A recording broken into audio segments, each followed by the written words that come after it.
I'm E.G. Marshall. Almost every high school student remembers the famous line from Julius Caesar that goes, "The evil that men do lives after them. The good is oft interred with their bones." In other words, the bad guys are remembered. The things the good guys did, we often forget. We hesitate to disagree with William Shakespeare.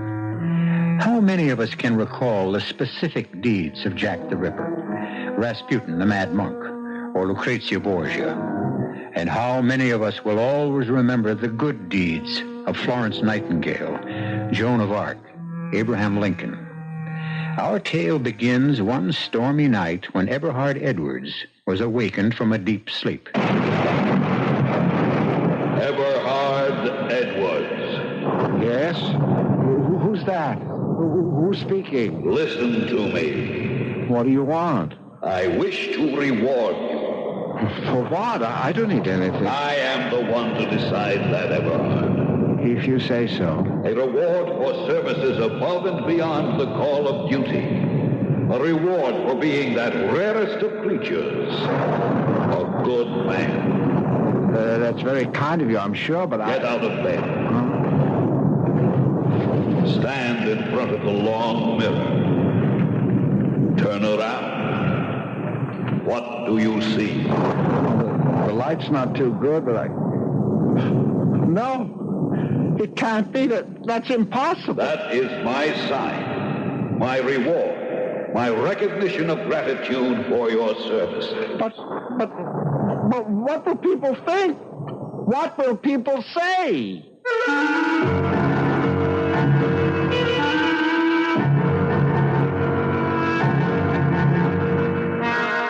Our mystery drama, How Eberhard Won His Wings, was written especially for the Radio Mystery Theater by Arnold Moss and stars Hans Conried.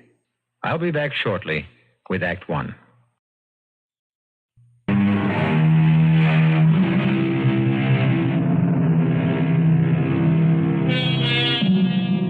Eberhard Edwards, besides being a very competent bank teller, was one of that little band of unsung heroes whose major purpose in being alive is to try to make life a little better, a little more bearable for those around him. The one characteristic that always distinguished Eberhard from his fellow man was his love for his neighbor, his eagerness to do good in the world. For example, there was the Sunday he and his wife Mabel were at the beach, and there was a cry for help. A man was drowning. Before the lifeguard could get down off his platform, Eberhard had dashed into the sea and made a daring rescue of the drowning man. What on earth were you thinking of?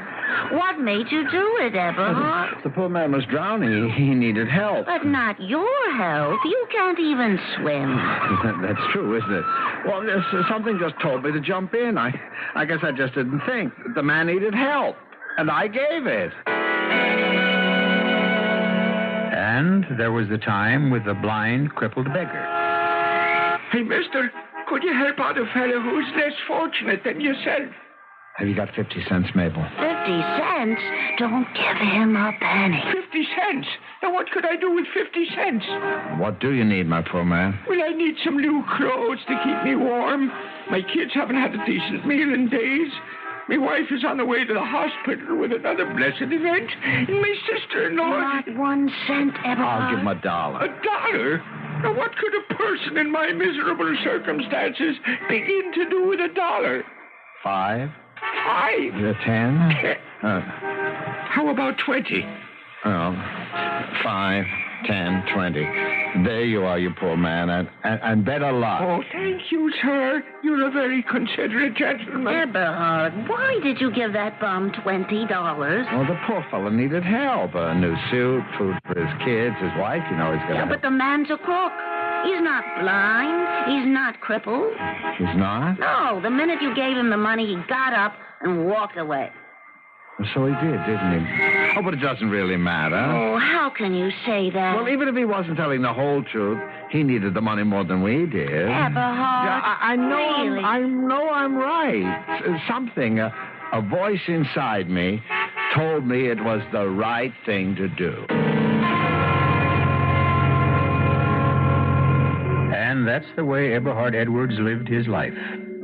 Yes, Eberhard was a good man. But life suddenly changed one day for the Edwards. The event altered the smooth course of their life forever. It began one night, in bed. Eberhard had had a hard day at the office. There are things that are right, and there are things that are wrong, and a man must do what he thinks is right. Oh, Eberhard, you're talking in your sleep again, and it's keeping me awake. Huh? Oh, what? Just turn over and go back to sleep. Of course, dear. I'm sorry. You can't always be sure. It doesn't matter. The main thing, do what you think is good. Good. Eberhard Edwards. Who's that? Who is it? I don't see anyone. Of course you don't. But you hear me, don't you? Yes, but who are you? What do you want? I have something I wish to give you. Shh. Not so loud. You'll wake Mabel. Your wife cannot hear me. My words are for you alone. Really? Eberhard Edwards, you are a rare creature. An honest man. A virtuous man. A good man. There are so few of you left. I don't think I'd go so far as to say that. It was very kind of you, just the same. And I wish to reward you. Oh, I don't need anything to show. I am the one to decide that, Eberhard. If you say so, sir. Tomorrow, when you wake, you will see what you have been given as your reward for being a good man. Well, that's very kind of you, I'm sure, but the world needs more men like you, Eberhard. Keep up the good work. Now, go back to sleep.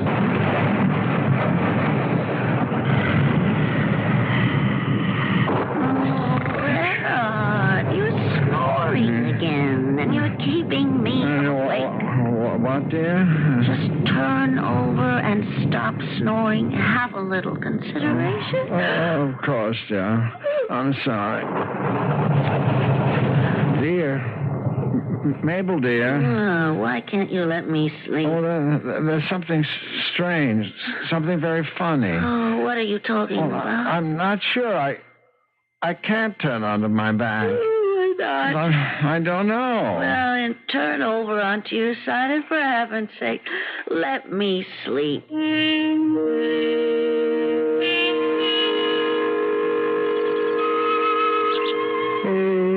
Good morning, dear. Storm's over. The sun's shining. It's a beautiful morning. Oh, you had a rough night. Talking in your sleep, snoring. Oh, I'm sorry about that, dear. I think I was having some kind of a dream, kind of a nightmare. Oh, what about? Can you remember? Well, not exactly. There was this voice I heard. Oh, a voice? What did it say? Was it the voice of anyone you recognized? No, but it said it was going to give me something.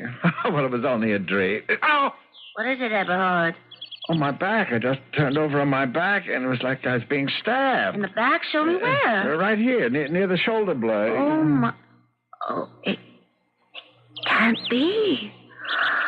I won't believe it. What is it? What's wrong? Oh, Eberhard, you must be calm. Now, just control yourself. You mustn't get upset. Well, why should I be up? They look like a little pair of wings. Mabel, I think you're right. They are like little wings with pretty white feathers and everything. Growing right out of your back. Oh, my, don't move, dear. Stay right where you are. What are you going to do? I'm calling Dr. Reinheimer for an immediate appointment. She'll know what to do. Imagine. Wings.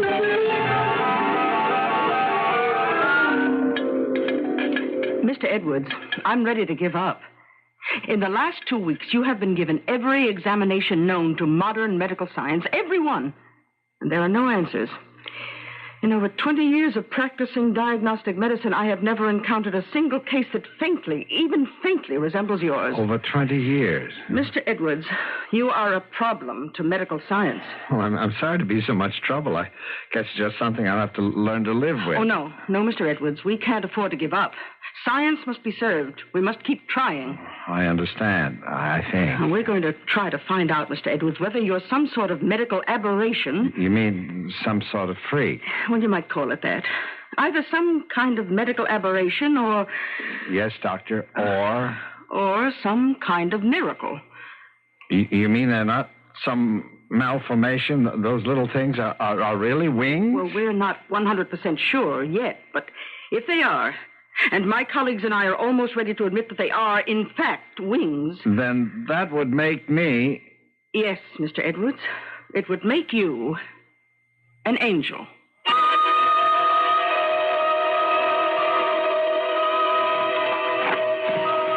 Everhard, you must stand still. Stop turning around to see how they look. Well, I'm sorry, dear. I still haven't got used to them, you know. Oh, ruining all these perfectly good shirts, to say nothing of every suit you have on your back, in a manner of speaking. Yeah, but, Mabel, dear, we had to cut those slits in the backs of my shirts. Oh, but the suits, too. Including the black mohair, it's my favorite, and you've only had it 6 years. Well, it'll just take a little getting used to, dear. Oh, it's costing us a lot more money. But you can't expect me to ride in the subway with all those crowds. They could get bruised. They lose their nice white feathers. But a taxi to and from work every day. Yeah, I know, dear, I know. Well, I find it pretty humiliating. Humiliating? Yes. Just this morning at the supermarket checkout counter, that fresh little redhead kid dared to say, "We have a special this week on birdseed, Mrs. Edwards. 5 pounds for only 79 cents. Imagine." Oh, that was only his little joke. Well, and the neighbors themselves, Eberhard, they are talking. They are talking. But they're fine people, Mabel. It doesn't hurt us. Well, some of them even think your wings are fake. You just stick them on that way. That you're really some kind of a nut. Well, let them think what they want. Eberhard? Yes, dear? Sit down, please. And I don't want you to get upset or excited or anything. Well, when did I ever get excited? And don't interrupt, please. Oh, I wouldn't think of it, ma'am. Now, Eberhard, this whole thing is impossible. Well, I don't know what you mean, dear. We've been married for 27 years. I've been a good wife. Well, haven't I? Oh, yes, Mabel. Yes, a very, very good wife. Yes, and there's been times when I've had to be a very patient one. You agree with that? The patience of Job. Well, my patience is at an end, Eberhard. This cannot go on any longer. Well, I don't understand. I asked you not to interrupt. Oh, I'm sorry, dear. Now, in one way or another, we've got to find a way to get rid of those awful wings. We can't possibly do that. Why can't we? They're embarrassing. They're expensive. They're useless. They're making us the butt of unfunny jokes from everyone in the neighborhood, and what's more, they're getting in the way, Eberhard. Eberhard Edwards, those wings must go.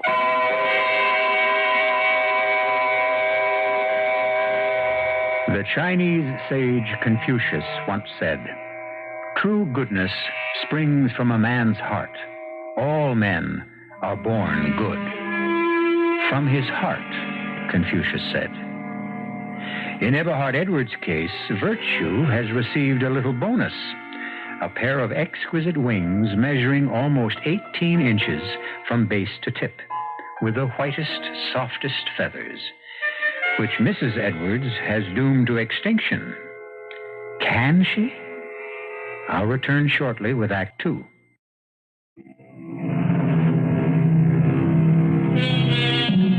In heaven, an angel is no one in particular. Heaven is overflowing with angels. The playwright George Bernard Shaw made that observation. Who would look even twice at a being equipped with wings in the celestial realms above us? But when that being happens to be an earthling, one of us, we look and wonder. And that happens to be Eberhard Edwards' problem now. He has won his wings fairly by virtue of his good life. And they're turning out to be more than anyone could possibly have bargained for. Eberhard, Those wings of yours just must go. Oh, be reasonable, Mabel. You know as well as I do that they were given to me by you-know-who as a kind of sign, a kind of reward for being the sort of person the sort of person that he thinks I am. Now, in a situation like that, you just don't say, thank you very much. It's very kind of you, I'm sure, but no thank you. I really don't care for your lovely little gift, and neither does my wife. You just don't do things like that. Well, whether you do or not, it's what you, Everhard, are going to have to do. I can't, and I won't live with this anymore. But, Mabel, even if I agreed with you, and mind you, I do not, because, well, I think my wings are beautiful, and I love them. But even if I did agree with you that they were a nuisance, just how would we go about getting rid of them without offending anybody? Well, surgery, I suppose. I will not consider anything that might be offensive to whoever it was that gave them to me. Well, we'll cross that bridge when we come to it. Let me see. It's beginning to take shape in my mind. Yes. I think I have Well, it. I hope it's a good one. Well, think, Everhard. How did you get those wings? Well, you know as well as I do that night during the storm I heard a voice, and I woke up, and That's then... not what I mean. You were given those wings as a sign, as a reward, as a kind of recognition, right? Well, I wouldn't go so far as to say... As a recognition of the fact that you are considered to be a good man. Well, I think you carry it to extremes more times than not, but that's only my opinion. Obviously, there are others who don't agree with me. Well, I suppose so. Yes, yes. and if those wings were given to you because you were or are considered to be good, then all you have to do in order to lose them... No, Mabel, no. Don't even suggest it. Well, you've just got to learn to be bad. To be a sinner.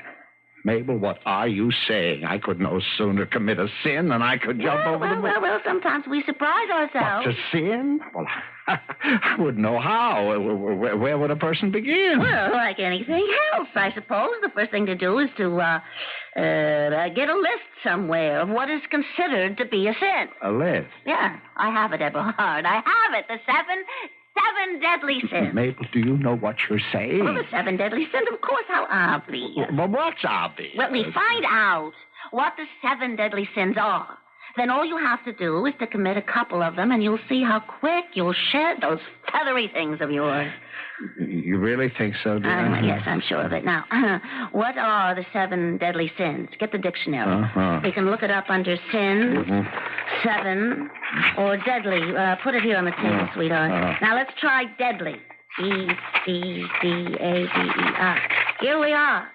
Deadly sins. Also called 7 deadly. Well, what does it say? A couple of things, and then it does list them. Write these down. Oh, yes. Okay? Pride. Pride. Covetousness.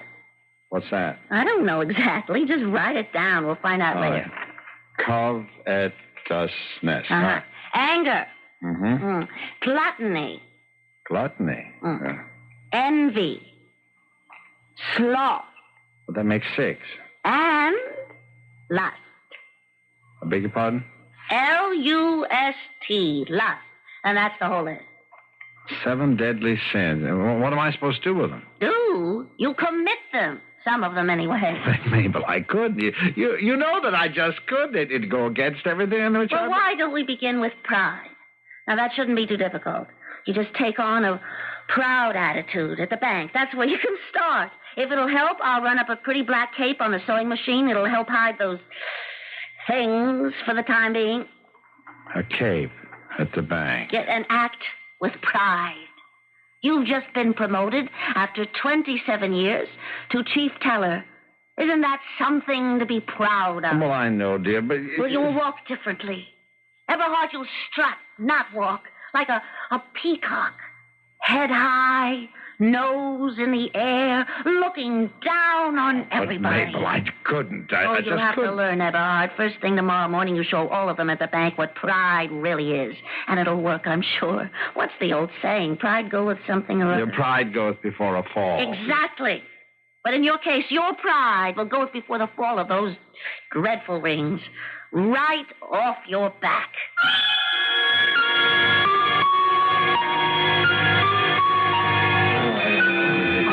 McClory, may I speak to you for a moment, please? Why, sure, Everhard. Anything wrong? In the first place, Miss McClory, I would like you to address me from now on as Mr. Edwards. But you've always asked me to call you Everhard. You're kidding. I definitely am not, as you call it, kidding. Okay, if that's what you want, Mr. Edwards. And another thing, I would be much happier if in the future you would wear blouses with a slightly higher neckline. Now, in all the time I've worked at this bank, nobody. In my position as head teller, I strongly urge that from now on you dress and comport yourself with a little more dignity, a little more subtlety, and if I may say so, with a little less obvious emphasis on the nature of your sex. Everhard Edwards, what are you trying to do? You stand out. You're different. And in my capacity as head teller... I'm different. I stand out. You're certainly one to say that with that silly cape you take. Well, it does not advertise my features the way your blouse does. You just listen to me, Everhard Edwards. I happen to be very proud of being a woman. I have, as you well know, never flaunted my femininity, nor have I ever hidden behind it. But I am proud of it. Well, maybe that's your trouble, pride. Pride my foot.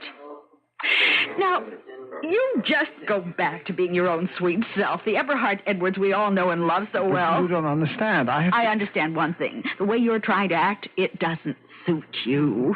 It's not you. You're sweet. You're generous. You are not overbearing. You're considerate. You really wouldn't want to hurt my feelings about my blouses or my walk or anything else. Am I right? Miss McClory, Edna May. Yes, Mr. Edwards. Do go back to calling me Eberhard, please.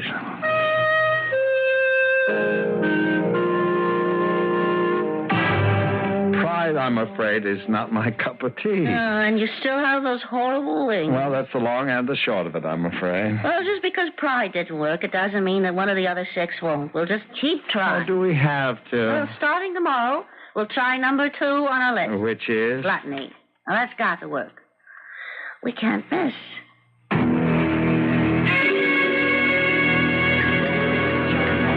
Monsieur is certain you would not like to remove his cape before dining? It's one of my, what do you call it, idiosyncrasies. Of course, monsieur. Then, to commence, may I suggest half a dozen of our luscious oysters with our very special cocktail sauce? Oh, that sounds good. Well, half a dozen for my wife. And 2 dozen for you. And 2 dozen for me. But, of course, monsieur. For the fish course. No soup? How stupid of me, madame. But of course, I would recommend our soup à croissant, watercress soup. Very light on the stomach, of unsurpassable flavor. Well, I'll skip the soup, but you have it, dear. Well, I think I prefer a good hearty soup, something that'll stick to my ribs, like a rich, heavy bean soup. Oh, but certainly, monsieur. Shall we then omit the fish since we are having a heavy soup? Oh, my husband adores fish, don't you, dear? I understand. Our chef is especially proud of the magic he creates with the filet of salmon. Well, 1 order for my wife, 2 for me. Oh, but of course, monsieur. Now, for the main course. How's your roast beef tonight? Roast beef? Oh, but excellent as always. Mm-hmm. A small portion for me, medium rare, and the special extra cut for my husband. The special extra cut way over 2 pounds. Well, I'd like it rare, with a bone, please. And a double order of your hash brown potatoes, carrots, peas, and green beans. Oui, monsieur. We skip the salad. What kind of a meal is it without a salad? Certainly salad. A big chef salad, huh? You and madame will share one. No, 1 each. Make mine extra large. 2 chef salad, 1 extra large. And I think we'll wait till later to order dessert. You have so many tempting ones, I find it difficult to choose. Thank you, monsieur. I will send the wine steward to your table immediately. How am I doing? Wonderful, Eberhard. I'm really proud of you. But you know, it's not just enough to order. To be a glutton, you have to eat what you order. Oh, don't worry. I can handle it if my wings must go. Madame, your oysters. Half a dozen for madame. And for monsieur, 2 dozen.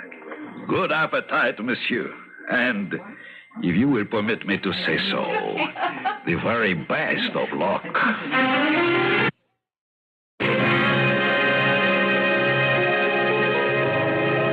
You're doing just fine, dear. Keep it up.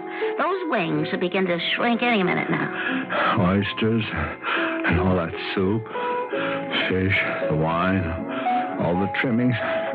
Mabel, I don't think I can eat it. I don't think my stomach is capable. Have another roll in butter, Eberhard. I'm so proud of you. You're doing wonderfully. I'm not so sure. Dear monsieur, the prime rib of beef au jus exactly as you ordered. 2 whole pounds of succulent, juicy beef.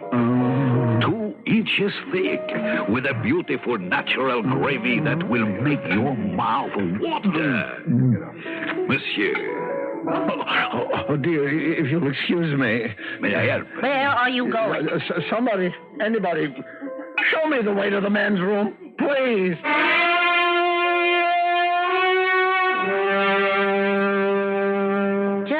Keep the thermometer in your mouth a few more seconds. Everything's gonna be fine. I'm sorry I let you down, dear. I meant well. Yeah, I know, dear. Not quite 101. Not too bad. Oh, I guess I was never cut out to be a glutton. I wouldn't care if I never ate anything ever again. I feel terrible. And I never want to get out of this bed. Never. Good. Because that's the next of the 7 sins. Idleness. Laziness. Just doing nothing. The one they call sloth. Doing nothing? Not a single thing. Absolutely nothing. Now, that shouldn't be too difficult, should it, dear? How does your back feel? After 3 days in bed, a little sore. Any sign of those wings shrinking? Shriveling? Just falling off? Nothing. Oh, you really are the picture of sloth. 3 whole days in bed. Maybe this whole business of the 7 deadly sins just isn't worth it, Mabel. It might be easier just to keep the wings. Well, you've gone this far. Mabel, I am not a proud man. I am not a glutton, and I'm afraid I'm not slothful either. I want to get up and go to work. I just can't do nothing. I hate the idea of your playing waitress, servant, nurse to a lazy man. Well, if you must know the truth, it is beginning to be a little wearing. I am tired. Is it all right, then? Only if you promise to try one of the other sins. Great. Except for shaving, I'm ready. You're all dressed. Well, I didn't want to lose any time. But remember your promise. Now, which one is next? What have we got left? Let's see. Envy, covetousness, anger, and lust. Well, could we try for anger? You know, sometimes I feel that I could... It's just what I was about to suggest. And this time we won't fail. I have a plan. Who you're calling? You'll see. Well, who? What's the difference? Well, I'd just like to know.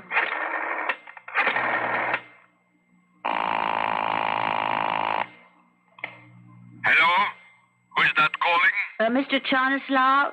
Vladimir Charnislav? Himself, in person? Oh, well, this is Mabel Edwards. You may not remember me. Absolutely correct, I don't.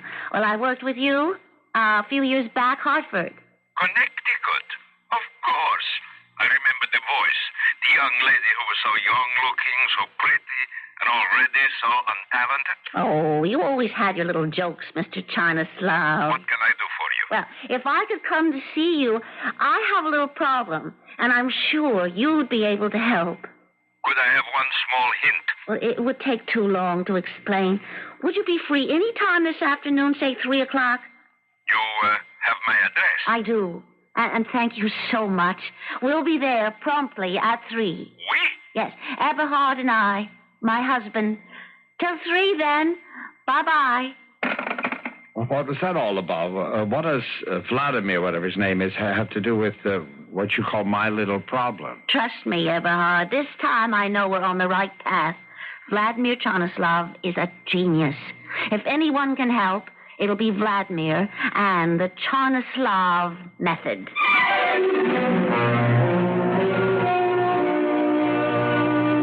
We all know it's not an easy thing to be good. Temptation keeps rearing its lovely head every minute. It's only the very strong who can wholly resist. But Eberhard Edwards is finding out that for him, it's just as difficult to be bad. I'll be back shortly with Act 3.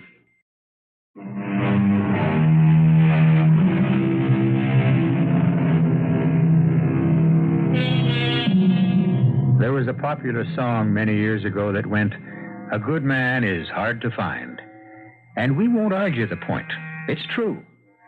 But suppose that good man or woman were you. What would you do if some power chose to grant you a beautiful pair of wings? Live with them and enjoy them? Or try, inoffensively, of course, to shed them? Eberhard Edwards is doing his best to lose his, but so far with very little success. Mr. Chanislav, Mabel says you're a genius. That's quite true. Well, we want you to teach him how to be angry. Angry? That's all? Yeah, but really angry. From, like you used to tell us, from the pit of the stomach. My wife has the idea, Mr. Chanislav, that if you can teach me how to be angry, not pretend to be angry, but really genuinely furious, it would help me to lose something that I've been trying to get rid of. Your inhibitions, no? Well, that and a little bit more. Yes, I understand. Very well. We begin. First, would you kindly remove that cape you're wearing? Oh, you couldn't do that, Mr. Chanislav. There's a very good reason. I see. Well, then, take off your tie, open your collar. Now remove your shoes. All right. Oh, that's very good. Good. Now, if you please, lie down here on the floor. On the floor? Do as he says, Eberhard. Yeah. Flat on your stomach, stretch out, stretch. More. Very good, very good. Now, on your knees. Like this? Good. Now, listen carefully. You are a strong young lion. I'm what? Don't interrupt, Eberhard. A young lion. You are in a clearing in an African jungle. You have been starving. You have hunted for days for food. You have just succeeded in catching your supper, a small gazelle. You're about to eat your supper when you see a strange young lion approaching. He comes quite close. You look into his yellow eyes. You see there the look of hunger, of desperation. He reaches out one huge paw to take away from you your dinner. At that moment, in your blind fury, your uncontrollable anger, you shake your mane wildly, look that other lion in the eye, and you let out a bellowing of hatred, a roar of frenzy. Roar, Mr. Edwards, roar! Do as he says, Eberhard. Let yourself go. I don't know how. It's very simple. Just roar! I'm sorry, Mr. Chanislav. We try something else. Stand up, please. I never was very good at impersonating. We try one more time. The Chanislav method has never failed. Mr. Edwards. Yes? You might as well know the truth. I am madly in love with your wife. I have been since the first time we met. I love her, and I am man enough to hold on to her. But you, Mr. Edwards, you are nothing. And to show my scorn for you, this. Oh, you hit me. Right in the face. You like to make something of it? Oh, you poor man, to be so carried away by your emotions that you Well, would... what are you going to do about it, Eberhard? What else is there to do? Poor Mr. Chanislav. I turn the other cheek. Strike me again, if you like. Huh? Oh, I give up. For the first time, my method has failed. Leave my studio, both of you. But what you said about yourself and my wife... It wasn't true, of course. It was part of the method. Well, I hope you'll excuse me for everything. I just find it impossible to get angry, mad at anybody or anything. I'm sorry I let you down.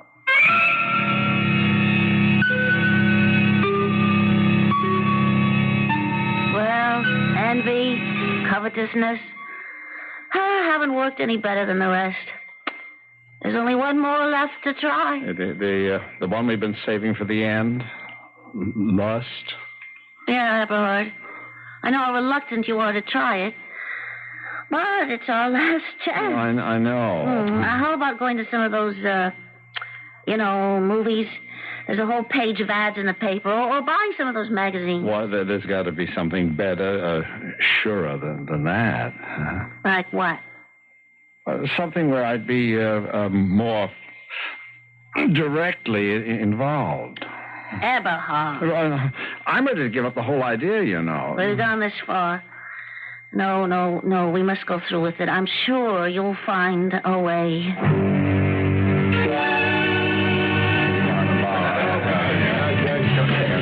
Bartender, I'll have another. Fill her up, ginger ale. Hi, honey. Are you enjoying yourself? Yes, indeed. Well, what's your line, honey? My line? What do you do for a living? Well, I'm a banker. Oh, you don't say. Hey, that's very interesting. Look, why are you so unfriendly? Well, I beg your pardon, ma'am. I didn't mean to be. It's just that, I'm waiting for a friend. Oh, well, why didn't you say so in the first place? Have fun, honey. Another ginger ale, bartender. I beg your pardon, sir. Is this stool taken? Oh, no, ma'am, it's not. Do you mind? Not at all, young lady. Thank you, sir. You come here often? Oh, first time. It's begun to rain. I thought I'd come in here and wait till it stops. Of course. Would you allow me to buy you a drink? Oh, I don't drink. What's your line? What do you do for a living? A social worker. Is that interesting? Well, there are so many people in the world who need help, who need a little cheering up now and then. You know what I mean? Boy, I certainly do. Then that's a lovely idea. Who do you work for? Strictly for myself. Well, I thought that most social workers have... Not me. You see, when I need it, I do my best to fill that need with nobody else's help. And I provide as much happiness as I know how. You are a lovely young woman and a good one. I like to think so. Well, there are so few people anymore who care about anybody but themselves. Isn't that the truth? Yeah. Why don't you pay the bartender and we can get out of this dump? Get out? But it's raining. We won't be going very far. You mean... But you said that you were a social... Look, honey, we're both grown up. I'm a big girl. You're a big boy. What do you say, honey? If I understand you correctly, and I think I do, it's past my bedtime, and Mabel, my wife, won't know what's happened to me. What I'm trying to say is that I know what you're trying to say. Good night, baby. Pleasant dreams. Go home to Mama and feather your nest. Feather How did you know?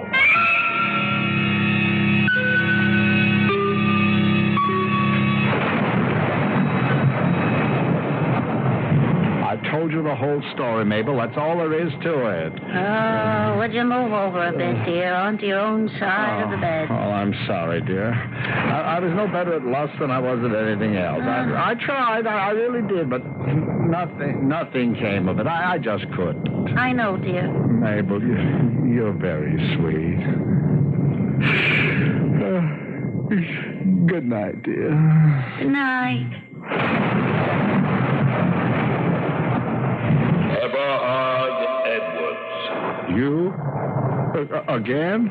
Do you hear me? Oh, yes, indeed. What, if I may ask, have you come to see me about this time?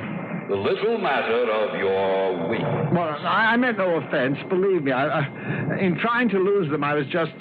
Well, you see, they were beginning to be... I understand very well, Eberhard. You are a very good man. I am going to do something for you. You are? To show my special appreciation. You will no longer be troubled by your wings. Thank God. Thank you. Watch. No. I can hardly believe it. Mabel, wake up. My wings, look. Oh, well, you're talking and you see... No, look, Mabel, no wings. They're gone. Oh, isn't that... What do you call that? What? Around your head, that circle of light. Eberhard, you've been given a halo.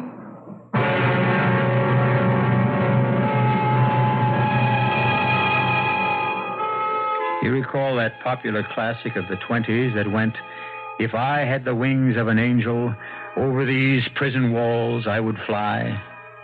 It almost became the theme song of the Edwards family. But that all changed. Now, when Mabel wants to go to sleep, she asks Eberhard to turn off his halo. The light keeps her awake. But, alas, Eberhard can't do that. And in the hope that something will happen, his bedside reading each night has become Rudyard Kipling's The Light That Failed. I'll be back shortly.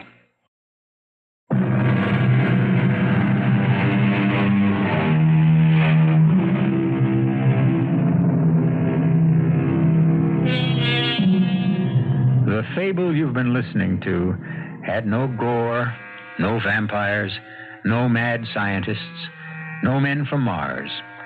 Just a simple little tale that says, in this slightly imperfect planet we inhabit, there might be a chance that some latter-day Diogenes, who spent his life looking for an honest man, might just find him in the home of Eberhard Edwards. Our cast included Hans Conried, Marion Haley, Jackson Beck, Bryna Rayburn, Martha Greenhouse, and Arnold Moss. The entire production was under the direction of Hyman Brown. And now, a preview of our next tale. Well, Mrs. Desmond, I'm sorry you did not heed my warning. Oh, no, please don't come back. I've not been away. But I don't want to talk to you. It was bad enough that you upset me, but you had no right to bother my son. It was you who interfered, Mrs. Desmond. You and your husband. You spoiled it all. I was trying to save your son before this happened. Nothing has happened, Mrs. Probush, and I won't let you alarm me anymore. But you are alarmed, Mrs. Desmond, and well you might be. Why did you let him go? See, they're already out of sight. And if you don't act quickly, you'll never see either your husband or your son again. This is E.G. Marshall inviting you to return to our Mystery Theater for another adventure in the macabre. Until next time, pleasant dreams.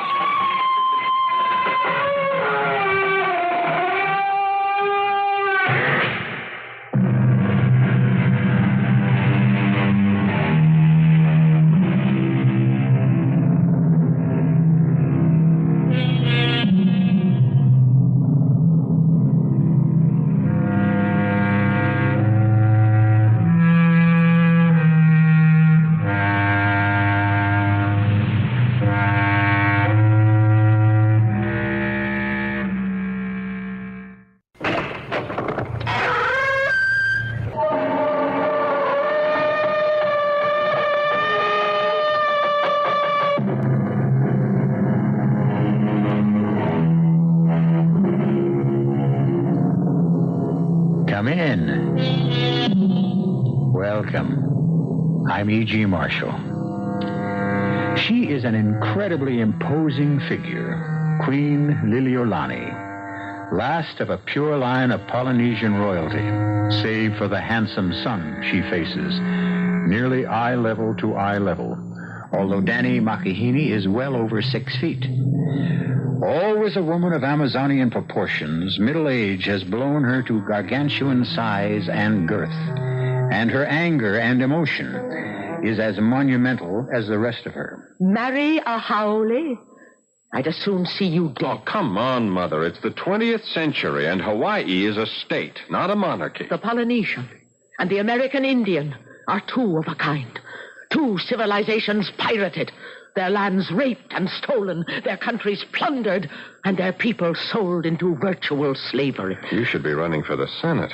I should be making powder and cleaning my gun.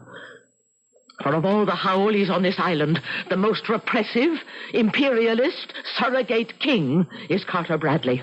And my son will marry his daughter only over my dead body. Mother, I've never seen you like this. You're always so reasonable. You are betrothed to Taormina. We haven't really seen each other for over 7 years. She's more like a little sister to me. I know more than you do, my son.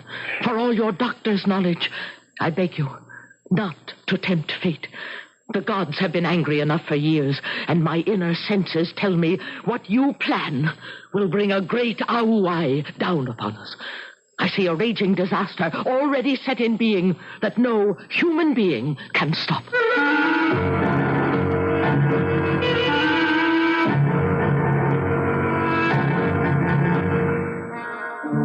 Our mystery drama, Wave of Terror, was written especially for the Mystery Theater by Ian Martin and stars Paul Hecht and Carmen Matthews.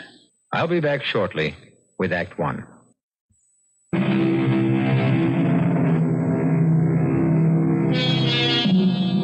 When she mentioned disaster, Queen Liliolani could not have sensed the extent of the Holocaust, which was to change so many lives. For at the moment she spoke, out of some alluvial fault in the great Alaskan ridge, the earth boiled from its guts like a volcano, throwing up great mountains of lava, displacing trillions of tons of water that formed a great tidal wave, traveling unnoticed beneath the surface, rushing southward at a speed of up to 500 miles an hour towards the first landmass in its way, the islands of Hawaii.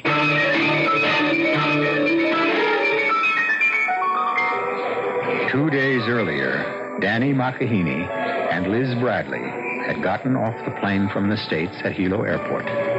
Danny, tall, nut brown. Liz, a blue-eyed, sun-bronzed, typical California girl. God and goddess with a special shine, the shine of love. But despite the message of their eyes and their faith and assurance, their homeland has brought them a cloud of uncertainty. I'll manage somehow, Danny. Dad's tough, but I can usually break him down. Yeah, so is Mother. I wish I felt as sure of her. She has a genius for getting her own way. It's a habit of royalty, and we're both children of royalty. Only yours is for real. So is yours. Mine is just tradition, but yours is force majeure. Mother is a queen by birth. Your father wears his crown by owning half of Hawaii. What makes me unhappy is that I can't bring you the kind of world you're used to, which is only one of the strikes against me as far as your father is concerned. Now, don't start that bit again. So you're a Kanaka. I'm a Haole. So what, in this day and age? Nothing stateside. Here in Hawaii... What's the difference? We're the ones getting married. Supposing they don't give us their blessing.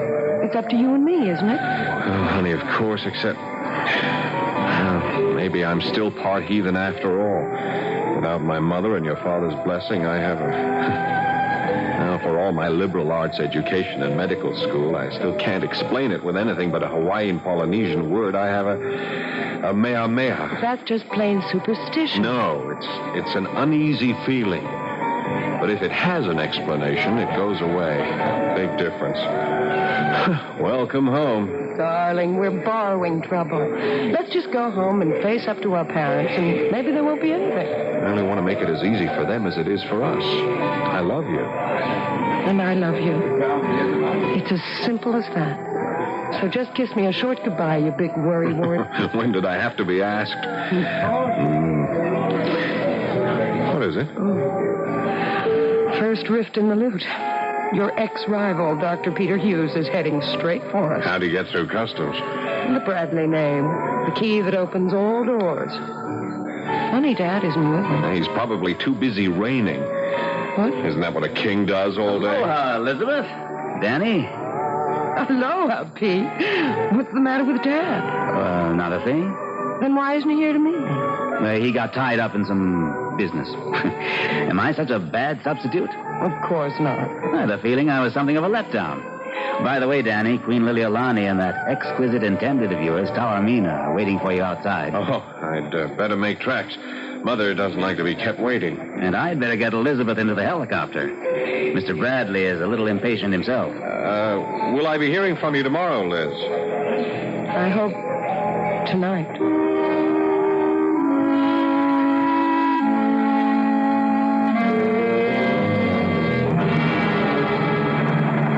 I didn't particularly know you knew Danny McEheney. Only since I went to college on the mainland. You seem to have made up for lost time. What does that mean? I'm not blind. I saw that. I was going to say farewell kiss, but I don't think that quite characterizes it. However... Pete, I don't want to talk about Danny right now. I want to talk about what you're avoiding. What is it about Dad? You're quite right. It's a subject I wish I could avoid. He's sick. What's the matter? Is it his heart? No, it isn't anything necessarily fatal for a long time, but... But what? Well, I would give anything not to be a doctor, or have been one these past few months, because I have known that magnificent body was letting him down. It's only a shell now. What do you mean? Don't let him know I told you, but it can't be hidden much longer. Your father has Parkinson's disease. Oh, my God. Does that mean he's going to die? With care, what medication we know has some results. Under normal conditions, no. But there are plenty of symptoms, none of which your father is going to be able to bear. What symptoms? In your father's case, mostly muscular. Trembling of the hands, dropping things unconsciously. A rigidity which will inevitably cut down on his normally superactive lifestyle. A marked decrease in his muscular control. Oh, no. Oh, that can't happen to Dad. What can we do to help? Some drugs, a fortunate remission in the disease sometimes. Most of all, trying to avoid emotional excitement and fatigue. Welcome home. I had to tell you. Especially since... Why stop now? I love you, Elizabeth. I'm too old for you, but just the same, I know you're in love with Danny McEheney, that you want to tell your father so. I'm trying very hard to be as objective as a doctor ought to be. I don't know what any of our futures are destined to be, but I do know that your father's life, not necessarily death, but his life, is probably in your hands at this moment and from here on in.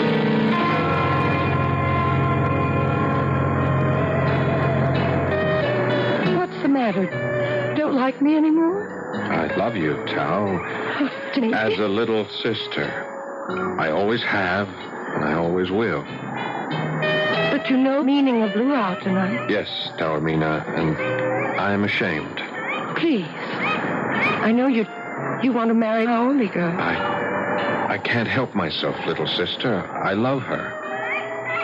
The Queen will never allow you. I need Carter Bradley's consent more than I do my own mother's. And if you do not get it? And to hell with the past. We will buy our own future. And nothing and no one can stop us. Elizabeth! Daddy! Oh, you can't know how good it is to see you. By damn, you're more beautiful than ever, and you look just like your mother. Dad, what are you doing? I'm stealing a page from Pete's book, but I think I deserve it because you look so like Beth did when I married her. I'm going to carry you over the threshold back home again. Dad, you shouldn't. Why not?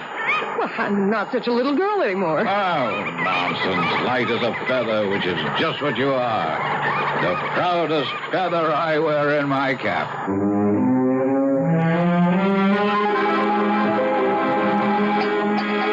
Damn, I'm sorry, Elizabeth. Did I spill? No, Dad. I came a cropper off a new stallion I've been breaking in. My arm's a bit stiff. You all right? Oh, now you're home. I have a few bruises here and there, but I can shake them off the moment I see you and Pete happily married. Now you're graduated. Let's make it soon. Oh, now give the girl a chance to catch her breath, CB. If I were you, I wouldn't. Grab her while you can. Only when Liz wants me. Now, don't tell me I said something out of line. Typical of me trying to rush things.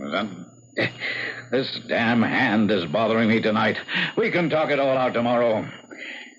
Oh, I can't tell you how good it is to have you home in Waialua again, sweetheart. I've been waiting to get back myself. It's a cold old house without your mother. You're my one hope for Waialua's future, and have always a lot of responsibility to put on a daughter's shoulders. But since I have no son left, I know you won't fail me.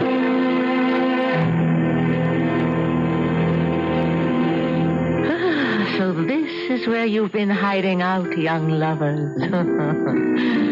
Danny, you should not have stolen Taormina away from the feast. I was the one to need to speak to Danny alone. Thanks, Talbot. I can speak for myself. There are too many words in the world. Let us just thank the gods for what little we have. We are a dying race, my son, but still a proud one. You and Tao can keep us alive. And I thank Oro and Tane and Taora that the moment is almost here. Almost here? You are a doctor now. Now, the wedding ceremony need wait no longer. I have set it for the full moon, the night after tomorrow. Mother, Taormina and I will not be wed. Tao, is this your wish? No, but I... Don't stammer, girl. Answer me. I will answer you, Mother. I love Tao as a little sister, but I will marry Elizabeth Bradley. The daughter of Carter Bradley, the Howley? Yes, Mother. Never. I'm sorry, I must. We are in love. He won't let you. How can he stop us? Then I will.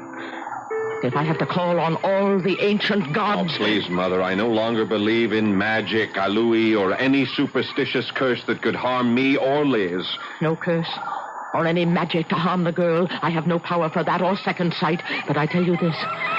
If you marry this Howley girl, if you tie your life to Carter Bradley's daughter, you end my life. My death will be on your head and hers. I can smell it in the wind. If you insist, in the words of the missionary, you will reap the whirlwind.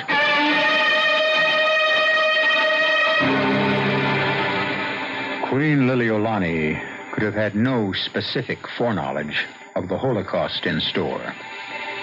Carter Bradley, absolute monarch, whose magnificent physique is betraying him, and whose weakness will lead him back to old sins.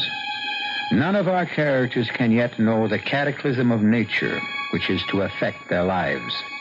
I shall return shortly with Act 2.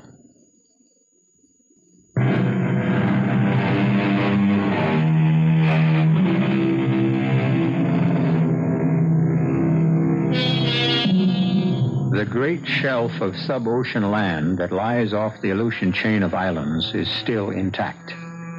It is some 48 hours still before the titanic undersea explosion will rend it asunder and create a wave that will rise towering to 90 feet, 20 to 30 feet above the great mansion at Waialua, which spreads along the coral cliffs looking northward to the vast Pacific and the coming terror.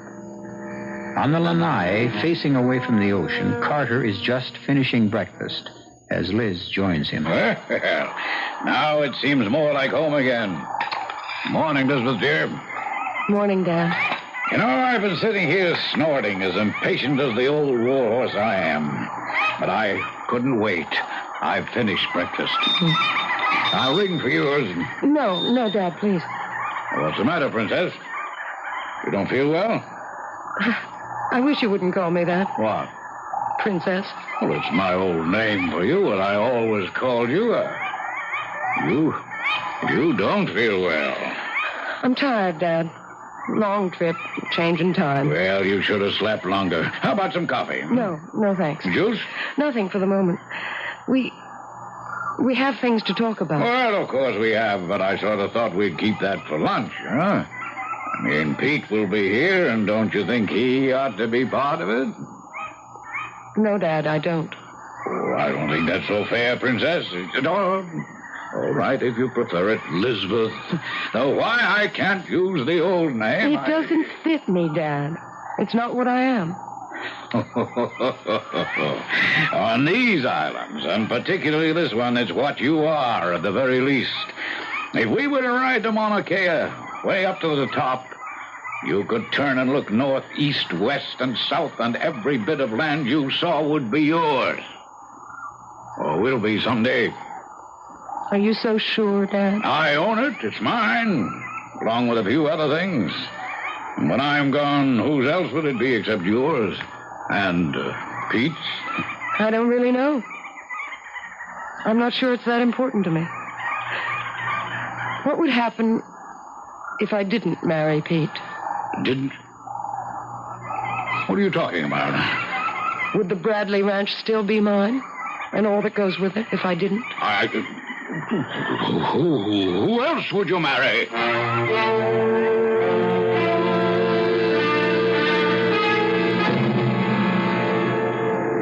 I didn't expect you up so early, my son, after the long trip and the luau. It was a perfect morning for surfing. When the sun rose, I saw those easy rolling 4-footers, and I grabbed my board and took off. Happy to be home again, in your own land. Yes, in a sense. Cutting across those waves out there gave me back not only my sense of balance, but just my own plain good sense. I'm happy to hear that. Then today, we don't quarrel. That's up to you. My doubts are all gone. I would hope that you tell me you are talking about Taormina. Yes, in part. Yes, you will marry her. Mother, listen to me. I know your pride in race, in bloodline, your struggle to make sure that it won't die. But when I left Hawaii to go to UCLA, I was 18. Tao was 10, 11 years old. We made the promises, we took the vows, but Tao was too young to know what was involved. I believed then, as you do still, that our heritage and our race must be preserved, but I don't any longer. You are a Polynesian prince. No, I am a citizen of the world, Mother. A doctor. Race, creed, color, nationalism, nothing matters to me but that the human body is one and the same thing. The body made strong or weak by exercise and usage, the brain the same, by education or lack of it. So you will not marry Taormina? No. You think Carter Bradley will share your views, accept you as his son-in-law? I don't know. I'll find that out today. But if he doesn't? We are both of age, Mother. He can't stop us. I wouldn't be too sure of that. And what about me? I want you to meet Liz, Mother. I think you'll change your mind. I will meet her. But I shall not change my mind. And what will you do then? Meet her first before we come to that decision. When? Look, I'll take the Jeep into town and call her. Then I'll drive to Waialua, get her, and bring her back. You're wasting your time. I hope not. Because I love you. And I want you to love her, too. I'll be back by mid-afternoon. Great Tane, help me. Help me make my son see that our race, shamed and despoiled and dying out, must have new life bred into it. Only Makahini and Taormina can do it. She is a princess in her own right. Help me, Tane. Help me. Or the smell of doom that comes to me on the wind from the north will come to pass.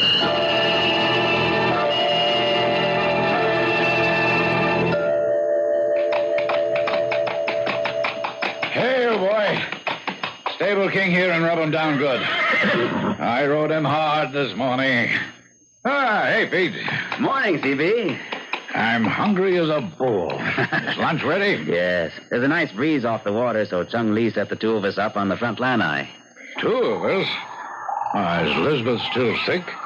Oh, come, let's go through the house. I have to wash up anyway. Where is she? Upstairs? No, she left quite a bit before I got here. What do you mean, sick? Oh, she was feeling a little off her feet at breakfast. Left to go where? Oh, Danny Makahini came by and picked her up. Liz said she'd be back in the late afternoon. Danny Makahini? Queen Liliolani, son? Yes. Oh, I thought he was at medical school on the mainland. He was. He's graduated. He came back on the same plane with Liz yesterday. Didn't even know she knew him. But I don't like this about Elizabeth. Is it serious? In its own way.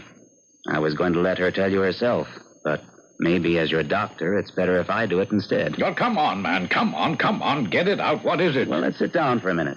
I want to remind you of your condition and that flying off the handle and losing your temper is the worst thing you can do. Oh, you pill peddlers, you're all prophets of doom. Well, if you take the pills I provide, you might put yours off a good deal longer. Now, sit down. All right, but don't try to change the subject. I want to know why Elizabeth went chasing off with Makahini. Did they go surfing? Not exactly. Damn my eyebrows, you're a calm enough lover, Pete. Your fiancée goes herring off with another man her first day back home, even if he is just a Kanaka beach boy, and you just let her go. First, she left before I got here.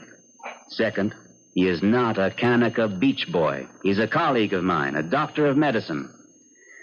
And lastly, Elizabeth is not my fiancée anymore. What? How do you know? Where did you find that out? Yesterday, when I brought her home. You turned my daughter down? No. I should have, really, in the first place. I'm far too old for her. Oh, rubbish. Well, I'm not marrying her, CB. And you're not fooling me one bit, Pete. You're still as much in love with Elizabeth as you have always been. I smell a rat, and I'll bet it's Makahini. Is that it? Is that it? Where did they go? To see the Queen. I imagine to ask her blessing. To get married? My daughter and a beach boy? Now, stop talking about Danny like that. And don't get all worked up. It's bad for you. Oh, I won't get worked up. First of all, because it's just not going to happen. There'll be no marriage between them, because if she doesn't stop it, I will. By God, if he has much as dares... It's all right, CB. Now, just take it easy. It's only a temporary attack, CB. But this time you are going to take one of my pills.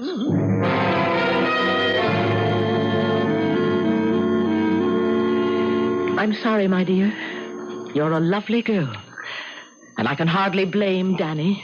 But marriage between you is quite impossible. Mother, I haven't finished. There are reasons beyond reasons why it can never be. Your blood is not our blood. Danny is already betrothed to Princess Taormina. The gods are already angered and cannot be angered anymore. For God's sakes, Mother, it's the 20th century. And you are as intelligent and well-read and educated as any woman I know. Stop acting like some old ignorant witch. I am acting as I must, because within me are ancient chords which sing of death and certain doom for two people. Queen Liliolani, I respect your point of view. Do you respect your father's? Yes, but I will give you the same answer as I would give him. I love Danny. I'm over 20. Danny is 25. There is no way either of you can stop us. I'd rather it wouldn't be like that. But Danny and I have agreed. She's quite right, Mother. We'd give anything to have both you and Mr. Bradley with us, but if you're not... I cannot give my consent. I can only warn you, if you persist, it will end in death and disaster. I have nothing more to say. I am going to pray for all of us.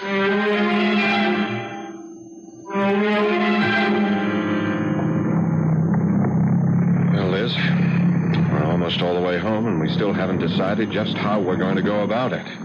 I know, Danny. It's just... I don't think we can rush it. Not right now, because of Dad. If you want to back out, I'm not holding you to anything. Oh, darling. Darling, don't do that. Honey, I hate to get long-winded or go chucking my medical knowledge around, but Parkinson's... mean, it can and almost always is a long, long process. He's going to need me. I mean, really need me for the first time in his life. It's a life that could last another 20 years. Are you asking me to wait that long? No. Because there are other... Oh, Danny, I'm so tired, and I just can't think, and we're home. Give me till tomorrow, at least. Sure, of course, darling. It's only, well, I'm under some pressures of my own, and if I can't have you, well, I won't break my mother's heart or Tao's, and tomorrow night is their night. I'll talk to Dad tonight. If I can't convince him, we'll be on our own. Why not let me do it? I'm the one seeking your hand, if not your fortune. I mean, it's up to me. All right, if you... What is it? Pete. He looks as if... Hello, Danny. Elizabeth. Where's Dad? Inside. But, Danny, Liz, if either of you want to talk to him about you, as a doctor, I'd say now isn't the time. What happened? I made a judgment. I thought maybe I'd better tell him about you, too. Did Liz tell you about his... Yeah. Did anything serious happen? No, Danny. MD to MD, you know how it can go. Yeah. He got a bit emotional and suffered some speech impairment. He's all right now, but I wouldn't advise any further... Yeah, quite right. I'd better duck out fast before he sees me. I'll be in touch tomorrow morning, Liz. Keep your chin up, eh? Mm-hmm. No real worries about your dad. Right, Doctor? Right. Just us. This, too, shall pass. I love you. Till tomorrow. Me, too. And forever. That, too. Aloha.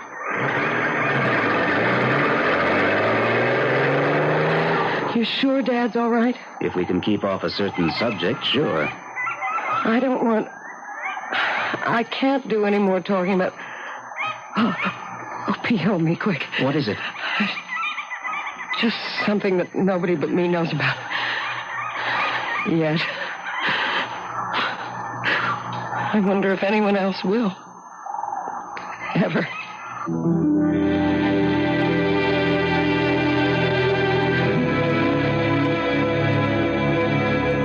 What new factor could enter a hoped-for marriage which already appears to have everything against it? And what is the meaning of Liz's cryptic statement, expressing a knowledge that only she has and no one else may ever know?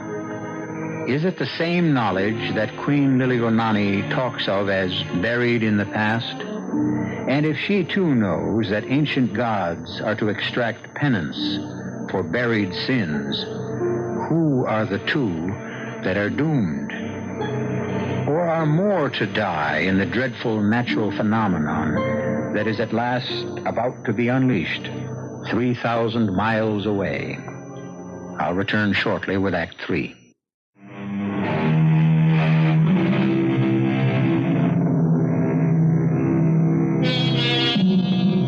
At exactly 8:42 the following morning on the island of Hawaii, two final ultimatums were issued by two irate parents. One of them by Queen Liliuonaoni to her son. The gods have been angry enough for years. My inner voices tell me what you plan will bring a great Aue upon us. I see a raging disaster will be set in being that no human being can stop. And Carter Bradley to his daughter the next morning, completely recovered through rest and medication for the moment. Let's get one thing straight, Princess, and don't interrupt me. I use the old name deliberately. On this island, we are the royalty. And I'm warning you one thing right now. Go near that Makahini Kanaka again, or let him come near you and I'll shoot him down like a dog. I mean that, Princess, as God is my witness. No one or nothing can stop me from doing as I want on this island. Whether it was sheer coincidence or whether gods, ancient or contemporary, took offense, this was the moment the titanic explosion occurred, hurling trillions upon trillions of tons of water at breakneck speed above the ocean bed. Within 6 hours, it would hit the north shore of the island of Hawaii head on, whether guided by sheer accident or supernatural design, the devastation it would leave in its wake would be, to say the least, supernatural.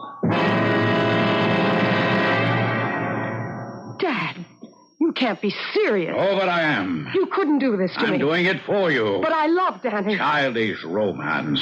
If you don't marry Pete, I'll leave everything to him. I don't need anything. Danny can support me. I can work. You'll never marry him. Why are you so set against him? It should be obvious enough.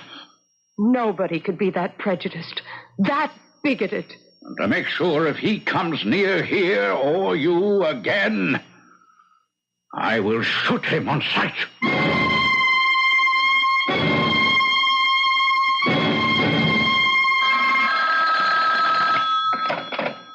Dr. Hughes? Pete, it's Dad. He's had some sort of attack or something. All right, Liz, just slow down. Now tell me what happened. And don't worry, there's no danger. I'm sorry. I don't mean to be incoherent, but it was just awful to see him and listen to him just spluttering and talking all sorts of nonsense. I gave him some medication. Did he take it? Yes. He's gone upstairs to take it. What is it, Pete? It's part of his illness. The speech impairment is one of the symptoms. Excitement aggravates them. I'll be right out. And let's see if we can figure what to do.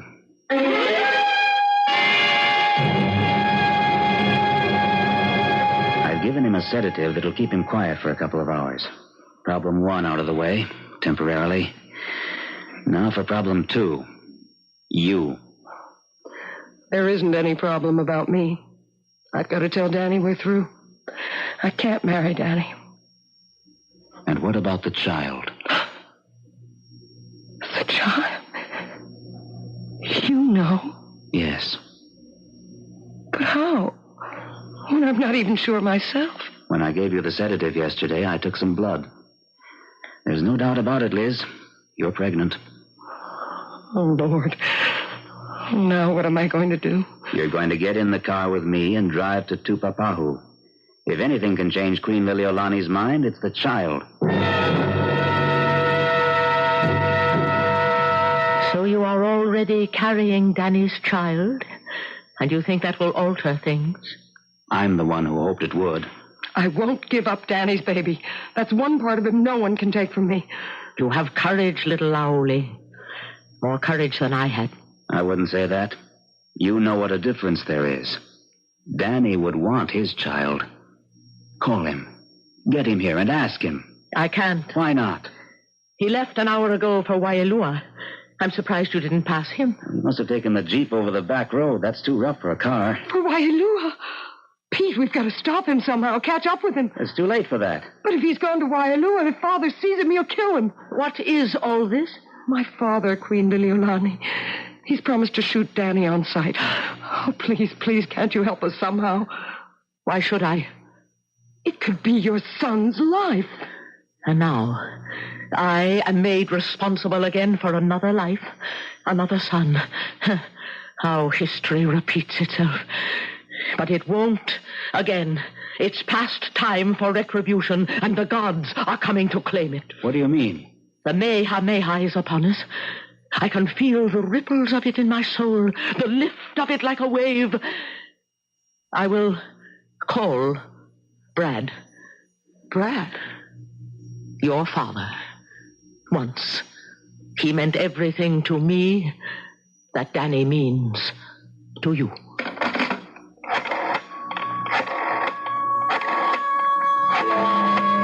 At the moment the Queen lifted the phone, a tanker plowing across the North Pacific lifted ever so slightly on a 5-inch surface swell. That was the only sign of the gargantuan tsunami, the dreadful tidal wave which swept by at the speed of sound, hurtling toward the north shore of Hawaii. There, its monstrous energy would pile up the waters to a height of over 80 feet, driving inland till its force was spent, to be sucked back with such diabolic speed that it would carry away everything in its path. Yes? Brad. It's Lil. Lil? For Pete's sake. Why, how many 13. You sound just the same. I don't look it. How are you, Brad? Oh, I don't know, Lil. I'm not the man I once was. You'll never change. Certainly not for me. I want to ask you one favor. Lil, if it's about our children, Brad, have I ever asked one from you before? No, Lord knows you haven't. It's a matter of life or death. Will you meet me at the grotto? If you ask me, how can I refuse? If we both leave this minute, we should arrive in about an hour and a half. All right, there. It'll be good to see you again. If you shut your eyes to what I have become, at least it's dark, I'll see you at the grotto. After your mother died, Elizabeth, we were lovers, your father and I. I carried a child of his in my womb. But we were ridden with pride of race, each for his own, and it drove us apart. We could never be married. And the child? Well, I thought it was not meant for me to bear a child of mixed race. I said goodbye to your father, and there, in that grotto, in our temple of love, I aborted and destroyed our child. I offended the gods. Listen to me, little Aole princess. You will have your father's blessing, as you have mine. Remember that. Love my boy. Take care of him. Bear his child.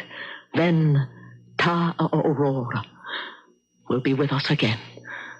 Say goodbye to Danny for me.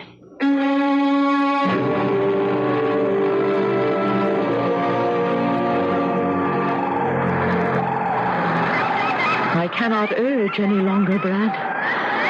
I thought if I at last was willing to accept commingled blood in a child of our families.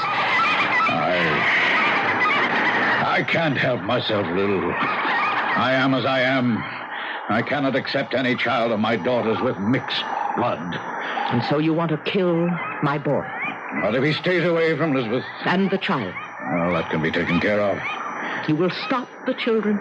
Make history repeat a terrible mistake? Us all over again? Lil, I cannot change.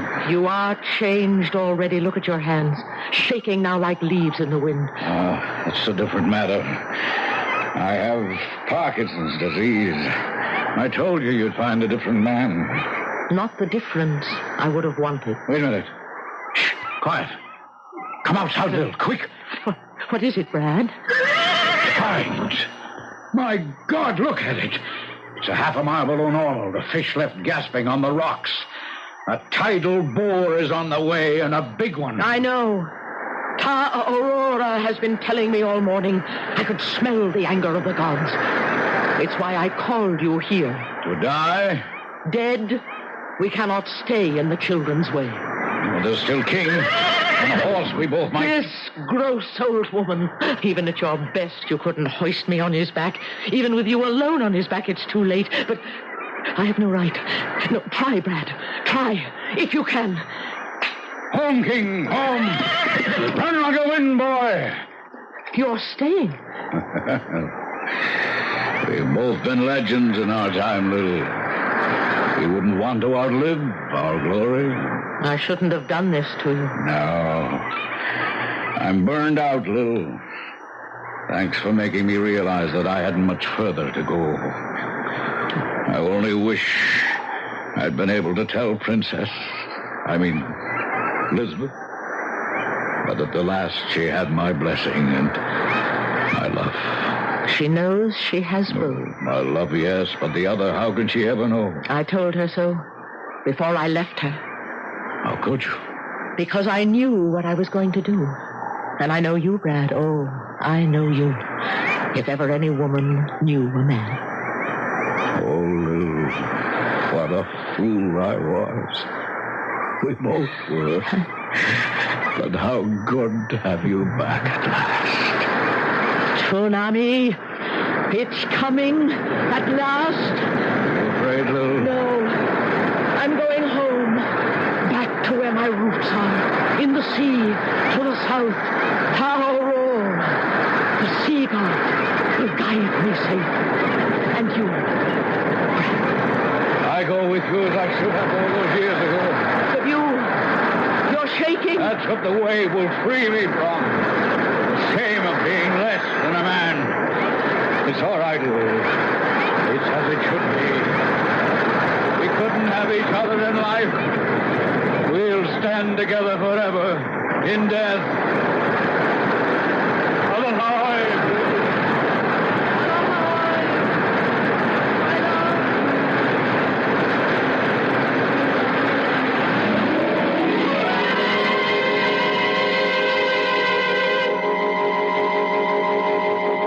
The inexorable incoming march of the water did little damage compared to the outgoing surge, which sucked everything into and away with it, like some colossal, unimaginable vacuum cleaner.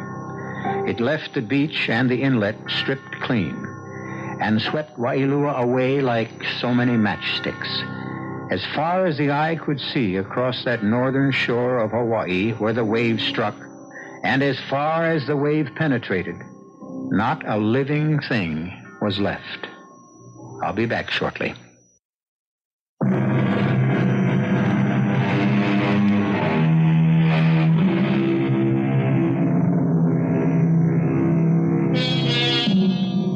Danny and Liz were married very quietly.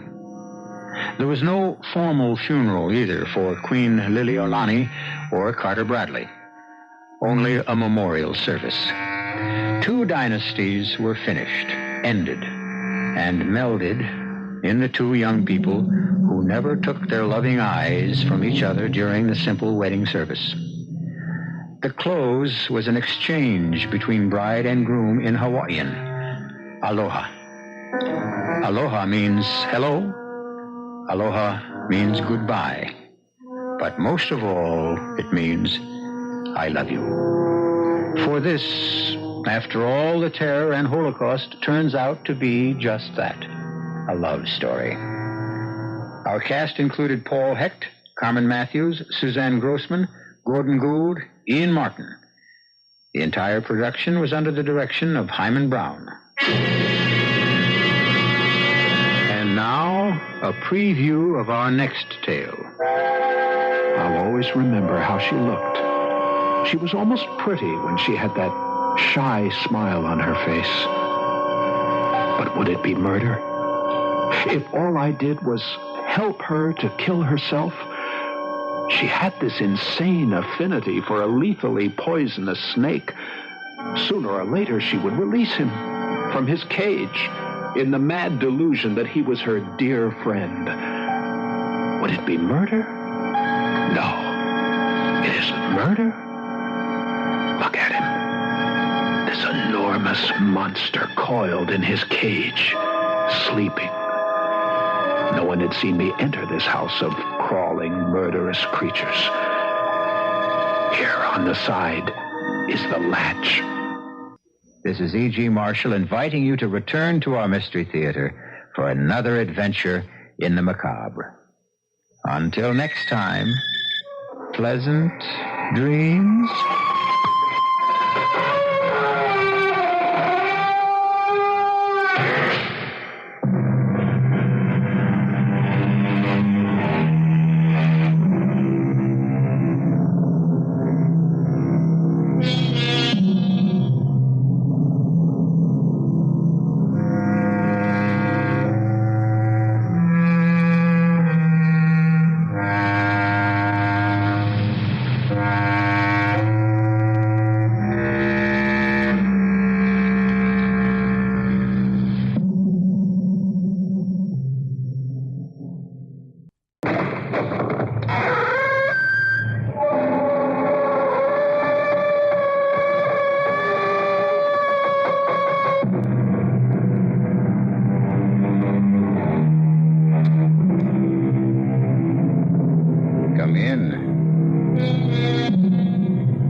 I'm E.G. Marshall, your companion on these journeys we take to the outer boundaries of the unknown.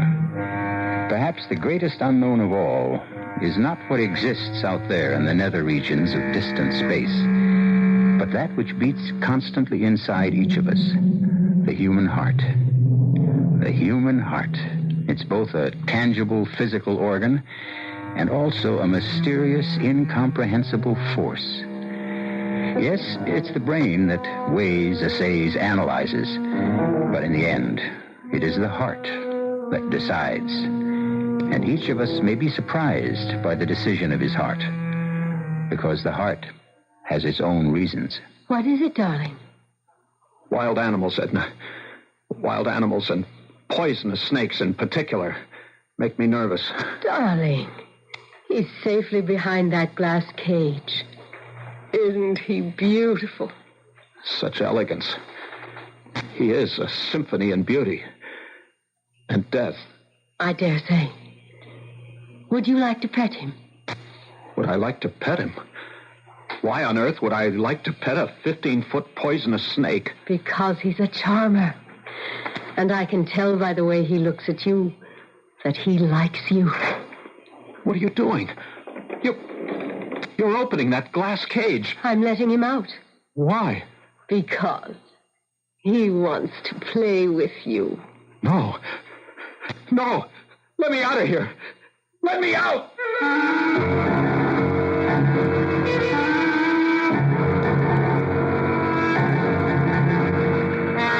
Our mystery drama, I Must Kill Edna, was written especially for the Mystery Theater by Sam Dan and stars Elliot Reed.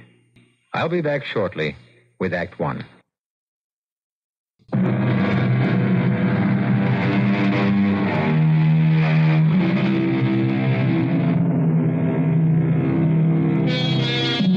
We are commanded by laws, both human and divine, to tell the truth. But what is truth? If sages, philosophers, and saints have disagreed, what hope is there for us ordinary, modest folk? The ancient Romans actually exempted certain areas of human behavior from the truth. For instance, you didn't have to tell the truth about love. And a famous saying of the times was, the gods laugh at the lies of lovers. And talking about love, we now arrive at that delicate balance of falsehood and truth, from which is drawn all of love's nourishment and sustenance.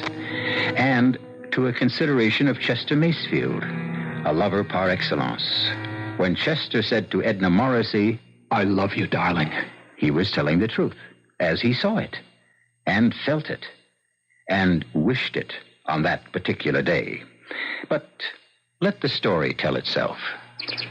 You must listen to me, Edna. Darling. Yes, darling, my darling Edna. Chester. No, don't tell me to stop. Be sensible. Why? Why should I be sensible? Because... Why should I be sensible? Why be prejudiced against me? Who else in this mad world is sensible? Chester, please be serious. My darling Edna.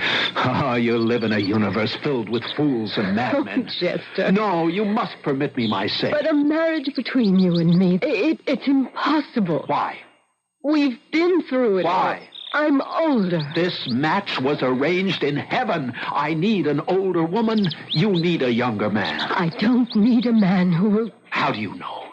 You never had one. I had to say that, Edna. Why? It isn't true. I've been married. To whom? To a dried-up, decrepit, doddering Chester, He was a soul of goodness, the spirit of generosity. I'll give him all that. But he wasn't much good for a woman. Certain things are more important than the fleeting physical attraction. Darling Edna, you can say what you like, and you can like what you say, but it's a life. We human beings were made for one thing and one thing only, and that's love. Oh. Everything else merely fills the rest of the time. Oh, Chester, can't you ever be serious? I'm always serious. I'm tending to the serious business of life, which is love.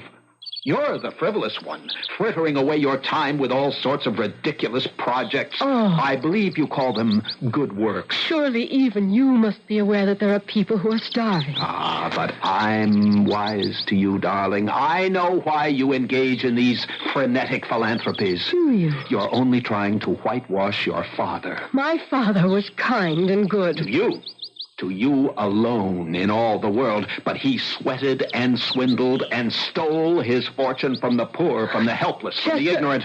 That's a vicious... Careful. Don't say lie. But that was a long time ago. And nobody cares. No one remembers. You don't have to give it back. Oh, Chester, what am I going to do with you? Marry me. But it simply doesn't make sense. Darling, please stop objecting so much. Come here. Oh, Chester. You see, my darling, nothing could ever be more important than this. Do you agree? I'm not sure.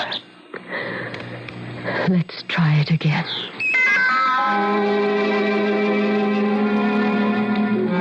And so, we were married. Edna, of course, was deliriously happy, and I was happy too. It was an exciting, a heady experience for each of us. For Edna, it was an introduction to love. For me, it was an introduction to wealth. There are, after all, very few men in our society whose wives are millionaires, and I had joined this extremely select group. And I tell you, there's nothing like it. However, there was the matter of some of her charities. But if we could have everything we want here on earth, there'd be no point in going to heaven after we die, would there? And this, my darling, is our newest building here on Animal Farm. I see. It's a serpentarium. A what? A serpentarium. A house of snakes. How fascinating. Yes. Poor, maligned, and misunderstood creatures. Come, would you like to see them? Well, Oh, they're all secure behind glass. In that case... These are called pit vipers. That's because they have that indentation between the eye and the nose. Fascinating. These are all rattlesnakes and copperheads. Charming creatures. They are. Lovely, graceful, elegant. And yet mankind will soon exterminate them completely. Now, darling, is that bad? Oh, my dear, you're such a barbarian. I love them. They're beautiful, cool, and pleasant to the touch. My dear, you don't touch them. I've been told that they won't harm you if... Yes? If there is neither hate nor fear in your heart. Is it all right if I never touch them? Oh, Chester, darling. I know you're laughing at me. I'm doing no such thing. I believe everything you're telling me. You lie so beautifully. You think I'm a nut. And all these activities of mine... Oh, I approve of them completely. They bore you stiff. No. As a matter of fact... I didn't marry you in the hope of changing you. Why don't you drive to town today? Have lunch at your club. Do something you like. And you'll come back refreshed. Are you sure you can spare me? No. But I'll get through the day. Somehow. Chester Macefield. Why, it's Fred. I thought you'd given up the club for good. I've been in the country these past few months. Join me for lunch? Of course. I understand congratulations are in order. Thank you. Here, she's a lovely woman. Thank you again. And money doesn't hurt either. That is a low blow. There are no low blows among old friends, only bitter truths. She's 50. And in what we could consider the soft September of her beauty. I'm 40, and I've decided to retire. From what? From love. From love? Precisely. Well, how does one retire Ever from since love? I found out that we were boys and they were girls, love has been my occupation, my preoccupation, my profession. Other men would say, I'm a doctor, I'm a lawyer, a banker, but I would say, I'm a lover. Well, I suppose you were at that. Now I realize that love simply does not exist. It's a snare, a delusion, a swindle. This from you, Chester the lover? The oasis of love is merely a mirage. I will no longer pursue it. But it was always a lie, a lovely lie. Well, since love doesn't exist, I've decided to settle for happiness. You sound as if the two are mutually exclusive. Perhaps they are. Mr. Caswell? Oh, my goodness, I had forgotten all about you. The doorman said you'd be in the dining room, and I said, well, I don't know if I should really interrupt Mr. Caswell when he's discussing important business. Have you had your lunch? Well, An aspiring young actress should never turn down a meal. Even if you had lunch, eat again.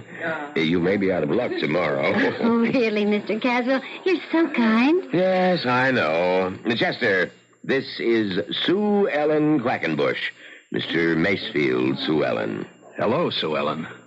Are you a theatrical producer, too, Mr. Mason? No, he can't do you any good at all. Turn it off, Sue Ellen. Oh, isn't he terrible, Mr. Mason? Her father saved my life before she was born, a couple of wars ago.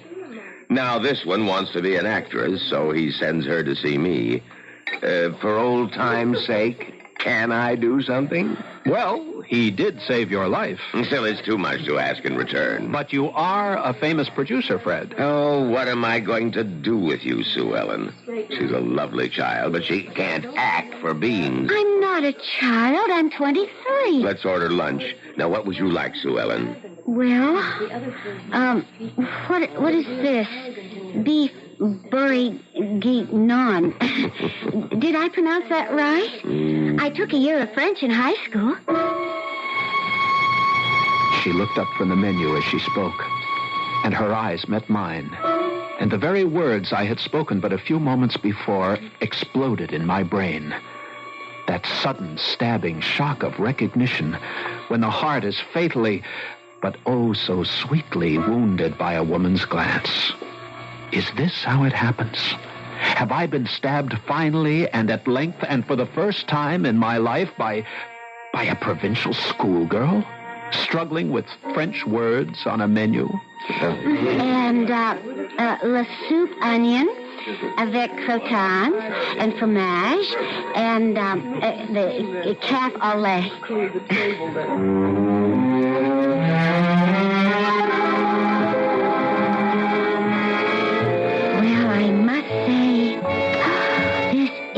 Elegant apartment. I mean, it's like the movies. Is it yours? Oh, yes. That car and this place? Oh, you must be a very wealthy person, Mr. Macefield. Chester. Chester? We have some folks in Talbot Corners who are well off, you know, but no one who's actually wealthy. May I fix you a drink? Oh, you don't have to fix my drink. Just open a bottle of pop. Well, here we are. Yes, here we are. And isn't it just like a book? A simple girl from the country in this luxurious millionaire's apartment. It's like a movie I saw at the Ritz, where they had this... Sue Ellen. Yes? Please, shut up. Mr. Macefield. I have something to tell you. I love you. Mr. Macefield. Chester. Chester? I fell in love with you. The only way people can really fall in love. At first sight. Sue Ellen, please, now say something. What? I don't know what to say. Look at me. They'd never believe it back home. Sue Ellen at a loss for words. But this is... Well, it's... I know. It's crazy.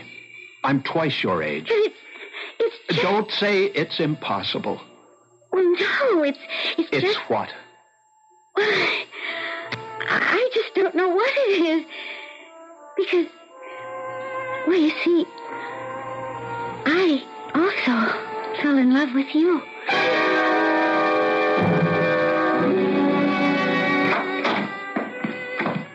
Hello, darling. Am I late for dinner? No, dear. As master of this house, dinner must wait your pleasure. I'm starved. Say, did I see Hallowell's car on the road? Yes, I'm sure you did. What was he doing here? I wanted to sign over some property to you. Oh, no, darling. Oh, not very much, just some income. So that you don't have to ask me for money. I think it must be embarrassing for a man.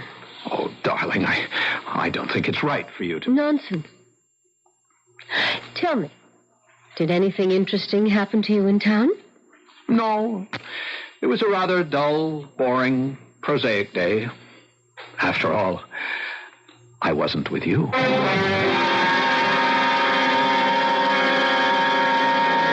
True, this may sound like the worst kind of male chauvinism, but could a man ask for a better deal?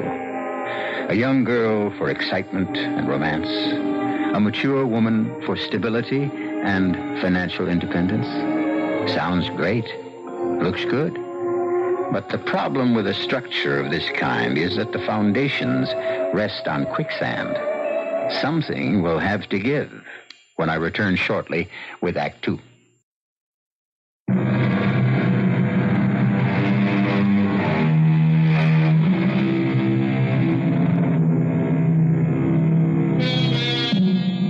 For some people, life is a quest, a pursuit of a goal. There are those dedicated souls who search for the great truths of science, of medicine, noble spirits who strive to make the world better for their having been here. For years, Chester Macefield has also been a seeker, but his aim has been far more modest. He has been looking for love, for someone he could adore with his heart and soul. Well, aren't we all? And Chester finally found her. And as you can imagine, Chester is deliriously happy. However, there are lucid moments when Chester is reminded of the fact that he is a married man. But you could get tickets, Chester, honey. Sue Ellen, that isn't the point. Oh, it's such a good show and all, and the acting is, well, it's just marvelous. And if I don't get to see good acting, how am I ever going to learn how to be an actor? Sue Ellen, I can't take you to the theater. Well, for heaven's sakes, why not? I just couldn't afford to take the risk. I know what. Take me to Loricchio's for supper. Oh, I'll do better than that. I'll have Loricchio's send supper here. What? A specially catered supper. Oh, but that isn't the same thing. You don't go to Loricchio's just to eat. You go there to be seen and talked about and photographed by the media. And that's exactly why I can't take you. But I have to be seen. I want to get my name in the papers. I need publicity. That's how I can get an acting job. Darling, Well, I mean, you know, it just gets to be a drag sitting around here all the time. I love you, Sue Ellen. Please, believe I love you. Well, I'd maybe believe it if... If what? If you divorced her, married me. I want to do that, Sue Ellen. You don't know how much I want to do that. Well, what's stopping you? If I left Edna, I wouldn't have a nickel. Oh, it's her money. Yes. Well, what are you going to do, Chester, honey? I don't know. But I know this. I simply can't do without you. I know, Chester, honey. I know. You'll think of something.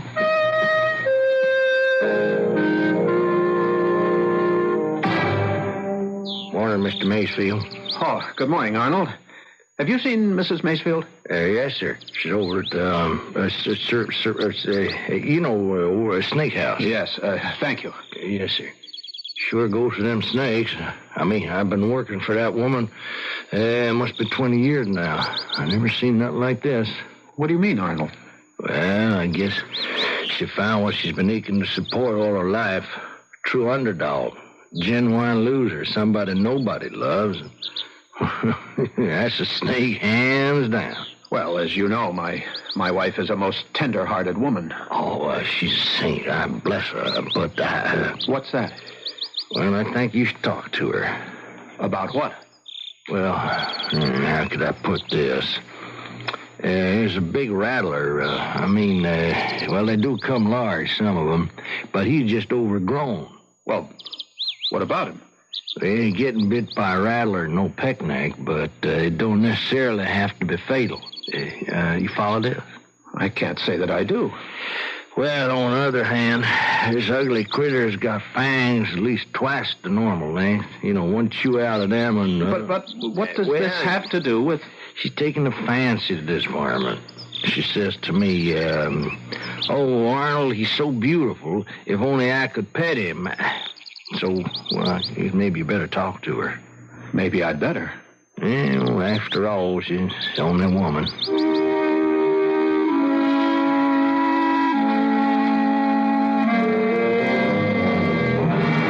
Edna, darling. Chester. Oh, I didn't hear you come in. What are you doing here? Arnold tells me you spend almost all your time in this place. I simply can't take my eyes away from Nijinsky. Nijinsky? I've named him Nijinsky after that famous, I should say immortal dancer. I know. The one who went mad. Yes. It's my name for him because his movements are like a ballet. Would you agree? Oh, yes. I've made Nijinsky the star of the serpentarium. He has this huge cage, all to himself. I notice you're dressed for town. Are you going to the city today? Yes, dear. Oh, that'll be the third time this week. Well, Oh, no, I'm sorry. I shouldn't have said that.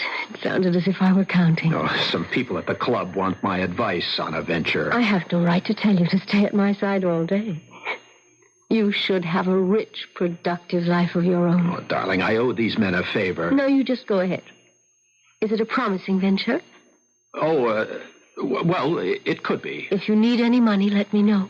Oh, darling, you shouldn't be so good to me. Why not? I love you.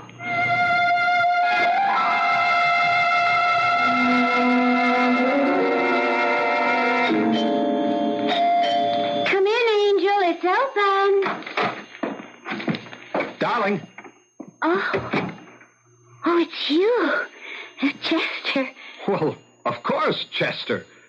Oh, that's a stunning outfit. You didn't have to get all dressed up for me. Well, I couldn't very well call you at your home now. Could I? I mean, what could I have said? Well, why would you call me? Well, to tell you that I couldn't see you tonight. What do you mean you couldn't see me? Hey, baby, it's the man himself. Oh. Perry Wilson, I would like you to meet Mr. Chester Macefield. Oh, how do you do, sir? How do you do? Perry Wilson is the son of Angus Wilson, who's my dad's dearest, closest friend back home in Talbot Corners. Well, Perry and his mother and dad are here in town, and they want me to have dinner with them at the hotel. Sort of like old times at home. Isn't that right, Perry? Oh, yeah, dinner, and, afterwards we're going to play bridge. That's right. But you can't be my partner, Perry. You always get so mad when I forget which is trump. It's really only a game, and you make such an issue about it. I don't know where you get that flightiness from, Sue Ellen. You know, your folks are such serious people. Shall we be going? Mother and Dad, they like to be prompt. Yes, I know. Well, Perry, would you call your mother and Dad and say we're on the way? Oh, yeah, sure, of course. It's good thinking. Sue Ellen. I couldn't help this, Chester, honey. I must see you tonight. I'll wait for you here. Oh, but, honey, I don't know Please, darling. Oh, sweetie, it's going to be late. And I'm going to be tired and upset. Because the Wilsons always give me a pain. Especially Perry. He's so conceited. But, darling, We can be together tomorrow night. Tomorrow? Why, that's only just a few hours away. Sue Ellen, I love you. And I love you too, Chester.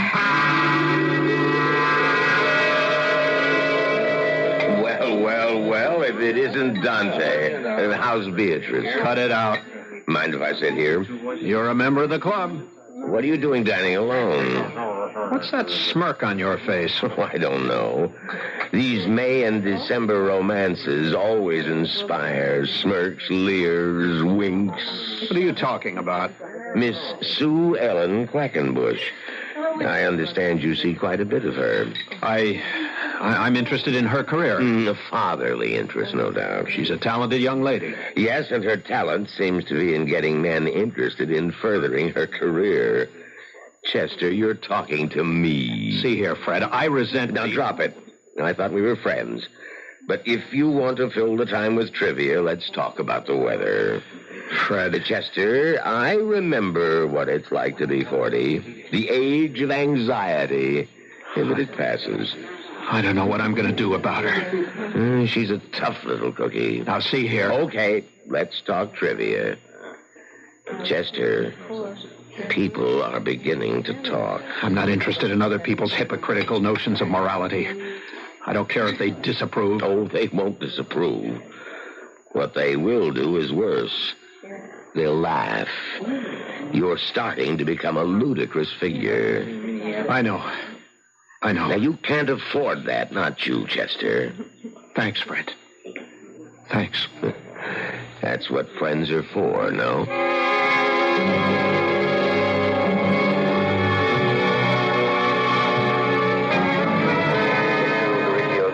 Darling? Chester, I thought you were staying in town. Oh, a change in plan. Oh, what happened? Let me turn off the television. No, leave it on. I just became bored with the city and decided to come home. Tell me about your day. Oh, you'd only laugh at me. Tell me about yours. Oh, you'd only laugh at me. Well, I spent the day being hypnotized. Oh? By whom? By Nijinsky. I can just watch him for hours. I see. Have you been here before? What are you watching now? Oh, I don't know. The television was on just while I was reading. I think it's one of those celebrity programs. Oh, it's at Laricchio's restaurant. Have you ever been there? It's an old stamping ground of mine. Everybody. Welcome to Laricchio's, where you meet the stars of yesterday, today, and even tomorrow. If you like. And let's see who's here tonight. Oh, who is this breathtaking little blonde beauty? Wait. Isn't in New York, adorable? Pursuing a career in the theater, from Talbot Corners, Iowa, Miss Sue Ellen Quackenbush. Hi. Oh, I'm so thrilled, and I feel so humbled to be right here in the middle of all these talented people. Chester? Have you made many Chester, friends what's here in wrong? New York? Well, yes, I've made so Chester, many you're so friends. pale. What is it? Are you and Perry Wilson an item? Chester, you're ill. Perry and I an item? Well, Let me that would turn all this depend on what stupid you thing consider off. an item. Now tell me what's bothering you. Nothing. No, dear, I'm afraid something's very much the matter. Just sit down. I'll get you some water. I'll kill her. I'll kill her.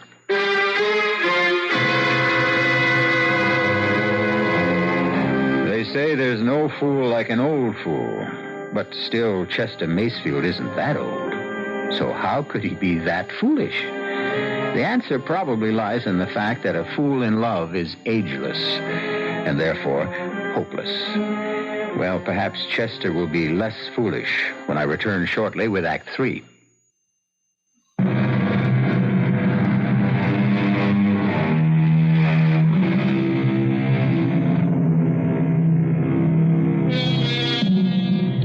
Chester Macefield is speeding into the city with blood in his eye and a .32 caliber pistol in his pocket.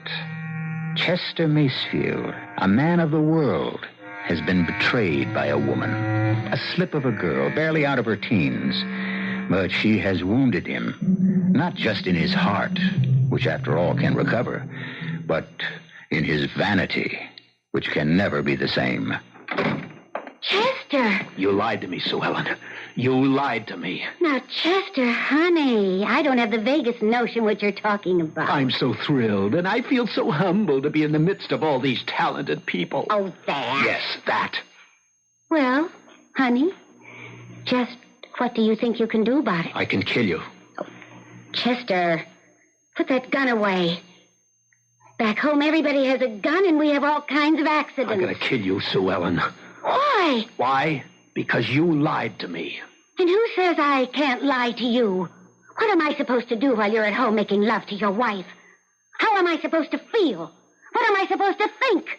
You want everything your way. Sue Ellen, I love you. Oh, fine. I love you, too. But maybe love isn't enough. What do you want? You take that tone out of your voice. Don't you make it sound as if I want something unreasonable. I want what I have a right to want. A man I can be seen with. A man I can be with all the time. I don't want a man who's ashamed of me. But I'm not ashamed. Then take me places. But you know I have a wife. Then choose between us. Sue Ellen. It's your problem. Wait for me. Why? What is going to happen? I don't know. I'll think of something. Please. Well, all right. All right.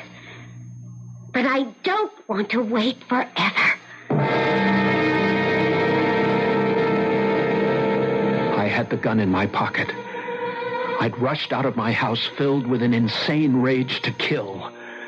But the moment I saw her, heard her voice, touched her hand, I knew I couldn't. I knew I couldn't kill her. And yet, if I wanted Sue Ellen, I would have to kill Edna.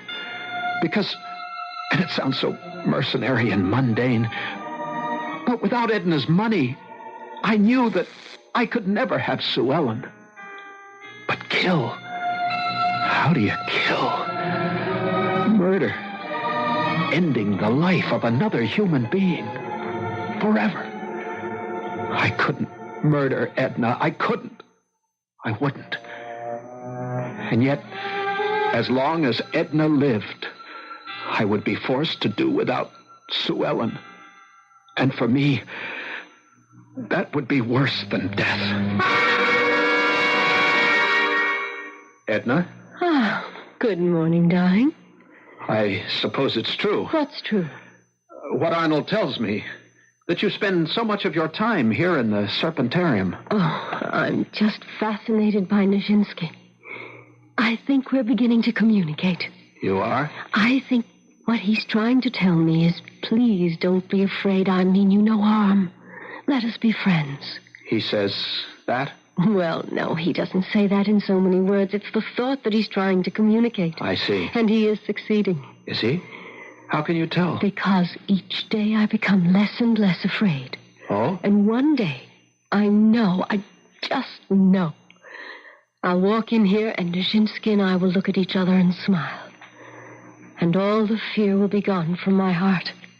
And I'll be able to say to Nijinsky, come, old friend, why don't we go walking together? You mean you'll actually let him out of his cage? His prison. Why not? He is being shut up there because of the evil that's in my heart, not in his. Well... It'll be the greatest challenge of my life, the test of how I really feel. And I hope to be ready for it. Do you? When? Why do you ask? Well, so that I will be able to lock you up in your room until the foolishness passes. I don't really know when. It could happen to me tomorrow. Or next week, or next month. Next year. Or never. Oh, I shouldn't have said a word to you about it. Darling, I'm your husband. And I love you. And I love you. But two people can never completely become one. There's always a tiny secret place in the heart that... Well, that's my tiny secret place.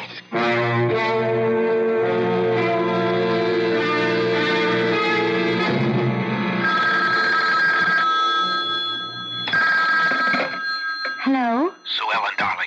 Oh, it's you. Is that the chump? It's the chump. Sue Ellen, darling. Well, where are you?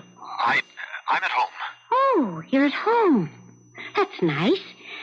What have you got to say to me? Hang up on him. He pays the rent, remember? I just wanted to tell you, things will be looking up very soon. That's what you said last night. I know. And the night before?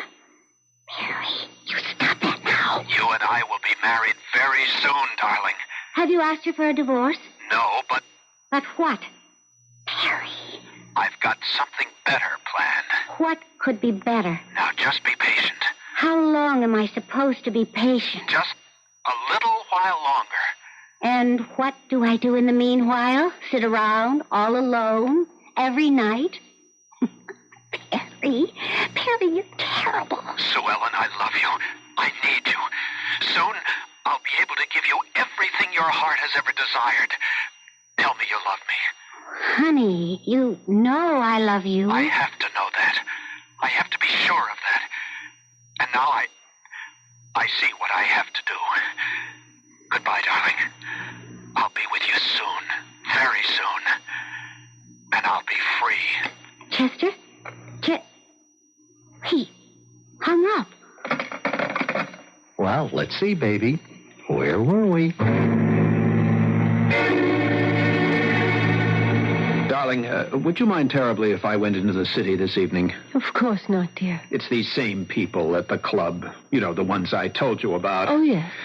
For some reason, I can't imagine why, they seem to think I have a knowledge of land values. Well, Chester, you are a very capable person. Oh, well, this thing may run late, so don't wait up for me. I will. I always feel, well, incomplete unless you're in the house with me. I'll always remember how she looked. She was almost pretty when she had that shy smile on her face. But would it be murder? If all I did was help her to kill herself? She had this insane affinity for a lethally poisonous snake. Sooner or later, she would release him from his cage in the mad delusion that he was her dear friend. Would it be murder? No. It isn't murder. Look at him. This enormous monster coiled in his cage, sleeping. No one had seen me enter this house of crawling, murderous creatures. Here on the side is the latch. All I need do is turn it to open and just slide the glass a few inches to the side. And when he wakes up... Oh, no, don't wake up just yet. Give me my chance to get out of here. That's it. Sleep soundly. And when morning comes, you'll notice the opening, and you'll slither out. And when she walks in here, you'll greet her the way a poisonous snake usually greets people. Good night, Nijinsky. And good hunting.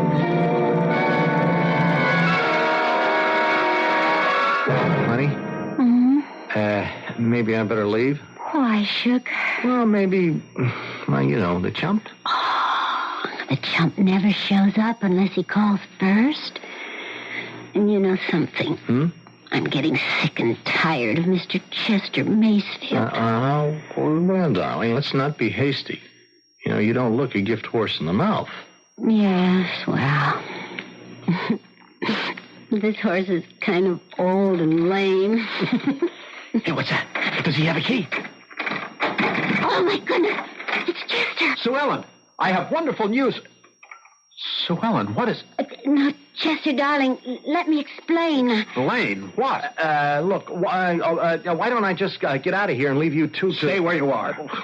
I don't see how you can stop me. I said stay where you are. Well, now listen, please. Please be careful with... Stay where you are and shut up. Chester, Angel, you don't need that gun. I can explain. Shut up. Why did you come here with a gun? Why? What made me bring the gun? I must have known, deep down, inside, that I would have to use it. Please, Chester, don't talk that way. I'm going to kill you. No, please. And him also. Now, look, mister, please, what did we ever do to you? And what did you do to me? All we were doing was having fun. You gonna kill us for that? Chester, you're an old man. You just weren't enough. No, don't kill us. Look, mister, I don't want to die. You'll never laugh at me again. Never. Edna. I have to save Edna.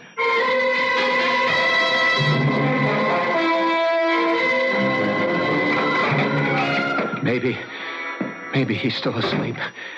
Maybe he's still in his cage. I'll just slide the glass closed again and lock the... He's out. I'll have to kill him. No. Empty. Keep away from me. Keep away. I can't move. Why can't I move? Keep away. No!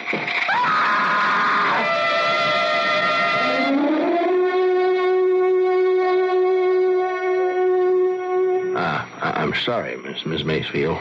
Thank you, Arnold. I don't understand what he was doing inside here. Latch the cage was open. Yes. Why did he let Nijinsky out? It's my fault.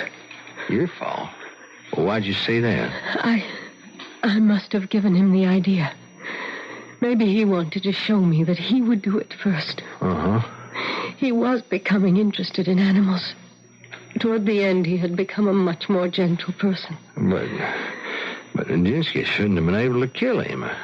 How could he miss with those lethal fangs? Miss Macefield, I gotta make a confession. When I heard you talk one day, petting Nijinsky, you scared me so much that, well, I had the vet sneak in here and remove his poison sacs. Well, then, why did Mr. Macefield die? Well, I guess that's something we'll never know.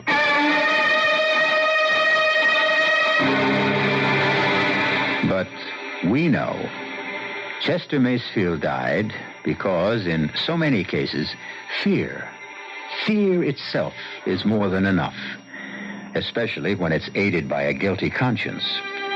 As William F. Cody, better known as Buffalo Bill, used to say, if a man is scared enough of a gun, you can kill him with a blank cartridge.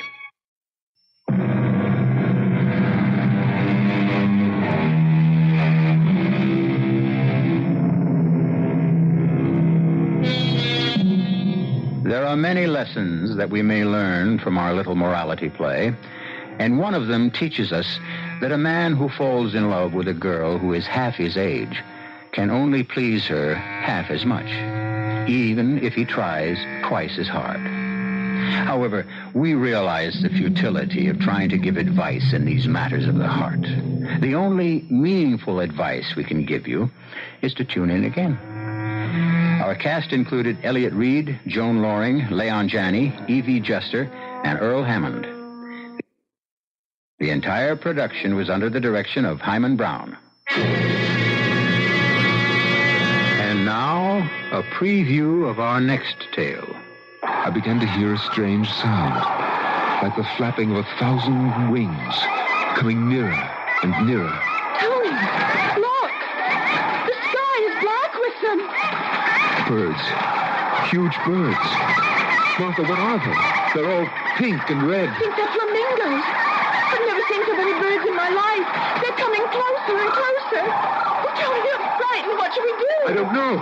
Martha, use your cane. That big one. Oh, that big one just knocked off my glasses. I can't see. Don't think I can fight them. There's too many of them. Keep at it, darling. Sooner or later.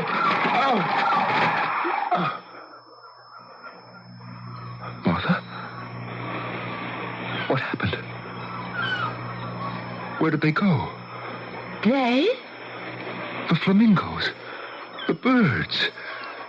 They disappeared as suddenly as they came. This is E.G. Marshall inviting you to return to our Mystery Theater for another adventure in the macabre. Until next time, pleasant dreams.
Welcome. I'm E.G. Marshall.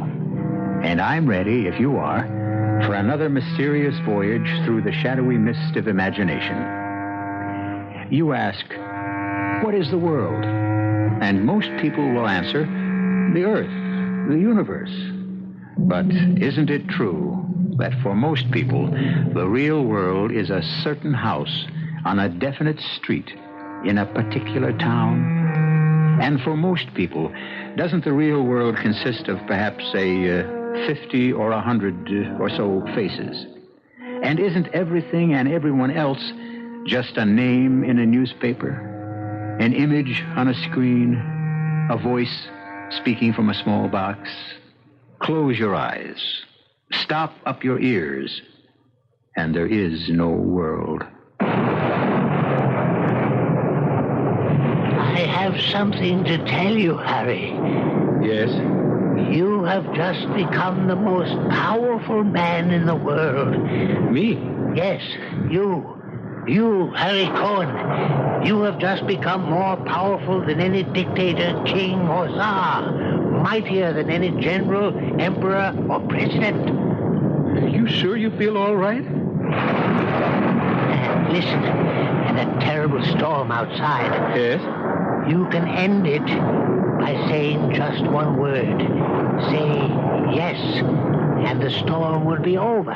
You can't be serious. Try it. Say yes, and see what happens. All right. No, not all right. Yes. Yes. What did I do? What did I do?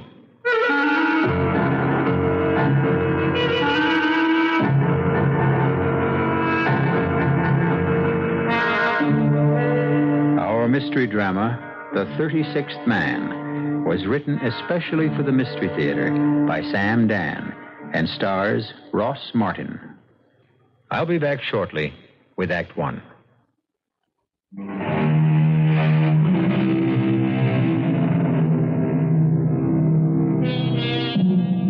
Sometimes, when we are particularly appalled by the flagrant evil, the unspeakable inhumanity, and the dark ignorance that seems to engulf us constantly, we may ask ourselves, why does the Lord permit this most imperfect planet to exist? Why?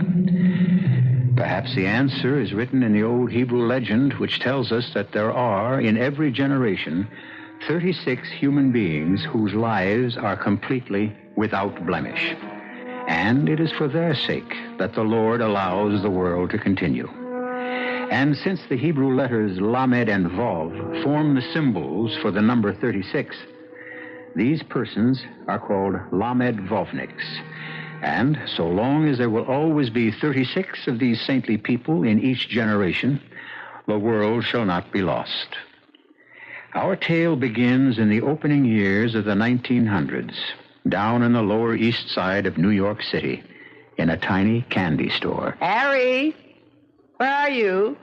Harry? Ruth? I was down in the cellar. Oh, you were down in the cellar. I was putting away the empty bottles. Mm-hmm. And while you're downstairs, anybody could come in and walk away with the whole store. Oh, Ruth, the people in this neighborhood are honest. Is that why we're always short newspapers?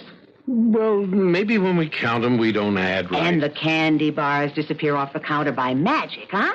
Well, you know, sometimes it could be our mistake. Oh, please, give me a You know, rest. the truth is the human eye, it very often deceives a person. Sometimes you think you see that's something... enough.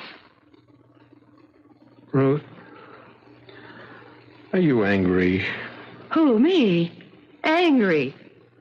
What would I have to be angry about? I'm just trying to explain that... Don't. Whatever you say, it'll be wrong. And I'll lose my temper. I don't want to do that. So just keep quiet. I know how much you hate this place, Ruth. If you want, I can stay here by myself. Oh, sure. I don't want you to come in afternoons anymore. After all, why shouldn't you be free? Uh-huh. Thank you. Thank you so much for my wonderful freedom. Mr. Enrico Caruso and Miss Nellie Melba are singing at the Metropolitan Opera. Now I'm free to use our box seat. Oh, Ruth, I wish I could afford something. And afterwards, I'll be free to join Mr. Diamond Jim Brady and Miss Lillian Russell for supper at Rector's. Please, Ruth.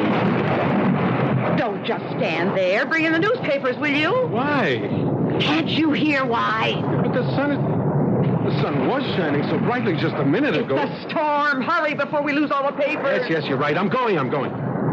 Here, hand them to me. Why such a storm all of a sudden? Shut the door. Oh. Look at these papers.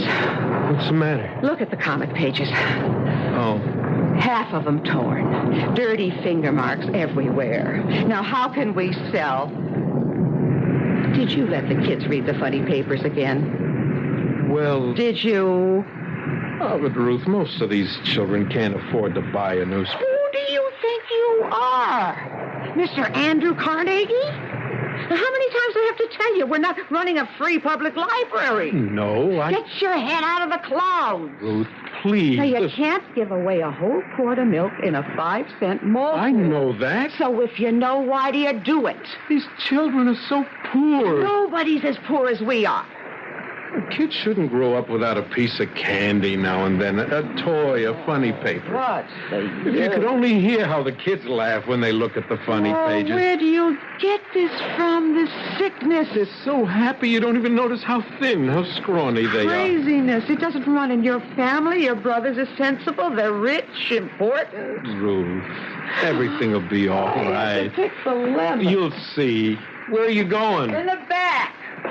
To look through the bills. I don't know why. There's no money to pay them.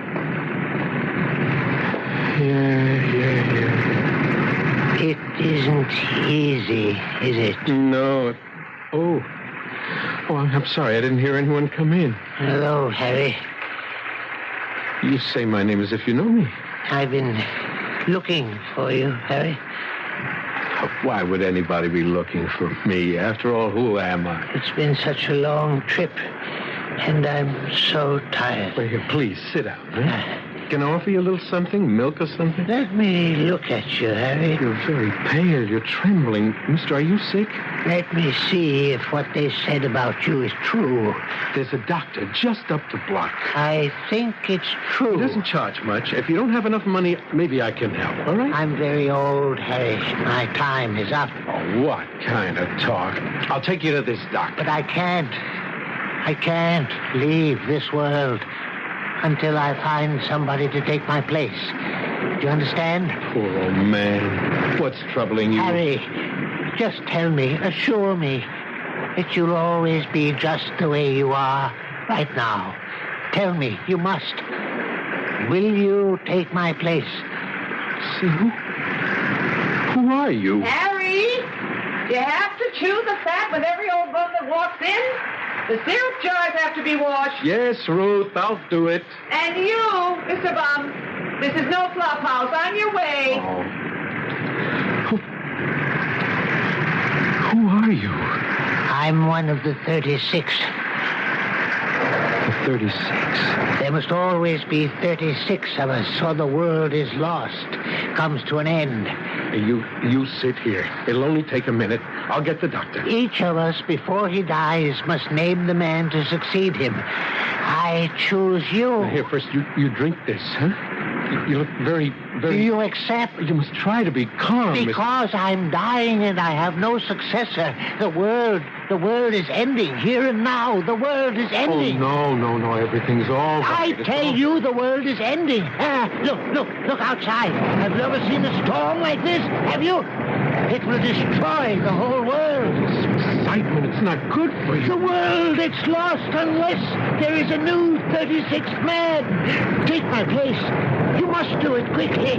Quickly before I die. Don't get up. Don't try to get up, please. Say yes, Harry. Say yes. And suddenly there is an end to thunder and lightning, the wind.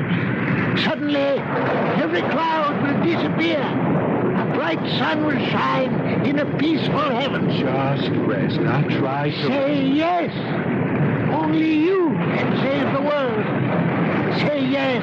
Me? Me save the world? Yes, you. Only you can save the world. Harry. Harry, say yes. Harry. Yes. All right, yes. All right now? Yes. Now it's all right. Listen. I don't hear anything. That's right. You don't hear.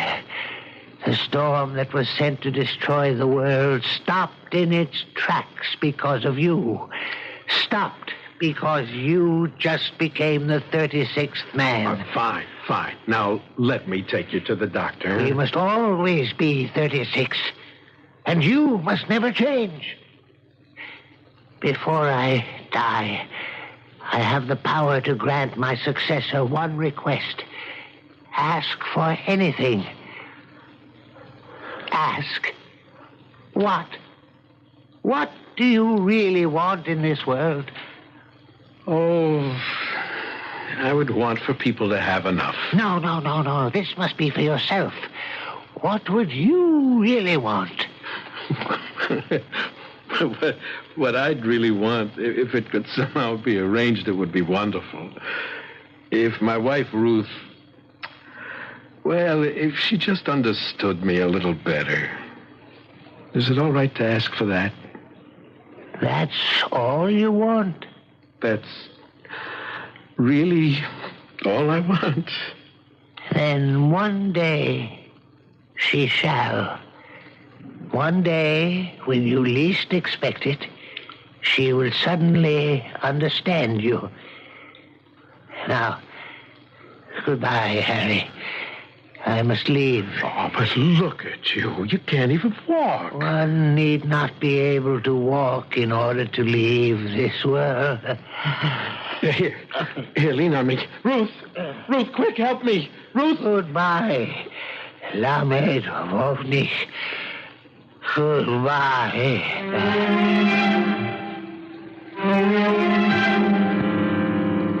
The old man, we have to help the old man. The old man. Harry. The old man. Harry, listen to me. Harry, listen to the doctor. The doctor, yes, the doctor. It's this very old man in my store, doctor. No, Harry. We're in the store right now. Now, your wife says you keep shouting for help. Now, what happened? There was an old man. What old man? He fell to the floor. He said he was dying. I yelled for you to help me. But... There was no old man. Well, you saw him. I saw him? Yes, you saw him. You asked him to leave the store. When was this? When? 5-10 minutes ago? Now, you sure you're not imagining all this, Harry? Now, why should I suddenly say... Works too hard, Doctor. He doesn't get enough sleep. He forgets to eat. You mean that... There was no old man? Where is he? He seemed... so... just like a real person. We talked to each other, and he just fell dead on the floor. If he fell dead, Harry, where is he? Doctor, did you ever hear of the Lamed-Vovniks? Yes. The old man said he was a Lamed-Vovnik. Oh, the old man again. That he had chosen me as his successor. Harry, it was a hallucination. You thought you saw him. Oh, no. I saw him. He was real. To you? He was in that chair. He was real. He was in your mind. There are new things, Harry. An entirely new dimension of the mind is being opened, explored. I wonder what that Dr. Freud would say. Who? There's a Dr. Freud in Vienna. Something new. He's what they call a mind doctor. I wonder what he would say about your old man. What could he say? He's never seen him. I think I'll write to this Dr. Freud. He's involved with everything that happens inside the mind. But the old man wasn't inside my mind. He was inside the store. No, Harry. I know what I saw. What are you arguing with the doctor? You can't even run your own business. You're trying to tell him all about his. Look, all I'm trying to say, Ruth, Never mind what you say. Does the doctor say there was no old man? Yes, but Then there was no old man. And that's the end of it.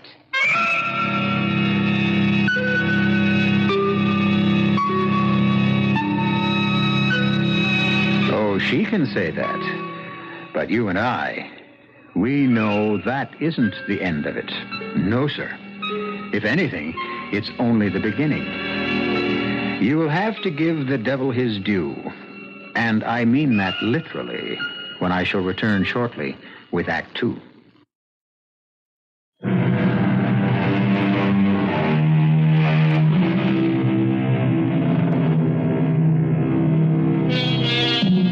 The old Jewish legend tells us that the Lord allows this sinful world to exist so long as there are 36 saintly souls in each generation. And they are known as Lamed Vovniks. Harry Cohen, a very kind, very humble little shopkeeper on the Lower East Side of New York City, has just succeeded a dying member of the group, thus keeping the roster at the required 36. Ruth, his wife, refuses to take Harry seriously. However, there's always a first time for everything. And right now, Harry is about to be taken very seriously indeed by, well, since you would never guess, I'll come right out with it. The devil. You don't believe it? I can prove it. The very next voice you'll hear will be Satan himself. Yes? Who? I suppose you might just as well let her come in. Prince? Don't use that irritating title. Well, I can't very well call you the king of the universe. You're only the Prince of Darkness. So far. Your district captain in New York hears that the newest Lamed Vovnik is in his territory. So? Well, it might present you with a quick way to destroy the world. There is no quick way. Slow and steady is how to go. Now, in 8 or 10 years, I'm arranging for a war. There have always been wars. But this will be a world war. Oh, you've had those before. But not with these weapons. Oh, the weapons they'll have this time.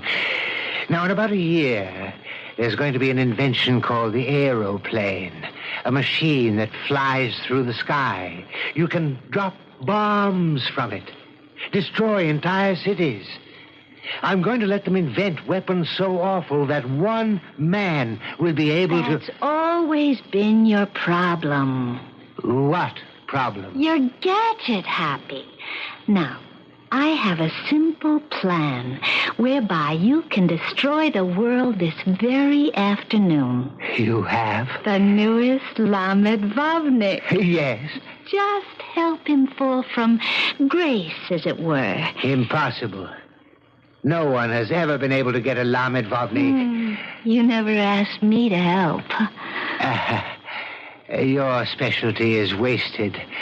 They're mostly elderly men. Long ago, they abandoned the pursuit of earthly pleasure. Or maybe it abandoned them. This new one is young. Young? I even think he's handsome. Oh, well.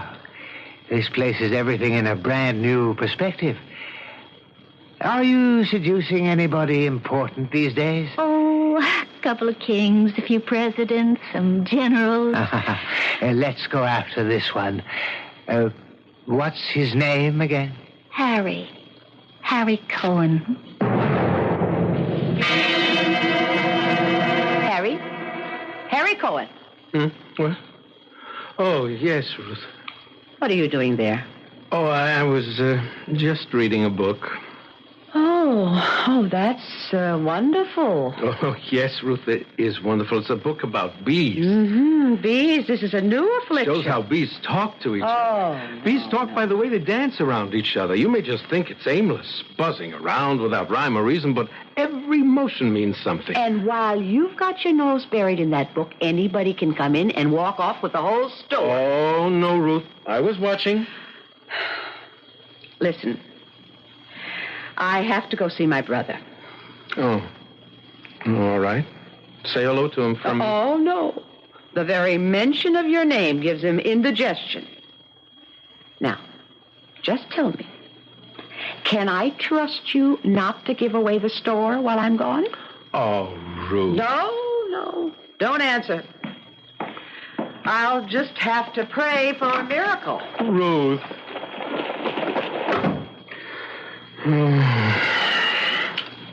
I just wish I could make her happy.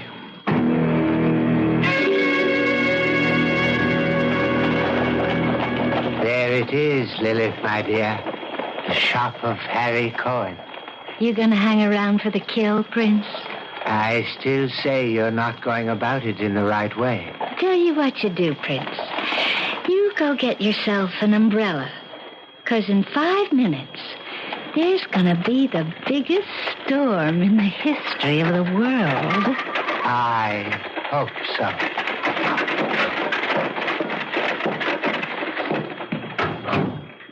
Hello, Harry. Yes? What can I do for you? Did anyone ever tell you how handsome you are?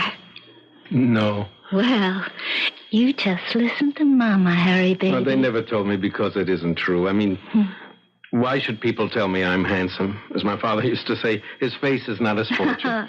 You just come here, Harry, honey. Listen, I'm afraid I don't know your name.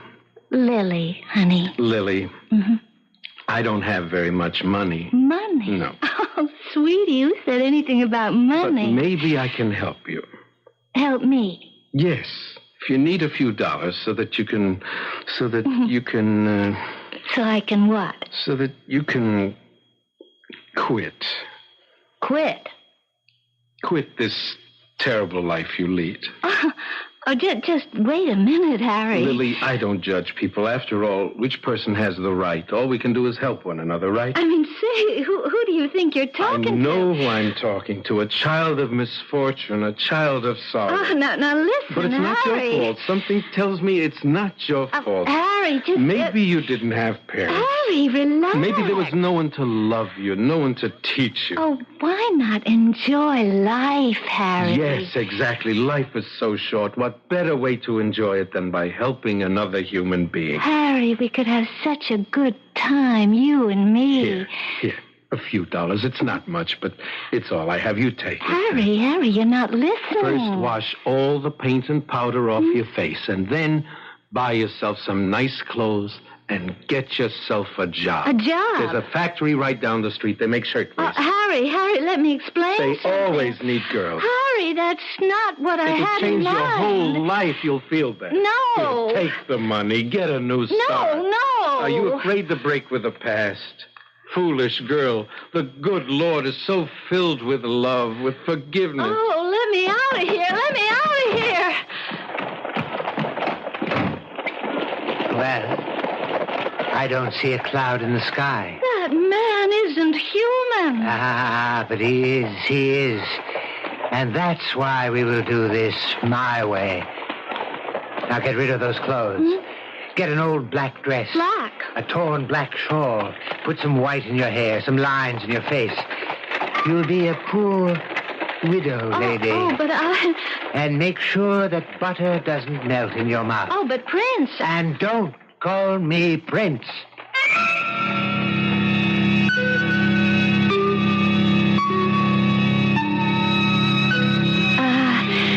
Excuse me. Oh, I'm sorry. I didn't see you. How much for these candies? Those? They're 2 for a penny. Oh, well, I would need 4 because there's Joey and Sarah and Tessie and Benny and, never, thank you. Don't you want the candy? Well, no, because I can only spare 1 penny. You see, otherwise I won't be able to buy milk. You mean you can't spare a penny for candy? Well, not this week. Here. You take this. Oh, no. Now take it. Oh, no. Why not? Well, because it's charity, and Charity, what a beautiful word. It really means love, you know. It's what people should do for each other. Oh, I'm sorry, sir. I have my pride. But you have 4 little children. Shouldn't each of them have a piece of candy? No, not unless I could afford it. Why should they pay for your pride? Huh? Now take it. Come on, just take it. Well... You're new. I haven't seen you before. Well, I just moved across the street, top floor. Oh, what's that book on the counter? It looks familiar. Oh, do you read? Well, no. My husband did, before he died. Ah, it's a book on philosophy. Oh, yes, that sounds like what he used to read. He must have been an educated man. Oh, yes, he was a man like you, very kind, very intelligent. Oh, he would come home from work at night and he would read to me from the philosophy book. Oh, that's what I miss so much. Well, bye. Goodbye.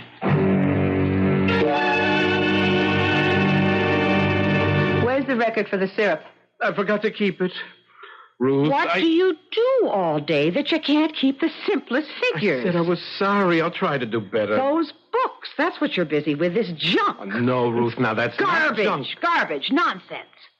In any of these books, is there even one word that can tell you how to make $1? Ruth, it is written, man does not live by bread alone. I'll make a bargain with you, Mr. Philosopher.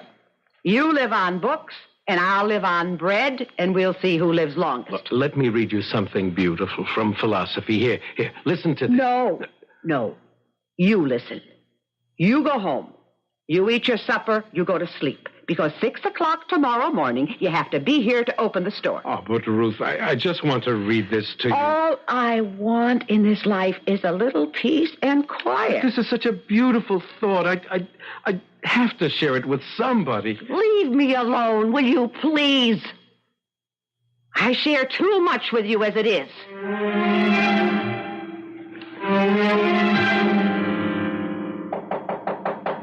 Just a minute.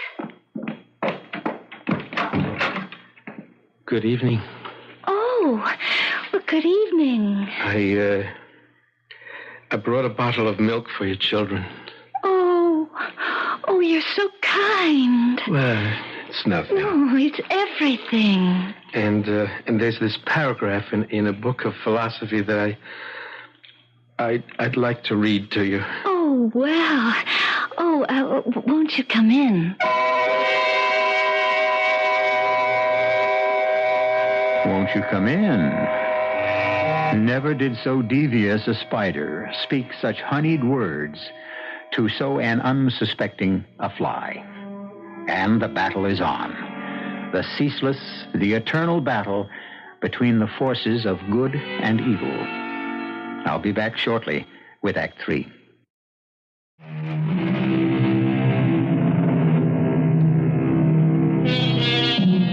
You know, of course, that the old Jewish legend tells that the Lord allows this sinful world to continue only because in each generation there are 36 saintly souls called Lamed Vovniks. Should there ever be one less than this required number, the world will be immediately destroyed.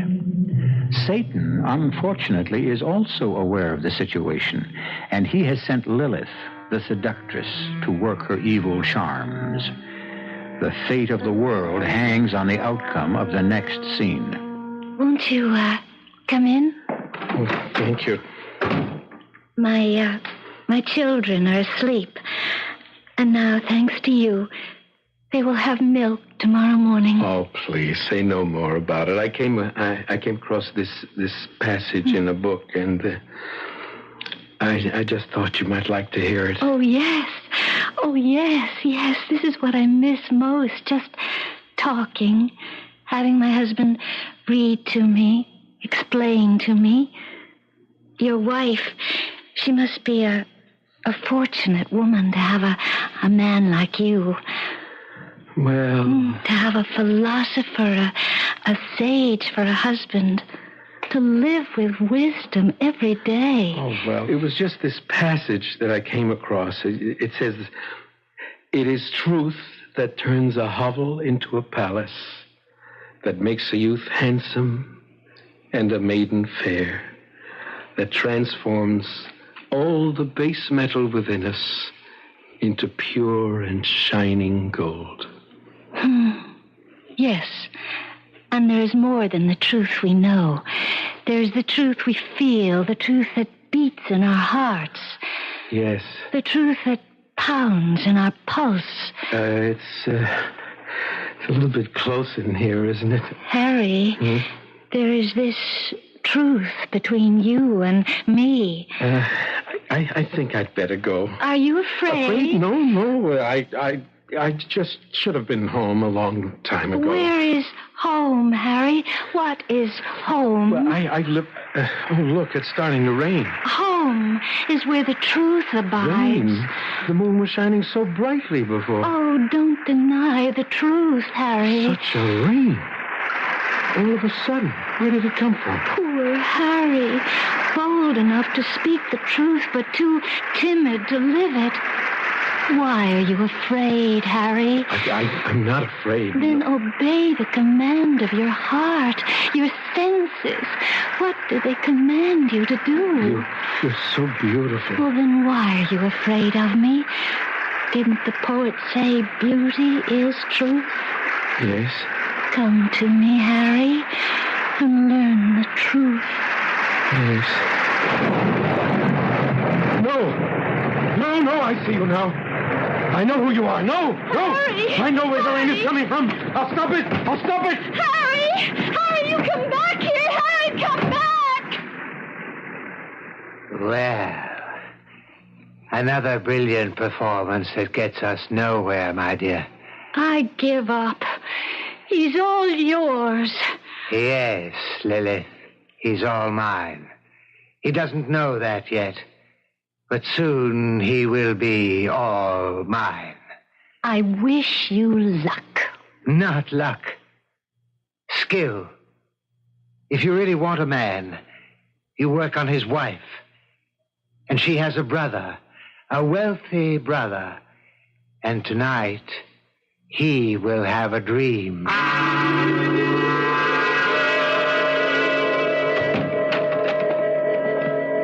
Ruth? Jacob, what are you doing here? Oh, Ruth, what you just said, it's a knife through my heart. What did I just say? You asked me what I'm doing here, with such surprise in your voice. Well, yes, because you never come here. And that's my sin. I have one sister. I never visit her. I never ask myself, does she need anything? Jacob, you better sit. Now, let me get you something to drink, a little soda. Put a little syrup in it. You are sick. I really haven't been a good brother. Yes, that's true. You haven't. But now I'm going to make up for it. You are? My sister. My little sister. She isn't going to waste her youth and her beauty in a candy store. Jacob, you want to go in the back, maybe? Lie down? And my brother-in-law. Such a splendid person, a man with a heart of gold. That's true. And a brain. Such a brain. Yeah, I'm getting old. I need help. I need a man. A brilliant man who can run my business for me. A man like Harry. No. What you don't need is a man like Harry. Harry, what a wonderful person. A man in a million. Now he's ready for real responsibility. But Jacob... I want Harry to become my right-hand man. This is Jacob? My brother? Send your husband to see me the first thing tomorrow morning. Harry? Yes, it's Harry. Did you go see my brother? Yes. Well, tell me. Did you ever suspect such a thing? Look at you. You're still in a daze. Yes, his house. He lives in a palace. He has 5 bedrooms. He can only sleep in one of them at a time. Where do you want to live, Harry? Live? Of course, live. We're certainly not going to live in this neighborhood anymore. Why not? Why not? Because we're going to sell the store. Why are we going to sell the store? Why? Well, because...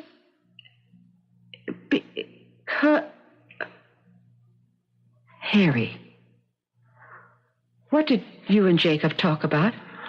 We talked about a job, and he... And what happened? What happened? Well, the way it ended, he threw me out of the house. What? He lost his temper. What did you do? I didn't do anything. What did you say? I didn't say anything. You know Jacob. He has a very strong temper. Harry, tell me. Everything. Start at the beginning. Well, when I got there, he was already angry. Why? Because I was late. You see, there was an old man on the car, and he was afraid to travel alone, so I had to go to his stop with him, and then... Just tell me. Well, Jacob said he wanted me to help him take care of his money. And you said? I said, how wonderful. Oh, then you did take the job. Well, what I said was, what a wonderful opportunity to help people. Help people? Well, isn't that the best way to take care of money, Ruth? Feed people who are hungry, clothe people, send an orphan child to school. I can see where we're going. He laughed. He thought it was a joke. Can you imagine? He said, money isn't something you give to people. Money is something you take from people. Harry. He wanted me to learn about money by starting to collect rent. You? And if a person couldn't pay, to put him out. No, now. You wouldn't have to. No, I said I couldn't. And then he wanted me to work in his store. Well, that's better. Better, Ruth. He cheats people. How dare you say that about He charges too much. He doesn't give them right weight. So, you're not taking the job. Please, Ruth, please. Please, Ruth. Now she won't talk to me for a whole week. Hello, Harry. Oh, hello, Doctor. How are you feeling, Harry? See any more Lamed lately? Oh, no, please, Doctor. I don't feel so good right now, huh? Oh, what's wrong? Oh, an argument with my wife. That's what I came to see you about. Hmm? I got a letter from this specialist in Vienna. An answer from this Dr. Freud. Very interesting. Yes? Now, why do you believe you became a Lamed? Why do I believe? I know. The old man was here, the storm. He died. Harry, you needed it. I needed it? You manufactured it for your own self-esteem. What does that mean? It means you realize deep inside that you failed your wife. I failed her? All the things she wants, she can't have. Clothes, theater parties, money. Those things, they're not important. Not to you, but they mean so much to Ruth. Isn't it more important to help one's neighbor? And so, to give importance to yourself, to convince yourself that what you're doing is right, you make it appear that if you stop letting people walk all over you, then the world will come to an end. But that isn't what I'm doing. It could look that way to somebody else. Besides, Harry, what makes you so sure you're the one who's right?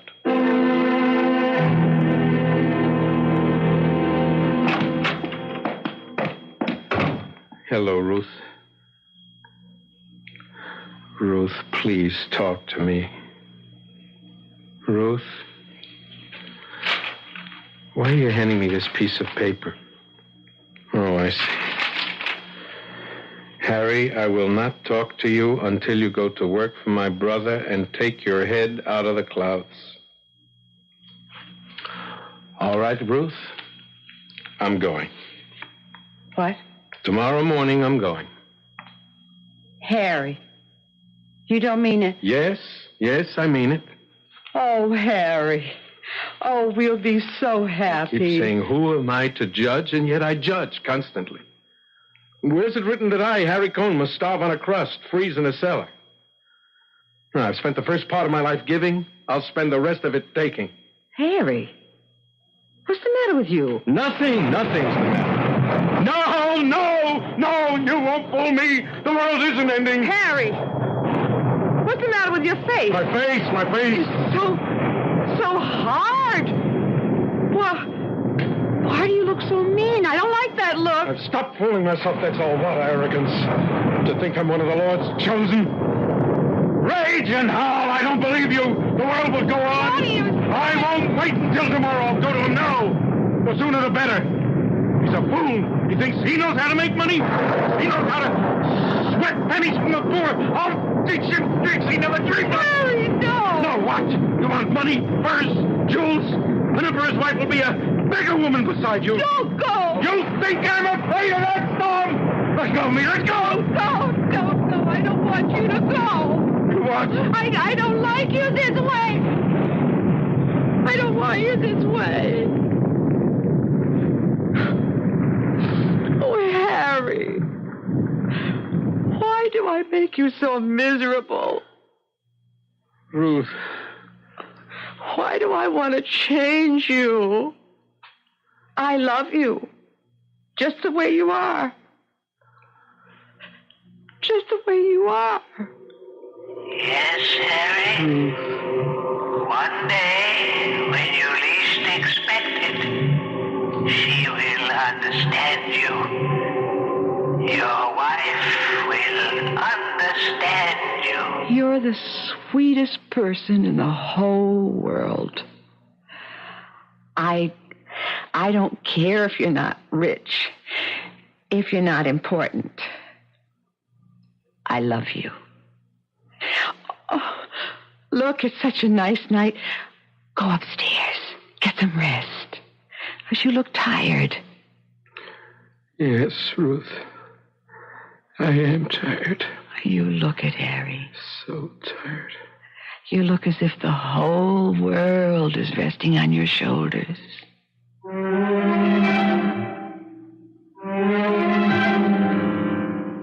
And according to what is written in one of the old legends, the world is resting on Harry's shoulders. As an additional thought, if a sudden storm should upset the weatherman's predictions for a beautiful day, remember, some one of 36 people may be having a momentary lapse, because, after all, even the saintliest of humans still are human. I'll be back shortly.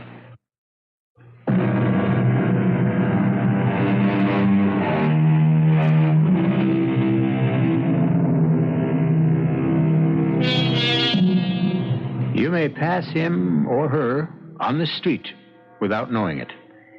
You may look at some insignificant, retiring, unimportant person and never know that he, assisted by 35 others, holds your fate, your life, your world. We think the world is saved by the strong, the mighty, the powerful. But no, they can't save it. They can only destroy it. Remember, it is the meek who not only inherit the earth, but maintain it as well. Our cast included Ross Martin, Ann Petoniak, Robert Harris, Carol Teitel, and Robert Dryden. The entire production was under the direction of Hyman Brown. And now, a preview of our next tale. Every cop in this city is looking for you, top dog. Dave, don't bait him. That's okay, lady. I know it. You really shoot Mrs. Schofield? She caught me going through her apartment. To shoot an old woman in cold blood? Well, she seen me, didn't she? No. Listen, baby, I'm a 3-time loser. Now, I got nothing to lose. But that poor little thing... Shh. She could have pulled me out of the file. She seen me. And anybody sees me on a job gets it. Anybody catches me on a job gets it. Hey, that's where you get a break, man. Now, ain't you glad you're blind, huh? You couldn't give him a make on me. Hey, lady. Hey, lady, you blind like your husband? No, Yes, we're both blind. So, you seen me too, lady. This is E.G. Marshall inviting you to return to our Mystery Theater for another adventure in the macabre. Until next time, pleasant dreams.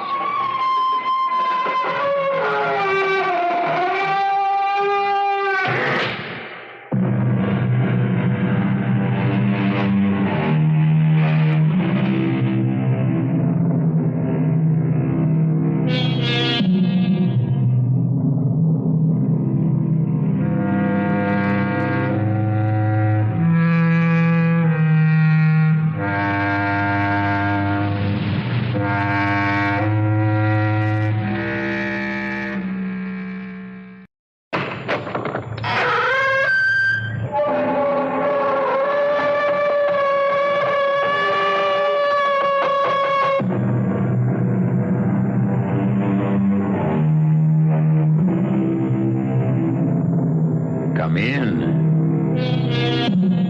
Welcome. I'm E.G. Marshall. Won't you join me in the exploration of the rich resources of your own imagination? Modern science tells us we live in a world of waves. Beyond the atom, the electron, the ion, substance itself breaks down into waves. My voice is coming to you now on waves. And that, as they say, is the long and short of it. But what about thoughts? Might not they comprise wave patterns, too? Patterns that linger on after the thinkers are dead and buried. Might not that explain the empty footfall in the vacant house, the rattle of chains, now rusted and broken, and even the sound of voices long ago silenced? They'll overtake me. They'll put me in irons. And this time, they'll hang me. No, my dear, no. They can't harm you now. They're all gone. They're all turned to dust long ago. They'd be after me. You'd not want to see me swinging in the wind, would you? No, I wouldn't want to see that. I must have a swift, able ship. In mercy's name, help me. Help me.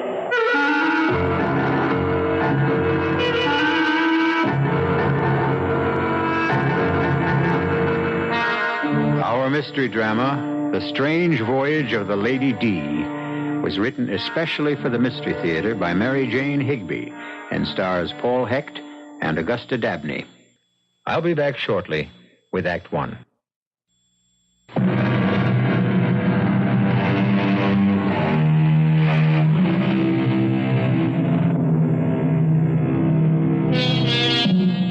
The curious adventure that befell the Stevens family would never have happened if Ellen had had her way. But Ellen was a realist, her husband Richard a romantic. And when did realism ever hold the line against the subtle persuasions of romance? It all began during a visit to one of those cruise-ridden, sun-drenched islands in the Caribbean. A friendly family disagreement was in progress, an old story. It's been going on now for 6 years. It's the one at the end of the dock, Ellen. There. Isn't she beautiful? It's very nice. But you promised her, Richard, no more boats. Well, not until Susie's at least 16 years old. We'll never see a buy like this again. They're practically giving it away. Well, then there's something wrong with it. It's got dry rot. Not this ship.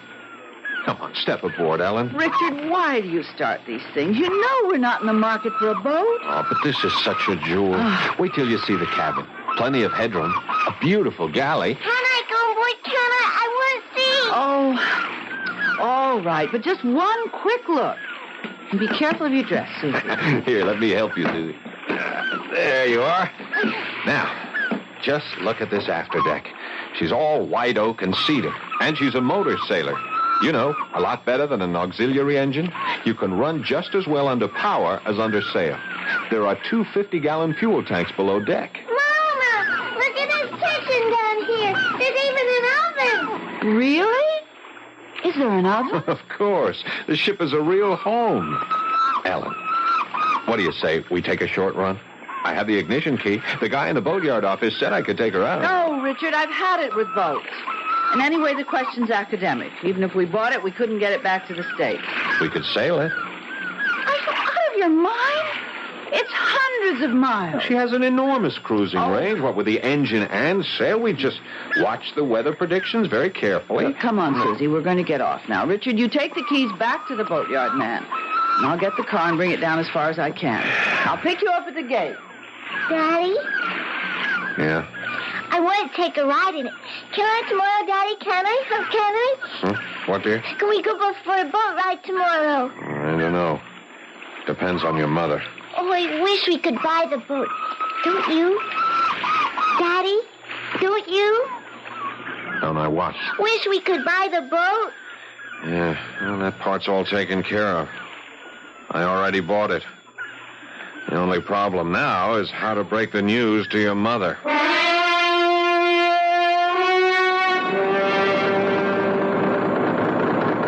Now, Ellen, you have to admit, this is the life. Look at that sea. It's like glass. It's too calm. I don't like the gray mistiness that's settling over everything. I won't feel good until we sight land again. Oh, it won't be long now. We were clipping right along when we had the sails up. See, that's the advantage of a motor sailor. When the wind died, we could switch right over to power and still maintain our speed. Except for that panicky half hour when you couldn't get the engine started. Just a little corrosion around the points. Bit of sandpaper fixed that. Here, Ellen, why don't you take over the wheel, huh? I want to go and look at the chart. Now, the first buoy we pick up is number 12. From there, we'll see a light. If we make it before nightfall, you can take over for a few minutes. Okay, Susie? I don't like this mist. You know where we are right now? We are sailing on the Spanish Main. The Spanish Main? That's right. These waters were infested with pirates in the old days. Blackbeard and Calico Jack. Richard, I think there's a fog closing in. Look ahead. Yeah. Well, just hold a steady course. We'll be sighting that buoy any minute now. Susie, go below and bring up my binoculars. There's a good girl. The visibility's not any too good. We can't be far from port. Oh, Richard, I hope we're not running into one of those awful pea soupers. Now, don't panic. Don't get Susie frightened. Here's binoculars. Thanks. Can you make out anything? Well, I don't see it yet. But we will. Tell me more about the pirate. Okay. Well, Calico Jack Rackham. They called him that because of the fancy clothes he wore. He sailed with Anne Bonny. There were girl pirates, too, you know. Girl pirates? Sure. Anne Bonny and Mary Reed. And from all accounts, they were better at it than the men. The fog's getting awfully thick, Richard. I've never seen one roll in so fast, and the sun's gone. I'll take over. No, I can hold her on course. You keep looking for that buoy. We should have been in port long ago. Well, we lost a little time trying to start the engine. Are we lost? Of course not. I think we ought to start sounding our foghorn. Not yet. Don't you want to hear what happened to Anne Bonny? What happened to her? Well, the pirates all went to jail. They hanged poor old Calico Jack. Mary Reed was dying of a fever, and Anne Bonny nursed her. And then, well, nobody knows just what did happen. In the morning, when the jailkeeper opened their cell, he found the body of Mary Reed, but Anne Bonny was gone. She disappeared and was never heard of. Richard! What? Look! Look what you've done, oh, Richard, how could you? Well, what? Well, what is it? This monkey wrench is right behind the compass, Richard. Who put that there? Who? Who was working on the engine? That wrench will have pulled that compass so far out of line, heaven knows where we are now. Sorry. I was so glad to get that motor started. Oh, Ellen, I'm sorry. Oh, if I ever get my feet on dry land again. Now, let's keep calm. We are not lost. Oh, no, we're still right here in the Atlantic Ocean. I'm sorry, Ellen. How I ever let you talk me into this expedition. Just try to keep cool. Daddy? It's all my fault. We're probably 50 miles off course. Daddy, there's a big can floating over there. What? Where? There. The buoy. It is. Oh, thank heaven. I'll take the wheel. I want to go right up to it. We got to be sure of that number. It should be 12, right? I see it. I see the number. What is it? 3. 3? No, it can't be. A 3 and an 8. Oh, no. That's what it is.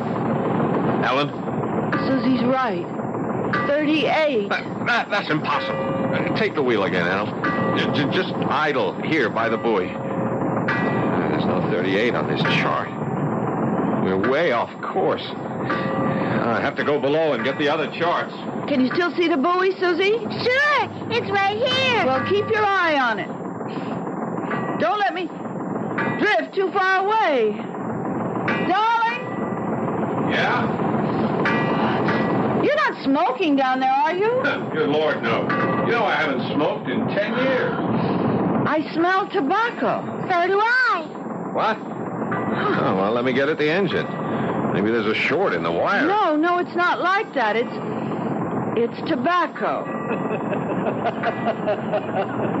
Did you hear that? What? It sounded like somebody laughed.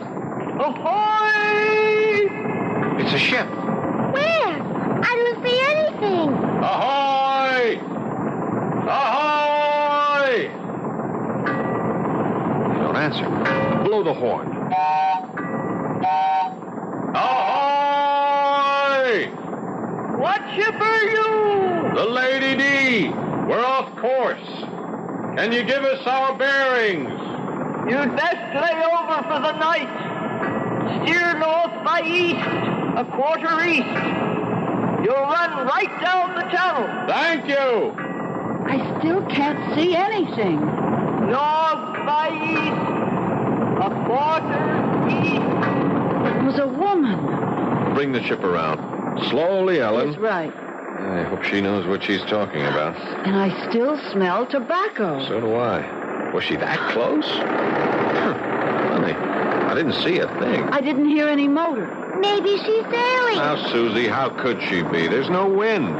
And she seemed to get away so fast. Ellen, go as slow as you can. I'm going forward and keep a sharp watch. We don't know what we're heading into. All right, I've got her throttled way down. Hey! Where are we headed? Quick, put her into reverse! Reverse! Quick, put her into reverse. Then we can back off. Now, here, let me try.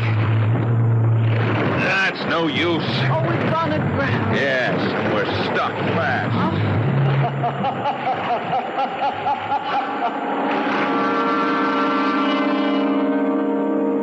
One of the most beautiful yet fearful tales that travelers tell is the Lorelei, the siren who sits on a rock, combing her long golden hair and luring unwary boatmen to their doom.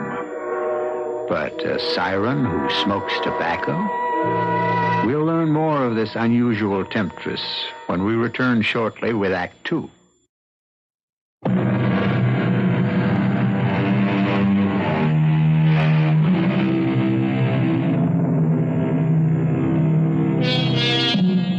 There's nothing so eerie as the feel of a ship gone aground. A living, pulsing body beneath your feet goes suddenly dead. Aboard the Lady D, only Susie slept that night. Ellen and Richard kept an anxious vigil, waiting to see what the dawn would bring. Where were they? How great was the damage to their boat? On the last question hung the safety, perhaps the survival, of the ship and her crew. Ellen, come up on deck. You got to see this. What, dear? Look at that sunrise. Isn't it magnificent? Oh, darling. You are the one man alive who could run a valuable boat aground in the middle of nowhere and greet the dawn like Shelley. Well, some sort of ship is sure to pass by. Meantime, this is a great adventure. Mm-hmm. Wait till the tide runs out. That'll be an adventure. This boat's going to roll over on her side. No, she won't. She's built like a sea skiff. They used to pull them right up on the beach to unload the catch. So, give us a kiss, Cassandra. Good morning, darling. Well, I guess I better go ashore and see if I can find a water supply on our desert island. Is this really a desert island? I'm afraid so, sleepyhead. And your father's playing Robinson... Richard, look. Yeah, if I'm not mistaken, here comes Friday. Hello. Good morning. Good morning. Good morning. You early? What'd he say? I think he said we're early. Early for what? What island is this? Campbell's Island. Campbell's Island? Yes, mistress. I'm Campbell. Oh, how do you do, Mr. Campbell? I'm Richard Stevens. This is my wife. Good morning, mistress. My daughter. Welcome. Did you say we were early? Yes, yes. Usually September come before she bring a boat. Who? The lady who smoked the pipe. A pipe? Yes, a long clay pipe. You did not see her. No. We smelled her pipe. Is Campbell's Island... I mean, is there a town here? Ow. Ho, ho, ho. Campbell, the only man here. Oh, we missed the harbor channel. Campbell's Island. I have no harbor. The lady said there was a channel. Oh, yes. Sometimes she say that. You mean she lied to us? Maybe. He want your boat. Your boat. She nice. Oh, well, won't you come aboard, Mr. Campbell? Thank you, sir. Can I give you a cup of coffee? No, thank you, mistress. Oh, your wheel. I like a good old-fashioned wheel to steer with. You pay a lot for that. Oh, the compass. Well, the ship's well equipped. This is the ship's bell. Brass. Must cost dear. You have a radio? Just a receiving set. Now, Mr. Campbell, about getting off the beach. You stuck fast, man. Well, if you have a boat and a tow line at high tide. No, man. My motor too small. Just a little outboard. I sail to the other island. Oh, there are other islands near? It's ours to sail there. Could they send out a workboat from another island? Maybe. We have to fetch them. No wireless on Campbell's Island. You mean go in your little sailboat? Oh, no, mistress. You and the child must stay here. My boat is small.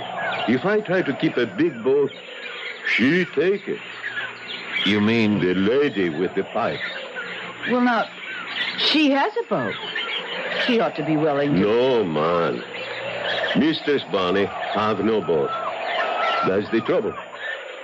She look for a boat. All the time she look. Bonnie? Did you say Bonnie? And Bonnie? You know about her? Yes, but she died 200 years ago. That's what they say.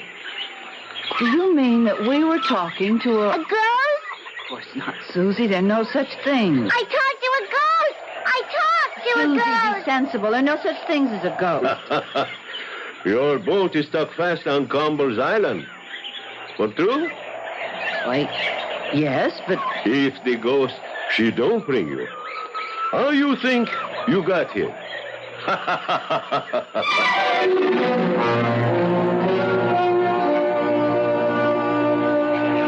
Mr. Campbell and Susie are certainly getting along together. Look at them striding ahead of us. He's striding. She's trotting. What a big, powerful man he is. And his skin, like ebony. Yeah. How old do you think he is? Well, I don't know. 40? Well, I'm eager to see his boat. Listen, I hate to think of your starting out all alone with him. I have to go for help. But why can't he go by himself? Oh, I don't know. He doesn't seem willing to do that. Did you notice the way he examined our boat equipment? Yeah, like he was taking inventory. Yeah, but what do they call those people who lure ships to their doom by putting out beacon lights? Wreckers. Yeah. You think he's a wrecker? The thought crossed my mind. Oh, but we did hear a woman's voice. Now, look, there could be two explanations for that. Either there is a woman on this island in spite of what Campbell says, or he's a ventriloquist. Look, Ellen, look down there. Why, it's a castle. A ruin. A burned-out ruin. How in the world on this desert island? I know what that is. I've seen those burnt mansions before. This was a plantation in the slave days. When the slaves rebelled, they burned the house to the ground. Half of it is still standing. Yeah. And now the house and the island have found a new master.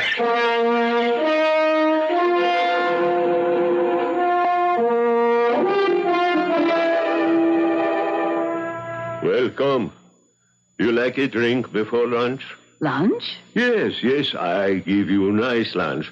You like foie gras, caviar, potted shrimp, any kind of wine? Nothing, thank you. A vodka Collins would be just fine. Vodka Collins. Soon come back. Mama, Mr. Campbell says there's an ice-cold spring behind the house and coconuts and pineapples and Hey, look in the corner there. Cast bronze and enormous. A propeller. That's worth a lot of money. And that wheel, it's huge. Must have come off a schooner. What does it say on this plate, Mama? Duchess of the Caribbees. This one says Rita 2.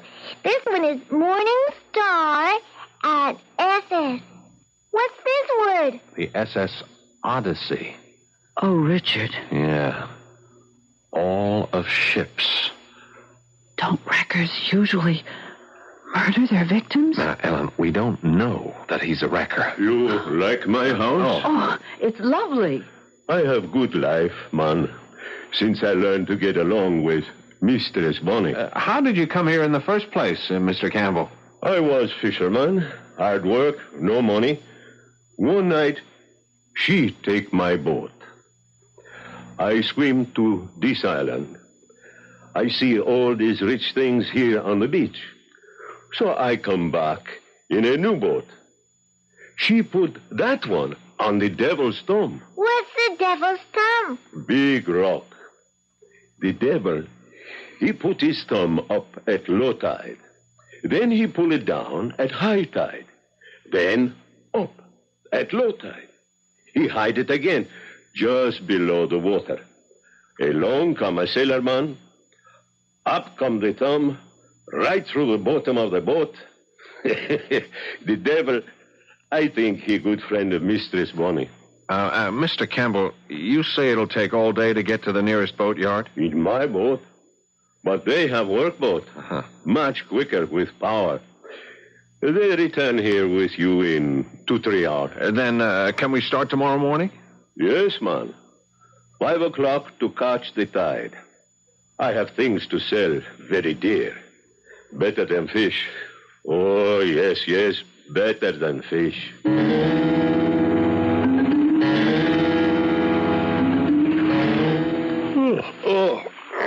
It feels good to stretch out. Ooh, I'm exhausted. I was certainly glad to get back to our boat. Yeah. I'm afraid I'm too nervous to sleep, though I dread the thought of our separating tomorrow.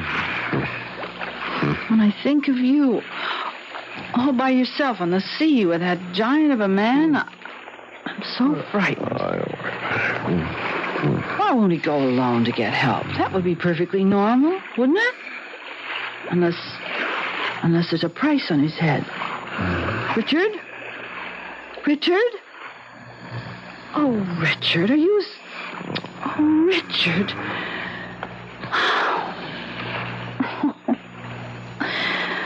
Oh, dear, I'll never get to sleep. She's a naval ship. What? Who's that? Over the side with you, lad. And mind, walk on cat's feet. Who's there?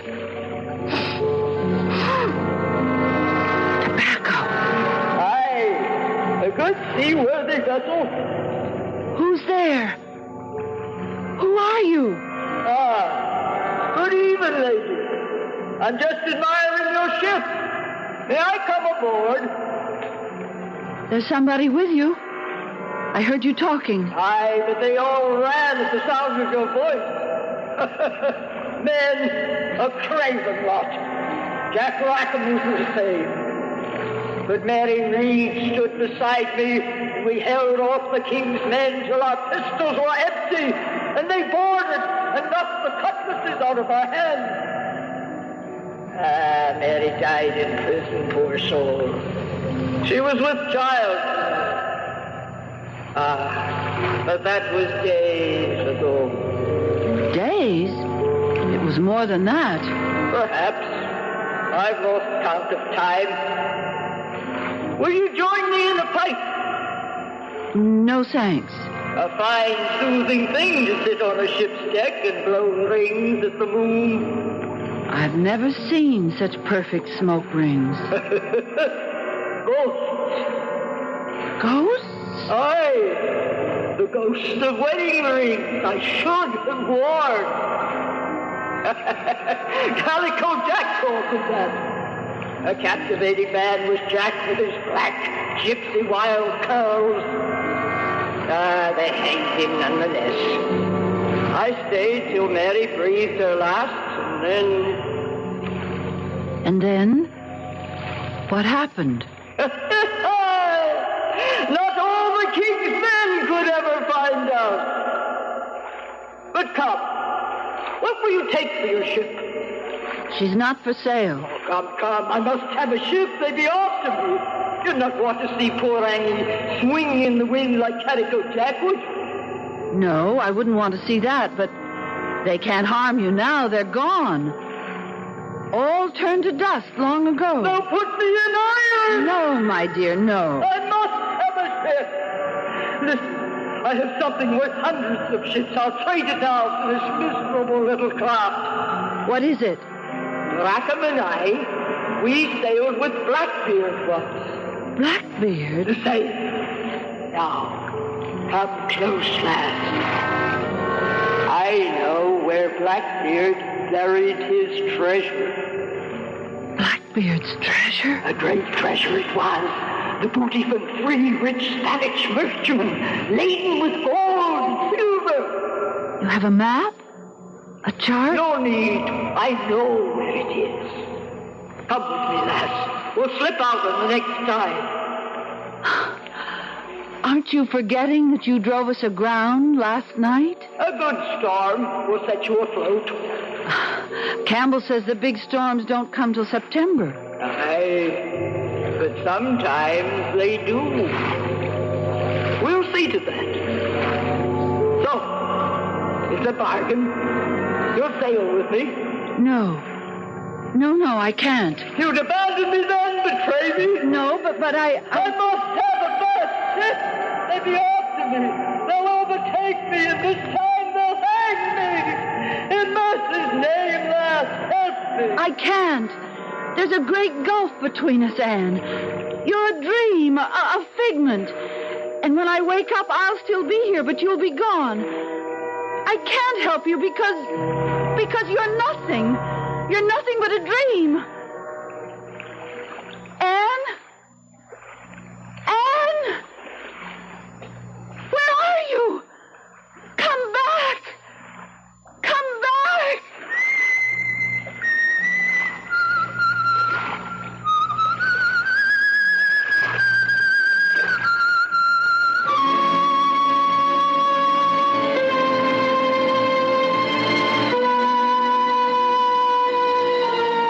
There's an apparition for you. A whistling, pipe-smoking lady with a cutlass at her belt.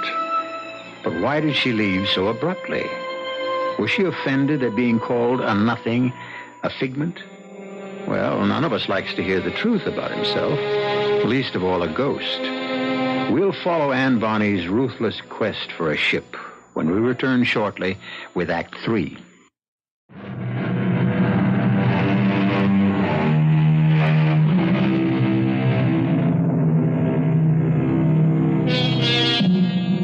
A spectral lady bent on seizing a ship, or a laughing West Indian intent only on gathering up the spoils.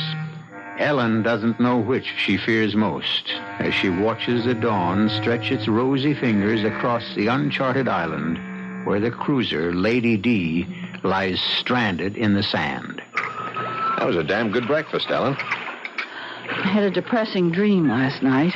Oh? Well, at least I think it was a dream. Anne Bonny boarded the Lady D, and we had a long talk. And I felt sorry for her. She was frightened. A scared ghost, huh? That's a switch. Yeah, well, she was terrified. Oh, darling. I hate to see you go off with that awful man in that little boat. Oh, now, Ellen, dearest, you mustn't worry. I wish we could stay together. The sea, it's so treacherous. Campbell's been sailing these waters all his life. Oh, yes. And he's lost 2 boats. He told us so. And besides, you're going out in a tiny boat with a criminal. He's not. He gathers salvage. That's all we really know about him. Good morning. She turn now. Time to go. Toss me a line. I'll make you fast to our stern. Catch. Got it. Come up on deck, Susie. Daddy's leaving. Come on, darling. Take care. I want to go, too. So do I, but we can't, darling. I don't want to stay here. Morning, Mr. Susie. Good morning. I want to go with you, Daddy, please. No, there isn't room for us all. You and Mommy take care of each other. Don't go, Daddy. Mr. Susie, you go to my house. You can look at the books. Read the pictures. Now, when I get into the boat with Mr. Campbell, we're going to let you free the line and cast it off. Now, see how quickly you can do it. Here I go. Hurry! Okay, cast us off. There. Be good now. We'll be back before you know it. Aren't you going to start the motor? No, the tide. She take us out. Then I put up the sail. Oh, darling, you're slicker. A quick shower might Not come a up. chance. Look at that sky. No stormy weather. Not if Aunt Bonnie, she don't whistle up the wind. What? What did you say? No storm. Not if she don't whistle up the wind. She do that sometime. Yes, man. Ooh-wee, she do that.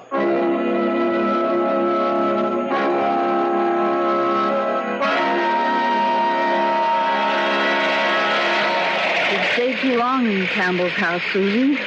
We should be getting back to the Lady D. It's still raining. I thought it was one of those quick little tropical showers, but just look out there. The water's all ruffled. White caps.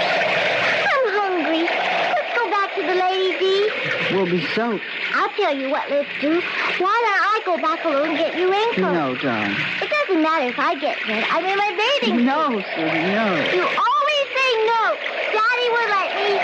It's only a little way. Please. Well, you promise you'll come straight back? I promise. No loitering now. I won't.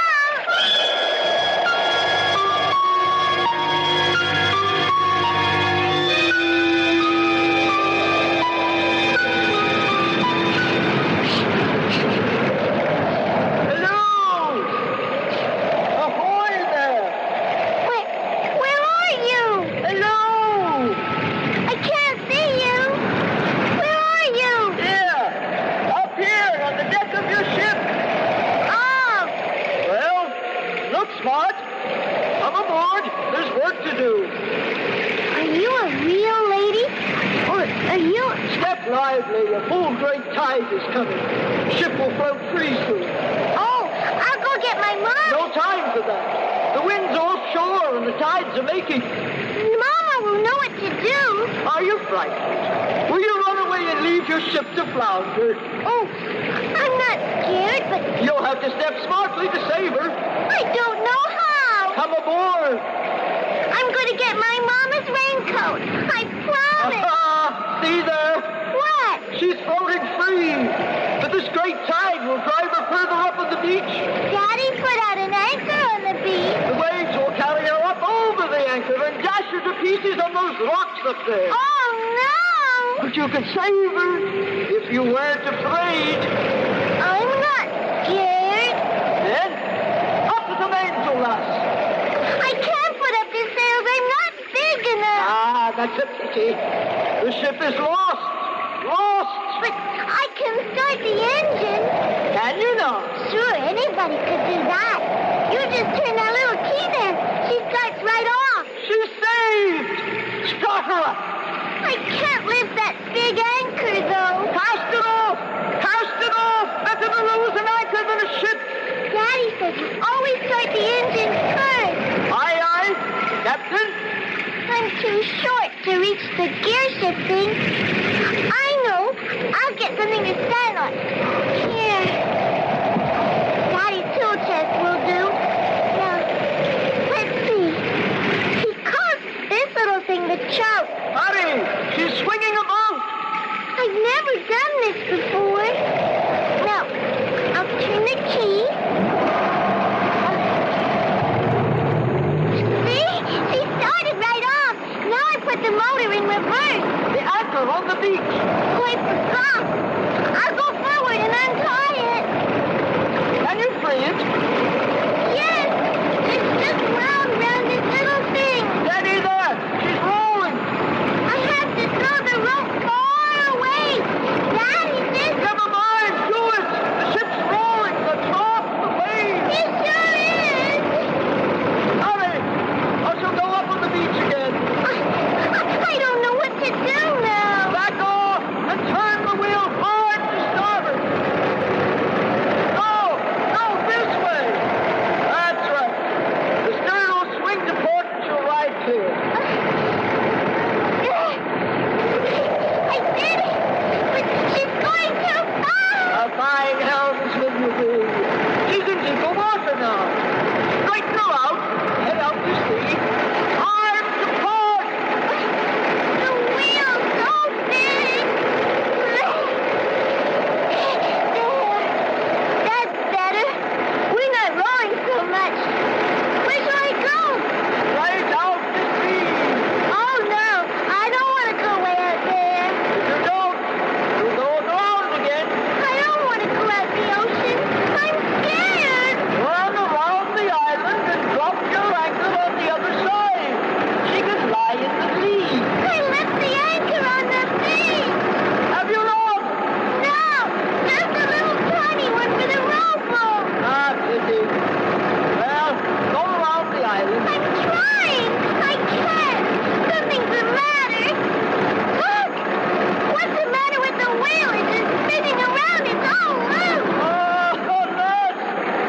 disappear like that, can it? Without leaving a trace. Of course not, darling. Mr. Wyatt here has radioed back to the boatyard. They say the authorities are sending out a helicopter. We'll hear from it soon, and when we do, we'll go right to her.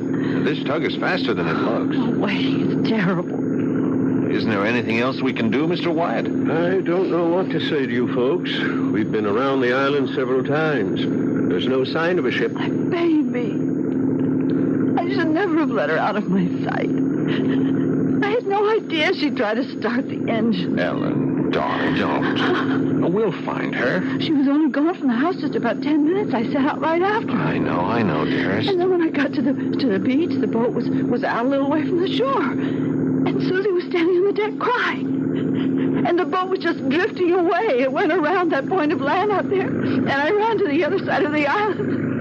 But I never saw it again. Oh, no, dearest, please, don't cry. There was just nothing I could do until you came back in the tugboat. I know. We'll find her. I wish that man Campbell was here. He knows these waters. Why didn't he come back with you? He dropped me at the public dock and took off like a shot. The police have had him in for questioning several times.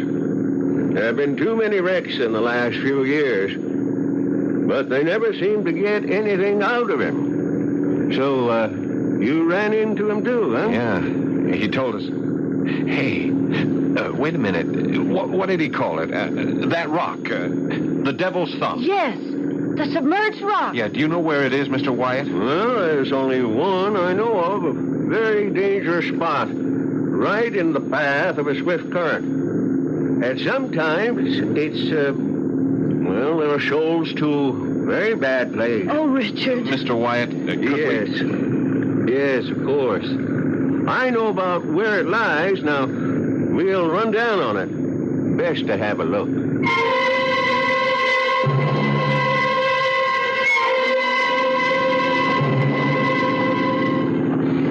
This is the tugboat Swallow calling Coastal Police Launch.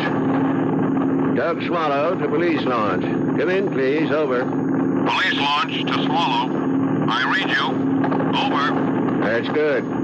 I can hardly hear you, but it doesn't matter. We've located the missing cruiser, Lady D. Over. Is the child okay? Over. Yeah, it's a miracle. The kid was alone on board. She managed to drop a small anchor onto a submerged sandbar near the Devil's Thumb. I have the boat in tow, and we're heading back to port. Over. Glad to hear it. Over. Right. Over and out. Well, Susie, you're quite a sailor.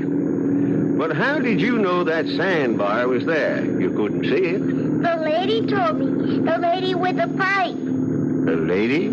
She's not a real lady. She's a ghost. No. Well, it's hard to explain. We don't believe in such things, of course, but... She went away for a while, but when I started to cry, she came back. A ghost? I'm sure there's some perfectly natural explanation. She said to put out a long, long line so the anchor wouldn't drag. Well, that was sound advice, but I don't understand. You see, Mr. Wyatt, I've been telling Susie these pirate stories. And I'd had a very vivid dream, and she heard us talking about that. You know how impressionable children are. Excuse me.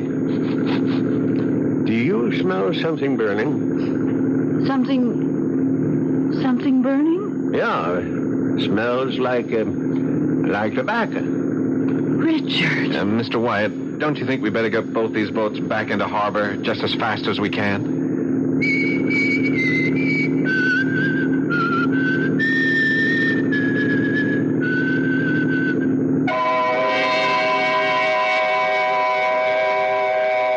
Well, those were the known facts of the strange voyage of the Lady D. To this day, Susie insists she talked to a ghost. Ellen believes it was a startling example of the power of the imagination. And Richard has been reading up on the dematerialized nature of modern physics. And he wonders if somewhere in space there exists a vast psychological viewing screen picking up impressions from other times, and through which it was the fate of the Lady D to pass. I'll be back shortly.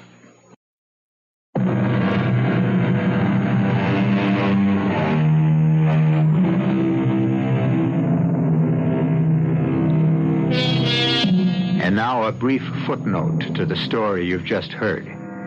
Among seafaring men, there is a belief, as ancient as the art of navigation itself, that when the wind dies down, a sailor may bring it to life again by the simple act of whistling. The mystery concerning the fate of Anne Bonny, as well as her life of piracy with Calico Jack, Mary Read, and the nefarious Blackbeard, is not legend. It is thoroughly documented historical fact. Our cast included Augusta Dabney, Paul Hecht, Corinne Orr, Margaret Barker, and Dan Ocko. The entire production was under the direction of Hyman Brown. And now, a preview of our next tale. Joe. Yeah, Amy? Joe, there's something crazy going on in this house. Something real crazy. Now, Amy, honey. Joe, listen to me. There's something wrong. Jack says he never saw me before in his life. What? And never proposed marriage to me, and then he did. And his wife, she came to my bedroom with an axe in her hand. For chimney's sake, hold it. Amy, you're not making sense. Oh, I know I'm not, because what's happening here, what's happened to me doesn't make sense either. Will somebody explain this? A mistake of some kind has been made. A mistake? Your sister, I haven't wanted to spell this out in so many words, but since you're here now and can take care of her, Joe, I'm afraid your sister is crazy. This is E.G. Marshall inviting you to return to our Mystery Theater for another adventure in the macabre. Until next time, pleasant dreams.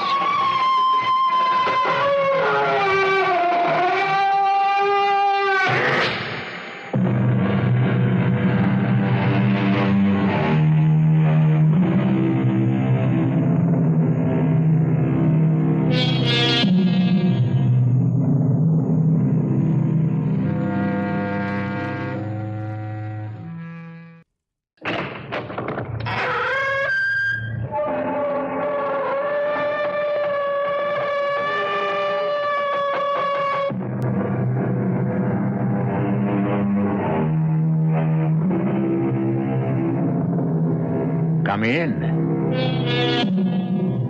Welcome. I'm E.G. Marshall.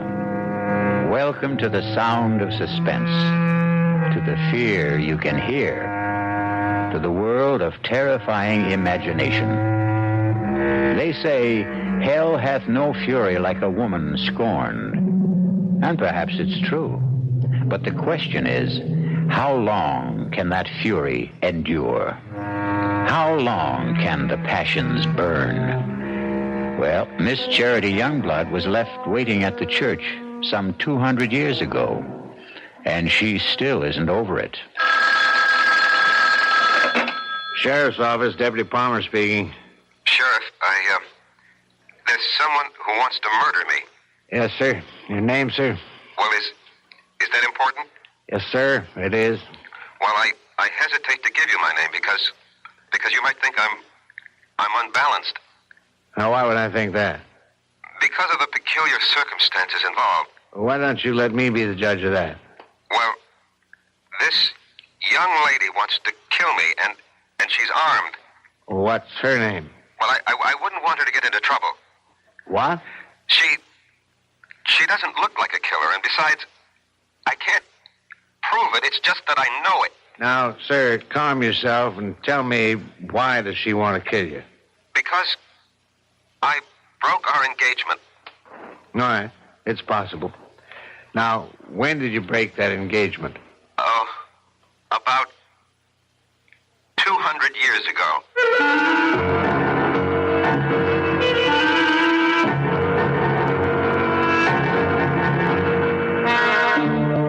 Our mystery drama, A Dream of Death, was written especially for the Mystery Theater by Sam Dan and stars Michael Tolan. It is sponsored in part by Anheuser-Busch Incorporated, brewers of Budweiser. I'll be back shortly with Act One.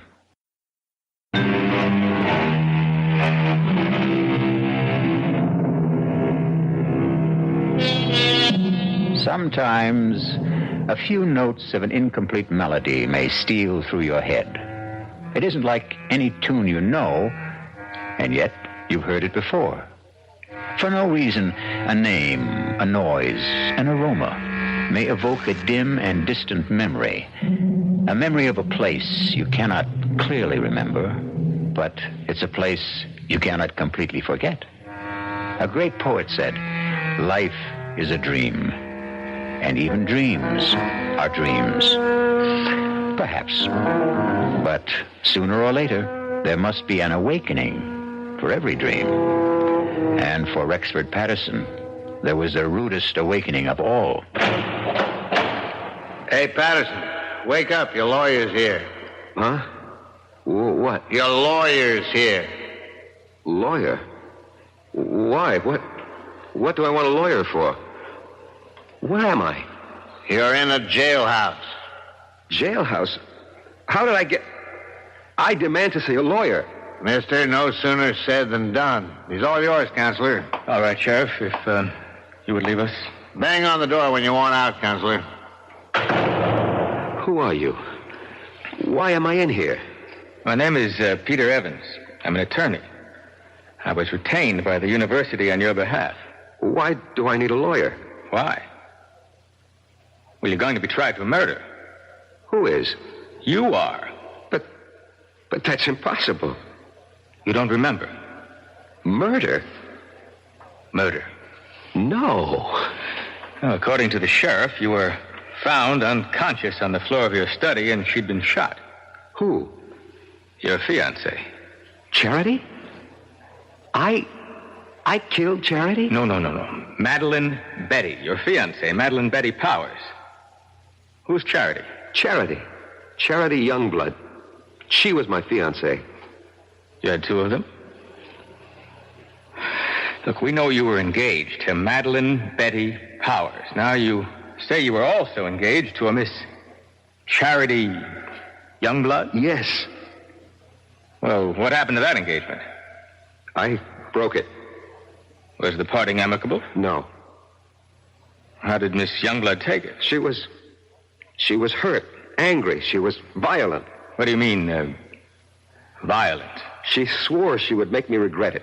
She swore she would have a revenge. Can you prove any of this? Oh, yes. How? I have it in writing. Well, now, this may throw a new light on the case. When did you break your engagement to Miss Youngblood? When? About 200 years ago. Good. You see, if we can produce written evidence... When did you say you broke this engagement? I was killed at the Battle of Monmouth in 78. And 3 years before that would be the early spring of 1775. Well, allow me to suggest the only plea that will save you. Insanity. No, I will insist that we plead the truth. Well, what is the truth? Self-defense.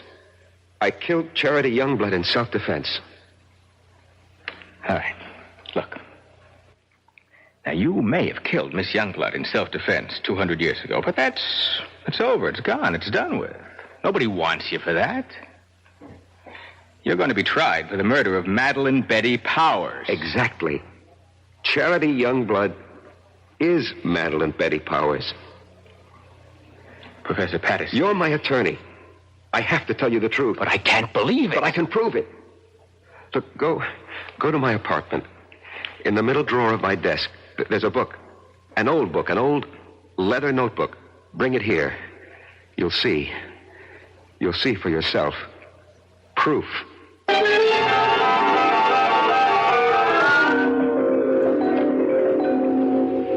You read the book? Yes. It's a diary kept by a girl named Charity Youngblood, daughter of a Connecticut gunsmith during the Revolutionary War. She was jilted by a young officer named Eli Wallington. Naturally, she was quite upset about it. But where is the proof you promised me? I was that young officer. I was Eli Wallington. Look, Professor Patterson, if I'm to represent you, you'll simply have to tell me... The truth. I know the truth. But I tell you the truth, and you refuse to believe me. It's impossible to believe you. Impossible. That's the key word. Well, today's commonplace was yesterday's impossibility. People said it was impossible to transplant a heart, impossible to walk on the moon. You're talking about reincarnation. Last summer, I stopped at an antique shop in central Connecticut. Heaped high on a counter was a pile of old pictures, letters, books.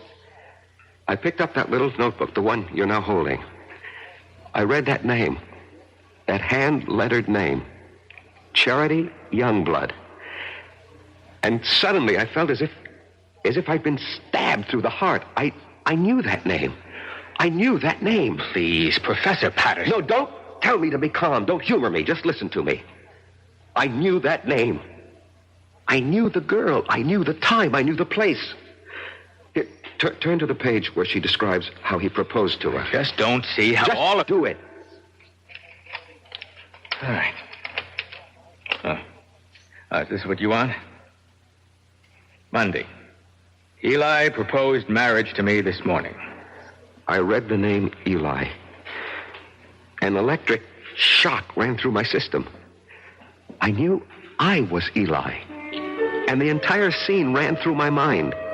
Exactly as she wrote it in her diary. Exactly.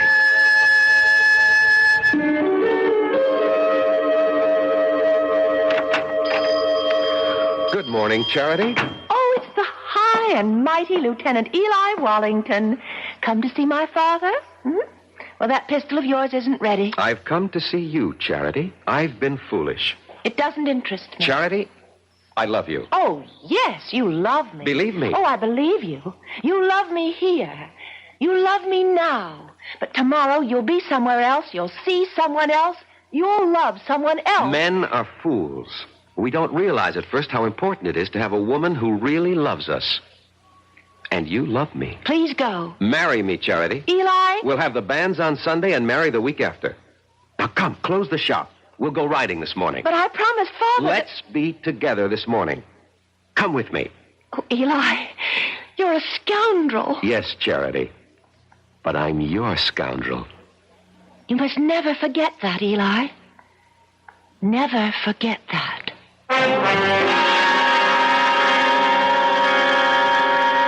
What are you trying to tell me, Professor Patterson? Don't you see, as Eli Wallington, I had lived through that scene. I knew how I felt. I loved her. How do you know you were Eli Wallington? How do we know you're Peter Evans? You just know, that's all. None of this is proof in a court of law. You can read in her diary. Yes, Sunday. This morning, the banns were read in the church. But Eli never married her. Do you know why? Because Charity was right. The very next week, Eli was somewhere else. He saw someone else. He loved someone else. He never saw Charity again. And 3 years later, he was dead at Monmouth. Turn to Charity's diary. See what she wrote when she heard the news of Eli's death. Here's the evidence you need to defend me in court. Read it.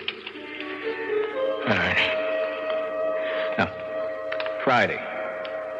This morning, the Reverend Fallowfield came into the shop with news.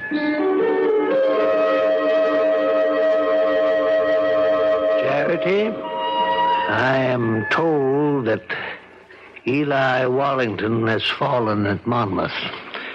I thought you might wish to know. Thank you, Reverend. He died bravely for his country. And I hope you can find it in your heart to forgive him. I will not forgive him. Charity. On that Sunday, that awful Sunday, I swore I'd kill him. But the boy is already dead. He'll live again. I'll live again. I'll find him and kill him. Give up this frightful hatred before it destroys you. He won't escape. If only I could help you, Charity. No one can help me. And no one can help Eli. Somewhere, somehow, someday, I'll have my revenge.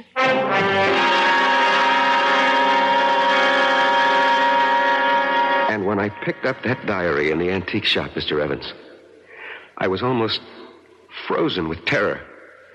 I knew I had come back. Why shouldn't she? But you know something? After a while, I began to laugh at myself. Why? Well, for the same reason you're probably laughing at me. After all, we live in the modern, rational 20th century. Every night, I'd sit alone at home and wait for Charity to come and kill me. And nothing happened. She didn't show up? No. And you can't maintain an emotional pitch forever. And so soon, I stopped thinking about it.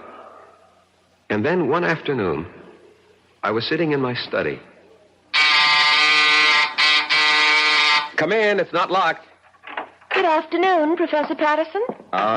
Yes. Let me see, you're Miss... Powers. Madeline Betty Powers. I'm scheduled for a conference at exactly 1500 hours. 1500 hours? 3 p.m. We use this terminology at the engineering school. Oh, I see. You're an engineering major, Miss Powers? Have you any objections? Oh, no, certainly not. Professor, I require 3 credits in the humanities for my degree. I chose your American history course. I am flattered. It was the only one open. You shouldn't have said that. Oh, I have no interest in the dead past, only in the dynamic present. How can I survive your course? First, show up for class, occasionally. Second, don't snore too loudly at my lectures.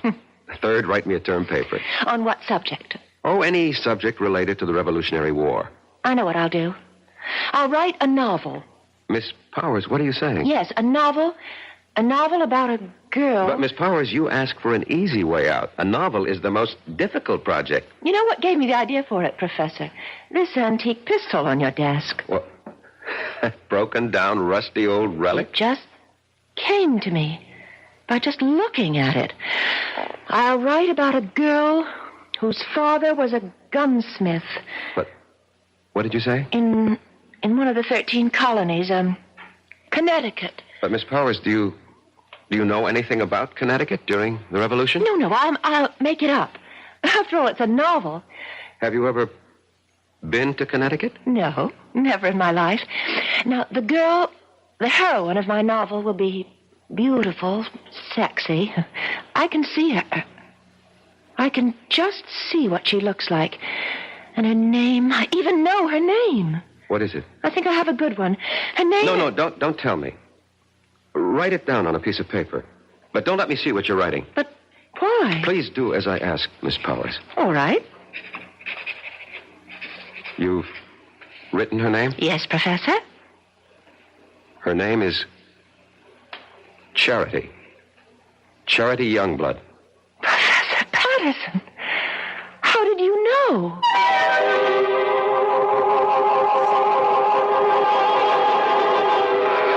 How does he know? Funny how these things work out, no? You can never tell who you'll come back as. Devil-may-care adventurer Eli Wallington becomes a serious, sober professor of history. Sexy Charity returns as a budding lady scientist. But she still has a mission. Murder. We'll return shortly with Act 2.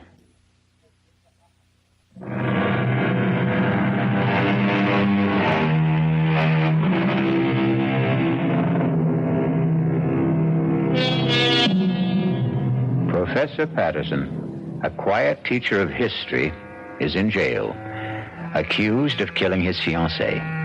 He doesn't deny it. What he's desperately trying to prove is that he killed the one he had 200 years ago. Where, Miss Powers, have you heard that name, Charity Youngblood, before? Nowhere. I made it up. You made it up? Well, Charity sounds like a name a girl might have had 200 years ago. And Youngblood has a kind of colonial quality to it. Charity Youngblood. It just sort of popped into my head. And everything just came to you? The whole idea for the novel? The heroine? Her name? It all occurred to you just now? Yes, that's right, Professor Patterson. I simply can't account for it. It has no scientific basis. But suddenly, I have feelings that I've never experienced before. What sort of feelings? I can't describe them. Vague ideas, hazy pictures. Of what? But this woman, this girl, this Charity Youngblood, she's a creature of my own imagination. I only conjured her up a few moments ago, and yet she seems to be alive. Give it up, Miss Powers. You know, sometimes when you write fiction, the character takes over, and unless you're a skilled professional author, this can be dangerous. Just attend class, look intelligent, and you'll pass the course. Well, Professor, that wouldn't be ethical. Miss Powers, we'll just let that be our secret.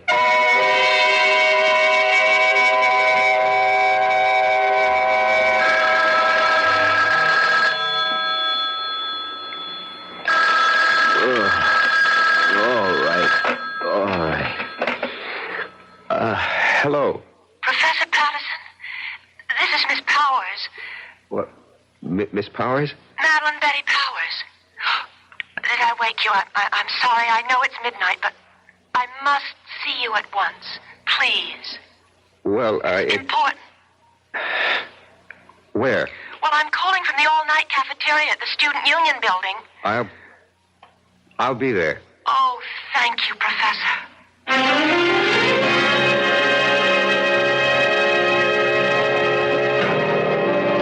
To see you. And I didn't think it would be proper for me to go to your apartment at this hour. Well, what seems to be the problem, Miss Powers? The story. The story? The story of Charity Youngblood. Well, I thought we decided to drop it. But that's the problem. I can't seem to get it out of my mind. Well, I'm sure you... It's taken over. I can't think of anything else. I'm obsessed by it. This girl... Charity Youngblood. I know her so well, I sometimes think... No, you'll laugh. No, tell me. I sometimes think she's me. Well, of course she's you. What are you saying? Well, when you write fiction, every character has to be yourself in one form or another. No, it's more than that. It's a feeling in my bones. I seem to have... an urge to do something. What? I don't know. But I keep writing.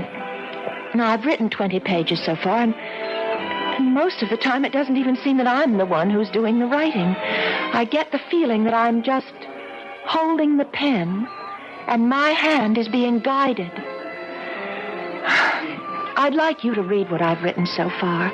Please. Miss Powers, you've been working too hard. No, I just feel that something is happening to me. I seem to feel I have some sort of mission. What kind of mission? Well, I don't know. But every day I feel it's becoming clearer. But I still have no idea of what it is.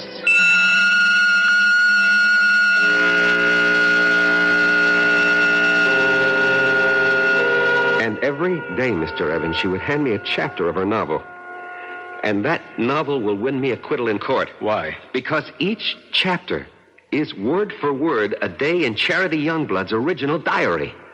In Madeline Betty's own handwriting. Where's that novel now? In my desk. I did everything I could to get her to stop writing, hoping that somehow I could get her mind off it. But of course that was useless. After all, if she really was Charity Youngblood, and there was no doubt in my mind about it, nothing would stop her from finding it out. And every day she was getting closer. Not just to Charity, but to me. Professor, I decided to give Charity a love interest. We're about to have the war, and I've created a young cavalry officer of the Connecticut Brigade. I have a name for him, Eli Wallington. Eli Wallington? Yes. Miss Powers, you've already written more than enough to earn a good grade. It's already longer than the average term paper. Oh, but I have to finish. Why? This whole thing started as a term project. Yes, it may have started that way, but now it's something that belongs to me, and I can't help it. I have to keep writing until... Until? Until something happens. What? What is supposed to happen? I don't know. But I'm afraid. I'm very much afraid.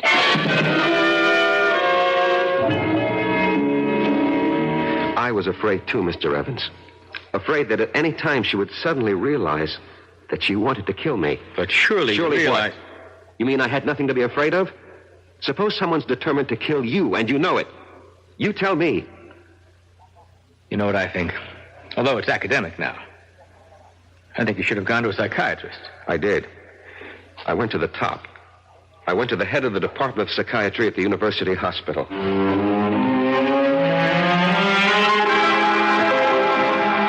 right. Now, let us see if we can delve into the core of these hallucinations. No, let's not, Dr. Laufer. You see, these are not hallucinations. No. No. These are matters of fact. I know them to be true. You're talking about reincarnation. Yes. And you obviously don't believe in it. That's hardly the point. It may exist, for all I know. However, if it does, then we have no way of knowing who we were in a past lifetime. Perhaps we had no way of knowing. Perhaps today, with heightened powers of communication, perhaps our modern scientific technology has upset certain natural balances. Whatever. The fact is, I know. If you know, you know. What do you want me to do? Suggest a way I can live with it. I'm afraid I don't understand. Look, if a man was an alcoholic or a drug addict or a gambler, and he said to you, this is what's wrong with me, how do I live with it? What would you tell him? You are oversimplifying. I am I'll coin the word. Reincarnate. How do I live with it? Especially since my life is in danger. Very well.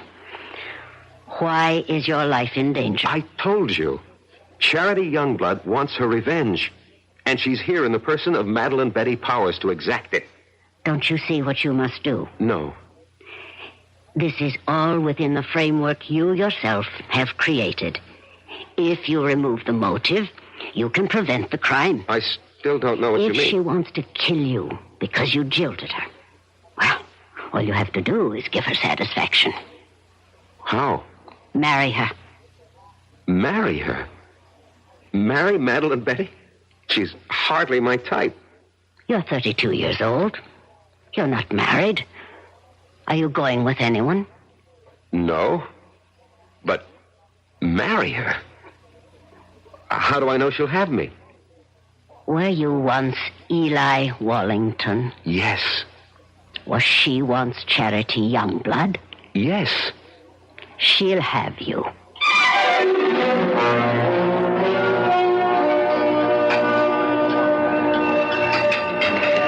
Oh, Professor Patterson, you really didn't have to take me to dinner. Well, our conference ran late. We have to eat. Well, I mean, to a place like this. Well, this is a very nice place. Or so I thought. Oh. Would you care to dance? Oh, no, thank you. I dance rather poorly. Oh, I can't believe that. Why can't you believe it? Because you're so charming. I don't think so. At least no one ever told me that. But I think so. Do you? Why? Well, it's a subjective thing. I lied to you just now. I said I dance poorly. The truth is, I don't dance at all. How is that possible? Girls who don't get asked usually don't bother to learn. I don't know why I'm telling you all this. It's just that since the day I met you, I started thinking it. I don't know how to describe it. What were you thinking? Oh, crazy things. That is, for me. I suddenly wanted to write a book. Why, I'll never know. And I began thinking of a girl who lived hundreds of years ago in a place I've never heard of. I can't understand it. Madeline Betty, maybe I can help you. Would you, Professor Patterson? Rex. Go on, say it. Call me Rex. Rex. I've also felt something since the time you walked into my study for conference. And I've been trying to analyze it. And I finally discovered what it is. It's love. Professor Patterson. Rex. And so I'm asking you, I hope that you will marry me. If you're going along with what Rex believes, they're playing the scene again. Rex and Madeline Betty have now reached the point where Eli proposed to Charity. Charity said yes. But will Madeline Betty? Yes or no will be the first word you will hear when we return shortly with Act 3. This is WBBM Chicago, News Radio 78.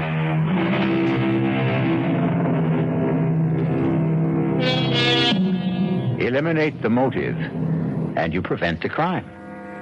Excellent advice. And Rexford Patterson has taken it.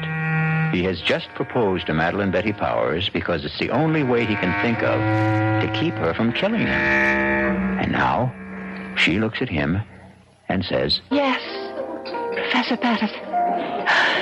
Yes. You can't agree to marry a man and call him Professor Patterson. Rex. I know it's sudden, Madeline Betty. We can get married after you graduate. Oh, I'll marry you anytime you say, Rex. I love you.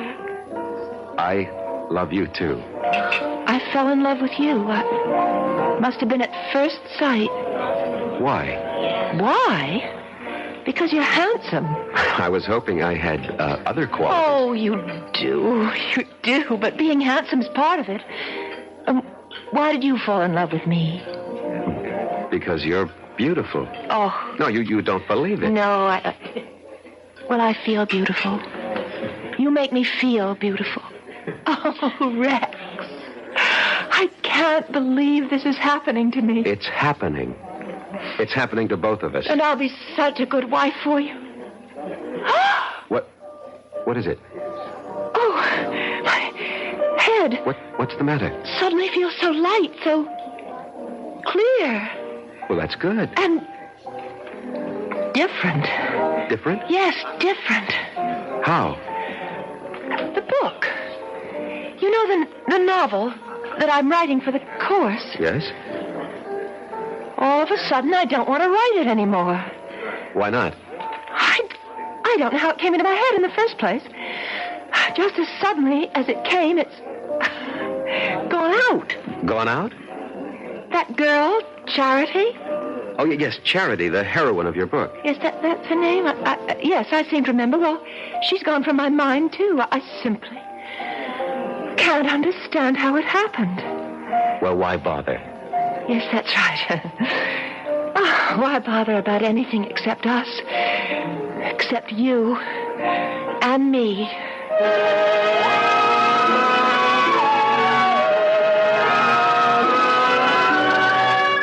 So you proposed to a professor and you were accepted. She seemed happy. Apparently you were reconciled. What was the problem? The problem was, Mr. Evans, I didn't really love her. Just as Eli didn't really love Charity. But within the theory you'd set up... Don't call it a theory. It's a fact. Oh, whatever. But this is what you had to do. You had to marry the girl. And I tried hard. But she made it impossible. She was... What did she do? Nothing, really. She was just so grateful to me. You pay attention to a wallflower, and what you create for yourself is a clinging vine. A vine that can strangle and suffocate you. And besides... Yes? Besides, there was Susan Miller.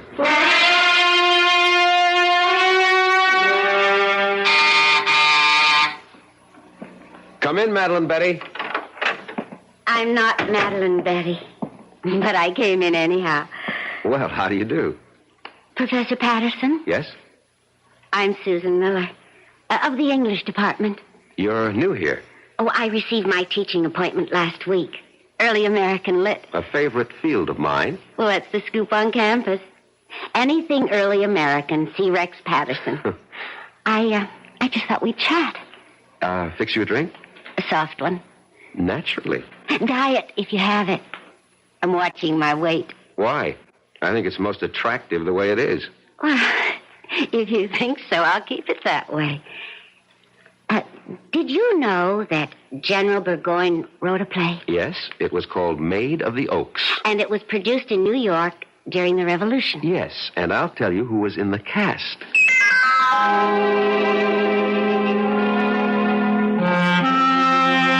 And that's how it all started, Mr. Evans. Easy, relaxed, delightful. There is such a thing as love at first sight.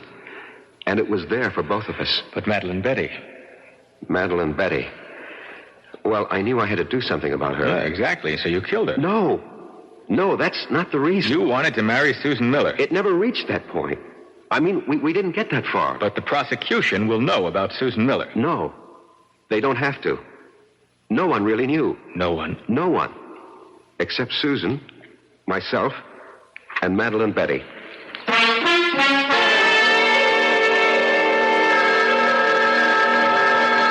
I'll get it.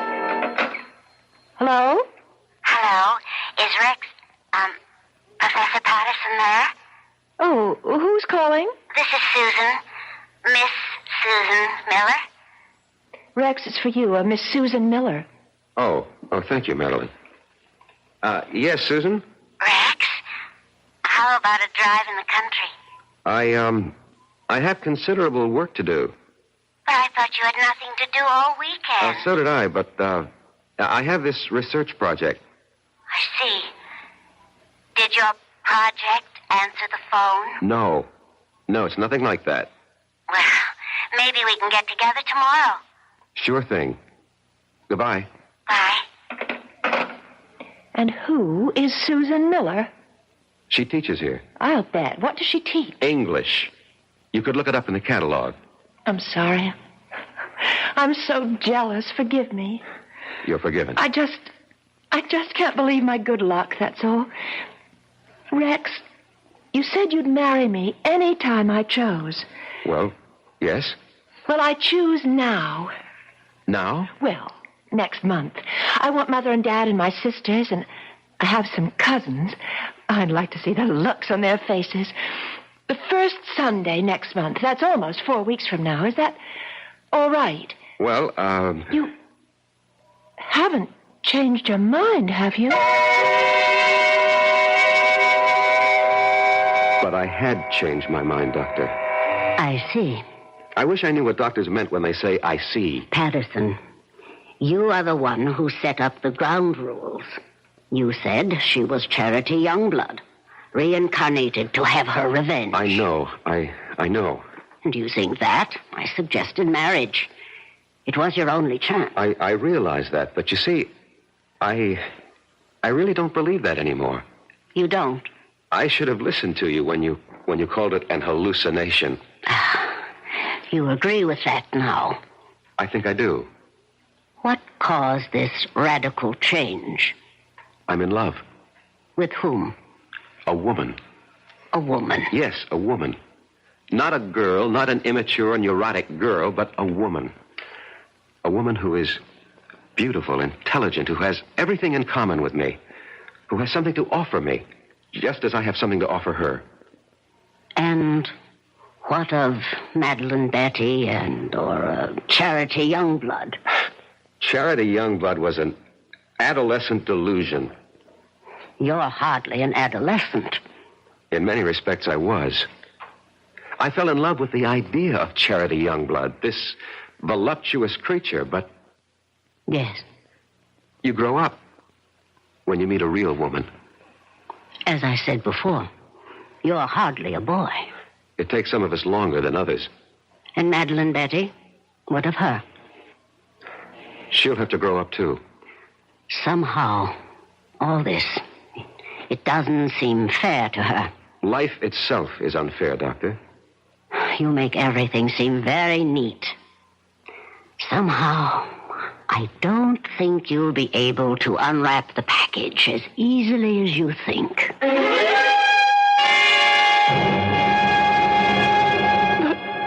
Why? I told you, Madeline Betty. I told you. You said you loved me. I thought I did. No. Oh, please, Madeline Betty, don't make this difficult for both of us. Oh, Rex, please, marry me. No, it wouldn't be right. I told everyone, my parents, my sister, my friends. Oh, Rex, what can I tell them now? Would you want us to live a lie? I don't care.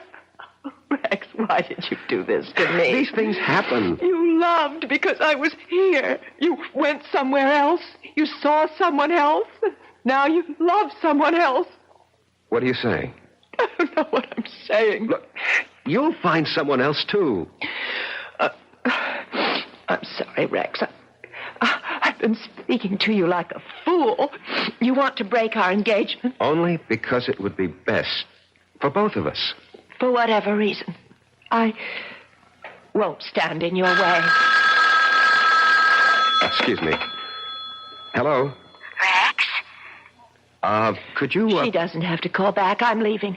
But before I go, Rex, I'd like to have a memento of us. I'll leave you what I wrote about Charity Youngblood, and, could I have... Anything, Madeline Betty. Anything. Pistol, that old broken antique pistol? Well, certainly, of course. Well, goodbye, Eli. What did you say? Nothing. What did you call me? I called you by your name. Goodbye.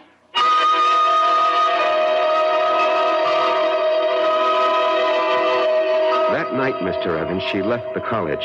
Her roommate called me and said Madeline Betty had disappeared. Didn't you feel that perhaps you should investigate? No. Well, to tell you the truth, I felt relieved. I thought she was embarrassed and had decided to go somewhere, and I forgot all about her. You forgot? How could you forget? Maybe I wanted to forget. Anyway, about a week later, I came home. It was late at night.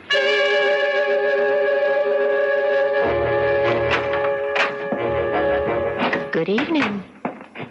What are you doing here? I have a key, remember? Look, what can I do for you? Nothing. Ask me what I can do for you. Well, what? I can kill you. What do you say? Yes. I can kill you very easily. And I'm going to. Madeline Betty, Who are you talking to? My name is Charity. Charity? Yes, Eli. Charity. Remember Charity? No, you're Madeline It's Betty. It's taken me such a long time to find you, Eli. Such a long time. Listen to me. I'm not Eli. I'm Rex Patterson, and you're not Charity. You're Madeline Betty Powers. Sweet talk, Eli. You always could do it, but it doesn't go with me anymore. Look, Madeline Betty, I'll have to ask you to leave. Oh, I will. After I kill you. No, you can't kill me. I can. With this. What are you talking about? With that rusty old antique pistol? No, not anymore. I brought it home to Father, to Isaiah Youngblood's gun shop, and I said, Father, fix this pistol. And he did, you see, how he cleaned it and oiled it. See how it shines now. Madeline Don't Betty. move any closer, not one step closer. See how it sparkles. He gave it a new framer and a fresh flint, fitted a new flash pan, and then primed it. Poured in the powder, rammed home the ball, and now it's ready to fire. Charity, no. Get away from me. Take your hands off. No. Get away Drop from it. me. Let go of me, Eli. Charity, Eli. drop it.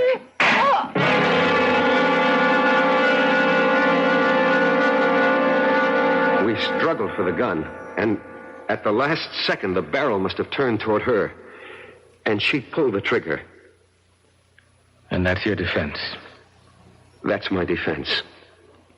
You want me to plead that defense? I want you to tell the jury exactly what happened, why it happened, and the way it happened. Show them the written proof. You're sure that's what you want me to do? Yes, I'm sure. I'm sure because it's the truth. Well, I hope the jury buys it. Would you have bought Professor Patterson's story? You would. A pity you weren't on the jury. Because 12 good men and true, actually 6 of them were women, deliberated for a full week and decided that Rex would have to pay the price. Not just the price for Madeline Betty, but also, as it turned out, the price for Charity. I'll be back shortly.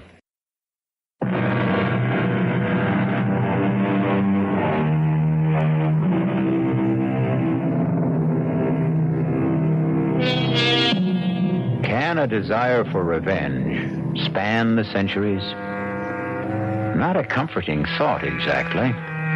It's all most of us can do to hew to the straight and narrow during one lifetime. If we're going to have to pay for the sins of other incarnations and existences, well, who has the price? But there is no price for our next meeting, when we shall enjoy another suspenseful experience. Our cast included Michael Tolan, Marion Seldes, E.V. Juster, Ira Lewis, and Robert Dryden. The entire production was under the direction of Hyman Brown. And now, a preview of our next tale. Can we try and uncover the rest of the body? Of course. Jimmy, get 3 or 4 fellows to help you. Do it carefully, please. There's no way of telling the body's position. Sure thing, Professor. Oh, this is awful. What are we going to do? Don't worry, Professor. Ancient bodies are your specialty.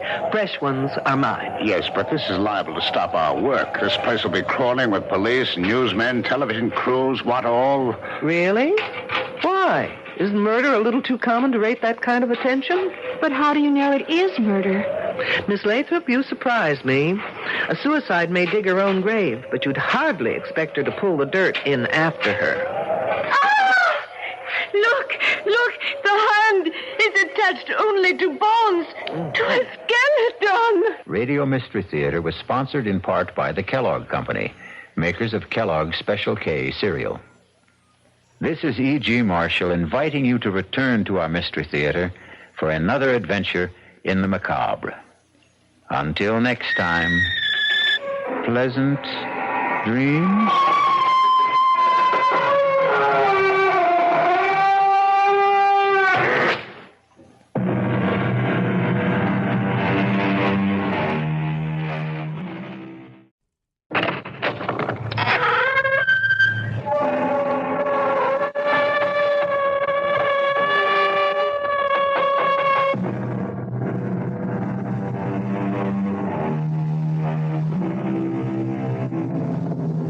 Come in. Welcome. I'm E.G. Marshall. Welcome to the fear you can hear.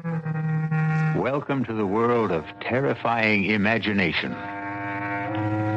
It gives me a fiendish delight to invite you on a very unusual expedition. For in our tale to come, we are going to travel not to distant shores, not to outer space, but instead backwards in time. Time as the archaeologist knows it, the depths of time. Strange thing about archaeology, it seeks to understand life by the study of death. Can we try to uncover the rest of the body, Professor? Of course. Jimmy, get 3 or 4 fellows to help you, and do it carefully. There's no way of telling the body's position. Sure thing, Professor. Oh, this is awful. What are we going to do? Don't worry. Ancient bodies are your specialty. Fresh ones are mine. But how do you know it's murder? You surprised me. A suicide may dig her own grave, but you'd hardly expect her to pull the dirt in after her.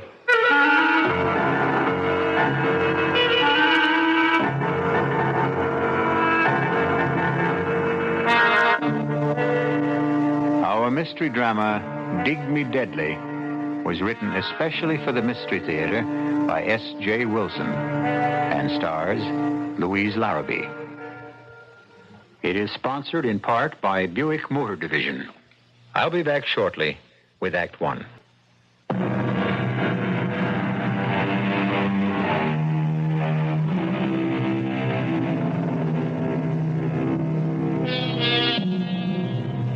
You and I know that death is no respecter of time. It often comes unbidden, unexpectedly, even fiercely and murderously. So, get your pith helmets, your sunglasses, your axes, shovels, and all the other paraphernalia you will need to join us in Dig Me Deadly. Young man, why aren't we on a road? Why do we have to cross the desert? Because it's the fastest way to where we're going, Detective Scrubshaw. Not Scrubshaw, Trubshaw. Trubshaw. Detective Claudia Trubshaw. And I'd bet your last toothpick, which I wish you'd take out of your mouth, that we're really crossing the Rocky Mountains. They're in Colorado. This is Arizona. I know it's Arizona, Sheriff Wiley. It's where I came to spend my vacation with my sister before you showed up with all your hornswoggling. Oh, ma'am, I did no such thing. Now, what else would you call it? I came here to get away from L.A. and all that smog and to breathe in the pure, fresh, clean air of Tucson. Now, thanks to you, I've got more sand in my mouth than the whole Sonora Desert. That's Mexico. This Arizona. I've got news for you. It's left Mexico and settled in my lungs. Now, do you mean to tell me that in the entire state of Arizona there isn't a police officer, anybody who can cover this case, that you had to drag me into this no-woman's land? Those are my orders, ma'am. But why would my boss in Los Angeles assign me to an Arizona case? Well, I guess he knew you were in the neighborhood.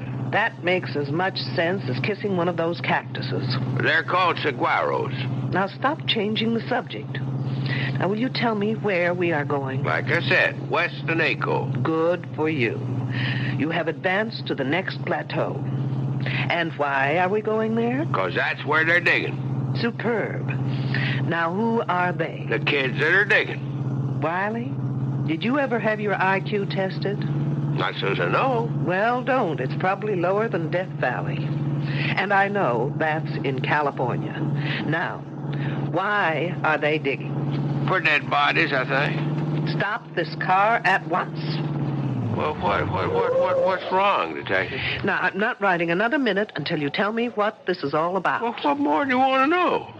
Why I'm sitting in this rolling junk heap on my way to West Naco or wherever. Well, there are these kids there. What kids? These kids from some school near L.A. Every summer they come and they dig up things that are supposed to be real old. In other words, students working on an archaeological dig. Never could pronounce that word. Forget the pronunciation. Just try and make some sense. Well, a few days ago, I am sitting in the sheriff's office when this here girl comes by. Excuse me. Sure, miss. Come on in. Is the sheriff here? Well, the truth is, there is no sheriff. Then who's in charge? Well, I guess I am. Sergeant Deputy Sheriff, you could say, and name is Wiley. I'm looking for help. That's why I'm here. What can I do for you? But you're not a real sheriff. Well, I don't get paid for it, but they give me the badge. Why don't you try me? I'm one of the students working at the Broadfields. The dig. Why don't you sit down? And there's some trouble there. And what kind of trouble? Well, that's just it. I can't tell exactly, but someone's following me. Wherever I go, I have the feeling someone right behind me or hiding and waiting to do something to me. Something terrible. Isn't there anyone in charge? Oh, Professor Wilkerson. But he says I'm imagining things. Well, now, have you ever really seen anyone following you? No, but only the other day someone went through my bureau and my luggage. And are they messing? No, but things were all messed up. Uh-huh. Now, what's your name? Rogers. Edith Rogers. Miss Rogers. Now, do you have any idea why somebody'd be tailing you or looking through your things? I think someone's trying to kill me. Kill you? Hey, that's serious. Why would anyone want to do that? Because they're afraid of me, scared of what I could do. Well, you don't look like you could trouble a horned toad. What are they scared of? Well, you see, no, I can't tell you. If they found out I came here, they'd do it faster.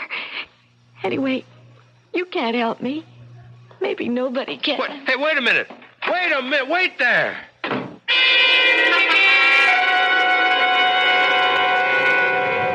Then what did you do? I phoned that Professor Wilkerson.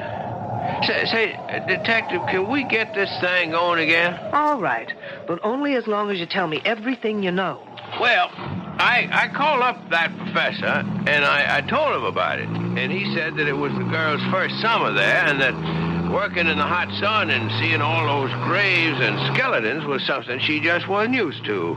Then he said he'd take care of it and for me not to worry. Well, now, at first I thought I'd better leave well enough alone, except that the whole thing just kept a-pecking at me. So, a couple of days later, I dropped by the Broadfield spread and was told by a girl who roomed with this Edith Rogers that that is to say, this Edith Rogers here, she had left. Did she say when? I didn't ask. Did she say how or why? No, and I didn't ask that either. Were her clothes and luggage gone? Gosh, I didn't think to ask that neither. Then how come you thought to ask for me? Well, I called this friend of my father's who is assistant deputy chief of police. Say no more. You called my boss, Morgan. In other words, this isn't an official assignment, is it? Well, he told me you were in Tucson and to speak to you. And dragging me through this sand heap is your idea of speaking to me. Wiley, if I admit something to you, will you promise never to tell anyone? Sure thing, detective. I know of only one person who's a bigger fool than you. Who'd that be? Me.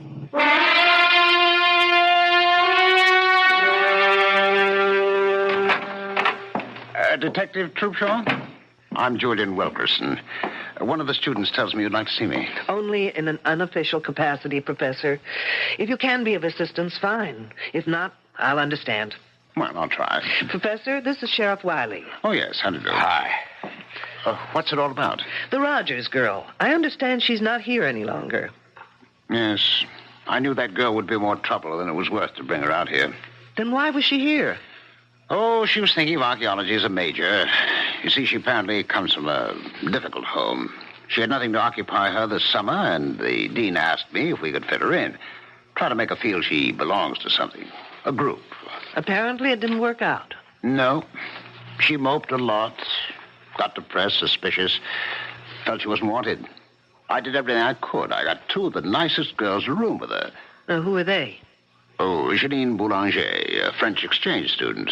Specializes in atomic physics.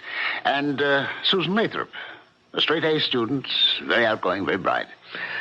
Were there any young men? Yes, and I didn't like doing it, but I got Jimmy Trumbull to spend some of his free time with her. He's our prize. He's a brilliant fellow. We call him our Libby. Libby? Well, now that's a girl's name, eh? Wiley, you're famous for not asking questions. Why not live up to your reputation? Professor Libby developed the carbon-14 dating system. Oh, he did he? Yes. Anyway, Edith didn't take to the work or to anyone. It's no surprise that she just dropped out. Are her belongings still here? Well, I wouldn't know, but Susan would. She's in the specimen shed next door. Let me call her. Sue Lathrop. Yes, Professor? Well, can you come to my office for a minute? Wiley, why don't you do something constructive, like seeing if you can get me something to wash down this sandstorm I swallowed, thanks to you. Sure thing. Detective, anything special? Just something soft, wet, and cold, please. I'll be back in a minute. Oh, sorry, miss. I didn't mean to knock. Oh, that's all right. Susan, I'd like you to meet Detective Troopshaw. A detective? From the police? Yes, but not on official business. What for, then? I was wondering if Edith Rogers' belongings were still in her room. Oh, Edith? Oh, no. She took everything when she left. When was that? Oh, about 4 or maybe 5 days ago. I'm not sure. Do you have any idea why she left? Not really. She didn't tell anyone she was going, but then she just didn't get... Well, what can I say? Susan's trying to be discreet. The fact is the girl just didn't belong. Did anyone notify her family? I know I didn't. We just assumed that she hitchhiked her way home, or perhaps to one of the youth communes around here. Then, at this point, we don't know if she left or disappeared. But what would make you think she disappeared? She went for help to what's supposed to be the local sheriff's office. She was frightened, thought she was being followed, that someone wanted to kill her. That's just like her. She was so silly, so romantic, always making up stories where so-and-so loved her madly and so-and-so was terribly jealous of her. And, of course, she was always at the top of the triangle. I suppose we could phone her home and see if she got there. You fool! You stupid idiot fool! Can't you read the sign? No call to get yourself all heated up. It's just an old arrowhead. The sign says radioactive area. Do not enter. Sounds like Wiley tried to get me a bottle of atomic soda pop. Oh, that's Janine. Let's see what the fuss is about. Now what, Wiley? Well, it beats me. I just picked up this here arrowhead in that shed, and she comes down on me like an eagle on a stray lamb. That is not an arrowhead, young fella. It's a spear point that happens to be about 12,000 years old. Trouble is, it's recently been through carbon-14 dating. That? Yes, and it may still be hot. Like an atom bomb? Hopefully, Wiley, you'll go up in a mushroom any minute. Oh, Professor, I am so sorry. Wiley, just give that arrowhead to Janine. She's wearing protective gloves. And then follow her. She'll take you to the decontamination room. You'll probably be all right. Don't look so worried, Wiley. There's no chance of it affecting your brains. You sure now, Detective? Absolutely. Follow me, you goose, quickly. So that stone point is 12,000 years old. Yes. Well, that's as close as we can get within the margins given by C14. But Jimmy is now working with radioactive potassium, which can give us an earlier reading. I thought 10,000 to 15,000 was about the earliest records we have of man on this continent. Well, we've got some surprises in store. Not only for you, Detective, but for the world. Really? Care to give me a clue? I already have. I filed that one away. Which one? With C14, you can date back some 50,000 years, but with potassium, you can go back to at least 1 million years, right? Yes, that was the clue. Interesting. What are you hoping for? It's no longer a hope, Detective. But you'll have to be patient and wait until we release our reports. What's that all about? I don't know. The kids seem to be heading for the northwestern bridge. I've got to go. I'll bet it's Wiley again. Nothing like this has happened before. Nothing like Wiley has happened before. Susan, do you know what's happening? No, Professor, but it's something exciting. Maybe a new find. I hope they didn't have to dig as much sand as I've got in my shoes. I'll catch up with you. Hi, Detective, aren't you coming? Someone screamed. Wiley, where have you been? I've been in that shed with that French refrigerator. I need your shoulder. Well, what for? To lean on so I can get the Sahara out of my shoes. Okay, but you better hurry. Wiley, no matter what has happened up there, you've got to do something for me. What's that? In that shed, can you remember what you saw there? Pretty much. Then listen carefully.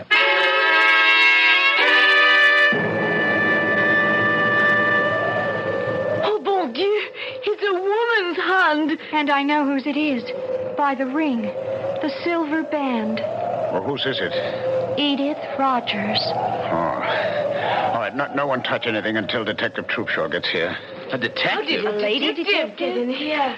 Okay, kids, one detective coming up. Let me through. All right. Yes. Let the detective through, please. Well, from the looks of it, here's a lady who definitely needs a hand. Who found her? I did. And who are you? James Trumbull. I told you about him, remember? Oh, yes, you're Libby, as you call him. Yes.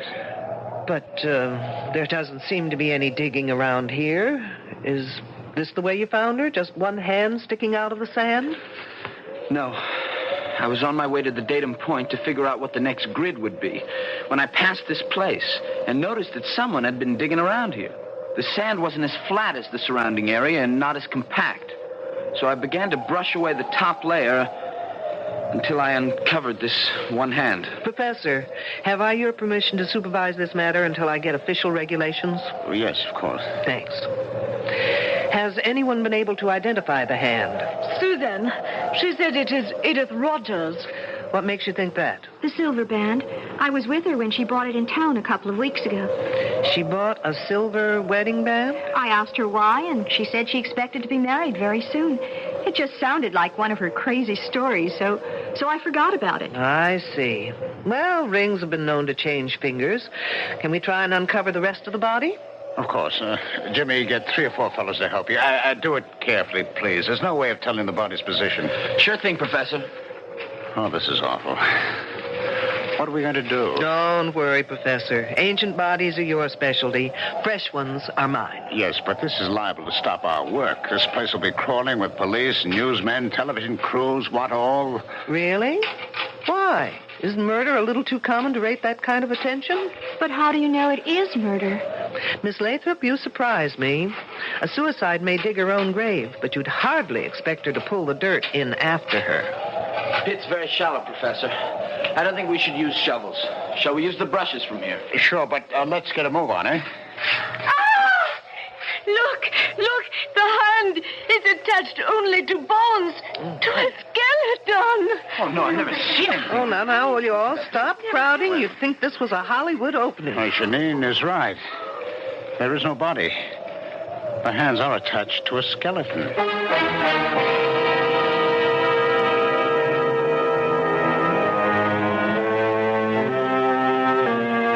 Fully fleshed hands attached to a body that is nothing more than bones. A skeleton. You know, Mother Earth is very miserly about giving up her secrets. But little by little, man has dug them out of her. But never before has there been this kind of puzzle in which the hands belong to the present and the body to the past. We'll be back shortly with Act Two.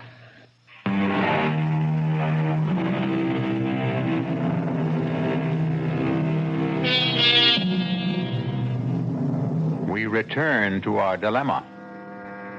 The question is, what is a bunch of young, bright college students going to do about a body that has fully fleshed hands attached to the bones of a skeleton? And what is our lady detective, Claudia Troopshaw, going to do with this seemingly improbable corpse? Yes, Captain. You've got to tell me under whose jurisdiction this case belongs. No, there is no local police department. The hands may be the Roger girls, but the body, wait till you get this, it's a skeleton.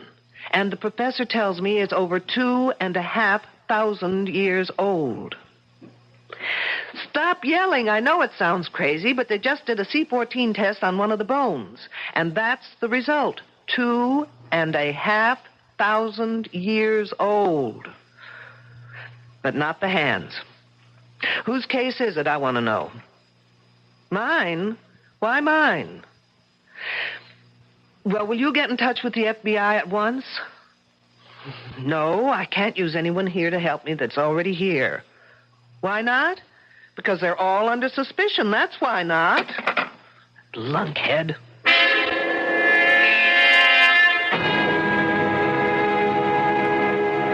It's nice of you, Miss Boulanger, to take time off to have this little talk with me. Professor Wilkerson said I should answer all your questions to the best that I can. Do you always do what Professor Wilkerson asks? Oh, yes, he is a marvelous man. He is so brilliant. I'm sure. Tell me, do you have many friends among the other students? I don't think so. Not even Jimmy Trumbull? Oh, he is nice, but he is such a little boy. And the others? I'm afraid they're all too jealous. Do you know why? Oh, they think that the professor treats me like a favorite. Well, does he? Of course not. But I have studied all this and done it in France before, so I know it very well. And they do not. I think I understand. This body we found, you've seen it? I could not bear to look. Oh, but you did. Now tell me, in all your work, both here and in France, have you ever seen anything like it? No, absolutely not. And you couldn't explain how two perfectly fleshed hands could be attached to a prehistoric skeleton? It's against all possibilities. What did you think of Edith Rogers? She was very unfortunate. In what way? Oh, she so badly needed some kind of an attachment. With a boy, I mean. And I think she almost found it. But then that Susan Lathrop got in the way and kept it from happening. How do you mean? Oh, I don't like talking gossip. But Edith Rogers liked very much this Jimmy Trumbull. But that Susan, who blows hot one day and cold the next, makes up her mind that Jimmy is her property. And she says to that Rogers girl she should stay off her property. Anything else, Janine? No. That is all. Thank you. You've been very helpful.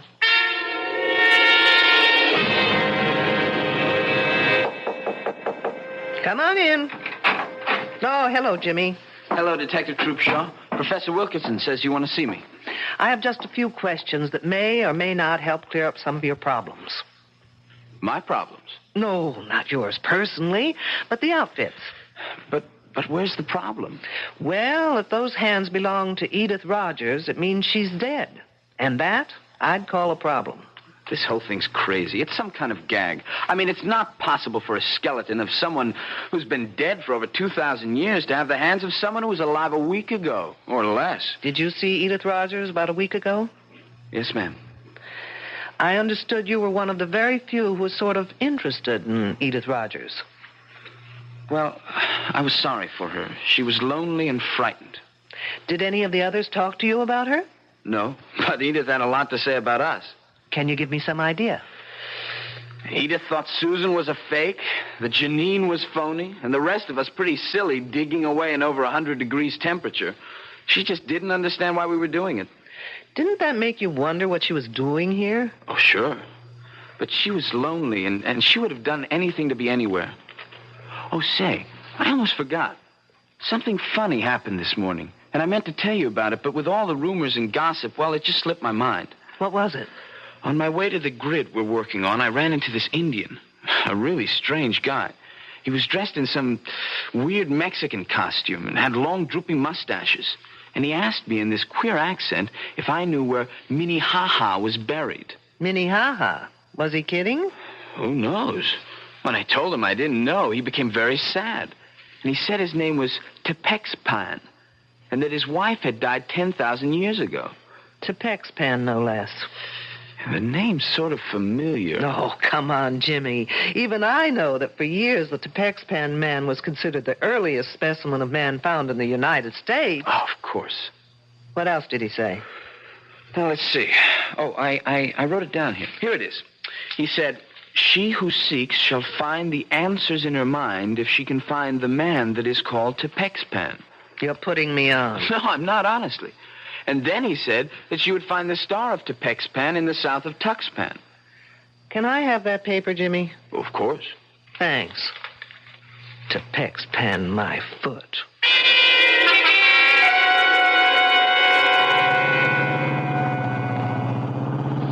Wiley must be a genius to be able to drive this kidney buster. I can just about manage to keep the wheels straight. Now, where am I? Tuxpan. Ah, here it is, Tuxpan Avenue. Now turn south. How am I supposed to find the building? Star of Tuxpan. Ah, lo and behold, a building with a star over the door.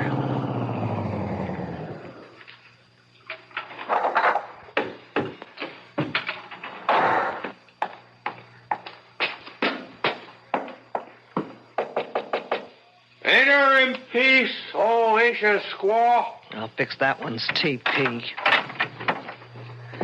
I was told you've been to the ancient burial ground. You have been told well. I go to see my wife. Is she one of the workers at the dig? Oh, no, she toils no more. Your people toil for her. Hit me with that one again. She has been dead for over 10,000 years. I thought it was 2,500. But what's a few years in a romance that's lasted that long, right? Her spirit gives me many answers to my prayers. Do the answers to mine happen to be among them? Well, if you open the pouch, I will place a magic message within. Gracias, senor. It is but the will of the gods that I obey. Incidentally, Senor Tepexpan, the next time you speak to the spirits of the gods, find out the name in Indian for fruitcake. As ancient squaw commands. And take that silly toothpick out of your face.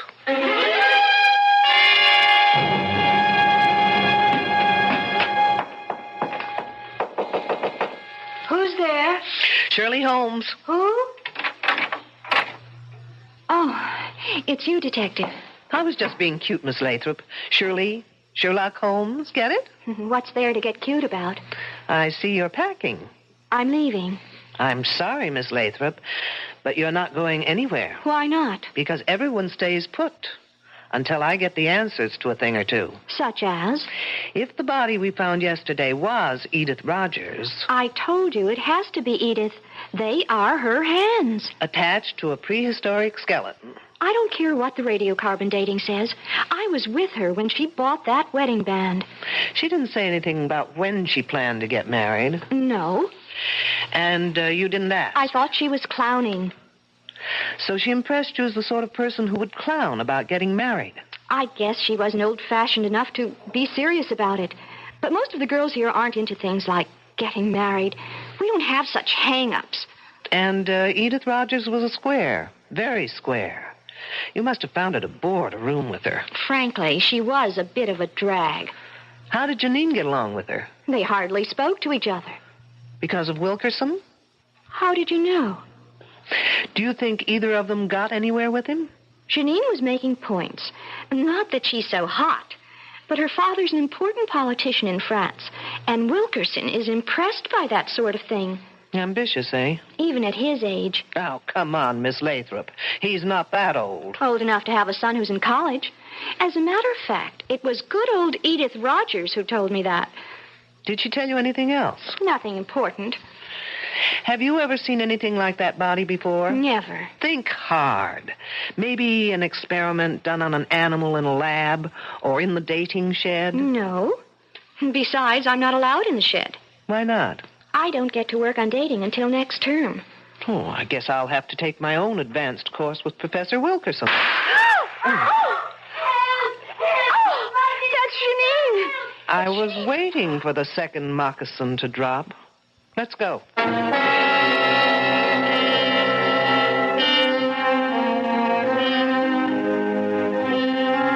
It is written in the book of Proverbs, and wisely, I believe, that whoso diggeth a pit shall fall therein. Our problem is that all our characters are diggers in pits. Even our ardent detective Claudia Trubshaw has been digging through level after level, but getting seemingly nowhere. I'll be back shortly with Act 3. Do you realize that the gunshot we heard at the end of the second act was the first time anyone has used a conventional weapon in our story? Well, gunshots may not only be used to signify someone's end, they may also be fired to start something. Isn't that typical of a woman? She calls for help but doesn't bother to tell where she needs it. It sounded far away. Maybe from the northern grid section. You mean where the body was found? Yes. What could anyone be doing out there? Looking for clues? Or maybe hiding. Well, why didn't I think of that? I don't know. I heard you go on. There's our man. You mean Professor Wilkerson? Yes. Hey, Professor. There, Detective, over here. There he is. He turned on his flash. Professor, hold it a minute. Let me catch my breath. Did you hear Janine call? No, I was covering grid S42. We were working late there. Are you sure it was Janine? Pretty much, unless someone's imitating her accent. We don't know from where she called. I think it came from that north grid. First we heard what may have been a gunshot, and then we heard La Belle Janine calling for help. Hey, has everyone around here gone bananas? They say they heard a gunshot. Detective Troopshaw says Janine cried for help. And where were you, Mr. Trumbull? In the barracks, doing some research. Well, anyway, the detective thinks that Janine is locked in somewhere. Well, how about the lab shed? I think her in the tank. Come on. Who has the key to the shed? I do, but you'll have to wait out here. What for? I'll have to go in first to check on possible radioactivity inside. Just 1 second, Professor. Janine? Janine, are you in there? Yes, I am. Is it safe for us to come in? Yes, it is very safe. All right, I got my key here. Oh, Professor. That girl faints easier than I can think. Janine, are you all right? Don't ask her. She'll say no. Get her back inside. Now, for the rest of you, please, stay out here. Don't go anywhere, anyone. Still planning to leave, Susan? She wouldn't let me. Besides, what difference would it make to you if I did? I'm just being friendly. Isn't it a little too late? What do you mean? Well, now that Edith Rogers is dead, do you think I'd be waiting around to catch you on the rebound? Look, I was just being kind to her. Kind? Isn't there a phrase about someone being killed with kindness? What are you getting at? Now listen, James Trumbull. Because Edith Rogers was a fool doesn't mean all girls are. No one ever said you were. Look, the only reason I took her out a couple of times was because the professor asked me to. Aren't you the obedient student? What professors say, Jimmy do. I don't know how else I can convince you. You can't. And if I were you, I wouldn't try. Look, you can count on my being fair and keeping quiet. I'm not out for revenge. But I'm also not about to stick my neck out for anyone, including you. I still don't know what you're getting at. I'm getting at who killed Edith Rogers.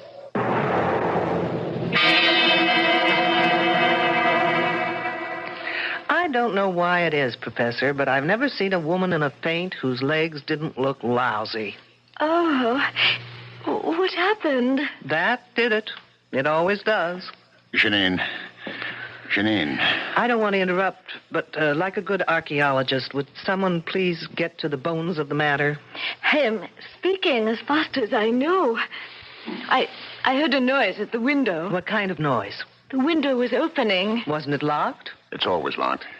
So I went to see what could be happening, and already there was this man climbing inside. What was he like? He was an old Indian man with long mustaches. I told him to get out, that it was dangerous to be here. And then? He would not say anything, but stood there. So I ran back to the lab room where I have my pistol. And when I returned, I found him in the specimen room.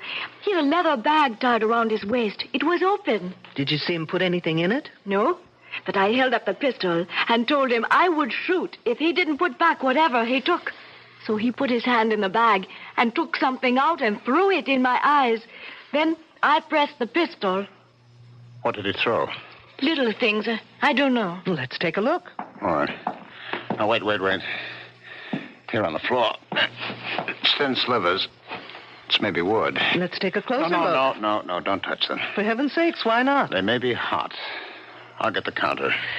Is anything missing, Miss Boulanger? I have not looked. Well, do that little thing. And, Miss Boulanger, the next time you find that you're stuck in here, just open the lock and walk out.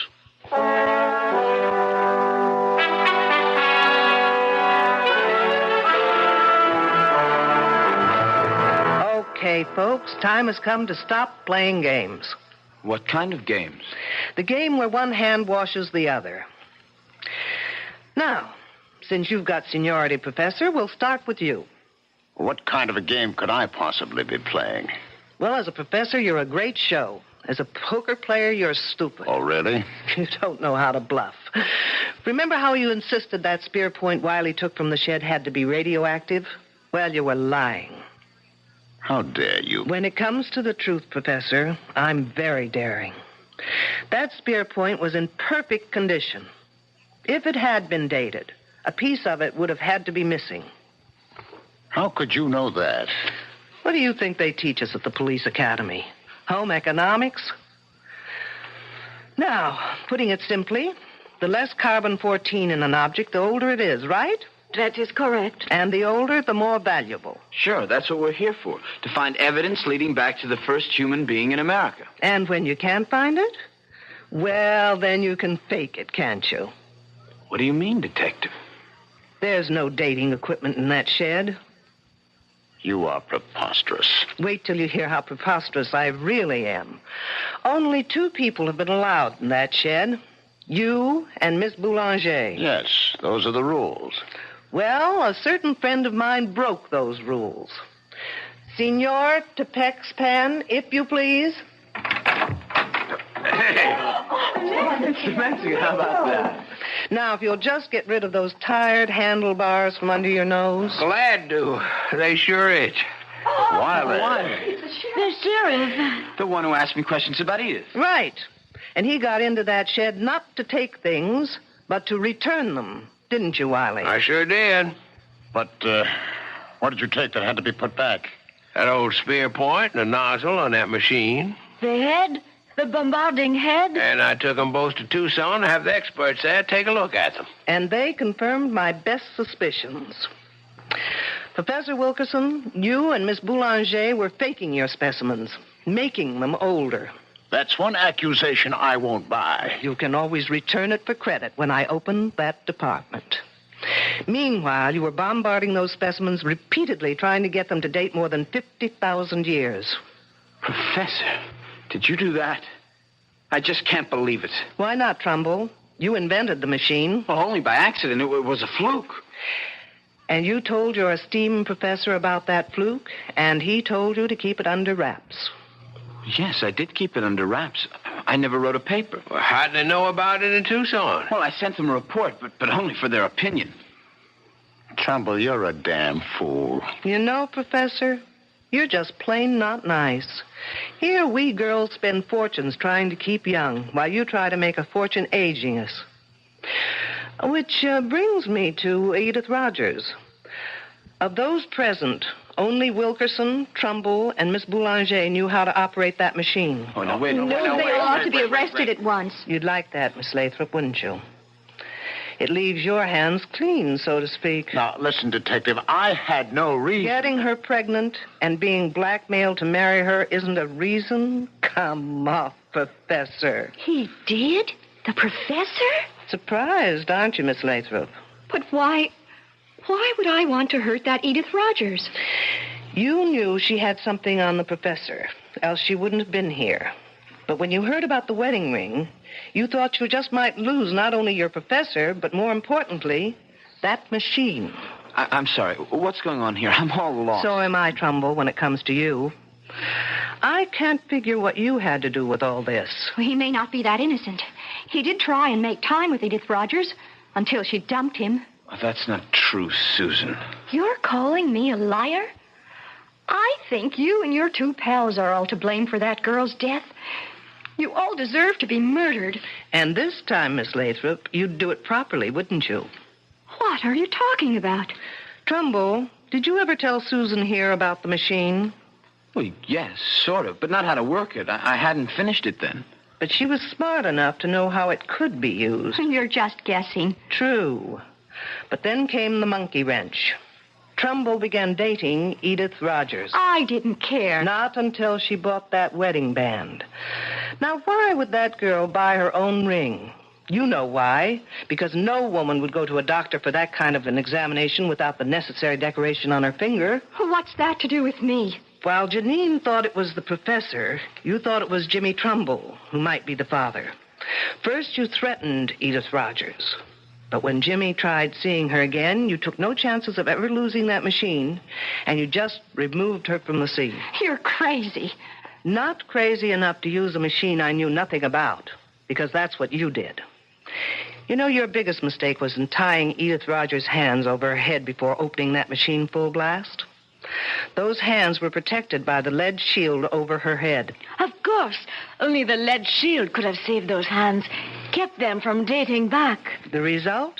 A 2,500-year-old skeleton with Edith Rogers' hands. Okay, Detective. Who saw me? Where's your proof? Yours were the only fingerprints found on the bombarding head Wiley took to Tucson. Susan, you didn't work that machine without gloves, without protection. Why? What's wrong with that? Oh, good Lord. You didn't. What are you saying? Oh, no. Your body's probably got more than 600 radioactive units in it right now. You're trying to scare me. It's not true. Susan, 400 units are fatal. Help me. Someone help me. Or I die. Help me. Help!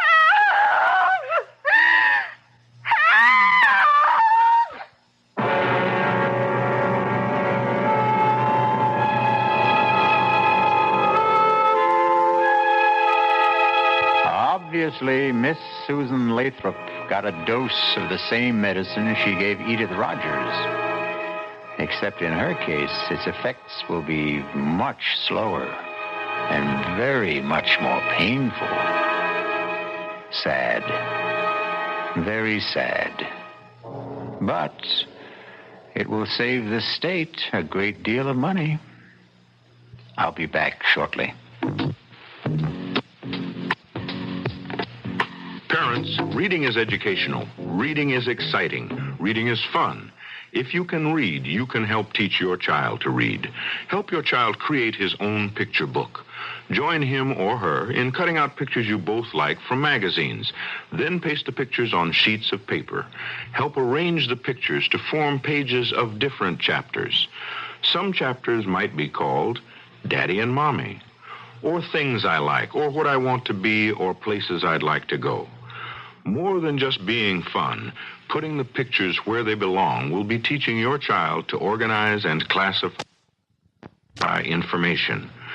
Listen for other new approach method, Reading Hints to Parents, furnished as a public service announcement by this radio station. For further ways you can help your child, write the New Approach Method Incorporated, Post Office Box 1303, Trenton, New Jersey, 08607.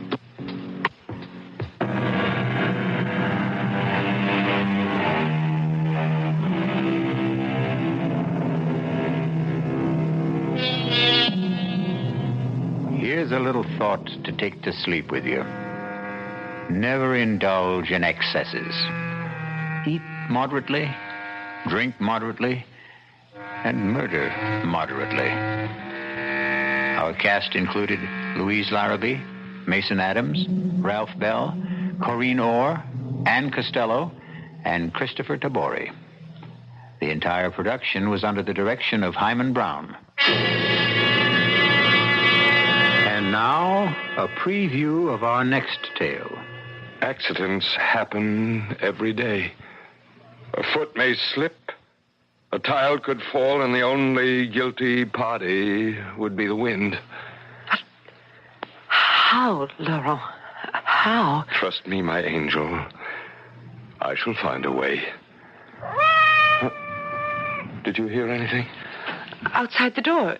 It sounded like Madame's cat, Francois. How could that be? He may have followed me here. Shh. No, quiet.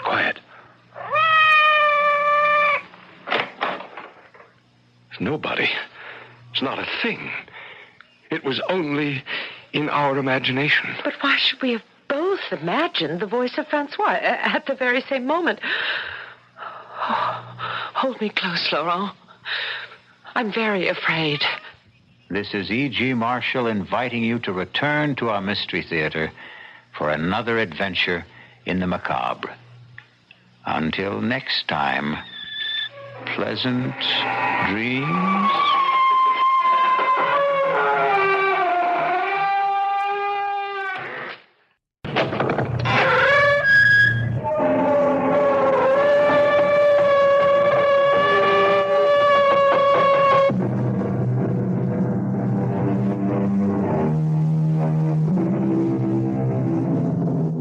Come in.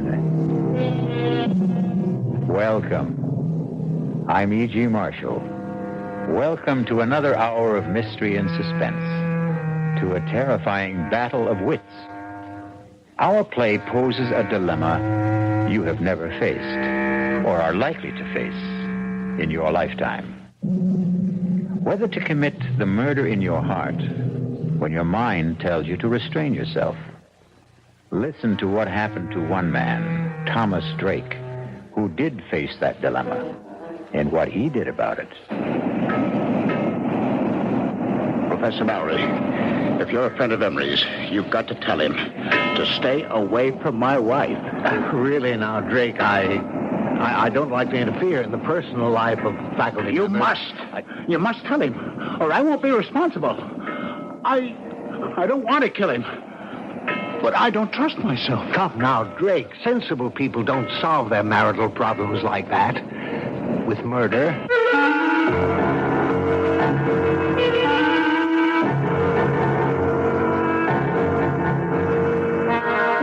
Our mystery drama, Under Grave Suspicion, was written especially for the Mystery Theater by Hank Warner and stars Ralph Bell.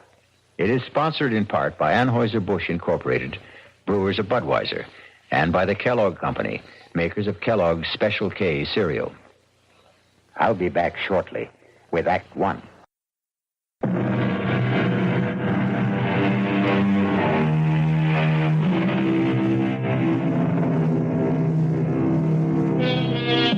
Have you ever returned home late one night and listened in the still darkness, tense and trembling, hoping and praying that you would not hear the whispered passions of your wife and the stranger, fearful that you would not control a blinding fury to kill?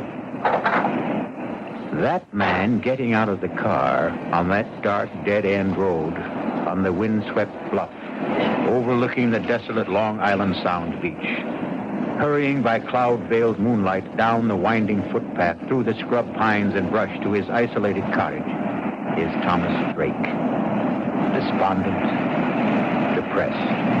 I should have telephoned, given her some warning that I'd be home a night earlier. But deep down, I had the feeling that I still couldn't trust her. And I had to find out. I hurried towards her cottage, wondering why there were no lights on, wondering whether she was asleep, alone, or with. I walked around from the back of the house, across the gravel mound, toward the waterside porch steps, not caring whether the crunch of my footsteps could be heard inside. The only other sound was my pounding heart and the surf washing the loose gravel off the burn. The half moon slipped behind a bank of black clouds, and in the darkness, I tripped over the shovel, left lying on the gravel. I kicked it away. I went up the porch steps to the front door. I tried it. It was not locked. I stepped inside and listened. I called out, "Marianne!" The bedroom door was closed. I opened the door. I stabbed at the light wall switch. The ceiling flooded. An empty made-up bed. I went to the kitchen. Turned on the light. It was swept and tidy. The counter, the sink, the stovetop, bare and dry. Not a trace of food particles. No lingering cooking odors. The dish mop, dish towel, bone dry. I needed a drink to calm down. I reached for the bottle of bourbon in the kitchen cabinet. Poured myself a stiff one. Wondering where she was. The drink only added fuel to my slow burn. I flushed with waves of anger. I had to get out in the air to think. I put out the house lights, carried the bottle and the glass to the porch, and settled down to wait. The cool onshore wind on my face. The moon playing hide and seek with the dark clouds. The lights of Connecticut blinking across 10 miles of black water. The old field light alternating beams of green and red. It was restful. But as I nursed the bourbon, I couldn't altogether get her out of my mind. My thoughts wandering back in time, wondering if she'd left me or would, once again, like the first time, before we were married. And we're living together in my apartment on Manhattan's swinging east side. Two modern, sensible singles willing to give it a try.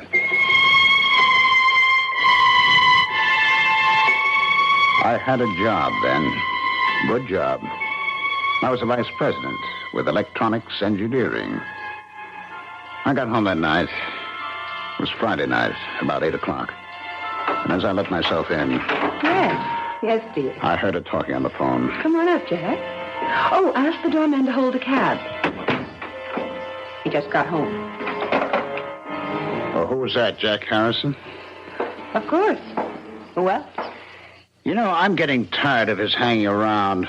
Why did you tell him to stop calling you? He didn't. I called him. You look so surprised, Thomas. You don't have the time anymore for anything but dear old electronics engineering. You did phone me you wouldn't be home for dinner, so I called him. There's a movie I want to see. That's the third time this week. Oh, I didn't know you were counting, darling.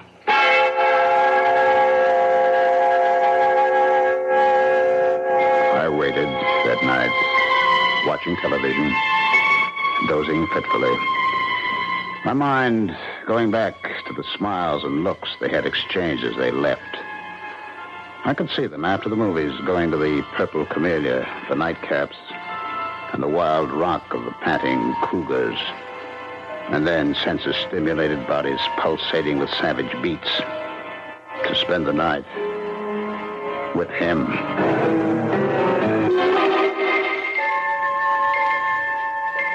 was awakened from my sleep in the chair by the buzzing TV set. It was 4 o'clock. I fought off the idea of phoning her at Harrison's apartment. I had no one but myself to blame. We had agreed, like two sensible moderns, that there'd be no strings, that we'd be free to live our own lives. And for the first time, I admitted to myself I didn't want that freedom. By 10 o'clock that morning, I couldn't stand it. I phoned Harrison's apartment. There was no answer. I went down to the lobby reception desk to get the mail. It hadn't arrived yet. But the clerk handed me an unstamped envelope. My name and apartment number on it, in Mary Ann's handwriting. I tore it open. Dear Tom, I'm sorry. I think it would be best for both of us to call it quits. I'm going away. There was no date on the plain white notepaper. No imprint of name and address, no forwarding address. Just signed, Mary Ann. I refused to believe it. I hurried right back up to the apartment, to her bedroom closet. Her clothes were gone. I got through the day somehow, in a daze. But the next day, when I went out to get the Sunday paper and returned to the apartment, there she was, unpacking. I changed my mind. Let's have a drink. Want to tell me? There's not much to tell. He told me he has a wife, 3 children in Connecticut, that she won't let him go, so he couldn't marry me. Marry you? You want to get married?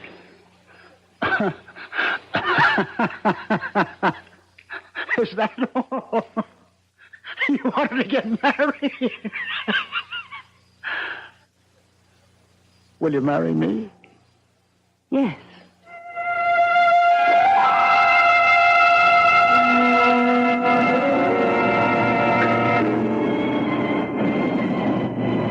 Now, here I am, waiting once again. Like two sensible moderns, we adjusted to marriage. We seemed to be making a go of it. Until I lost my job and the cutbacks of government contracts. We subleased the apartment, moved to the cottage to make the rounds of electronic firms on Long Island. I sat there on the porch, waiting once again, looking up and down the beach. And suddenly I saw a flashlight about 100 yards down the beach. It moved around, but it did not advance. And then it went out. I listened. The crunch of footsteps on gravel, carried by the wind, grew louder. I could make out the silhouettes of a man and a fishing rod on his shoulder. He was alone, hugging the waterline. As he came abreast, I called out, any luck? It was Professor Mowry of the State University Marine Laboratory at nearby Flax Pond. Oh, not a thing. I was hoping to pick up a striper. Line got snarled and the reel too tangled to bother with tonight. Well, I'm just having a nightcap. Did you join me, Professor? Yeah, I could stand one short one. Getting a bit nippy. We talked. He sipped his whiskey. I don't know how many I had. He talked about projects at the Marine Lab, the need for more state funds for research on wetlands, water pollution, erosion. He knew I was trying to get relocated, had given me a letter to an executive at the Grumman plant. Hear anything from Grumman? No, not a thing. I've about exhausted the job possibilities on Long Island. I spent yesterday and today in New England. Well, thanks for the drink. I'm sure the job market will open up. Say hello to Mrs. Drake. Thanks again. Dr. Mowry. Yes? Would you do me a favor? Favor? Well, you're a friend of Emery, Richard Emery. I know you know him. But are you a friend of his? Well, he's one of several new young chaps doing postdoctorate work at the Marine Lab. It's a small group, and we're all more or less friendly. I mean, Will he listen to you as a friend? Listen? Yes. Tell him to stay away from my wife. Emery? Your wife? That's right. Don't ask me how I know. Little things, I know. I come home tonight, she's not home. I know. Well, it's a rather personal matter. I don't feel I have the right to meddle in the personal affairs of a faculty member. If he doesn't, I'll kill him. Now, Drake, don't talk like that. Sensible people don't solve such problems like that. That's what I always thought, but now... Look, Drake, if you don't mind my giving you some advice, why don't you just get a divorce? Or a separation? You just tell Emery to stay away from her. You must tell her, Mallory. You must. I don't want to kill him, but I'm afraid. There'll be a breaking point. You tell him, Mallory, tell him. If you don't, you'll share the responsibility. Now, Tom, you're overwrought. You'll feel better in the morning. All right, I'll talk to Emery. Thanks. Good night, Tom.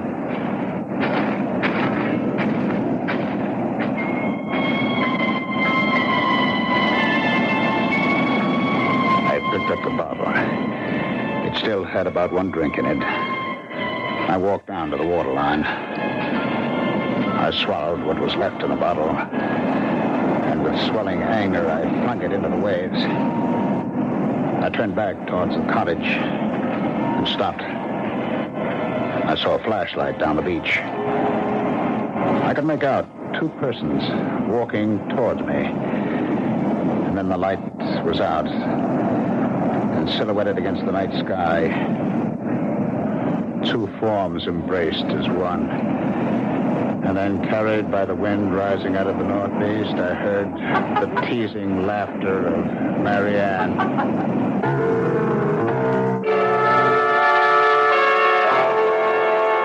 Well, there may be laughter in the wind, but for poor Tom, this is no time for levity.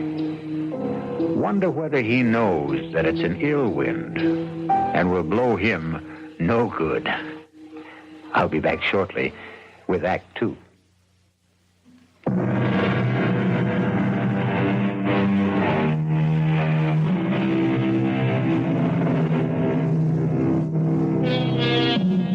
Now, what's a fella to do? Poor Tom Drake is in the dark and all at sea, wondering where he ought to be or not to be. But let's not blow the man down. Just lend me your ears, and we'll listen. Their embrace in the dark was brief, and they started walking towards the cottage without using the flashlight. For a split second, I thought of walking towards them for a showdown. But Mallory's promise to talk to Emery made me put aside the impulse. I ducked behind a line of boulders that formed a breakwater above a high water line. They stopped in front of the cottage. From behind the boulders, I watched and listened. That was a good hike. Yeah. Let's go inside. Oh, let's sit out here for a while. It's such a beautiful night. I'd like a cigarette. Okay. He sat down beside her, struck a match, cupped it in his hands, and held it to the cigarette in her lips. In the glow from the match flame, her face flushed, her eyes dreamy with desire. I knew I would never give her up. I'm going out to Montauk next week. It's a long Monday holiday weekend. How about coming with me? I'd love to, but I'll have to figure out some excuse to be away. Figure out? Well, that shouldn't be any problem. You're pretty clever about such things. I'll think of something.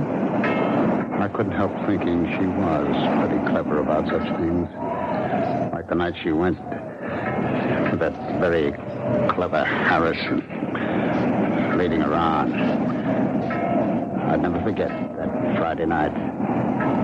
And now another Friday night. Come on, let's go inside. You said he won't be back tonight. Oh, relax, Richard. You mean to tell me you prefer this cold gravel to a nice, comfortable couch? Come on, Marianne. Oh, what's wrong with staying out here?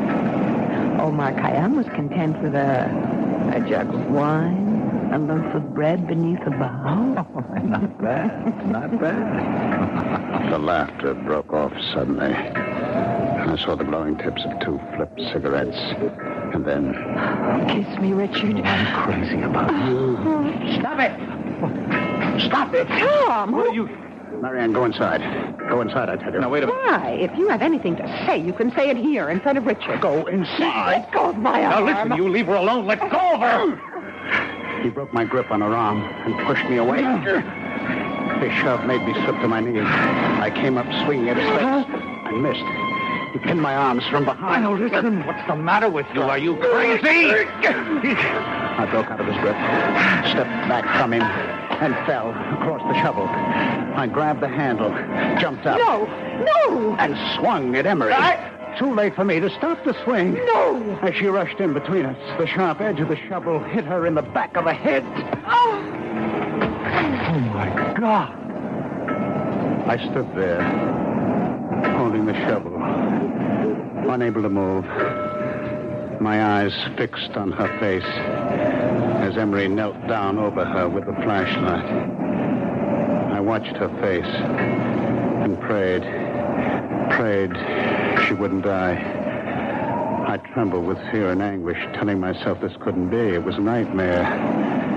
Emery turned the flashlight on me, studied my trembling lips, my glazed eyes fixed on Marianne. She's dead. I heard him, but didn't answer. I couldn't take my eyes off her. Drake, did you hear what I said? She's dead. And you killed her. You better go in the house and call the police. I looked at him, puzzled. My mind, my eyes, my memory playing tricks on me, wondering who he was. Harrison? Jack Harrison? Mocking me. The night he took her to the movie, telling me we'll be back. What's the matter with you, Drake? Don't you hear me? Call the police. I'll tell them. I'll say it was an accident. She tried to stick. I don't think you've heard a word I said. I'll call the police myself. Where are you going, Harrison? Call the... Who's Harrison? I'm Emery, Richard Emery. Drake. I'll be right back. Don't turn your back on me. What? He looked back as I swung the shovel, his mouth open, his eyes unbelieving. He went down. I hit him again. He was still, lying on his face. I staggered, gasping for air, my head pounding, thousands of pinpoints of light exploding inside my head. I sank down on the steps of the porch, holding my head in my hands, trying to clear my head, groping to recall, understand what had happened to me, to them. Slowly, the horror of it all returned. Marianne was dead. I turned the other body face up. It was not Harrison. It was Emery.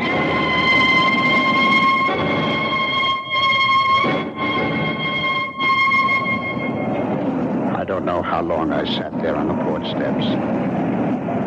Finally, I faced it. I decided to try to get rid of the bodies, bury them temporarily in the gravel berm. I'd have to get a small boat, that rowboat, in the woods just above the flood water line stored by one of these summer residents. I'd row the bodies out to the channel, weight them, drop them overboard on an outgoing tide.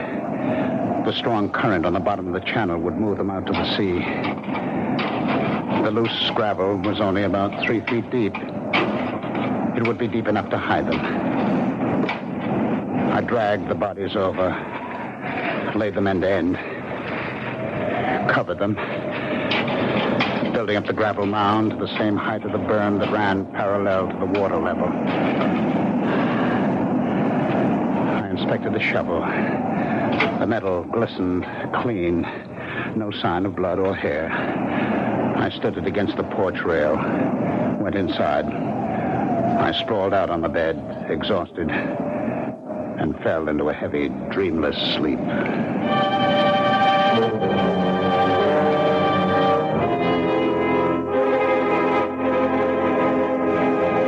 I woke up the next morning about an hour after sunrise.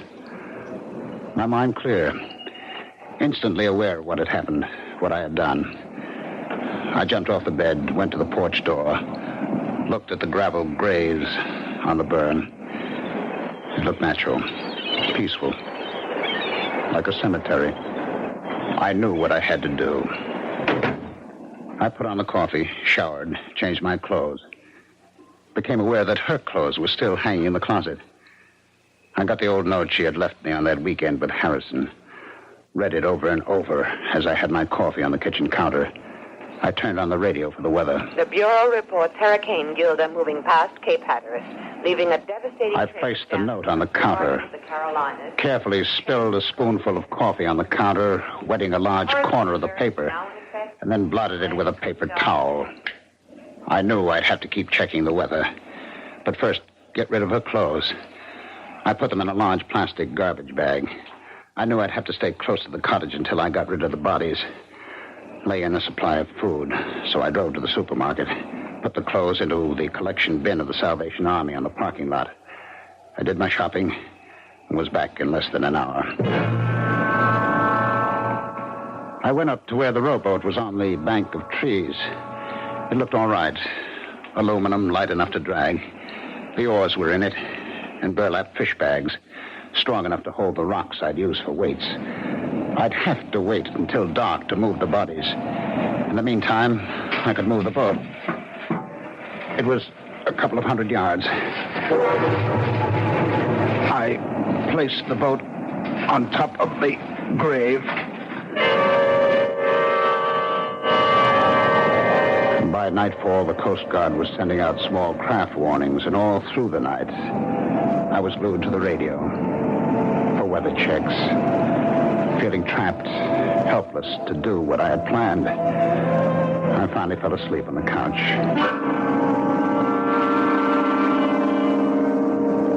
I was awakened by the Sunday morning church music and a loud knocking on the porch door. Hey! You in now? I didn't recognize the voice. I hesitated. The knocking stopped. I heard him walk down the porch steps. I put on my shoes, went to the door. He was sitting on the edge of the transom of the boat, his back to me, smoking a cigarette, fishing pole across his knees. It was Mallory. He turned. Didn't wake you, did I? I heard the radio. I thought I'd stop by. Feel all right? Okay now, but yesterday, what a head. All day. How about some coffee? Oh, thanks, but I've got to get back to the lab. I didn't know you had a boat. Well, it's not mine. Belongs to the Johnsons. I saw a couple of kids dragging it out of the patch of trees up there. They ran when I started towards them. Thought I'd better keep it here for them. I guess it's safe enough here, unless we get that hurricane. I'd pull it up on higher ground if the weather gets worse and Gilda doesn't move out to sea. Well, I'm glad to see you feeling better. Dr. Mallory, did you get a chance to talk to Emery? No. As a matter of fact, I haven't seen him. I stopped by his room Friday night after I left you. He wasn't in. I left a note to call me. I didn't hear from him all day Saturday. He wasn't in Saturday night. Not in his room this morning either. It's not like him to go off without a word. I've been thinking over, Dr. Mallory. It's no use talking to Emery. I can't keep it tied to me. She's left me. Oh, did she? I'm sorry. Perhaps for the best. Well, she didn't get home Friday night and left me a note. I found it in the kitchen Saturday morning. Is she leaving for Emery? She didn't say. I see. Well, I'm sorry, Drake. I really am.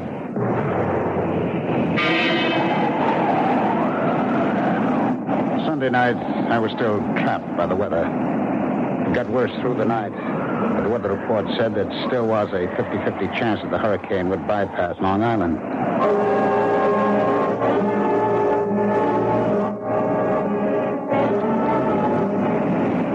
About noon the next day, the wind died down. I stood there by the rowboat, wondering whether I should take the chance in broad daylight. Long Island Sound was still, calm as a lake. I heard a helicopter coming across Crane Neck. Routine patrol of the shore. I could read Suffolk Police. And then Dr. Mallory coming down the beach towards me. I stood there waiting for him. Well, I'm glad I found you home, Drake. I just been answering more job ads. Yeah, have you heard from Mrs. Drake? A letter, perhaps a phone call?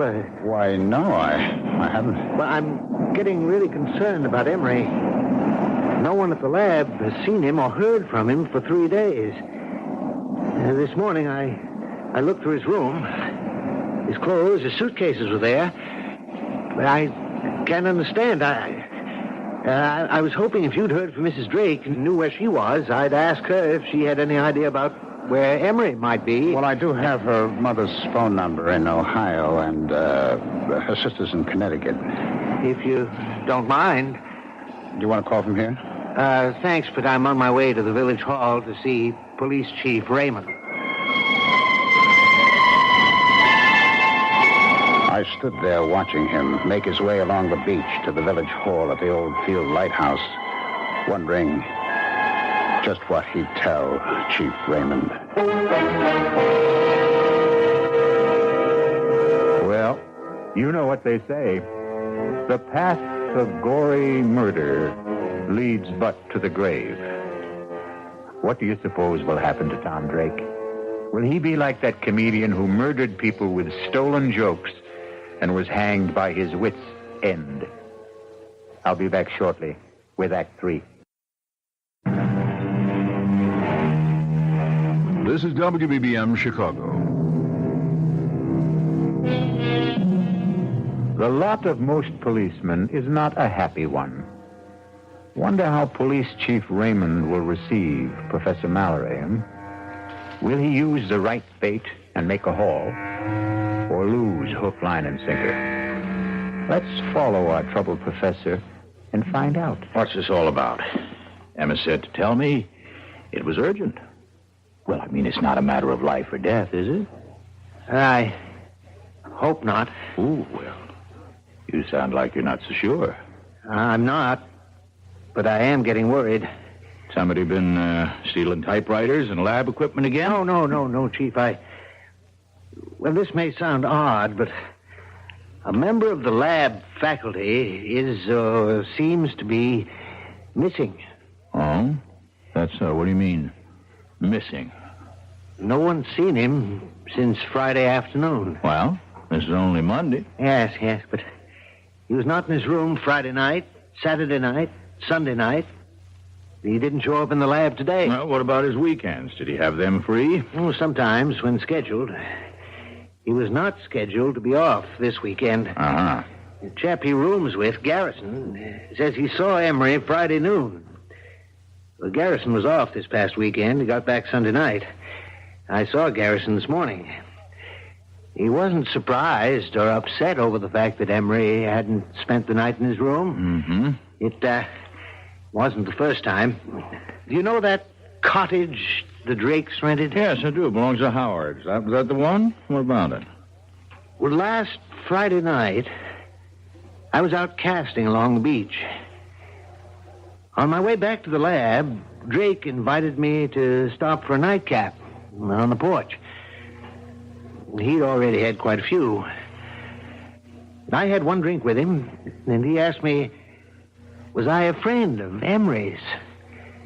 And he asked me, the way he put it, would I do him a favor? Mm-hmm. Go on. What he wanted me to do was for me to tell Emery to stay away from his wife. Now, did he explain that? Did he mean Emery was annoying his wife, or did he mean they were having an affair? Well, my first impression was that it was more or less a dalliance. Well, that's kind of par for the course in this university town, you know. Yes, perhaps, but I told him I'd prefer not to get involved in personal affairs of faculty members. And what'd he say? He said if Emery didn't stay away, he'd kill him. His exact words. Uh-huh. Of course, he was very drunk when he said it. I told Drake to calm him down, that I'd talk to Emery. Yes, I see. Well, now, what about Mrs. Drake? Was there anything said to indicate whether she was inside the cottage while Drake was blowing his top this way to you? No.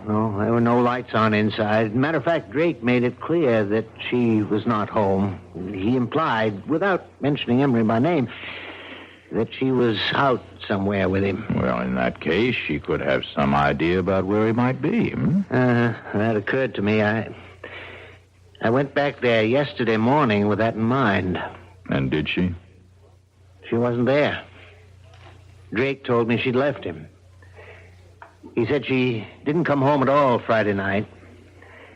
He said he found a note from her in the kitchen Saturday morning. Well, that's quite a coincidence, to say the least. Did the note say she'd gone away with Emery? Well, Drake didn't show me the note, but as much as said, there was no mention of Emery. Have you been to the cottage since yesterday? I stopped there on my way here. Drake says he hasn't heard a word from her. No mail, no phone call. But I asked him, would she perhaps have gone to her parents' home, to a relative?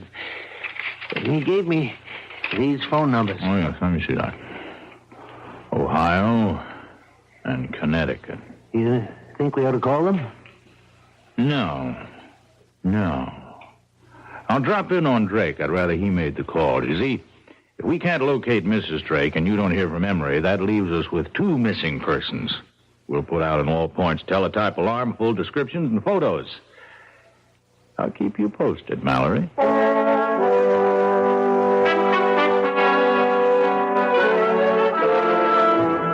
I'll come to the point, Drake. Mallory, Professor Mallory up at the Marine Lab, came to see me.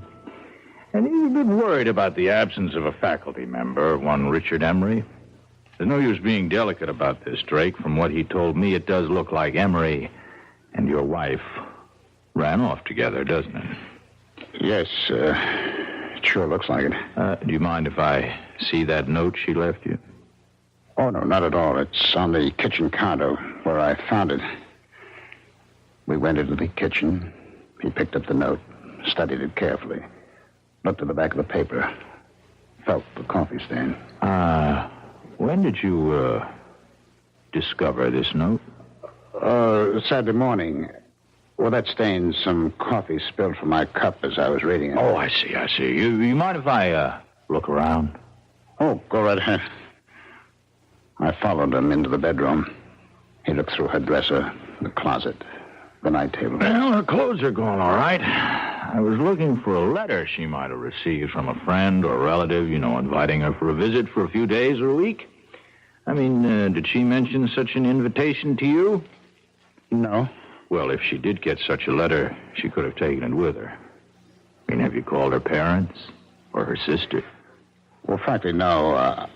I was hoping I wouldn't have to do that, when she'd come back, or write or phone. Well, if they don't turn up in a week or two, we might perhaps go on the assumption that they're dead. You see? And start a search for their bodies. You don't think... Well, look, Chief, I was drunk when I told Mallory... No. I don't think you killed them. Of course not. What would you do with the bodies? Bury them out there? Let's not get morbid about this. You don't think I'm going to call out the tractors to scrape down the gravel, do you? Oh, by the way, how long are you planning to stay on here? A couple of weeks. All right, fine. Well, now keep in touch. I'll call you if anything develops. Phone me if you get a letter or a call. from your wife. I followed him out.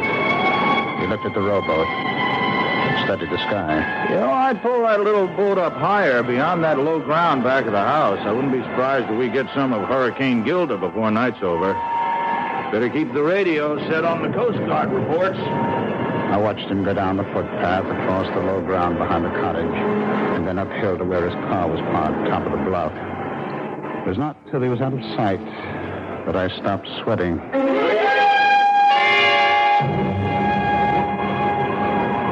It stayed calm, windless, an oppressive silence hanging over the water and the land. The sky was sunless, gray, not a cloud in sight. I'd heard of the calm before the storm, but I'd never seen it. I filled the kerosene lanterns, got candles ready. Gale warning, Cape May to Block Island. High tide 3 to 4 feet above normal with flooding along lowland. By late afternoon, all up and down the sound, white caps galloped shoreward from as far as the eye could see. Treetops swayed and twisted in the whistling wind. The waves crashed higher on the shore. It started to rain hard. Windswept sheets of water lashed the roof, the shingled siding. The lights went off. I lit the lanterns and candles. Winds 50 to 60 knots. Residents alerted to evacuate low-lying shore areas. The door banged open, and the wind picked up the rowboat, sent it rolling side over side across the low ground behind the house. I stood with a lantern on the gravel burn, watching the waves inching closer, lapping the foot of the gravel mound, loosening gravel in the backwash. And then I heard the phone ringing. I went to it, picked it up, still watching through the open door, the waves breaking over the gravel. Hello? Hello, Drake. This is Police Chief Raymond. What the hell are you still doing out there? Didn't you hear the evacuation alert? Oh, the phone fell out of my hand. I saw waves crashing over the grave and ran out. Now, Drake, you listen to me carefully. There's been a breach in the shore about a quarter mile down the beach. Get the hell out of there. You'll be cut off. You hear me? Are you there? Hello? Hello? Fine. That idiot. Well, better get going with the motorboat.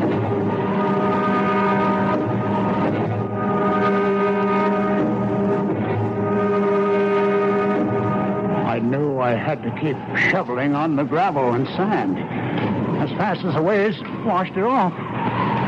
But for every shovelful I threw on the grave, the waves washed off too. I lost track of time. I knew I had to keep at it to keep the grave covered.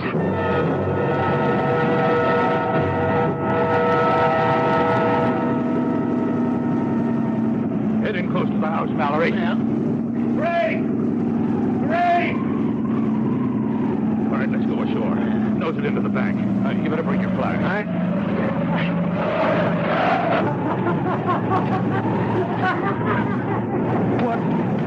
What the hell is he doing? No! No! You can't come back! Never, Harrison! Never! God of mercy. It's Emery. Well, I better get him over to the Riverhead Prison Hospital. Tide will be going out in a little while. Let's put this rope around the ankles and secure it to the porch. Mallory, you stay here till the county police and the coroner get here.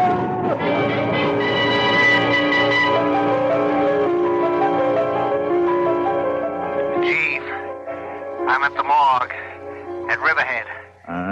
Dr. Henderson of the police lab gave me an envelope to get to you.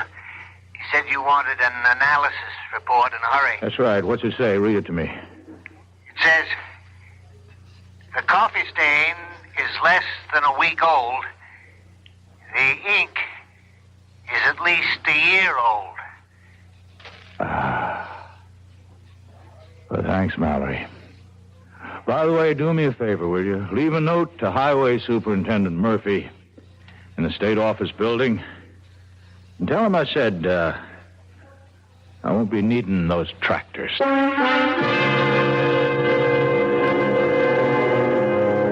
Well, imagine. What do you think of that, police chief? Isn't he the fishy character?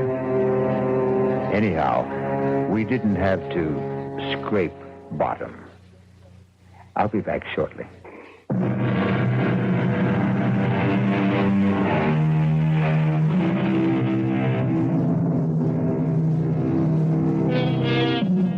Still in a dilemma?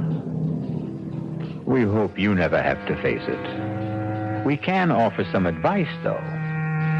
When you are uptight about any matter, nothing like settling down at your radio and letting the cares of the day slip away as your mind and ears carry you off on a relaxing journey of mystery adventure. Our cast included Ralph Bell, Patricia Wheel, Robert Dryden, and William Redfield. The entire production was under the direction of Hyman Brown. Now, a preview of our next tale. Are you all right, Jerry? Yeah. I'm all right.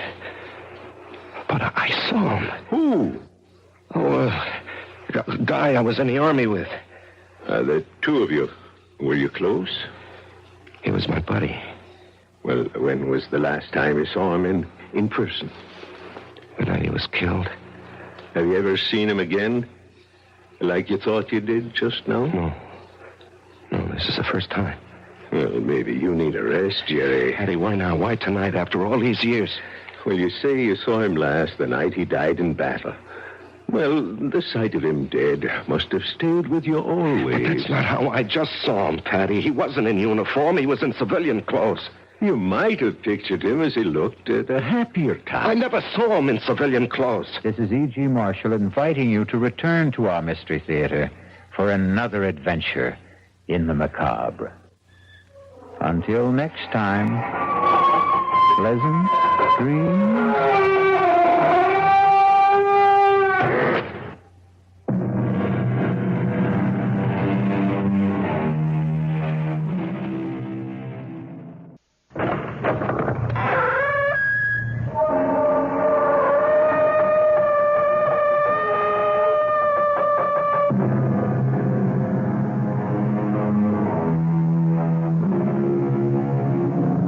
Come in. Welcome. I'm E.G. Marshall. Welcome to the fear you can hear. Welcome to the world of terrifying imagination. Our suspense-filled tale is about two ladies. One heedless, one, alas, headless. To meet them both, we shall have to span an ocean and several centuries. The story of both ladies comes from Rudley Castle in the Cotswold Hills of England. But the tale of the first lady belongs in this century, while the legend of the second comes riding to us out of the medieval past. Charles! Charles! What? Charles, wake up. Can't you hear them? There they are again. What is it, Beth? The hoofbeats. This time they're coming straight for the house. Where are you going, Beth? I've got to see. It's the dead of night. You can't see anything. It's bright moonlight. Oh, God. She's right in the courtyard below. She's stopping. You're out of your mind. She's throwing back the hood of her cape. You come back to bed. Oh, she has no head. There's nothing out there. Oh, no. Her head in her hand. She's holding it up by the hair. Charles, come quick. All right, I'm coming. The face, it looks 1,000 years old. Oh, it's my face. Charles, help me. It's me.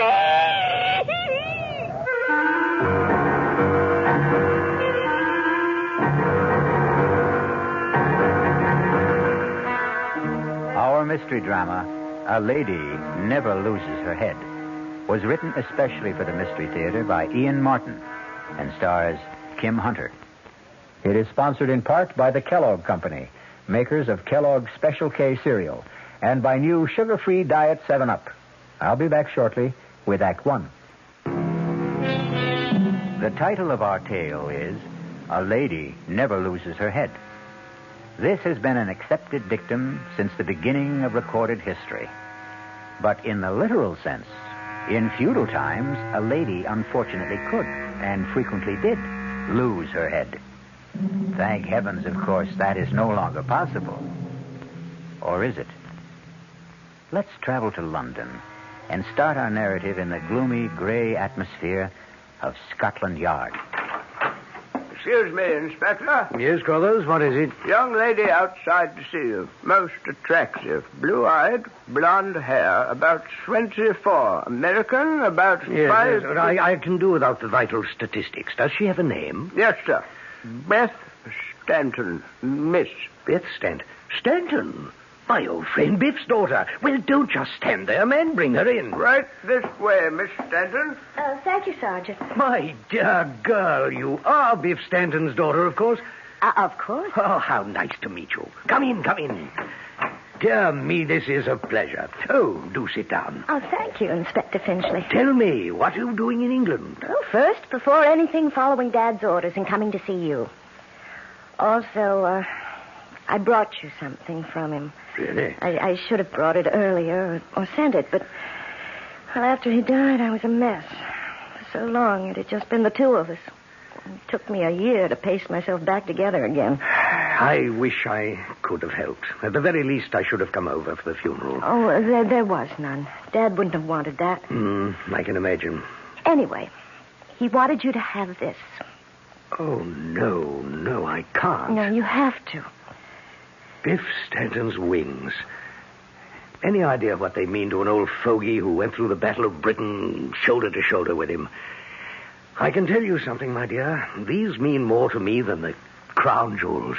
You know, you're everything Dad said you'd be. Hello for real, Uncle Alfie. After that, what can I do to make England yours? Not a thing. It's already mine. Oh, how so? Well, it's mad, wild, out of sight. Here I was on the boat coming over, still fighting all the trauma of Dad's death, and suddenly I met this marvelous Englishman. Well... Only a little less marvelous than you turned out to be, of course. And just like that, I did a crazy thing. What was that? I married him. I'm not really Beth Stanton anymore. I'm Mrs. Charles Rudley. Well, dear me. Congratulations. I deserve them. I'm so lucky. Well, I'd like to meet your husband. What's he like? Too much. He's tall, black-haired, blue eyes, and just so Englishy English. Well, now, will you live here or in America? Oh, it has to be here because of Charles. Ah. What's his line of work? He doesn't have to work, actually, although he is a very fine artist. Well, I envy this chap in more ways than one. Why doesn't he have to work? Oh, well, because most of his time is spent in managing his estate. Oh, which reminds me, I've got to run. I'm off to the ancestral home in the Cotswolds to take up my position as Lady of the Manor. Ah, Dorset, eh? Lovely country. Whereabouts? Chauncey Castle. I expect you know it. Well, I'm afraid I'm a bit shaky on Burke's peerage. Oh, Charles isn't an earl or a duke, really. It's just his family line. I don't even know what his title is exactly. Well, would you like me to find out? No, in this day and age, what does it matter? Now, Uncle Alfie, I must go. Charles went on ahead of me with his sister. Nora insisted she had to have a day to get things ready, and I told Charles I needed a full day to shop for a sort of late trousseau. So he drove her up with most of my bags. All right, my dear. I shan't keep you. Give me a few weeks to get settled, and I promise you'll be our first house guest. You only have to ask me. Bye-bye. Yes, sir. A very tasty young lady. And a hasty one. How's that, sir? Marion Haste repented. Beg pardon, Inspector? Oh, nothing. Too many years a policeman, I suppose. One tends to fall into the habit of looking for trouble. Still, she is the daughter of the best friend I ever had, and she must be a very rich young woman. I say, Crothers, rustle me a copy of Burke's Peerage, will you? Something I'd like to have a look at.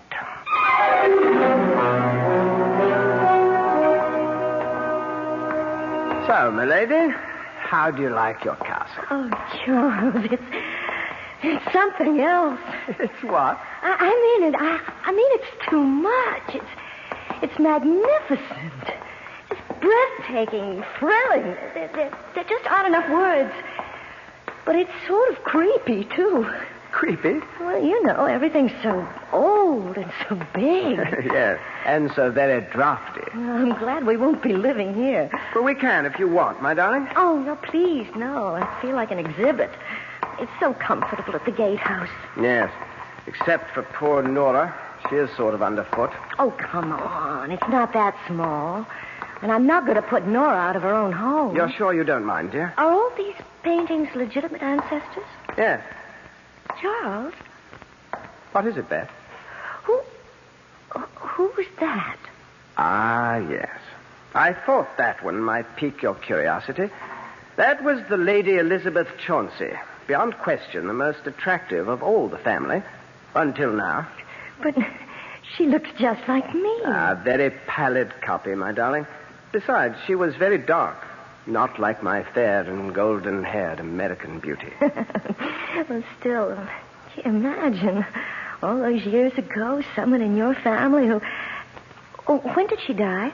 Oh, somewhere in the middle 1500s. She died very young, as the story goes. How? Oh, accidentally. Darling, I think we ought to get back to the gatehouse. It's almost time for tea.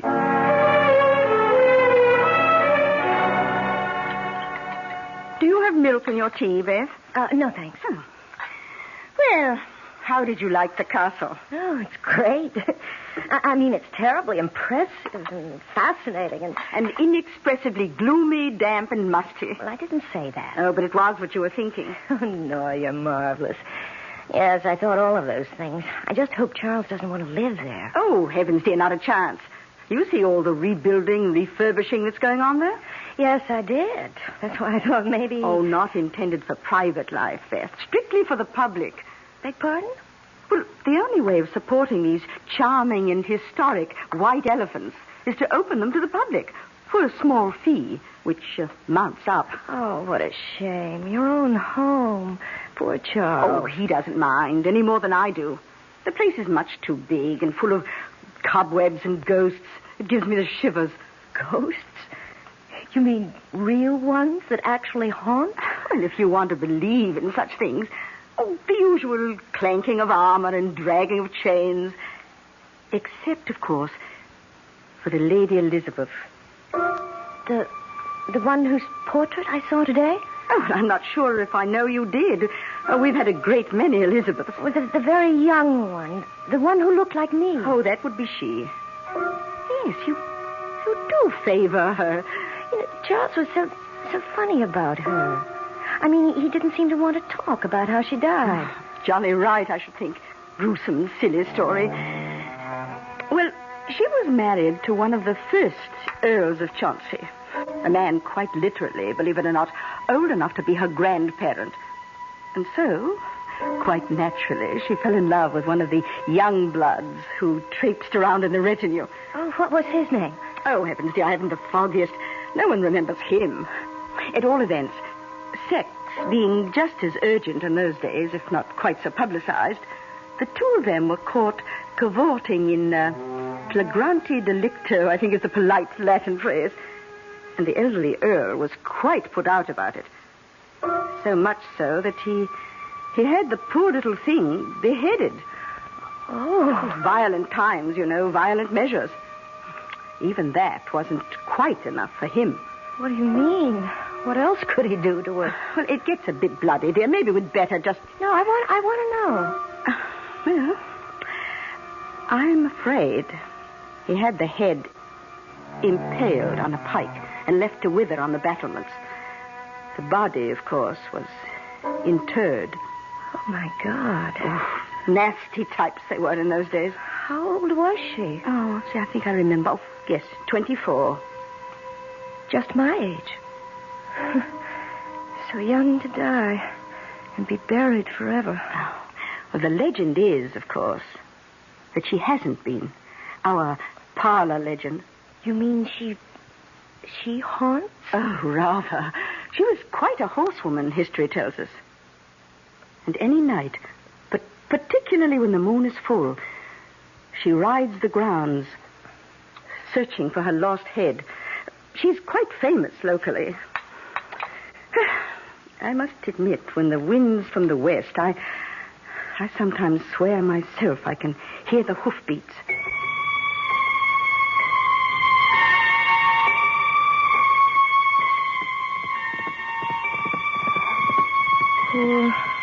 Poor Elizabeth.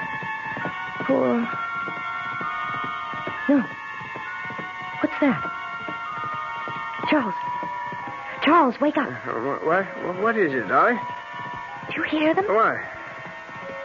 Somebody riding a horse. It's 2:30 in the morning. But can't you hear them? You don't suppose Elizabeth... Oh, that stupid legend. I'm really quite furious at Nora. No, don't be, please. I expect I'm the stupid one. It's all so new to me. I'll settle down. Let me assist in that process. Darling. I don't hear the hoofbeats anymore. You never did. Just the excited beating of your husband's heart. Oh, I love you. And I love you.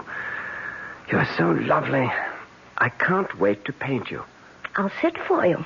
Do you know what I'd like to do tomorrow? What? Make a life mask of you. Oh, how do you do that? You'll see. Tomorrow. You'll see. Charles really has something more sinister than history lurking in the dark corners of Chauncey Castle. And what, if one examines it, is a life mask? A mold of the features, once done in plaster of Paris, today in modern plastic, a technique often employed to perpetuate someone departed from this life and originally named the death mask. I'll be back shortly with Act 2.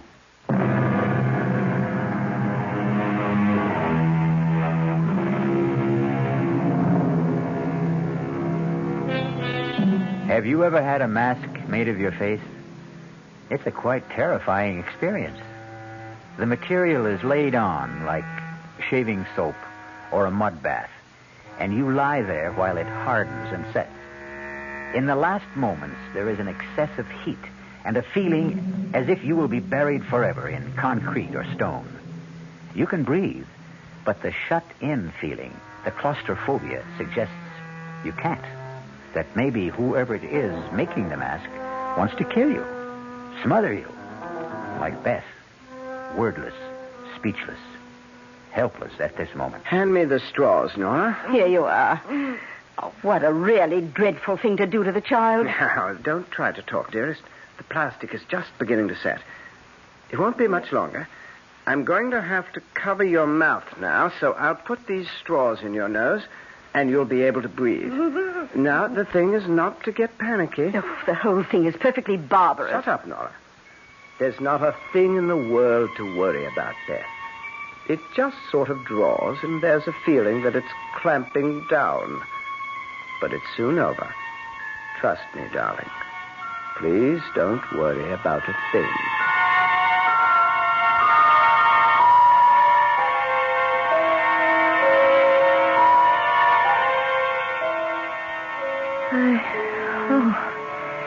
I thought I was going to die. I've got the most beautiful mold of your face. You'll see it was worth it. Oh, honestly, darling, I was scared. I'm like Elizabeth. I'm much too young to die. Will you forget her? Yeah, I'd like to, but she haunts me. I never ever thought about death before, and now suddenly... Darling, have you made a will? Good Lord, Beth. You are morbid. No, since you ask. Well, you should. Well, everyone should. Well, I expect you're quite right. I'm rather careless about money matters. I'll take care of it first thing in the morning. May I come with you? Why, if you want. But... I want to make one too, Charles. It's really quite important. Well, my dear, if you insist. See, I never told you, Charles, that I'm really worth an awful lot of money.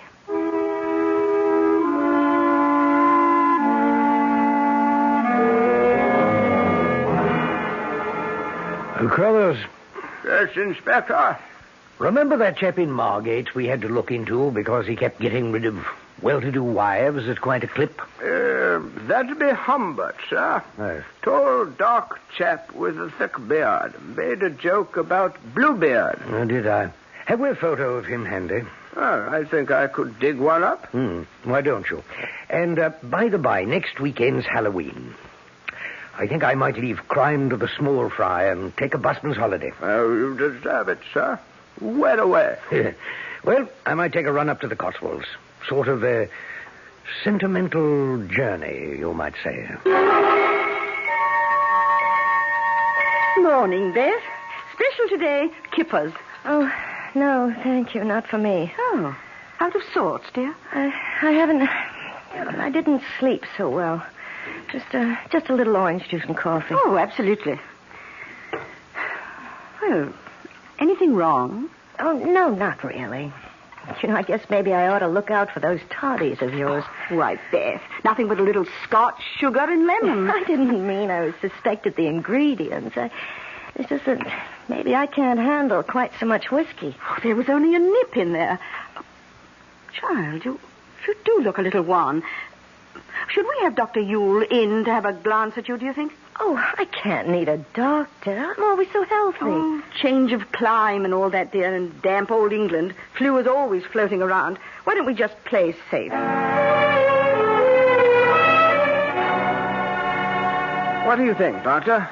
Oh, well, nothing serious, of course, but a high-strung young lady, you know. Well, sensitive, naturally, but high-strung. Well, you know Americans very suggestible.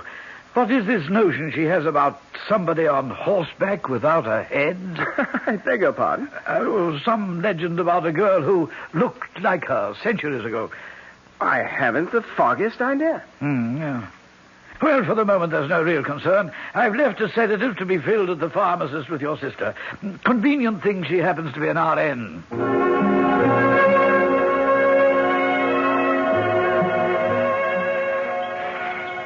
You're sure you're up to this, Beth? Oh, Charles, I simply had to get out of doors and away from the cottage. Let's just enjoy a walk into the castle and pretend it's all the beginning. Well, now, just stay well in the center of the drawbridge. Needs a lot of repairs. You know, it's just incredible to think that knights in armor rode across this bridge. How far do you suppose it's down to the bottom of the old moat? 50, 60 feet, perhaps. A mess, isn't it? All those weeds and jagged rocks. Can we go in and poke about? Your wish is my command. Beth? Right here. Where on earth have you got to? Like a magnet. Right back to her. The Lady Elizabeth. She fascinates me so. Well, there really isn't all that much resemblance. Oh, I don't agree. She could be my twin. It's funny. What's funny? But it's so hard to put into words, Charles. It's just a feeling. I mean, her portrait is just as old, and the paint is just as cracked as all the others, but somehow she feels so immediate, so today. Almost as if she just sat for the portrait, and the artist had just finished it. That is rather strange. You can see that the pigments are medieval. The patina is centuries old, just like the model. I know. I should stop identifying myself with her just because of a chance resemblance. Oh, Charles, I'm cold. Let's get back to the gatehouse and that nice living room fire.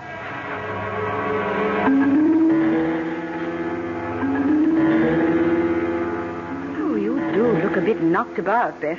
Perhaps you ought to turn in a little early. I guess so. On top of everything else, I do think our damp weather does take a bit of getting used to. I have the kettle on the boil to whip you up a nice stout toddy. Oh, I don't want anything to drink. Oh, just a bit, love, to disguise the taste of old Dr. Yule's sedative. Why he has to stick to powders instead of up-to-date pills is beyond me. Well, while you're brewing that toddy, I have some letters to finish. Letters? Oh, I've been very remiss. I have all sorts of friends and half-relations in America who don't even know I'm married. I've got to write them. Oh, of course. You go and get them finished. And I'll brew you up something nice to put you to sleep.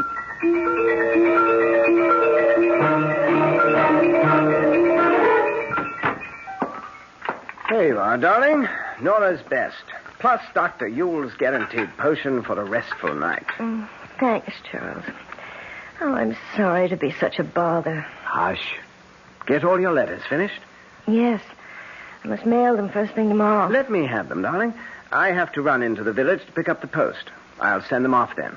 Okay. And by the by, I hate to bother you with this, but as long as you have pen in hand, want to look this over and sign it? What is it? That last will and testament that you insisted on making. Technically, I suppose I should have John and Nellie witness your signing, but I'm sure they'll take the will for the deed, if you'll excuse a complicated pun. Sign it later. Oh, yes, let's get it out of the way. I have enough morbid thoughts as it is. What morbid thoughts? There. I hope to God it never has to be executed. Amen. Now drink your toddy, and it will relax you. All you need is a good night's sleep. I'd give anything for that. If I could just stop dreaming about her, or hearing those hoofbeats. Charles. What, dear? You don't think I'm going crazy, losing my mind? Oh, now, come on. Drink up. And I'll hold you tight till you go to sleep. It's strong. But it does feel good.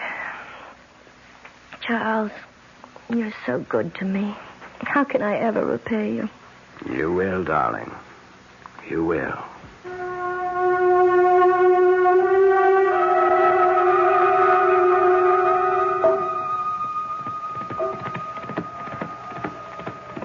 Charles.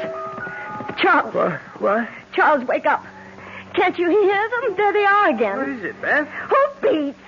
This time they're coming straight for the house. Where are you going, Beth? I've got to see. It's the dead of night. You can't see anything. It's bright moonlight out.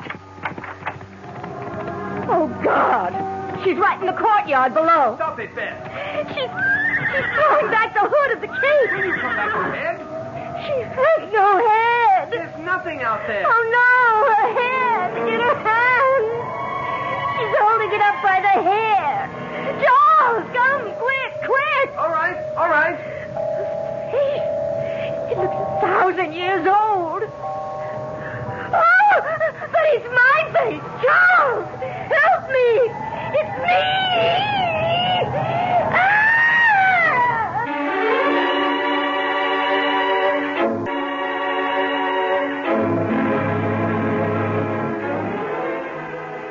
More and more, the question narrows itself down to a very simple one.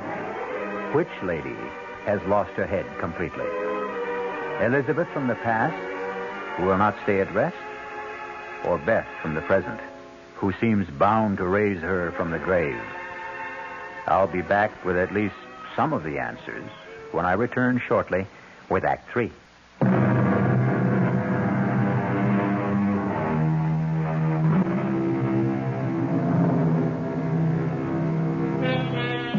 So, back once again to the problem of our twin damsels in distress.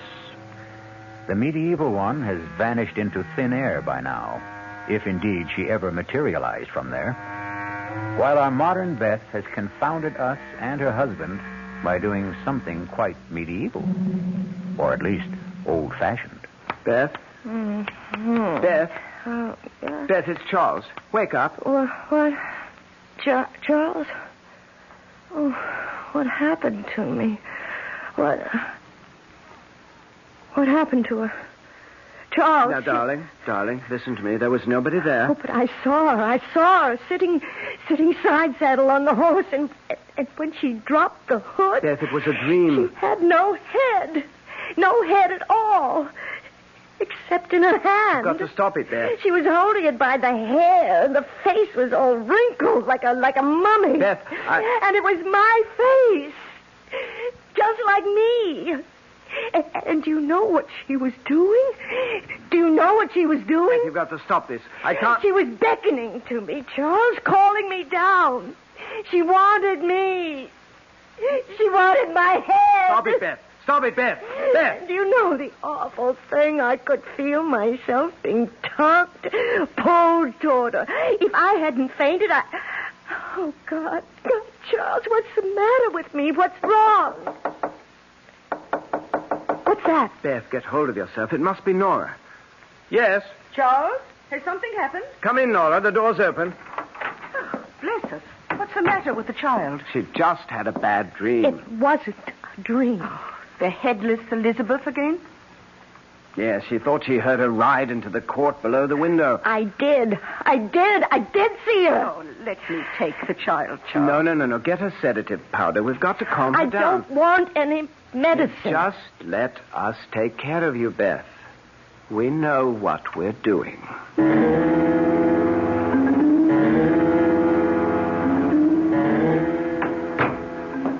Well, I think we've got her under control now. I'm so sorry to rout you out so early in the morning, particularly on All Hallows Day. Oh, that's quite all right, Mr. Rudley, quite all right.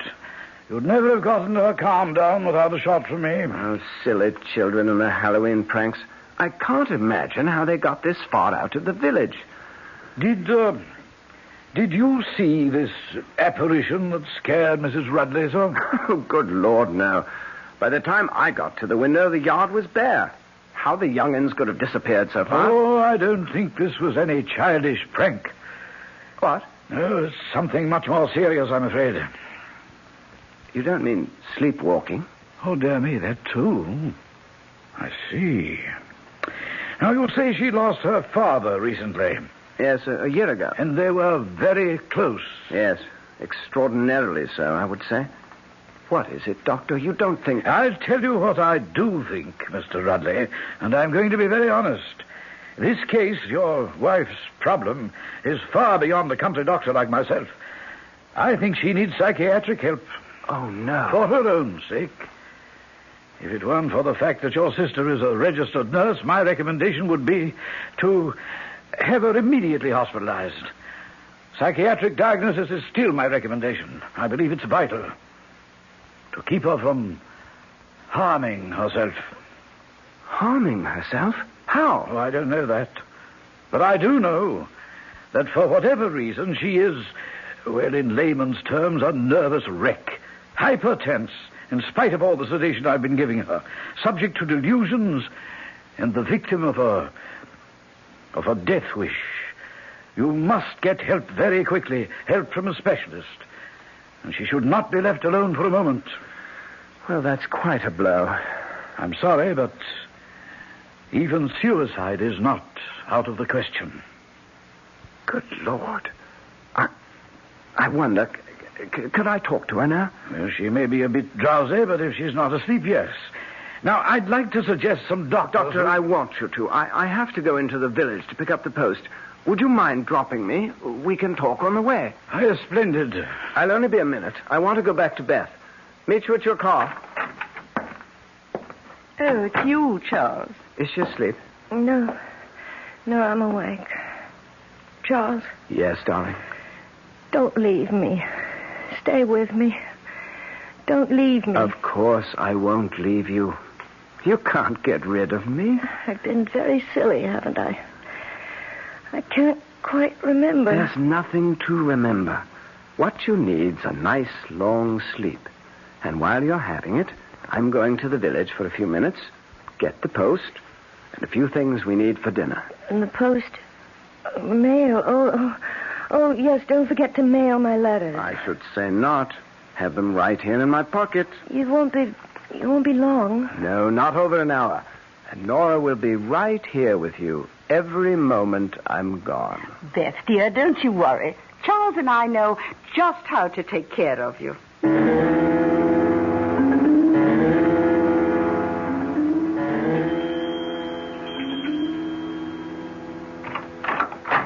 Yes? Oh, how do you do? Are Mr. and Mrs. Rudley at home? Oh, no, I'm sorry. Mr. Rudley's off to the village, and I'm afraid Mrs. Rudley is indisposed. Oh, I'm sorry. Not serious, I hope? Oh, no, just a little bout with the flu. May I say who was calling? Oh, yes, of course. Alfred Finchley. Oh, well, are you a friend of Mrs. Rudley's? No, not really. Old army chum of her father's. Oh. Just happened to be driving by, and I'd heard she'd been married, and I wanted to, well, you know, pay my respects. Oh, well, I know Beth will be so sorry not to have seen you. I'm her sister-in-law, by the way. How'd you do? Perhaps later this afternoon, if there was some place she could call you. Oh, no. I'm driving back to London.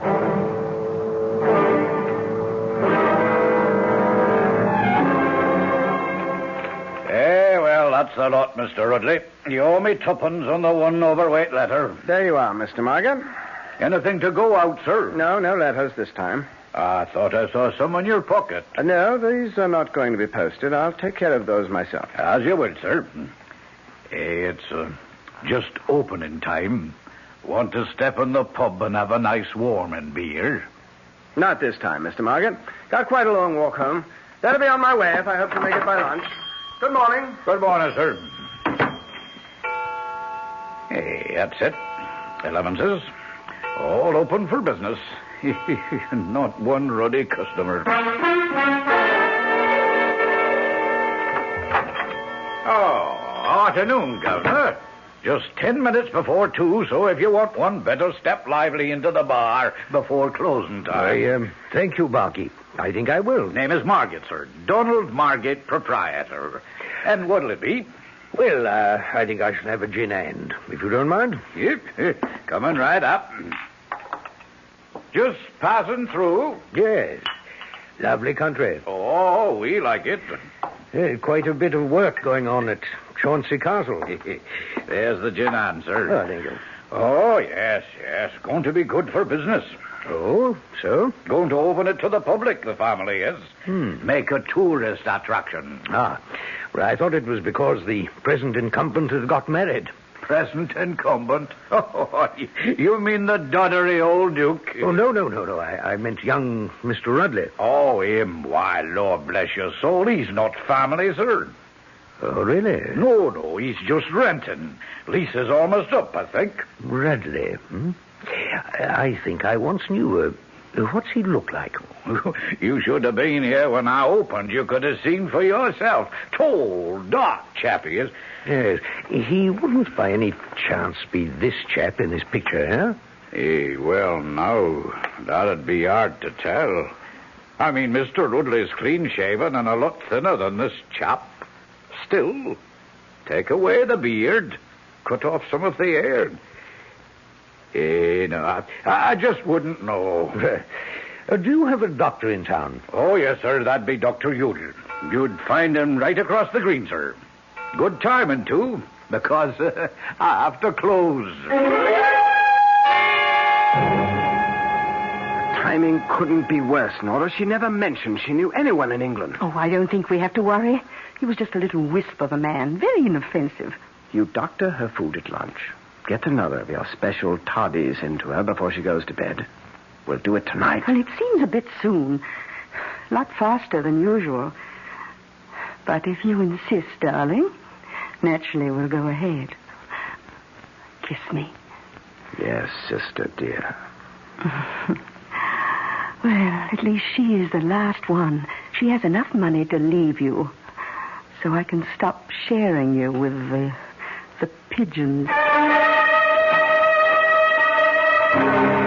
Inspector Finchley, Scotland Yard, Doctor. My credentials. Oh, dear me, a policeman, but why on earth? Could you answer my question? Well, of course. Yes, I've called on her several times in the last 10 days or so. What's the matter with her, Doctor? Well, that's rather difficult to say. She has delusions. Caused by what? Oh, now, Inspector, that would take a psychiatrist to explain. She couldn't be under the influence of drugs, could she? Why, does this man look at all familiar to you, Dr. Ewell? No, I can't say. No, just a minute. Let me get my magnifying glass. Now, where did I... Oh, yes, here it is. Yes. Oh, yes, by George. Partly the facial structure, of course, but this is what did it. You see that old scar there bisecting the left eyebrow, more or less? Yes. Something a doctor would notice because it wasn't a very good job of suturing. Yes, I think I could swear. Shave off the mustache, the beard, and the sideburns. And by George, you'd have Charles Rudley. Or George Humbert.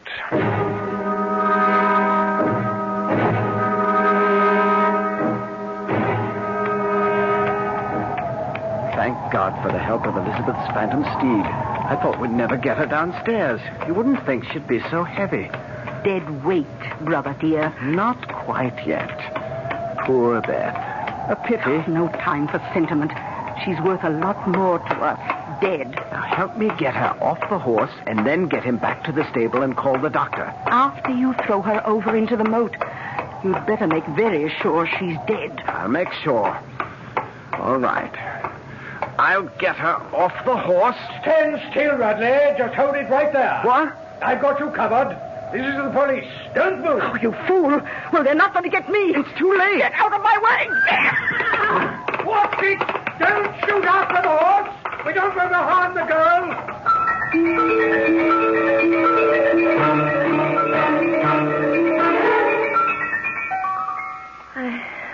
I just can't believe it, Uncle Alfie. Well, I can't blame you, my dear. Nasty chap you got mixed up with. 3 others before you he got away with. The same way? With variations. He got a little too fancy on this one. The false portrait, but the apparent nervous ailments and the sleepwalking were the key to all of them. I feel as though I'm going to be sick. A little pass, dear. He was a bad lot. Worth not one single tear. And Nora, she was the one on horseback? With the costume rigged to appear as if the wearer was headless, and a papier-mâché head made from your life mask. I think she's almost worse than him. And to think she got away scot-free. Not quite, my dear. We'll catch up with her. Now, you rest a while and don't worry. I'm right outside. As long as I'm around, you'll never have to worry again. Good night. Good night, Uncle Alfie. All right, Doctor? Oh, yes, she'll be fine. You say you did catch up with the woman? Nora. A lot more than just police caught up with her. You know the work they're doing on the castle? Yes, of course. Well, apparently they found some structural weakness in the arch of the main gate. So they supported it by stretching a thin steel cable from one side to the other. Well over normal head height, of course, if you're walking. But unfortunately, not high enough to clear someone on horseback. Good Lord, no. Oh, yes. Cut her head off as clean as a whistle. Charles Rudley was eventually convicted of murder of one of his earlier wives. He was sentenced to life imprisonment. His common law wife, Nora, lost her life and, of course, her head. It's nice to consider that, in her case at least, the punishment fit the crime. I'll be back shortly.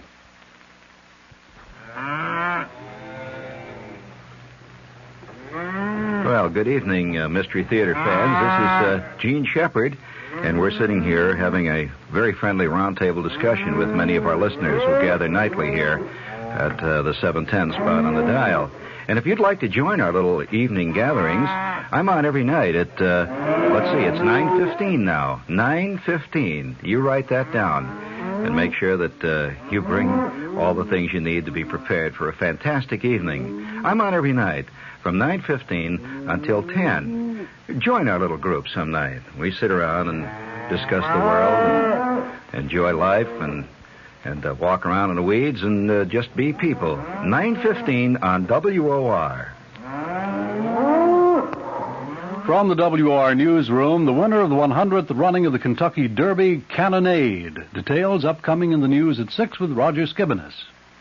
An invitation. This is Peter Roberts. Join us Sunday morning, 8:15 to 10 here on WOR for Rambling with Roberts. 2 hours of music, specially selected for Sunday morning listening pleasure, along with bits of weather information, news headlines, bits of trivia, such as the fact that a man from Onowa, Iowa, received a patent for what he called Eskimo pie, which was ice cream coated with chocolate. It all happened in 1922.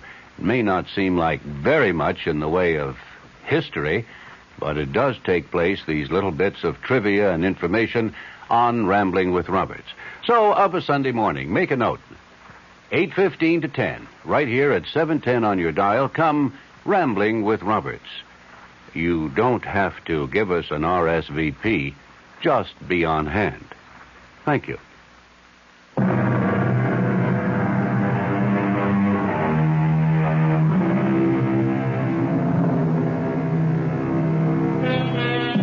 Uncle Alfie proved to be right about the resiliency of youth.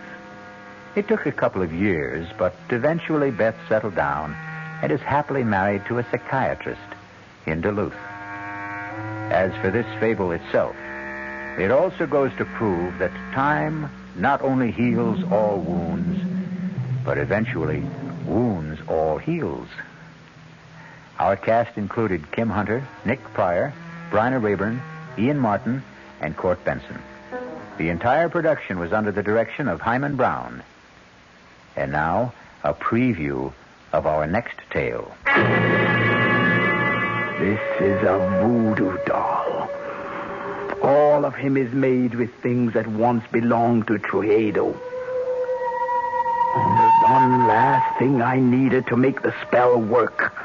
The weapon. Now at last I have in my hand the instrument of destruction.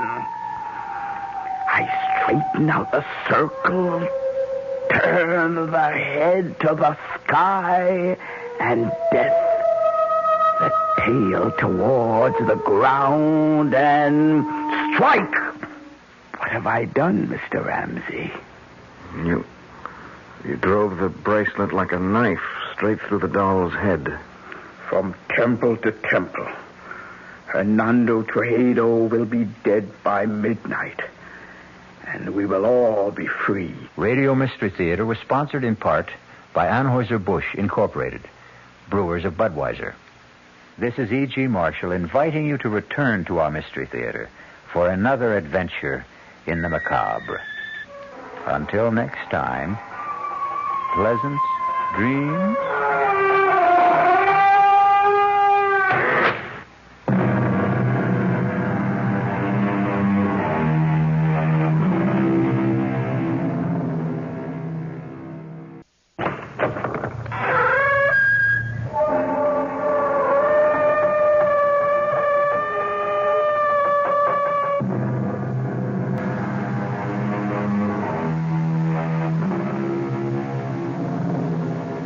Come in.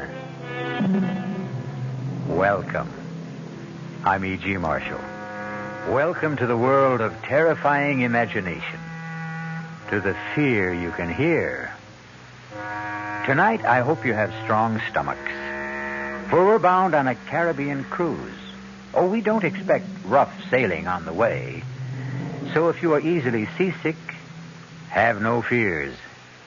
Save them all for your landing on the twin island of Mauritia and Sandorin.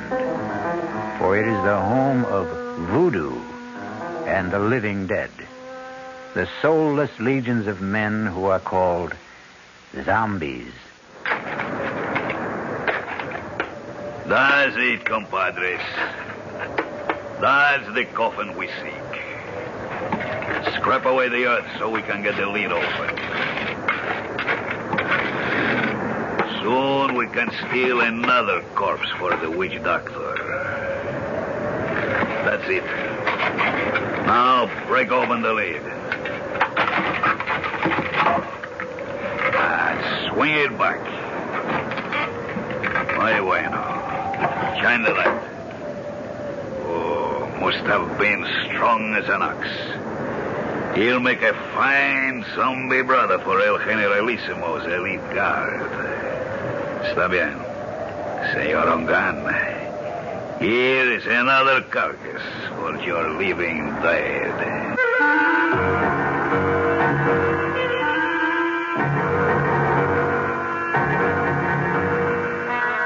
Our mystery drama, The Walking Corpse, was written especially for the Mystery Theater by Ian Martin and stars Tony Roberts. It is sponsored in part by Anheuser-Busch Incorporated, brewers of Budweiser, and by the Kellogg Company, makers of Kellogg's Special K cereal. I'll be back shortly with Act One.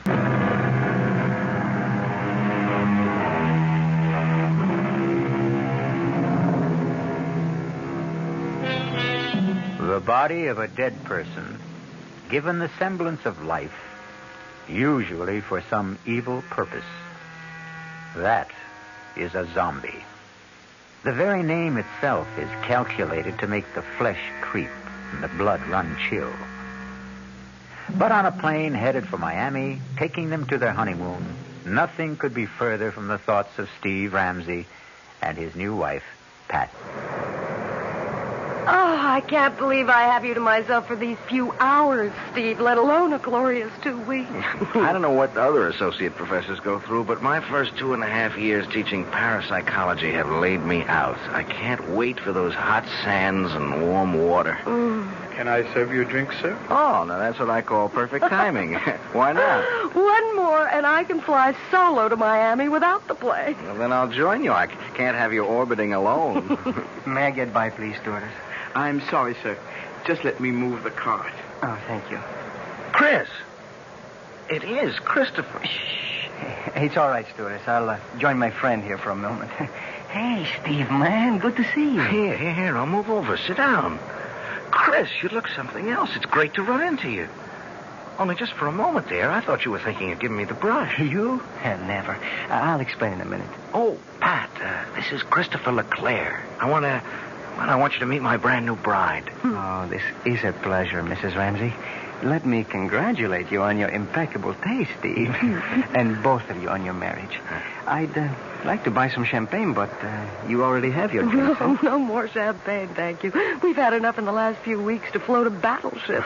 At least let me get a drink for myself to toast the bride and groom. He's your old football buddy, right? Yeah.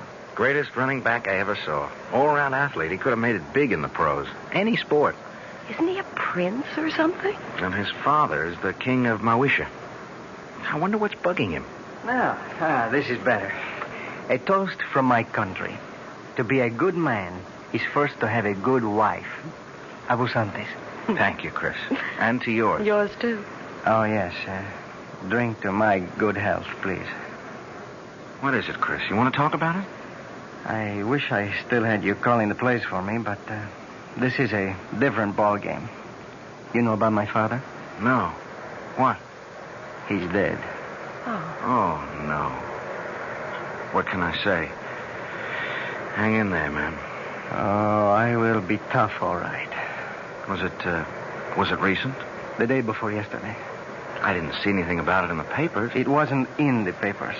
He didn't die. He was assassinated. Oh, no. Any idea who did it? There is no proof, but I know. Who? Oh, maybe not by his own hand, but at least on his orders. Hernando Trujillo. The Generalissimo? But I thought he was your father's best friend. And my godfather. His gift to me on my 21st birthday. His own good luck charm. The bracelet of the sacred serpent. The head, the voodoo symbol of life. The tail, the symbol of death. You see, they are woven together. But then why should he? Because, Mrs. Ramsey, my father gave our people freedom. A freedom the Sand or Indian cannot share. Why not?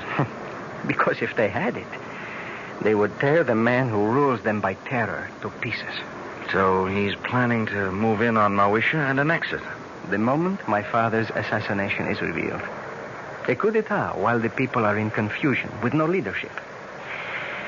That's why I've given up any dream of becoming a doctor and am going home. A private plane will meet me in Miami to fly me to Mawisha. To save time, I took this commercial flight under an assumed name. You think Trujillo might... I was warned just in time. Less than an hour after I left my apartment, a bomb gutted it. I'm a dangerous man to know these days. So, before I do cause any... Oh, my God. Steve, what is it? Two hoods with machine guns. Looks like a sky. Signore. Ladies and gentlemen. Oh, my God. May I have your attention, please? That's Juan Garcia, Trujillo's hatchet man. Oh. What can we do? Nothing. It's me. Everyone quiet. If you do as I say, no one will be hurt. We are commandeering this plane. Quiet! Quiet! There is nothing for any of you to fear. The plane will land at Miami, and all passengers will be discharged, except for the flight crew and 4 hostages. I repeat, there is no cause for alarm if all of you keep your seats and your heads.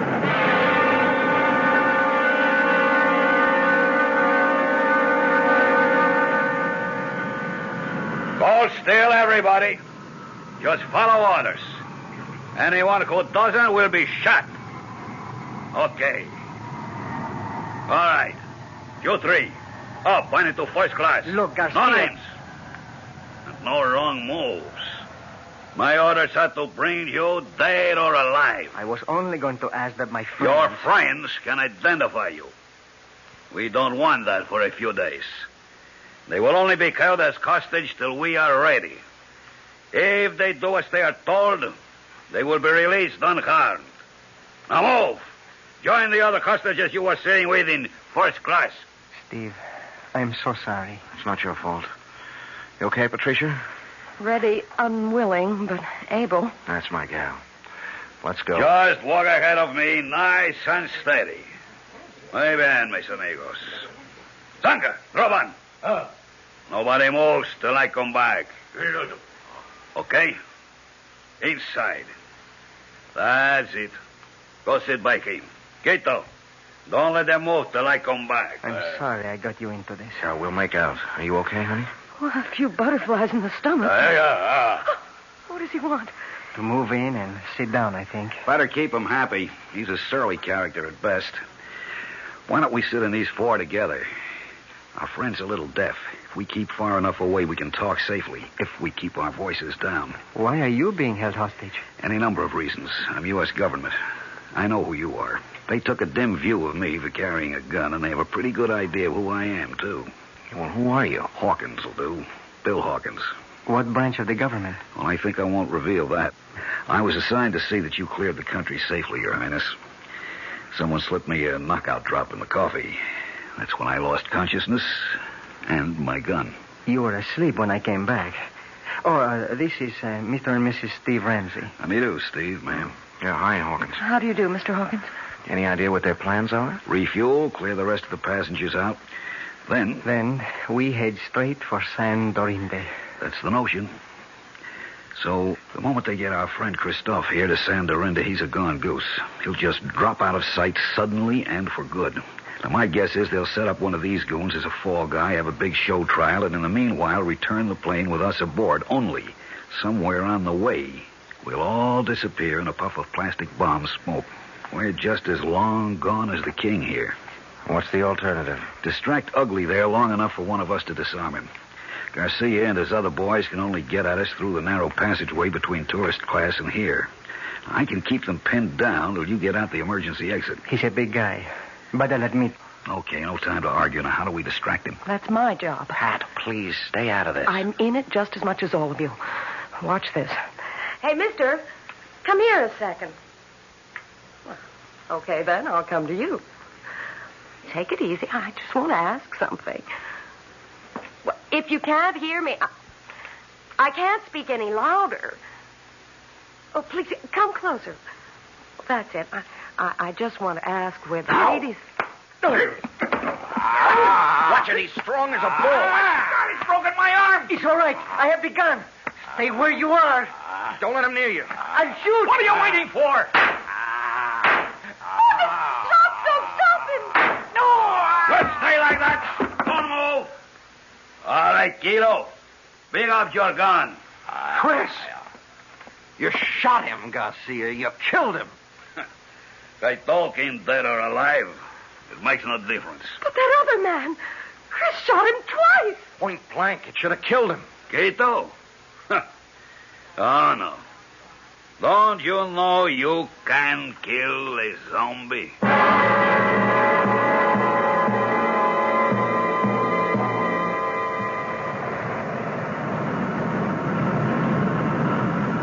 We're coming in for the landing now. How's Chris? He's alive, but just barely. If he can just hang on, maybe when we land, a doctor can help him. Too late for me. Don't give up, Chris. Take snake. What? The snake bracelet. He wants you to... Here. There. Steve has it, Chris. Good. Listen. You go dans ce lounge. She hide you. Save you. Give her bracelet. But where do we find her? Où est votre tante? Quelle rue? Quelle place? Pense. Avenida de las muñecas. Avenue of the Dolls. Yes, what number? Up there. Oh, Grace Serpent. Take me home. Dans ce lounge. Help. This sign of the black boat. We're about to land. Pretty short runway. Better fasten your seatbelts. I'll get yours for you.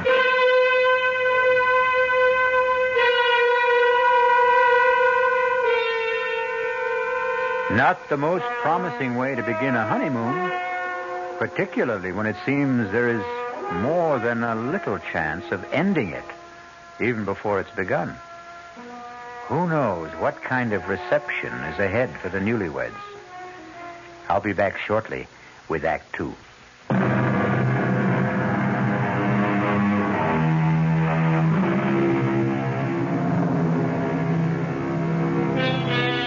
Under other circumstances, Pat and Steve would have no complaints about their accommodations on the island.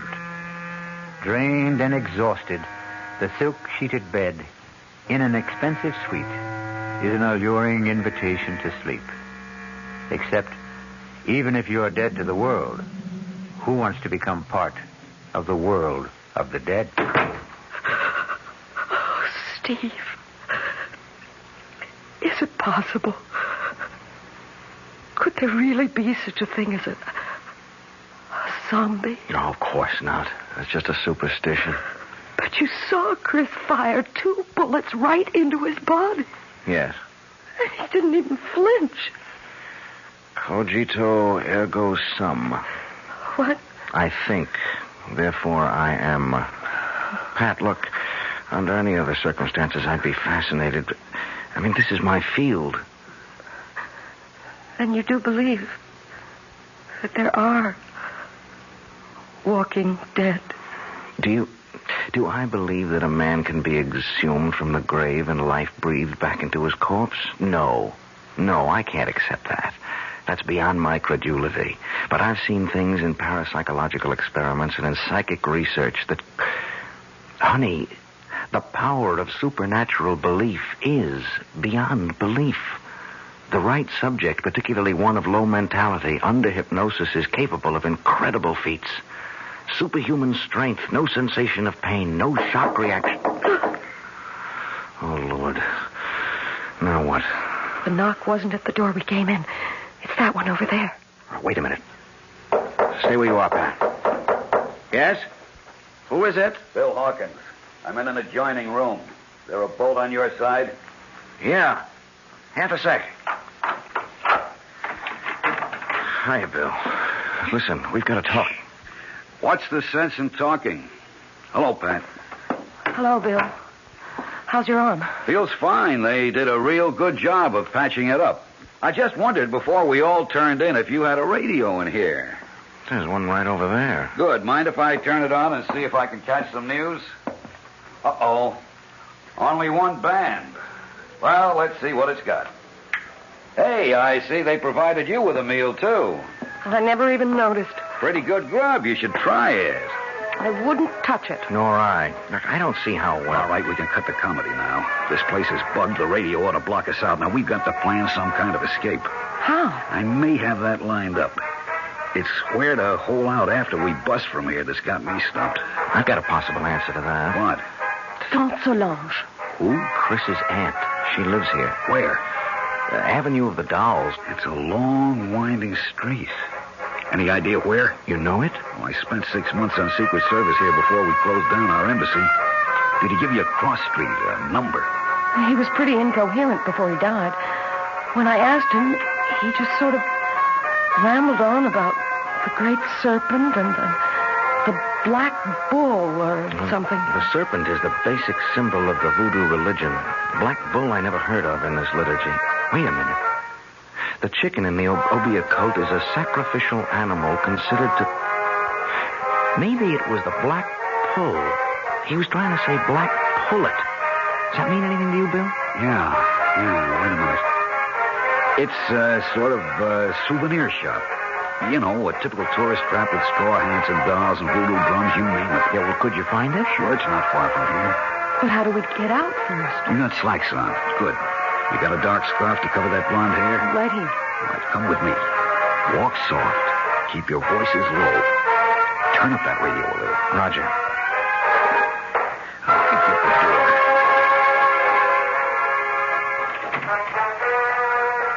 Good. Come on. Leave it open. I'm over here to my window. Now keep off to the sides.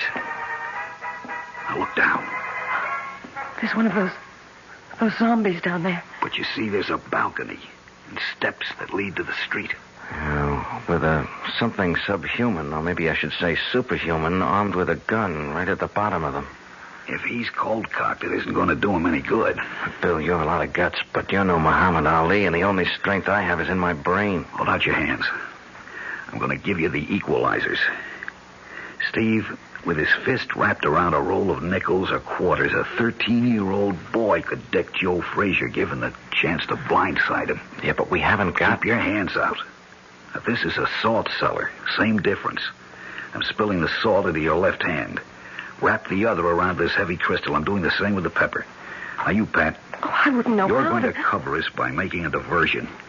Pick up that glass water pitcher there. Too heavy for you to throw? No. Throw where? We turn off the lights, turn off the radio, make like we're turning in. Then we sneak out the French windows onto the balcony. You go off to the right, opposite end from the steps.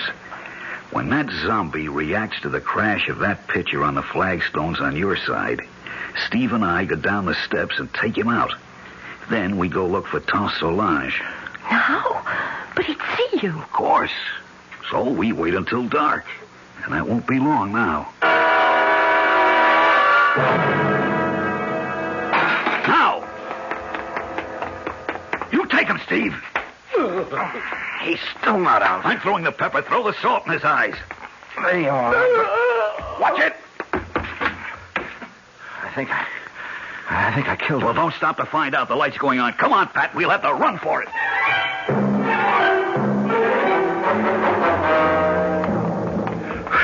Hold it. We'll have to chance a light. Which way? Ahead. To the right. Go to the next block. They're right on our heels. Give me that flashlight and you get out of here, both of you. What about you? Don't be a fool. Somebody's got to be a decoy. And you have a wife to think of. Now hurry. Come on, Pat. Run. To the left! They went to the left! Follow that light!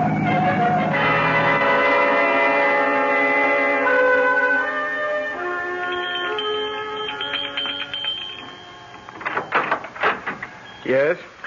Tante Solange. Who wants her? I am Christopher's friend with my wife. We are running from Tuxedo, the Generalissimo. Christopher told me to seek refuge here and to bring you this. The great serpent. A moment. Enter, my children. Quickly, quickly. So, turn out your lights also. We must hide like cats in the dark.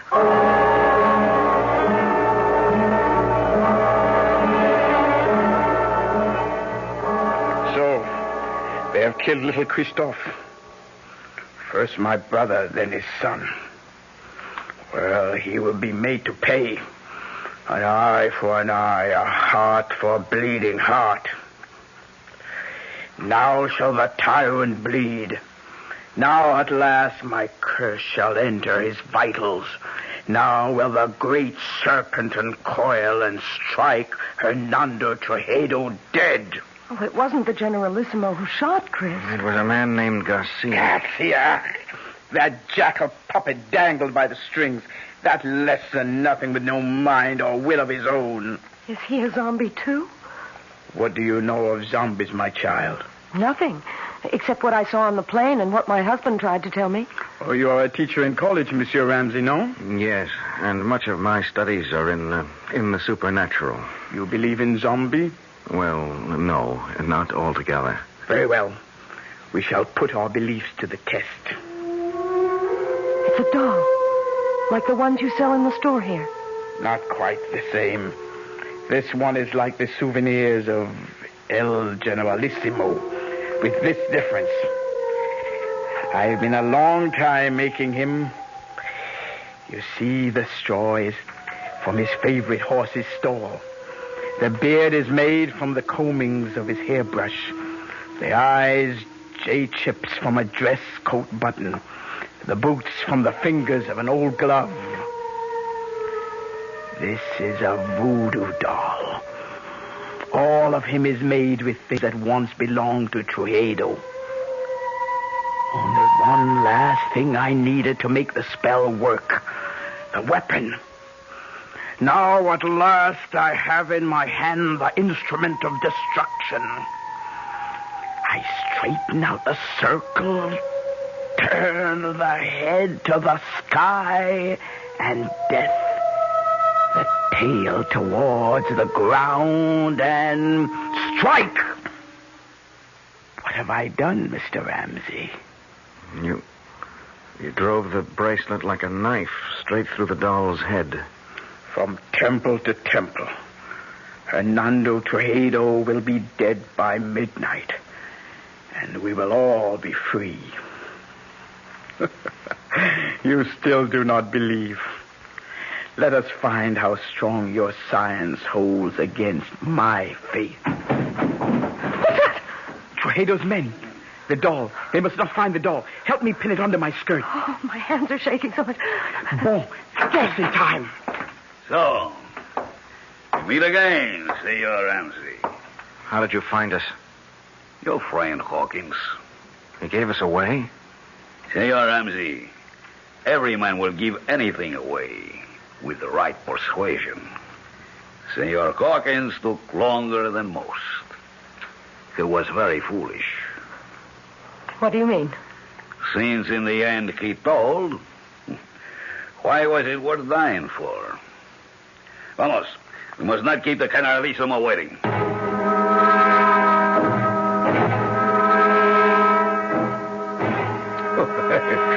Please, let me assure you that you have nothing to worry about. I ask you all to relax. Now, the table is set for a late supper. I am sure you must all be famished after a long and difficult day. Won't you be my guests? Prisoners, you mean? Trujillo. Ah, yes.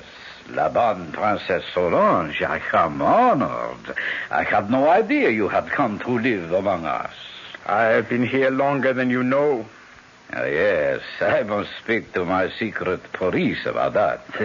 Had I been told you were honoring our country with a visit, I would have arranged a more suitable welcome. I am sure you would, by disposing of me as you did my brother and my nephew, Christophe. I suppose it would be impossible for me to convince you that I had no hand in the death of King Francois. The sad truth is that his heart failed him. His death was a natural one. Lie upon lie. But one truth you cannot twist. The death of my nephew. Did you see him die? There are 2 witnesses before your desk who did. Excuse me a moment. Garcia, are you ready? See, now. We must wait for a moment. For what? You will see. Senora Ramsey, let me ask you a question. What? Did you see Christophe Leclerc die? Yes. Aren't you, senor? Yes. You are quite sure? Of course. Yes. Look, what are you trying to prove? Not I. I will let him show you that for himself. You see? Chris. Monsieur Baby. Steve. He's alive. It's Chris. Chris. Is it really you? Sure, man. Sure. Don't you know me? There is no mistaking the tall, lithe figure, the regal bearing, the proud, handsome face. All those belong to Christophe Leclerc. He might easily have remarked, as Mark Twain once telegraphed, "The reports of my death are an exaggeration." We'll return shortly with Act 3.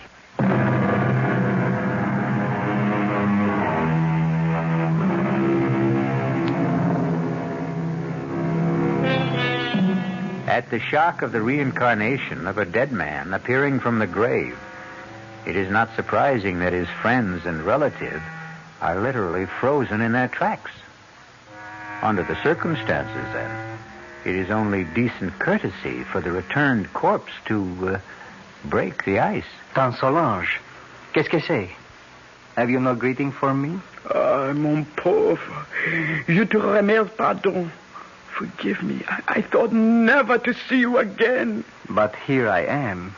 Ah, mon cher baby, mon cher baby. Well, now, here is a reunion worth celebrating. That was a pretty rough wound you had, Chris. Worse than it looked. Thank God. It was mostly flesh damage. The doctors tell me the bullet bounced off my sternum and never entered the chest. But should you be on your feet? Long enough to ease your minds about me. I'm still a bit woozy. It was like the time you took the XB2 slant off tackle against Ohio State and that big linebacker, Sawchuck, kicked you in the head. Something like that. Tell them the good news, El Generalissimo. Set my aunt's mind at rest. Well, I know you hold out my motives, even Christophe did. I can hardly blame him, since I took such extreme measures to bring him here to Sandorinde before his planned arrival at the Moesia. What was your reason for that? We walk a tightrope on this shared island of ours. 2 cultures, 2 languages, 2 forms of government, perched precariously on a ever-increasing population in a far more ancient and primitive culture than either of ours. Your brother and I, each in his own way, preserved that delicate balance. With his unexpected death, steps had to be taken. Why? You know his plan was to return the government to the people. That would not have worked, not even for them. We would have ended, both of us, in anarchy. Fortunately, my godson was perceptive enough to realize that. We have worked out between us a better plan. A compromise? I would prefer to call it an entente. Tell them, Christophe. It's quite simple. Tomorrow, together, my godfather and I shall proclaim a union between Mauritius and Sandorinde. A trilingual state with one government. Ruled by whom? By the Generalissimo and myself. I as president, and my godfather as prime minister. Trujillo in second place. We elders grow no younger, Solange. Someone must take our place. I am happy to yield to the future. What better hands could this island be in than in Christophe's? So, now I think, Mr. Presidente, you should rest. Doctors can do only so much. Nature handles the rest. Yes. I would like to lie down. I am sure you will be excused. I beg you not to wait for me to enjoy your supper. The Presidente and myself have a few matters to settle about the announcement tomorrow before he goes to sleep. Forgive me. Please. I'm tired. And tomorrow's a big day. Good night. Good night, Chris. Good night. Adieu, mon baby. Goodbye. Forever. What is it? What's the matter with you two? You saw? You know? Do you now believe in zombies? What are you trying to say? That wasn't Chris who was here just now. I don't understand. You don't know him as I do. First, he never would accept this deal. The guy's too decent, too honest to be part of it. But there are other things. What? Well, first off, our school never played Ohio State. Second, Sawchuck was no linebacker, but a running back who murdered us on the only loss we had together. Third, XB2 wasn't a run play, but a deep pass play that had nothing to do with Chris except as a decoy. I don't understand the things your husband says, but I tell you, that was not Christophe Leclerc who just left. Not my nephew. They have stolen his soul, and that I cannot allow. Well, what can we do about it, Tante Solange? It is a very few minutes to 12. I told you Hernando Trujillo would be dead by then. Remember? Yes? Here is a conjured doll which will make his death. I place it on his desk so he can see it. For it is by his own guilt he must die before the end of this day. But if he doesn't return? He will return. It is written in the dust. Oh, nobody feels like eating, Well, I don't suppose I can altogether blame you. Shall I have you shown to your quarters for the night instead? Where is Christophe? Oh, I should never really have allowed him to overtax himself after being wounded. He was absolutely exhausted. I saw him to bed. And you return to suggest the same to us? I think we are all tired. Whatever discussion there may be between us can wait for tomorrow. For you, there is no tomorrow. What do you mean? Liar, cheat, thief, murderer. Look, on your desk.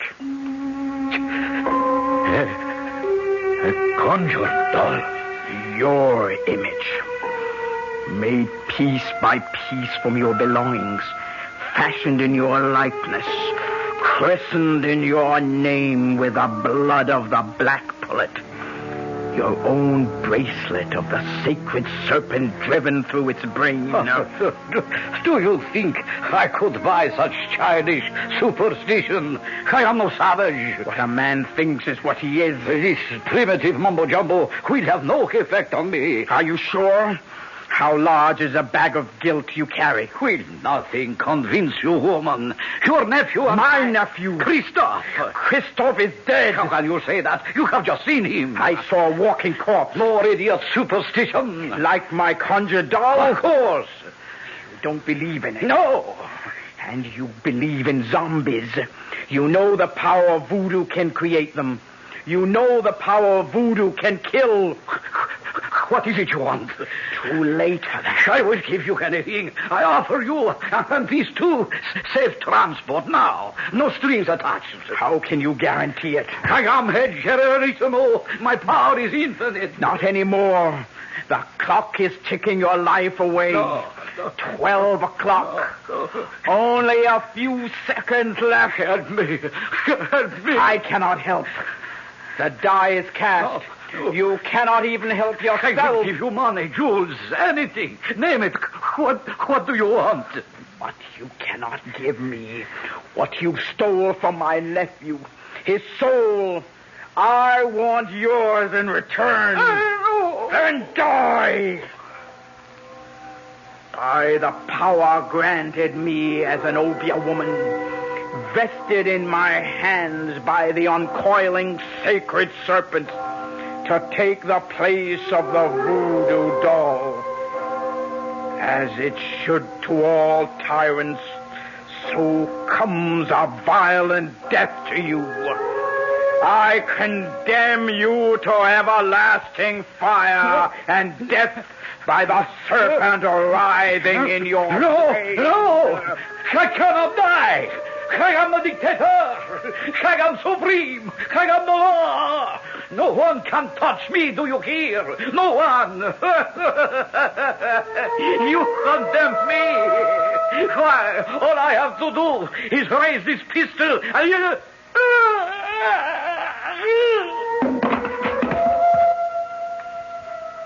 What happened? I wouldn't like to guess. Does it matter? He's dead. Are you sure? Well, he's dead, all right. Now what? Got to get away. Escape somehow. Yeah, only how do we get through the palace guard? At least I have his gun. We better try and make a run for it. We have to rescue my nephew first. But Tante Solange, he's our enemy now. I still must rescue him. Mi perdona, generalissimo. Let him see me on the gun! That's for Bill Hawkins. Pat, Tante, run for it. I'll try to hold them off. You can't kill dead men with that. Garcia, yes, but not a zombie. Hand me that salt cellar. Here, but what good... Salt is the only thing that will kill a zombie.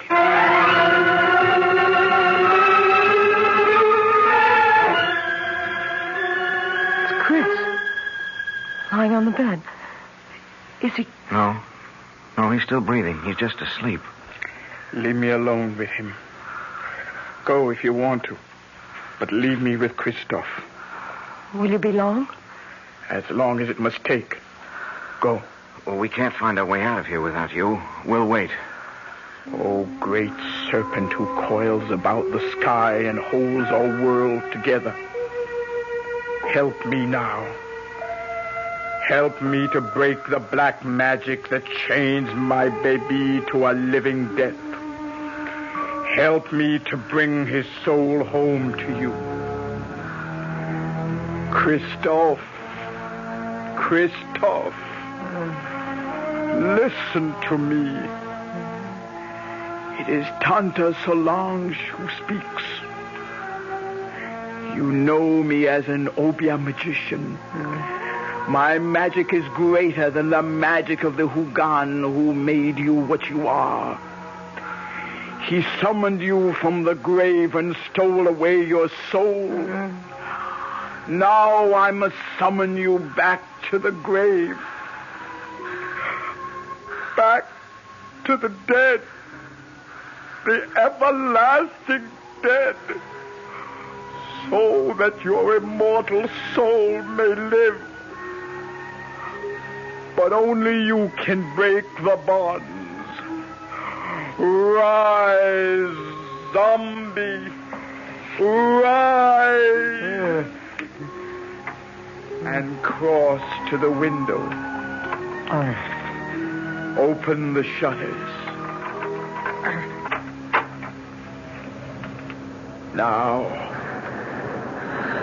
Now, open your eyes and look at the sea. No! In the name of the great serpent, I command you, open your eyes. Tante, I'm going home. My baby.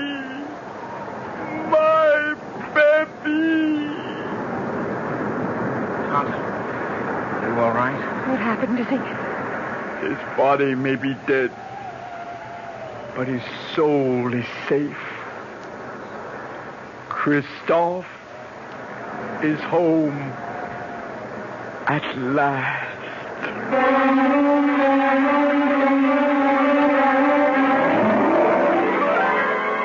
The death of the dictator set a people free in a mad orgy of festival and delight.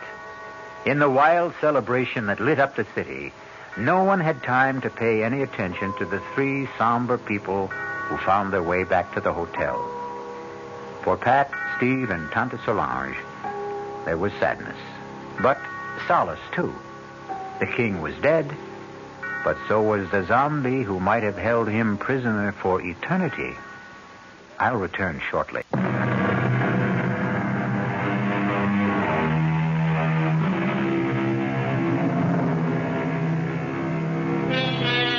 power of suggestion, hypnosis, superstitious fear, overpowering guilt complexes, terror of the unknown?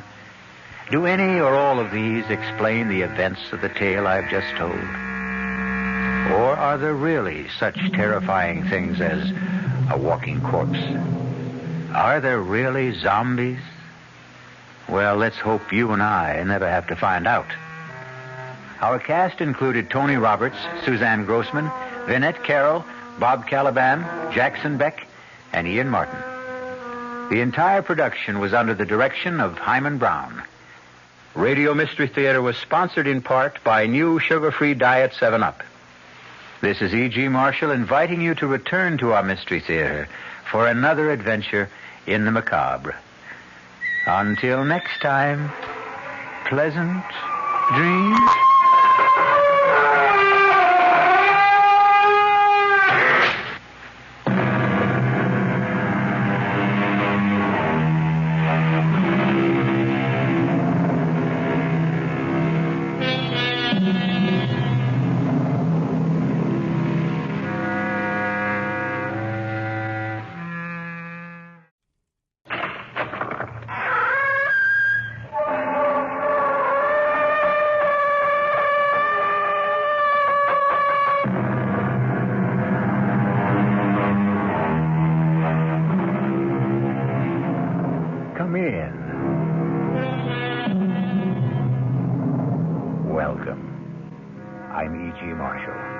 Welcome to the sounds of suspense, the fear you can hear. Vengeance is traditionally supposed to be the province of the Lord. But too often, individuals decide that they will take it upon themselves to mete out punishment to those who may richly deserve it. The results are almost always devastating. As witness? You ask me how we're going to kill him, Harry. We're going to shoot Jason Grant in the belly. Is that painful? Very. You don't like the idea? I like it so much, it scares me. Then it's a deal. You're with me? I'm with you. All the way. Have you thought about a place and a time for the execution? Yeah. You bet.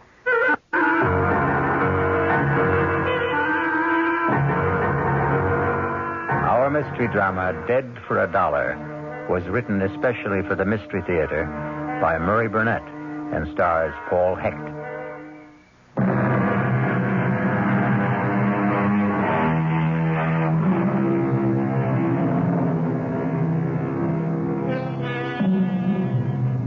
In today's world, the golden key to success is too often unfortunately attained through absolute ruthlessness and utter disregard of ethics, morality, and the rights of others. Jason Grant was a symbol of such success. A multimillionaire and a power in the world of international finance. Grant sat on a golden throne built on the ruin of many lives and many hopes. Along with his millions, Jason Grant had earned the hatred of more people than he bothered to remember. This day, two men in whom the fires of hatred burned sat in a bar. Another toast, Harry. Why not? To Jason Grant. May his soul rot in hell. Amen. How long has it been, Harry? How long has what been? How long have we been meeting in this bar and drinking the same stupid toast? Let's see. Denise divorced me in 1969. I ran into you here about a year later, so I'd say 2 years, give or take a couple of months. What do you think Jason would say if he heard us? I'll follow you, Wen. Here we are, two men acting like a couple of sniveling school kids. Now, what do you suggest we do? Kill him. Just like that. Kill him as slowly and as painfully as possible. I want to hear Jason Grant screaming and begging for mercy. Just like my brother screamed when Jason left him to bleed to death on the road to Busan while he bugged out to save his own skin. Yeah, I would be sure and get caught. So what? So what? Yeah, so what? We'll just tell our story to a jury. We can... That still doesn't give us the right to kill. Look, does Jason Grant deserve to die for what he did to you? It wasn't only breaking up your marriage. You and Jason were partners. And he not only stole Denise, but the business you built up for 11 years. I know what he did. So what did you do about it? Win, get off my back. You're so dead set on killing him. Why don't you go ahead and do it? Because I need you, Harry. For what? Look, Harry, I'm willing to go to prison. But I don't see any sense in walking in if there's a way of staying out. How am I going along with you? Help keep you out of jail. We'll give each other an alibi.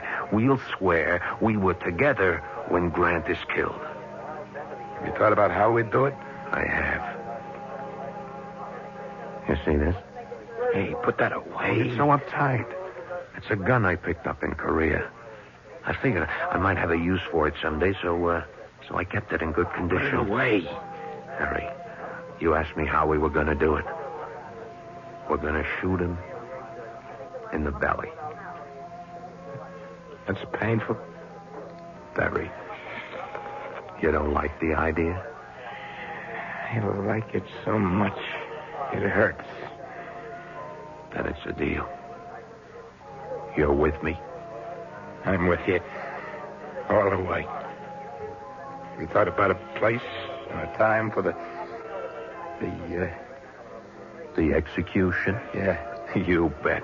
But, Harry, I need you to check some facts for me. I can. Now, you once told me that Jason worked late every Monday night. That's right. He still does it? I'm not sure, but I guess he does. That's when we're going to do it. Late on a Monday night. He'll be alone. I'll walk in, shoot him, and walk out. Oh, I thought you really had something worked out. You can't go into the building at night without signing in and signing out. Who said anything about getting in at night? You just listen. I walk into the building about 5 o'clock carrying one of those tool boxes that telephone repairmen have. Yeah? There won't be any tools in it, just work clothes. I'll hang around till about 8 or 9 when I'm sure Jason will be alone. They're cleaning women. Sure. But by that time, I'll have changed clothes. All you have to do is look like you're working or going somewhere to do something. They won't bother you. How will you get out? After I leave him bleeding. The way he left Mike in Korea. I'll just walk out the door. Take the elevator. Walk by the night guard. It might. It just might work. It will work. And all you have to do is say that we had dinner together at your place. No. No! I thought you... I said I was with you all the way. That means I could also pull a trigger. We'll toss a coin to see who does the killing. The alibi will work just as well at your place. You know how to use a gun? What's to know? Hey, what about the sound of the shots? No sweat. I got a silencer. Okay, let's toss. You're sure? Dead sure.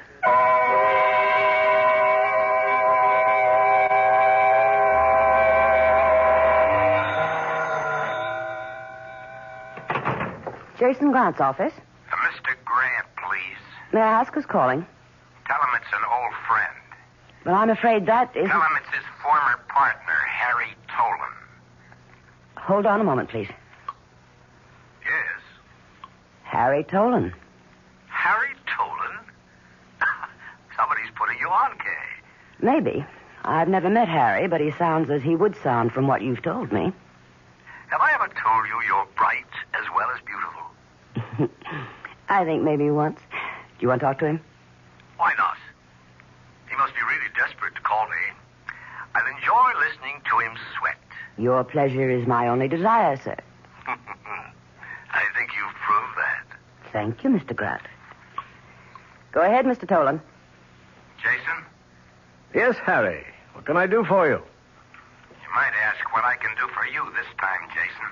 That will be the day. It is the day. I strongly suggest that you see me. You never strongly suggested anything. I'm all tied up, so you'd better let me hear it now. It's face-to-face, Jason, or it's goodbye. Goodbye. So long. Hold the phone. Do you have a number where I can reach you if I get a break in my schedule? I do indeed, Jason.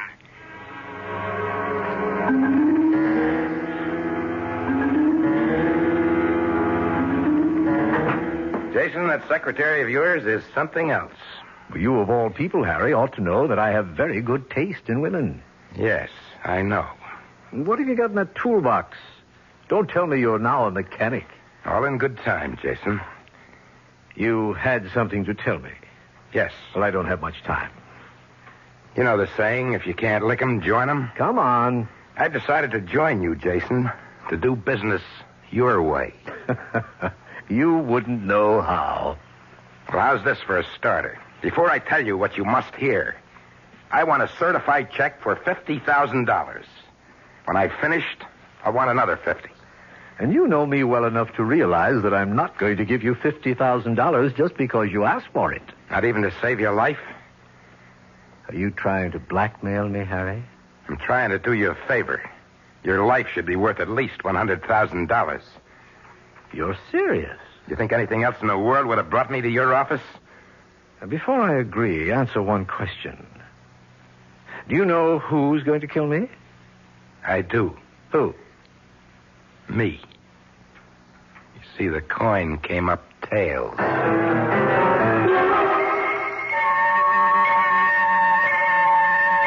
The check will be here any minute. I suppose you start telling me about it. Suppose we wait for the check. You have changed. Here's the check. Certified as requested. Thank you, Kay. Not at all. Here you are, Harry. Now let's have the story. You remember Win Thomas? Who? Win Thomas.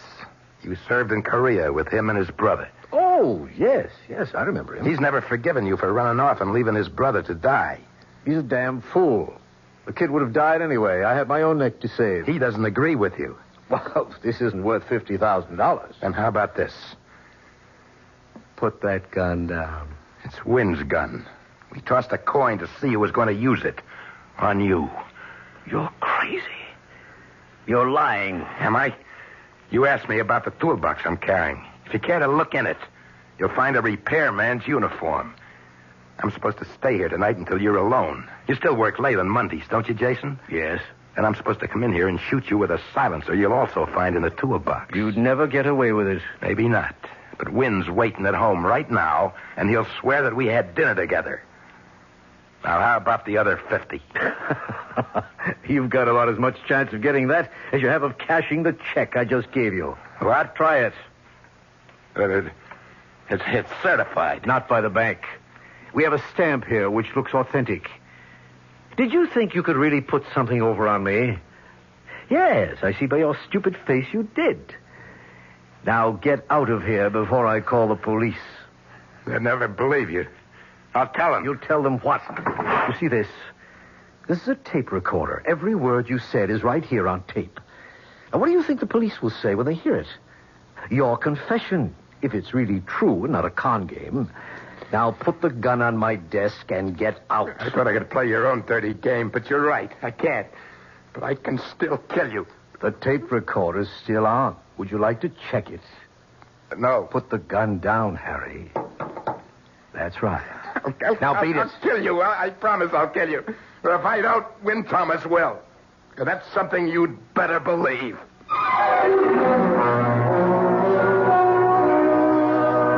A murder has not been committed.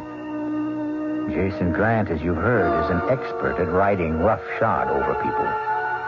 Believe me when I tell you that he was certain he had nothing to fear from Harry Tolan, nor was he too much concerned with Win Thomas. We'll learn whether Jason judged his men correctly when I return shortly with Act 2.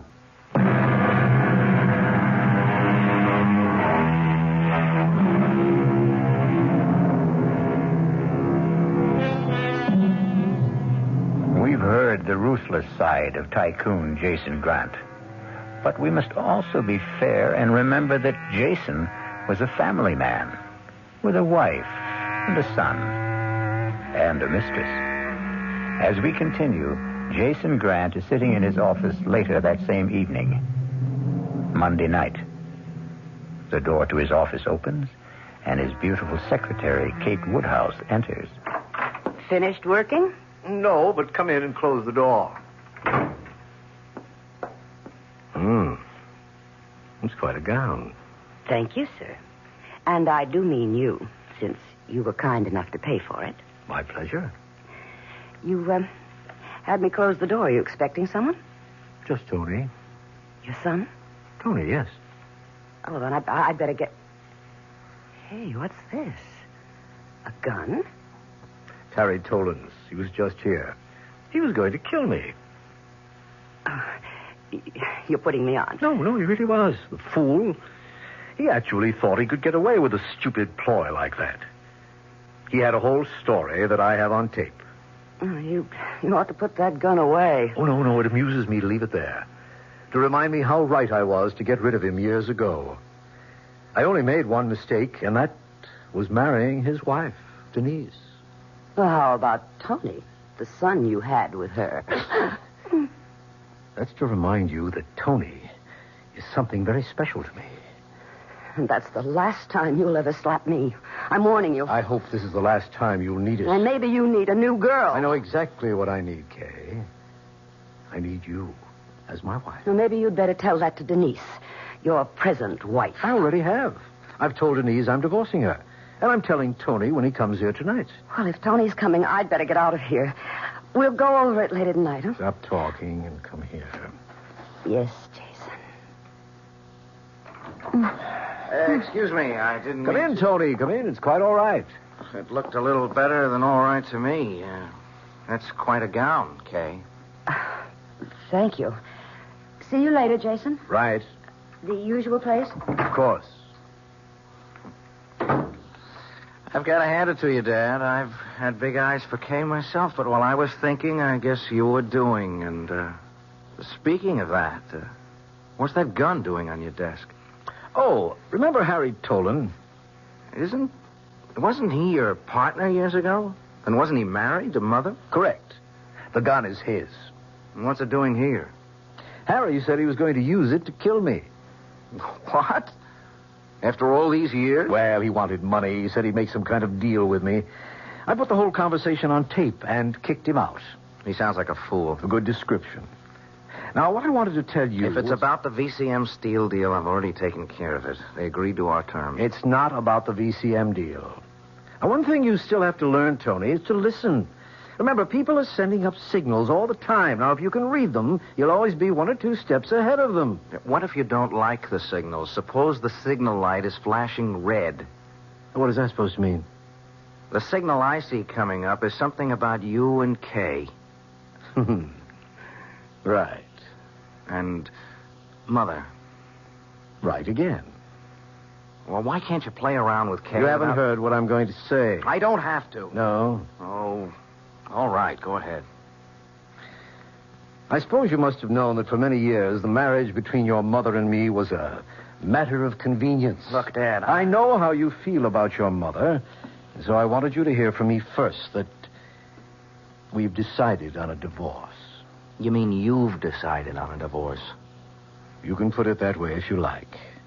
But your mother will never have anything to worry about financially. Oh, and you think that'll make Mother happy? It'll make her rich.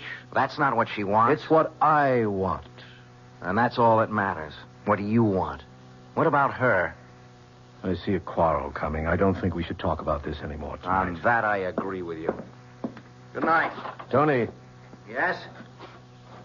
Think over what I've been saying about your mother being well provided for.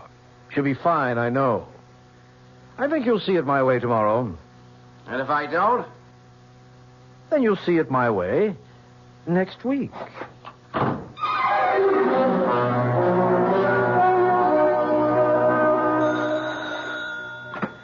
Yeah. When? Harry, where are you? What happened? I've been I blew it. You what? I blew it. You mean Jason Grant's still alive? Yeah. How? Well, it's a long story. Have you got the gun? No. Where is it? I left it in Jason's office. You better get up here right away. Okay, as soon as I can grab a cab. Now listen, if I'm not here, sit down and wait and leave the TV on, you understand? Yeah, I got you. You better repeat it, Harry. If you're not in, I'll wait and watch the TV that you've left on. Right, and make sure you know what the show's about. Yeah, but when? Never mind. Get the cab. Goodbye.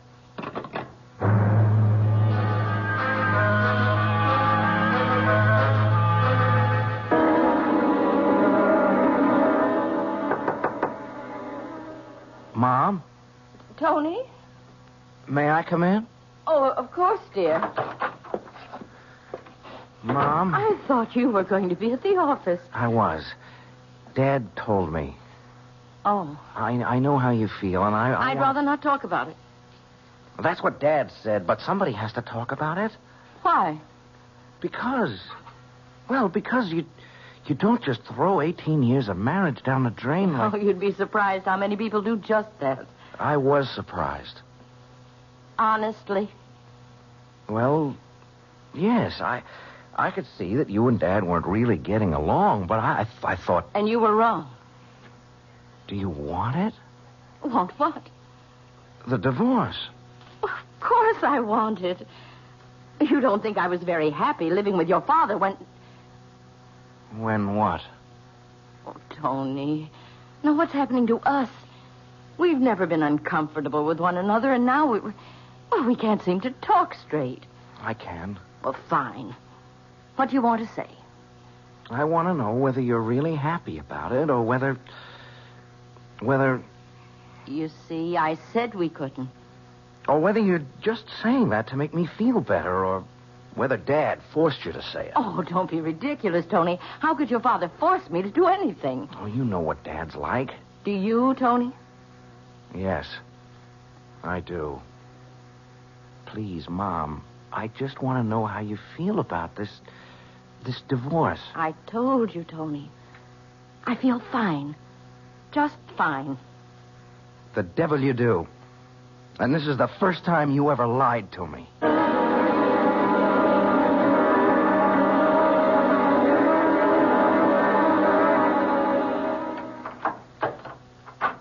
Who is it? What? Don't be a fool. Give me that gun. Give it to me. Don't. Maybe I was wrong the way I handled it. No. Please.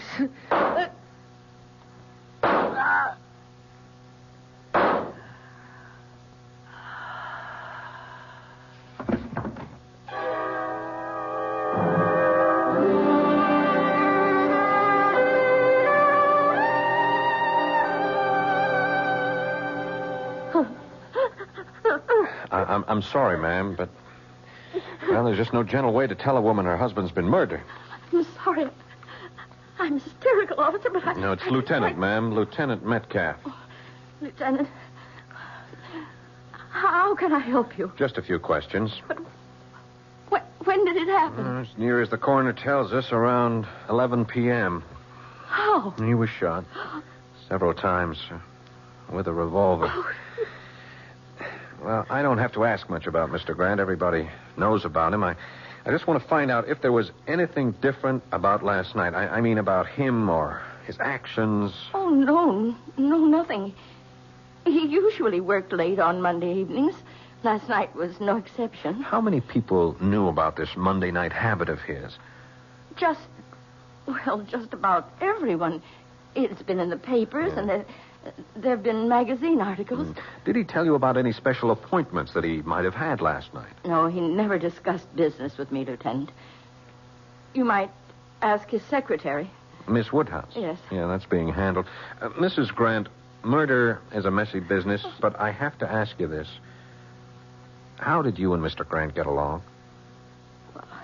How do any married couple who've been with each other for 18 years get along? There have been rumors, and...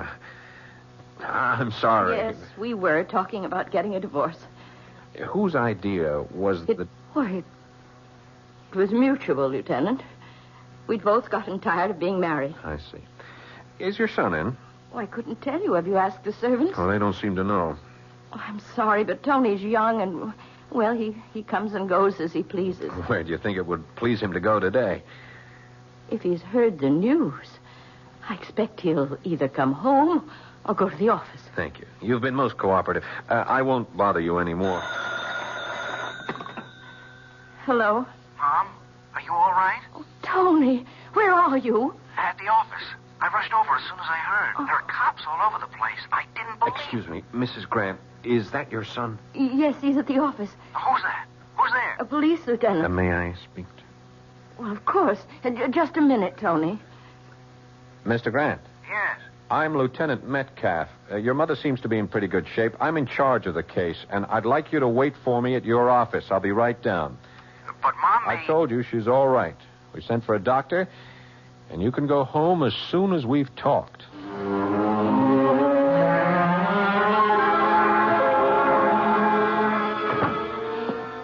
Morning, Duffy. Morning, Lieutenant. Where is he? Back in his own office. Lab men finished? They're packing up now. It's a big job, blood all over the Yeah, joint. I saw it. Which way the kid's office?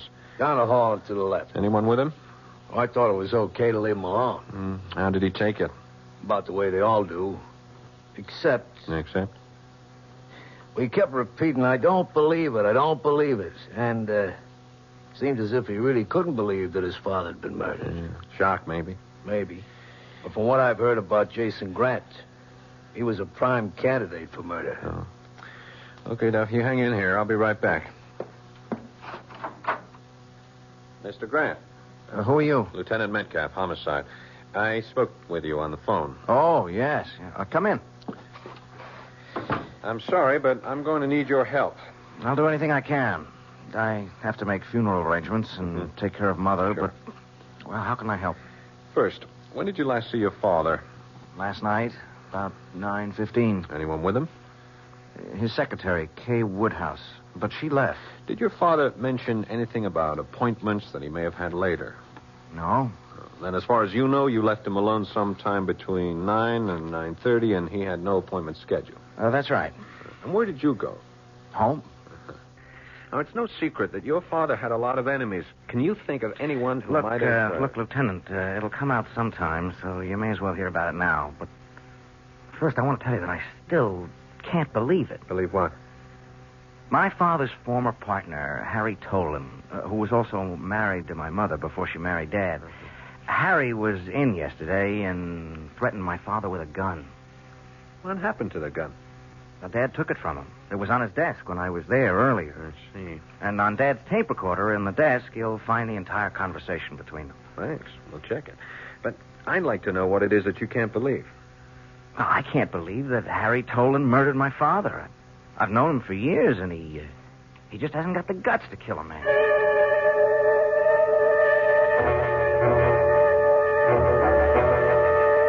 Why don't you leave me alone, Lieutenant? I never went back to his office. I didn't kill Jason, and you know it. Okay, let's go over it again, Mr. Tolan. You went to Grant's office with the gun. The gun that ballistics says killed him. I told you I left it there. You did, and we know you did. At least 2 witnesses saw it on his desk. Now, you told him about the plot you and Win Thomas had cooked up. You asked money for your information. He laughed at you. That's right. Fine. So far. And then you went over to Win Thomas's apartment to tell him what happened. And we watched TV all night. I can tell you the shows that Tolan, you're in big trouble. You're smart enough to realize that. Forget that tired old gag about telling me to plot a TV show. I want to know if you and Thomas were there all night. I told you. Now, what did he say to you when you reached his place? Hello. And then? Then he offered me a drink and he said something about the show that was on TV. You're a liar. You've been lying all the time. I swear You swear? You're going to swear that you hatched up a plot to kill Grant, muffed it, came back, and you and Thomas talked about what was on TV? Come on, Tolan. Get wise and get yourself some help. Okay. Win Thomas wasn't there when I got there. He'd left the TV on. When did he get back? About midnight. Just about.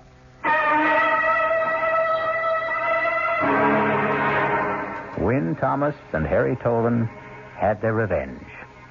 Jason Grant is dead.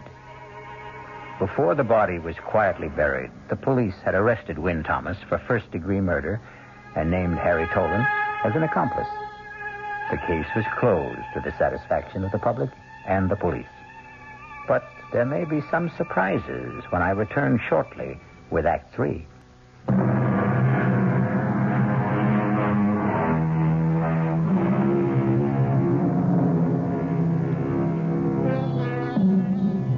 Jason Grant's death made headlines for 2 days.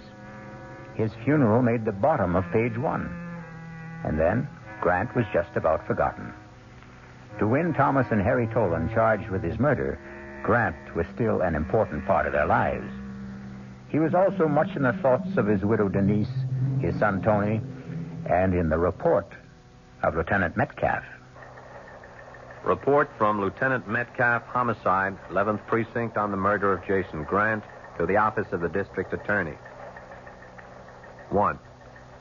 An elaborate plot was hatched, then botched, and it will be our contention that Wynne Thomas went to Grant's office to finish it off. Although we can place him at the building at the time of the murder, we cannot put him inside the office.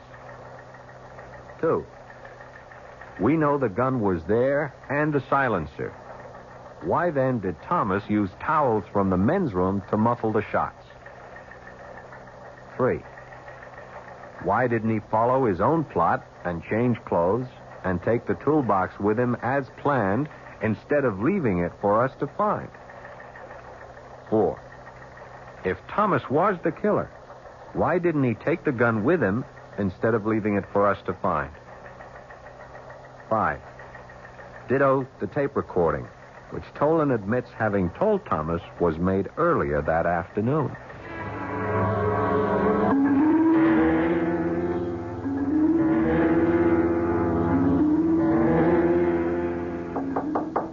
Who is it? Denise. Come in. Is it all right if I sit down? You can do anything you want. After all, you own me now. That's foolish. You put up my bail, didn't you? Yes. Why? I felt guilty. Guilty. About you. About the way I left you.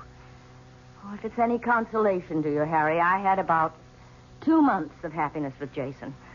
The rest was all a bad trip. We were getting a divorce. Why didn't you get off? I guess I was ashamed to admit to myself or to anyone else that I'd made a mistake. Okay. And that's why you put up the bail bond money. Partly. The other part? I know you, Harry. I lived with you. You're not a murderer. I went along with Wynn's idea. But you didn't kill Jason. And I couldn't bear the thought of you being in jail. What about Wynn? Well, I wasn't married to Wynn. Well, neither was I, but I've done just as good or as bad a job on him as you did on me. I don't understand. I told you I went along with the idea. Part of which was that we would alibi each other. I tried, but I messed it up. I let him down. Would you like me to post bail for him, too? Would that make you feel better, Harry? Yes, it would. Where's the phone?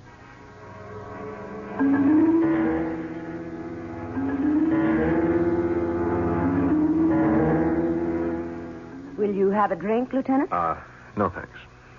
I thought you caught the man who committed the murder. I think we have. But you're not sure.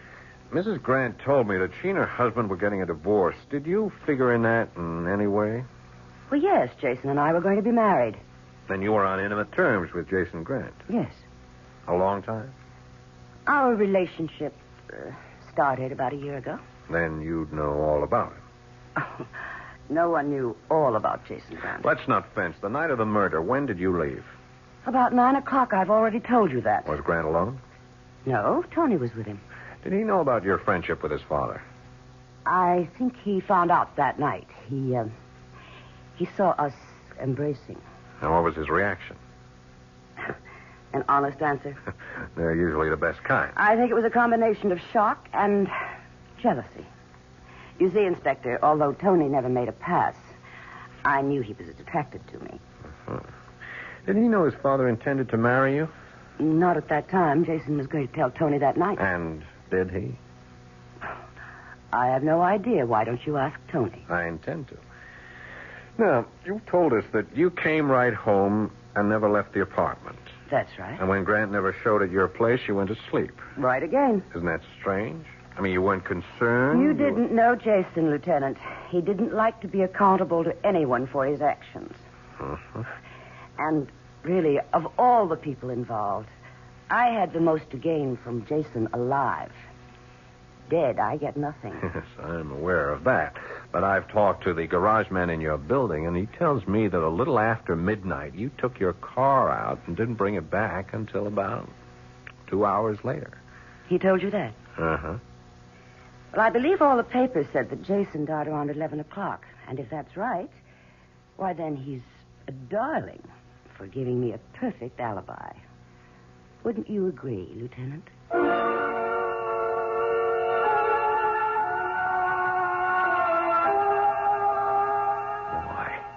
Why? Why would she put up bail for me? Told you when, because I asked her to. I don't buy that. Well, you don't know her the way I do. And she doesn't know me. Nobody puts up that kind of money for a stranger, no matter what she tells you. How does she know I won't skip? She took my word for it. I don't buy that either.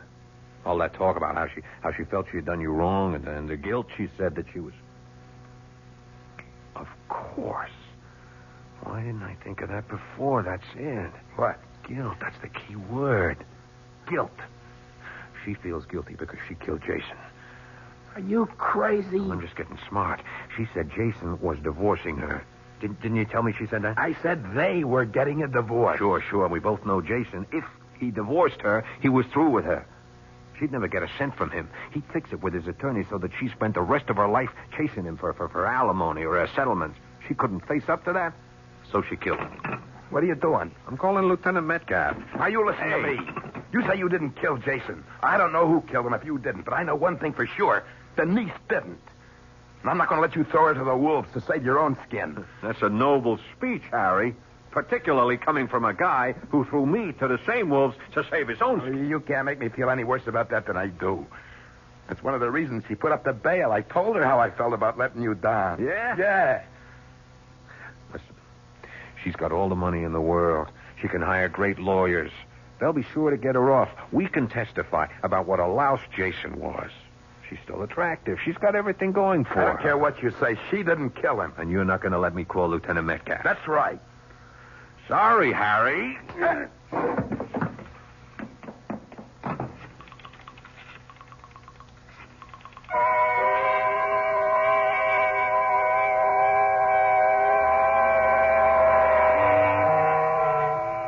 Duffy, bring me the lab reports. Again, Lieutenant? You heard me. Coming up. Want some coffee with him? No, just the reports. Here they are. You know what you're looking for? Nope. The call from Wynn Thomas made a lot of sense. You think so? When she put up the bail, she had a motive. We got no one who'll swear she stayed home all that night. Yeah, we got no one who'll place her at the murder scene either. How about Wynn Thomas? Why don't you think he did it? I didn't say he didn't do it. It's just that there are a lot of loose ends. And I hate loose ends. Hey. You got something? Look here. From the coroner's report. Here, look. Death resulted from one bullet in the heart. 3 other bullets were fired into the body, all below the waist. Well, I don't see what... It could be, Duffy. It just could be.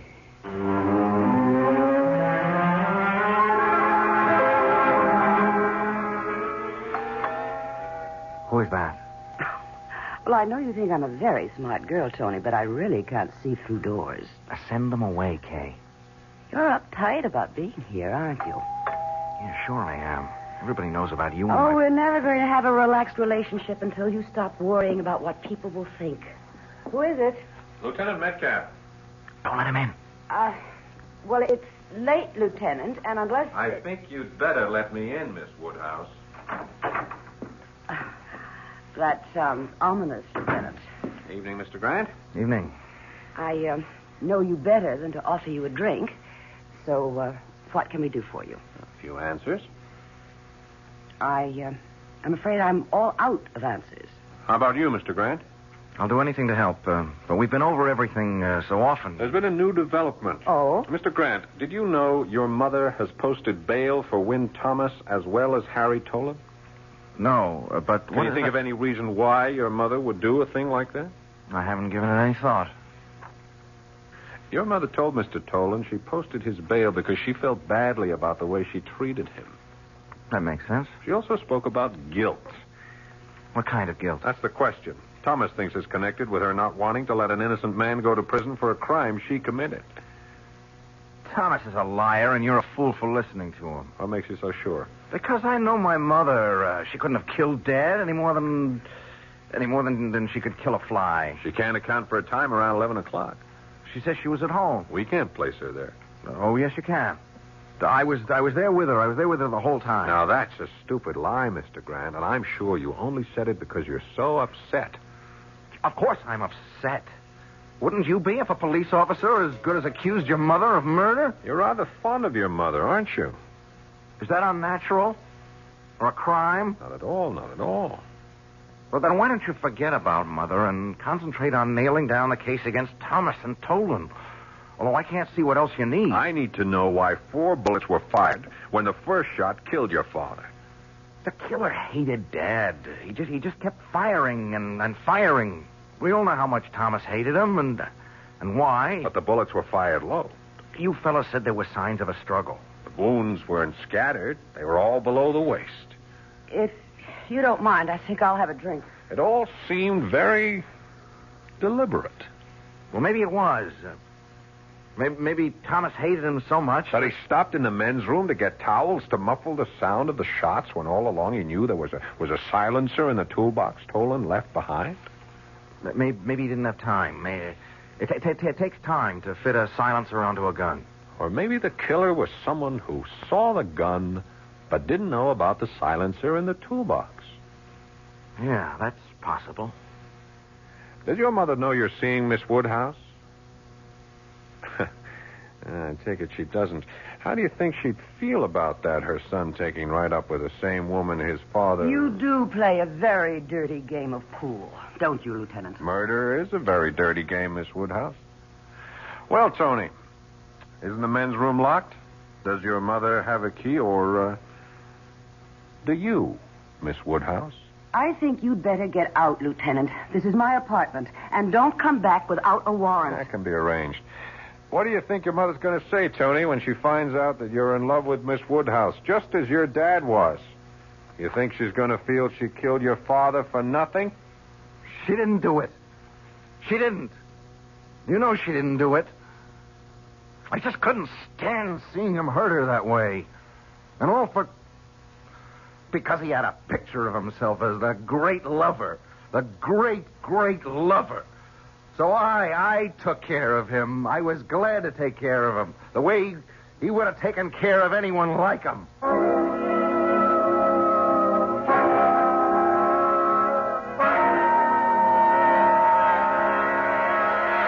Like father, like son, Jason Grant was dead, murdered by his own son, who was driven to kill him because of his love for his mother. I'll be back shortly.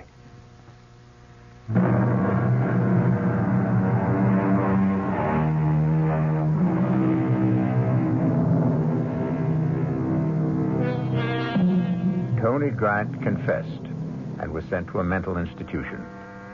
As for Win Thomas and Harry Tolan, they had their revenge, and they found it empty. For a while, they kept on meeting every Friday night. But strangely, after a while, they found they had nothing to talk about and drifted apart. It was almost as if with Grant dead, their lives were now without purpose.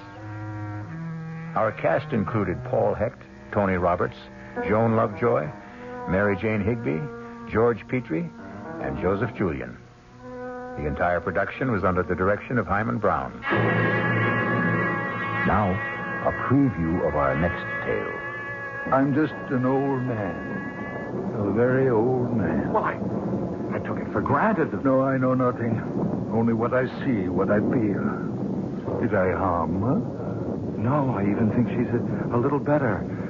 Her eyes, they look brighter. Not so full of pain. You did nothing but touch her. Stroke her a little and talk to her. Let me look at your hands. Your hands are warm. On a night like this, more than warm. Hot. Very hot, as though they were burning from inside. This is E.G. Marshall, inviting you to return to our Mystery Theater for another adventure in the macabre. Until next time, pleasant dreams.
Come in. Welcome. I'm E.G. Marshall.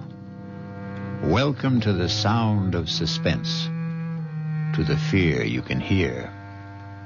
Welcome to the world of terrifying imagination. Our story is about a very old man living just outside a tiny village. A very old man whose long life has been lived close to the soil and close to the people he loved. People still living and people long dead.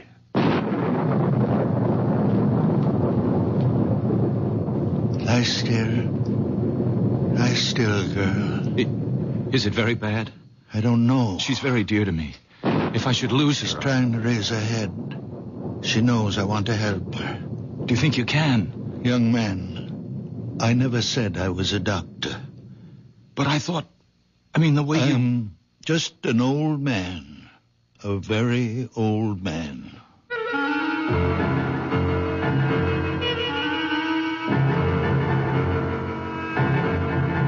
Our mystery drama, A Very Old Man, was written especially for the Mystery Theater by Elspeth Eric and stars Santos Ortega. I'll be back shortly with Act One.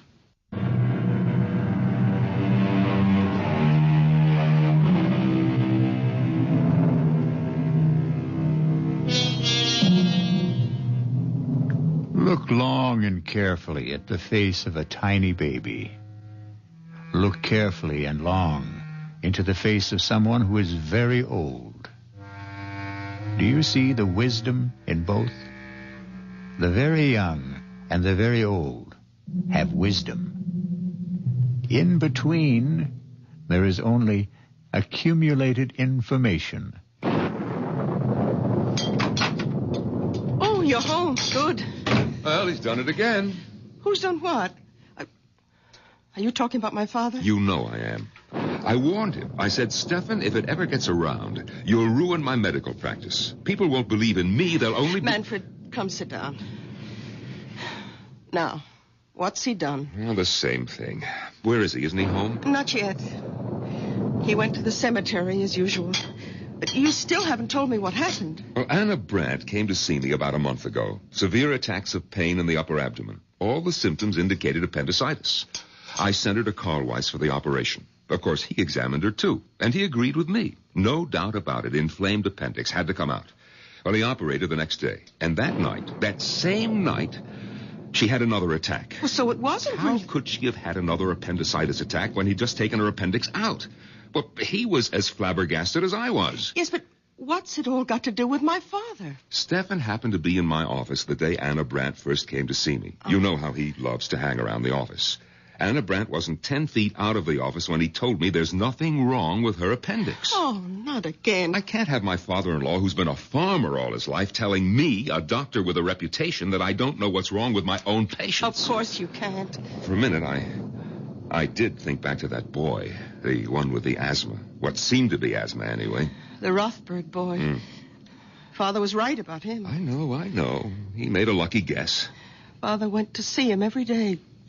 Talked to him, rubbed his chest, his throat.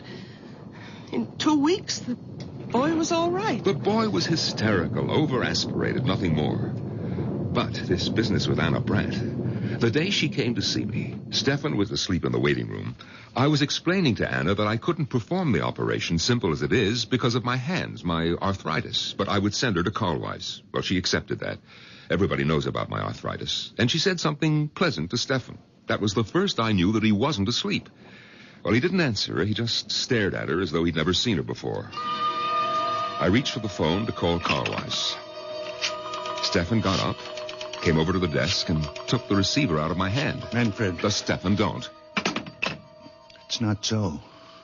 Not so. Have you had a bad dream, old man? It's not so what you said to Anna Brandt.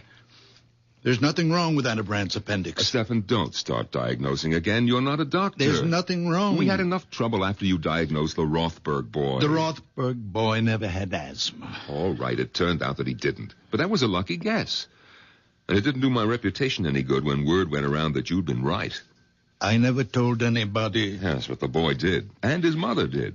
And people started coming to the house, coming here. All of them wanting to see you. But I told them to go away. It's not always that I can help. Well, I keep hoping, expecting God knows what miracles. Now are you going to start the whole thing up again with Anna Brandt? There are 3 of them. Come on now. Get your coat, Stefan. They're dark, brown or black, and hard. Hard. It's getting late. They're the size of olive pits. Are you talking about Anna Brandt? I saw them, close together. They were high on her body, about here. 3 of them. You saw them, hmm? 3 of them. The size of olive pits, lying here, above the stomach, about here. Have you got X-ray eyes, Stefan? Is that it? No. No, my eyes are like everybody's. Well, then, what do you mean you saw them? Her body was transparent. I could see right through it, as though the skin had been removed. I could see everything. Carl Weiss was as confident as I was before the operation, and he was as confused as I was after. I swear I don't know what made me say it, but I said it. I said, Carl Weiss, could it be a stone? A gallstone, perhaps? Well, he was taken aback a little, but he couldn't deny a possibility. Maybe a remote one, but a possibility. I felt like a fool, but I told him I thought he should go ahead. And he did. This morning. And he found? Gallstones. 3 of them. The size of olive pits.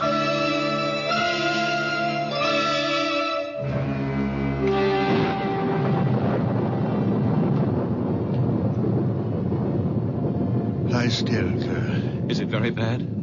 I don't know. She's very dear to me. She's trying to raise her head. She's trying to tell you something. She knows I want to help her. Do you think you can, Doctor? Young man, I never said I was a doctor. What? But the way you... I'm just an old man. A very old man. Well, I took it for granted, the way you spoke. My son-in-law is a doctor. Manfred Gottlieb. I live with him and my daughter Bertha. Oh, then you know something. You've learned things from him. No, I know nothing. Only what I see, what I feel. When I passed you by the cemetery, what were you doing? My wife is buried there. Did I harm her? No, I even think she's a little better. Her eyes, they look brighter. Not so full of pain. You did nothing but touch her. Stroke her a little and talk to her. Let me look at your hands. No, they're just hands. What should they be? Now let me... Well, your hands are warm. On a night like this. More than warm. Hot. Very hot, as though they were burning. Burning from inside.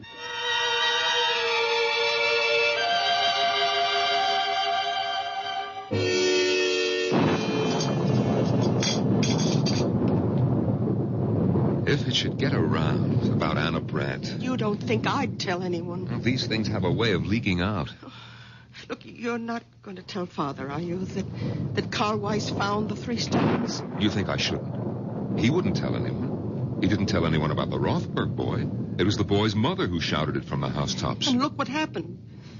People showing up here. When he saw them, he hid in his room. And when they left, he went to the cemetery, sat by my mother's grave.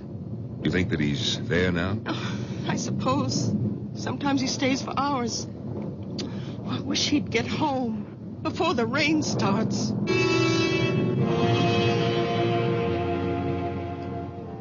Emily, my dear. Come now, Emily, my precious. I need you. You are my strength. I can do nothing without you. Come to me, my darling. Come to me, my darling.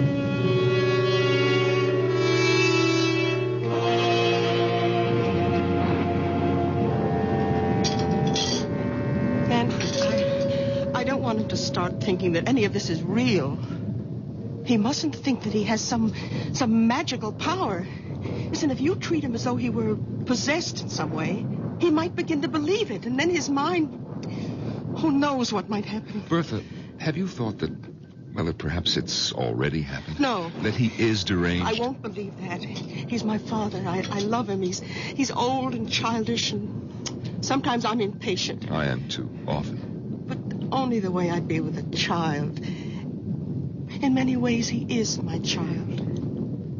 The only child I have. Oh, my dear. I thought you'd stop brooding about that. Oh, I have. I stopped last year when I turned 40. But that's why. Because I have no child, he's twice as precious to me. I understand. I do understand. You know that I'm fond of him. Then let's leave him as he is. Don't let him think he's different from other people. Whatever you say. You know, the Widow Holder has been asking for him. The Widow Holder? Why? They keep telling me in the village that she has this great swelling on her head, big as an egg. Yes, I've heard about it. And she's afraid of doctors. Bertha, you don't suppose... The rain, it started. It's coming down like crazy. Oh, Father! Oh, thank goodness. I made it. Just in time. You shouldn't take such chances. Why weren't you home for dinner? Where have you been? I kept something hot for you. Thank you. Now, give me your coat. That's it. Oh, where were you all this time? Didn't Bertha tell you? At the cemetery. You didn't go to see anybody? No, I didn't go to see anybody. No. Here's a plate for you, Father. Nice pot roast and potatoes. Thank you, Bertha. I'm sorry I wasn't here for dinner. I lost track of the time. I ran into somebody. We talked a little. Oh. Manfred, let's go up to bed. Ah. Father, you'll be all right? Of course I'll be all right.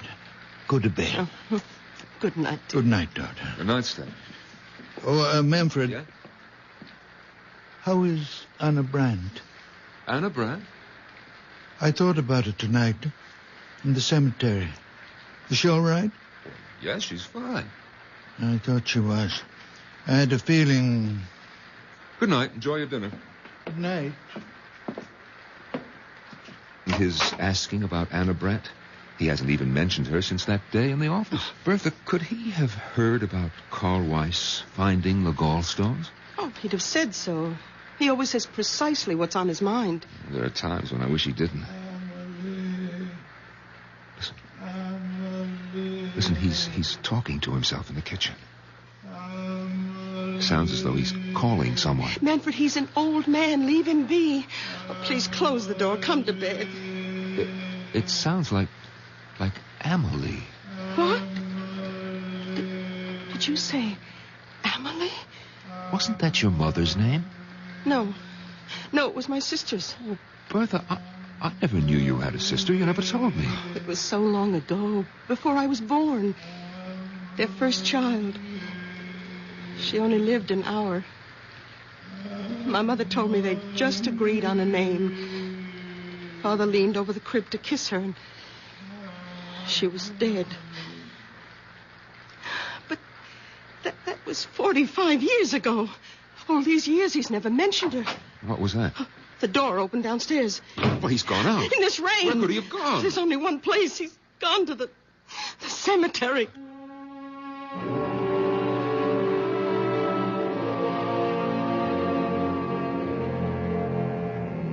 When those around us cannot understand, where do we turn? When the world is dark, where do we go? To the unknown?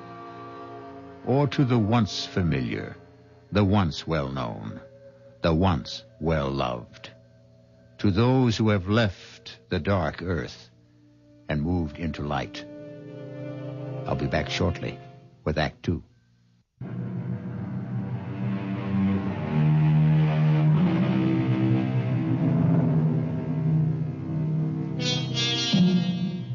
Now come back with me to the story of a very old man and the people who loved him and could not comprehend him, or could not comprehend him because they loved him, or because they tried too hard. Breakfast on the table, Manfred. All right, darling. Oh, well, did you talk to him? He's still asleep. Oh, let him sleep. After last night. Yes, we're lucky if he doesn't come down with pneumonia. He was drenched, Bertha, soaked clear through. Lying across your mother's grave with the rain beating down on him, crying, Amelie, Amelie, as though his heart was broken. Amelie is buried next to Mother. Bertha, are you going to ask him about her? Oh, it's been so long, 45 years. You know, in all that time, I've never heard him say her name. Naturally, I never mentioned it. She died years before I was born. Your mother never talked about her? Oh, just that once, when she told me she wanted to be buried near her, and how she died. Manfred, she was only 1 hour old. Yes, crib deaths, they happen. We don't know why. They thought of naming me Amelie at first, my mother said. It's a pretty name. Who's that? So early in the morning. Yes. Is this the Gottlieb house? Yes, it is. And you're Manfred Gottlieb, Dr. Gottlieb? Yes, I am. But I don't see patients at home. My office is... Oh, no, I'm not a patient. The patient's outside. Well, bring the patient to my office in about an hour. No, there's no need. She's quite well. Completely cured. Well, then what's the point of... I hoped I could see the old man. Your father-in-law, is he? Stefan?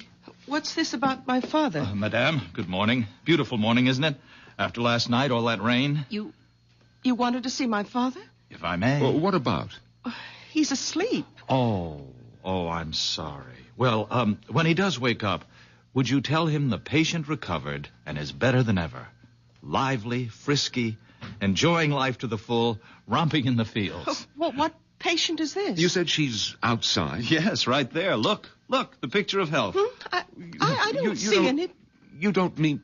Well, not the horse. Yes, my prize mare, my favorite. I thought I might have to have her put away, but your father, madame. Oh, yes, it's all due to him. Well, when was this? When did you meet Stefan? Last night. Just before the rain started. Didn't he tell you? Oh, well, come inside. Huh? Have some coffee with us. Oh, thank you. Sit down. Manfred, get another cup. May I introduce myself? Otto Kraus. Well, I'm Bertha Gottlieb. This is my husband. Oh, but then my father must have told you. He lives with us. Your father is quite a man. Your coffee. Oh, thank you. Yes. You see, I was returning to the village, and I was passing the cemetery. Suddenly, the mare sank to her knees. Her legs seemed to give way completely. And there she lay on her side in the middle of the road. I was frantic. I thought perhaps a stone bruise, but I looked at all 4 hooves. Nothing. And there I was, half a mile from home, my precious horse stretched out on the road and a storm coming up. And then I heard a sound coming from the cemetery. Someone calling a name. Was it Amelie? Yes, something like that. I shouted for help. In a minute, an old man appeared. Stefan. My father. Yes. I asked him to help me, but I wasn't sure he even heard. He seemed very distraught. He went straight to the mare, knelt down and took her foreleg in his hands and started rubbing it very gently. He knew which one was hurting her. And after a while, the pain went out of her eyes. Couldn't understand it. It was something about the way he touched her. I asked to see his hands, and he held them out. And even before I touched them, I could feel the heat spreading out from them. Heat? What heat? Haven't you ever noticed the extraordinary heat from his hands? Oh, I can't say that I have. Oh, but it's true.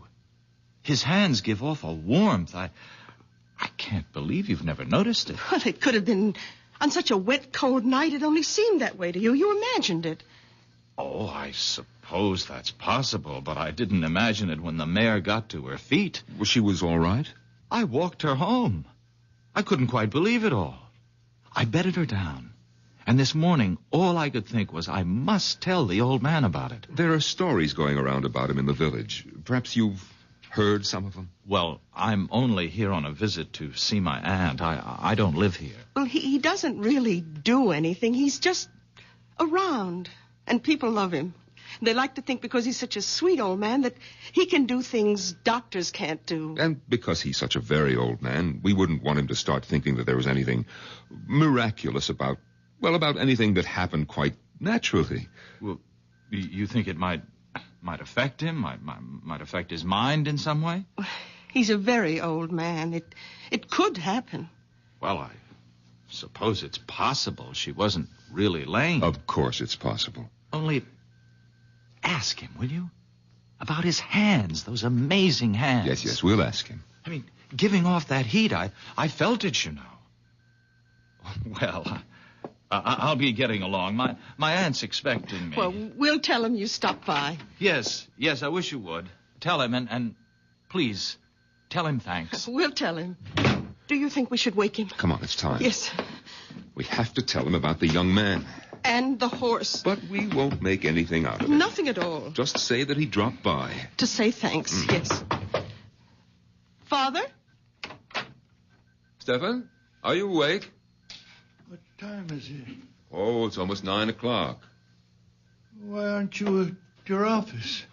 Well, it seems that a young man stopped by to see us, Stefan. Well, actually, Father, he wanted to see you, but we told him you were sleeping.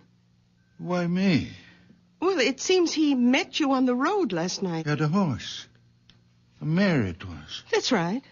The horse had a swelling. Do you feel well enough to get up now, Father? I think so. You're sure? After last night? I'm all right.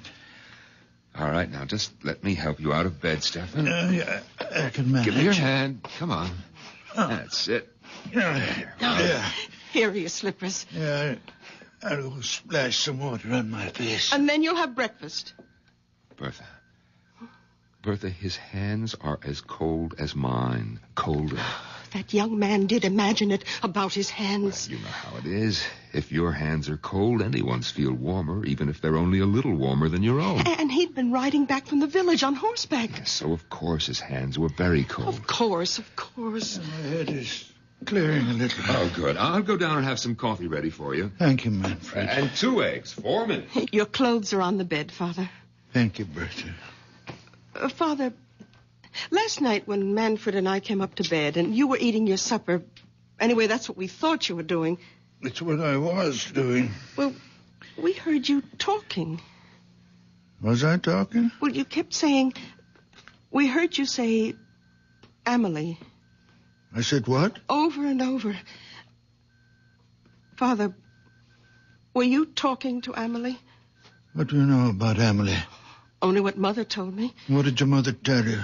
That Amelie died. That she only lived an hour. She was our first child. 45 years ago, Father. She died in the crib. I remember her so well. Why do you talk to her now, Father? Why do you call to her? Because she comes back to me when I call her. Father, you don't mean that. She comes back to me. To me. Not to anyone else. Only to me when I call her. You don't believe in ghosts. Emily is not a ghost. Her spirit comes back to me when I call. Father, you can't believe I this. am the only person left on earth she remembers. Her mother is dead. The midwife is dead. When I am dead, there'll be no one for her to come back to. No reason to come back. You can't believe what you're saying. I don't have to believe.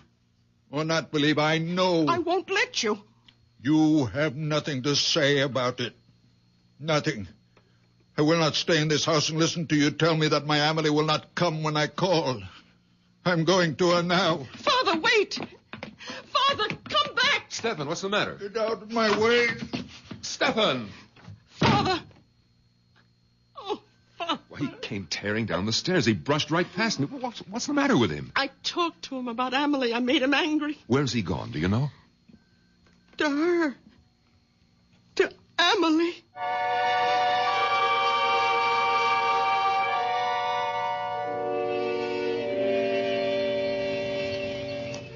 Amelie, I need you, darling. Come be with me, my darling. Your father needs you. I need you, my sweet Amelie. Old man? Oh, my Amelie. Stefan? Amelie. Stefan, can I help you, old man? No. No. You remember me, don't you? From last night? The young man with the mare. She was lame. Ah, you should see her now. They told me she's better. Better than better. Come have a look. Please come. Look there. Look at her. Oh, they're not fine. Not a sign of lameness. I came to your house a little while ago. You were sleeping. They told me you were there to say thanks. There was no need for that. Oh, I'd like to do more than just leave my thanks. I'd like to invite you to my aunt's place. Oh, no, I couldn't. No, I'd like you to meet my aunt, please. Your aunt won't mind? No, not a bit. Come on, we'll both ride the mare. Here, I'll give you a leg up. You're sure about your aunt now? Oh, she'll be delighted. She doesn't get out much these days. Is she very old? Well, she's not young, but that's not why she stays home. She has this disfiguring growth on her head. It makes her shy. Well, she should see a doctor. No, she won't. Absolutely refuses, won't hear of it, hates them all. Oh, that's very wrong. Oh, yes, all the money in the world and won't go to a doctor. So she sits in her parlor and reads her Bible. Ah, there's the house. Oh, yes, the big stone house. You know the house? I've admired it since I was a boy. My aunt bought it when my uncle died. My uncle was Fritz Holder. You've heard of him, the manufacturer? I don't think so. Around here, I understand my aunt is known as the Widow Holder.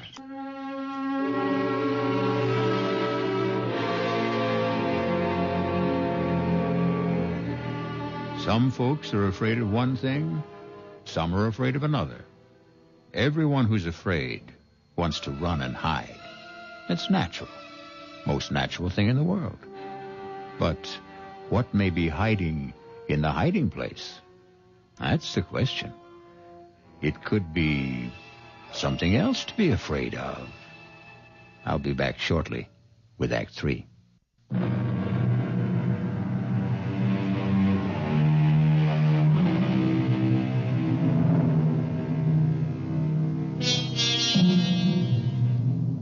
A very old man is mounting the steps of a big stone house in the company of a very young man whose aunt is known to the village as the Widow Holder.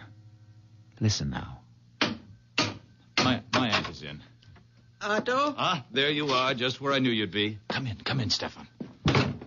Where have you been all morning, Otto? I missed you at breakfast and Oh, you brought someone with you. Yes, this is the very wonderful man I met near the cemetery last night when my mare went lame. Stefan, this is my aunt, Mrs. Holder. How good of you to come by. Madam. I don't have many visitors, not anymore. And I seldom go out because of this on my head. I don't like to be seen. I hope it doesn't offend you. No. Doesn't offend me at all. Well, it offends me. Perhaps I'm too sensitive, but that's the way I am. So I sit here and read my Bible. And that Bible's too heavy for you to hold in your lap all day. But it's the family Bible. It's the one I'm used to. I love this Bible. All right. Sit down, Stefan. I'm all right. I'll stand. Oh, both of you, sit down. And Otto, you tell me where you've been all morning and why you weren't at breakfast. Now, I told you last night how the mare went lame and how I met Stefan near the cemetery. Well, this morning, I let her out of her stall and she was dancing on her toes. I couldn't believe it. Stefan hadn't done a thing but rub her postern a bit. Is that really all you did? I did nothing. Well, he talked to her, rubbed her foreleg, and talked to her. How remarkable. You're a remarkable man. No. Oh, you're staring at me. Oh, I apologize. It's this awful growth. Otto, fetch me my shawl. I'll cover my head. No. Please.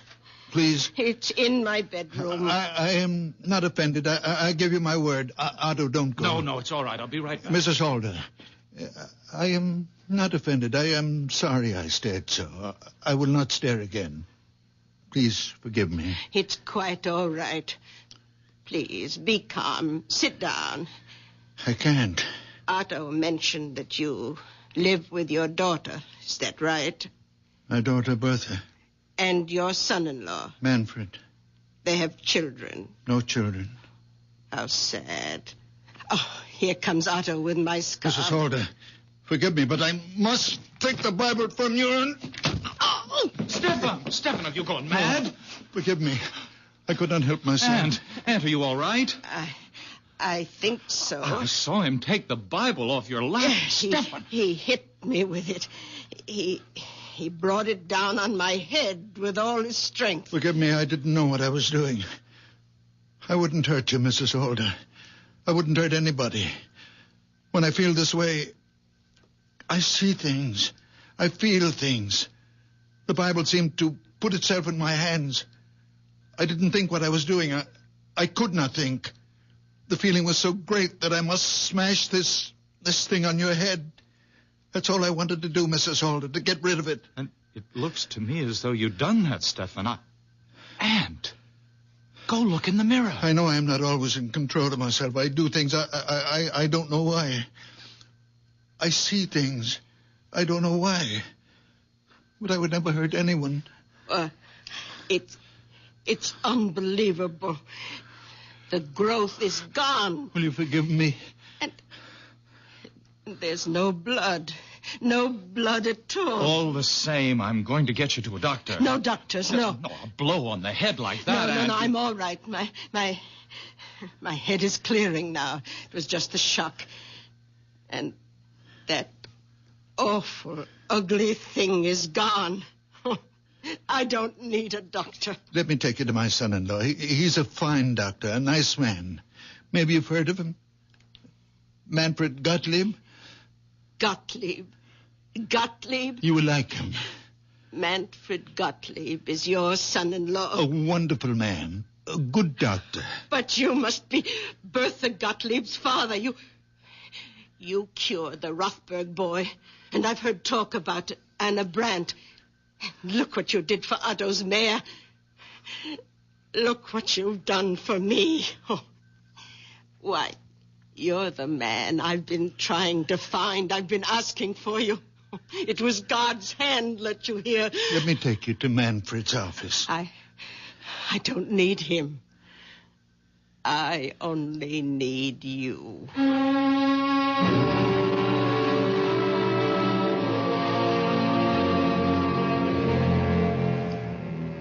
If I've hurt your aunt in any way... We'll soon know.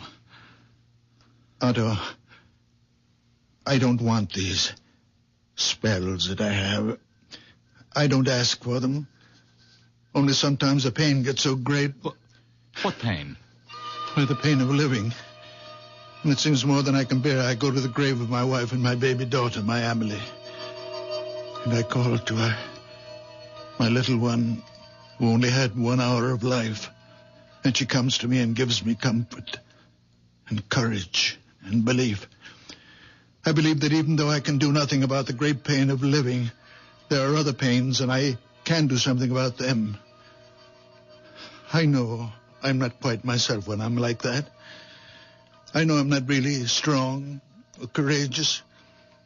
But when the spell is on me, the people in pain, they become transparent. You mean you can see through them? I do see through them. How do you explain your hands? Just hands? Oh, no. The night you massaged the mare, I took hold of your hands and they gave off a glow, a sort of radiating warmth. I know, I felt it. They burned like a steady flame. Perhaps I grow feverish when Emily is with me. Now, you go home and rest, Mrs. Holder. Come back in a few days and I'll change the bandage, or you can do it yourself. I'll do it myself. She's all right, Doctor? Right as rain. Well, what was it? I mean, the growth on her head. It was a wen, a common, ordinary wen, a hardened cyst. If you'd come to see me, Mrs. Holder, I might have recommended that you have it removed by surgery. Oh, no. On the other hand, I might have done precisely what my father-in-law did, broken it with some heavy object. Probably not the Bible. Come, Aunt. I'll take you home. And thank you. Dr. Gottlieb. You may get more of these growths, these wens on your head, Mrs. Holder, or someplace else on your body. Now, if you do, call me and I'll... Oh, no. No, thank you. I know whom to call. And you'll come, won't you, Stefan? Of course you will. No offense, Doctor, but I put my faith in Stefan. Goodbye. Goodbye. Thank you. Goodbye, Stefan. No offense, Doctor, but I put my faith in Stefan. Why did I bother to become a doctor at all? Why all those years at school? Why did I take examinations, get my license? What good is it if everyone would rather put their faith in a farmer? Manfred, I'll never do it again. Come in, the door's open. Oh, you again? Doctor, those pains are back. Well, of course those pains are back, because you've been drunk day and night. What do you expect? Can't you do something, Doctor? No, I can't. Only you can. Stop drinking. You've been drinking steadily for 30 years, and you have cirrhosis of the liver. But the pains are awful. Stop drinking for a month, and then come back and see me, and don't come back before. Silly old fool. Hasn't been sober for 10 minutes since he was 16. I can't help him if he won't... Manfred, he has an obstruction of some kind. He has a diseased liver. But he has an obstruction in the intestines. Now, look, you're not starting all over again, are you? I saw. I could see it. It's getting to be more than I can take, Stefan. You're interfering. I saw. He was standing in the doorway, and I saw. His body was transparent. I could see everything. In his intestines, there is an obstruction. And that's what gives him pain. Stop it, Stefan. I'm warning you. It's all so clear, I know. I'm just going to stop it if I have to.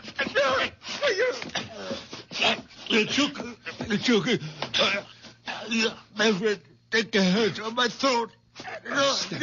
Stefan.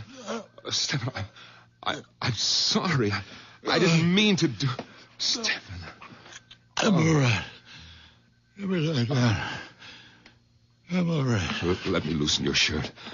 Oh, Stefan, I don't know what possessed me. I lost control. It's all right.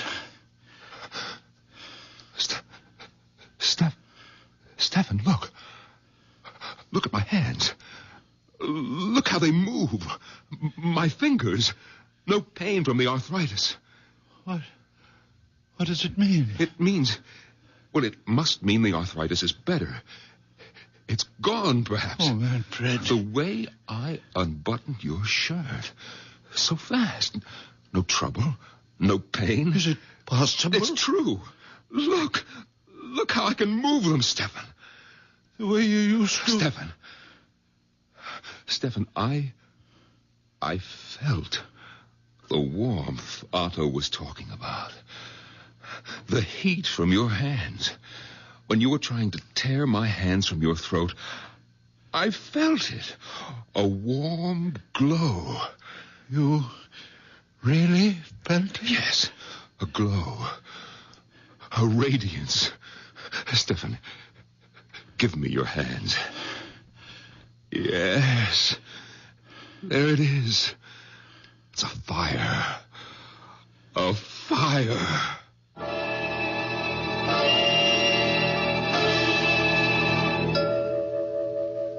Bertha!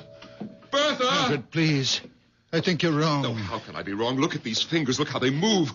Watch me unbutton my coat. Oh, Stefan, I had to lose my temper. Try to choke you in order to touch you. I might have killed you. Oh, you wouldn't Where's have. Bertha? Bertha! Manfred, you're excited now. Excited? I'm delirious. I can go back to surgery. We'll be rich again. Our lives will change. Yours, too. I don't want my life changed, Manfred. If it means my daughter thinks me mad, deranged. Oh, she won't. It's only when my Amelie is with me, my little one, that I see him. It's Amelie who gives me the power. Bertha, where are you? Are you upstairs? I'm nothing without Amelie. It's her innocent soul that enters into me. What are you doing home at this hour? Bertha, where were you? Oh, I was taking a nap. Bertha, look. My hands. Look how my fingers move. What happened? happened? Your father happened. His wonderful hands. Bertha, you remember the young man with the mare? How Stefan put his hands on the mare's foreleg and the mare got up and walked? We don't know that. It's true. You haven't seen the mare? It happened to me. To me, believe me. I can't. I didn't believe it either, but then Mrs. Holder came to the office. Mrs. Holder? Yes, she's the aunt of the young man with the mare. Stefan went to see Mrs. Holder. He didn't. Her nephew took him there, Bertha. And Stefan broke the wen on her head with a big Bible. Oh, no. He did right, Bertha, right. It was only a wen, and he was right. He didn't know what he was doing, and he was right. Manfred, you must stop this talk. Bertha, after Mrs. Holder left, an old patient of mine came in. The man has been a drunk for years. I was sure his liver was enlarged, diseased. But I sent him away. And then your father said, Manfred, you are wrong. The man has an obstruction. His intestines are blocked. You believed him? No, I didn't believe him. I was out of my mind with rage that he would dare to tell me that I was wrong. And Well, Bertha, I took him by the throat. He tried to tear my hands away, and it was then. Bertha, it was then that I felt the heat, the blessed heat from his hands entering into mine. And now look. Bertha, if he can use his hands, be happy. Father, how long will it last? How can I know? Your moods, your spells, they've bewitched us all. I never meant harm. Well, they've got to stop. I want you to stay away from the cemetery. I'll stay away. I'll watch you every minute. If you like. I won't let you out of my sight. I'll treat you like a child. As you were. Because you are a child. I am a very old man. From now on, you're my child. No. From now on, you will have your own child. A real child. Not me. What? I can see. The child is growing inside you. Soon you'll know it yourself. Next spring, you will bear your child, and it will be beautiful. A little girl. And you will... I hope you will give her the beautiful name of Emily. Father? Then my Emily can rest. I won't have to call her anymore. She can rest.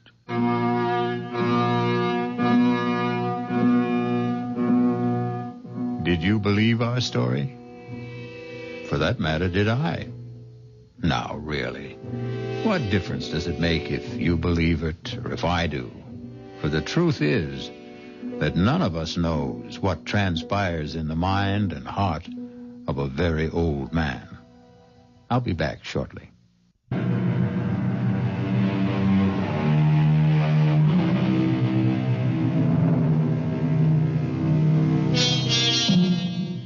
Ever happen to look up the word murder in a dictionary?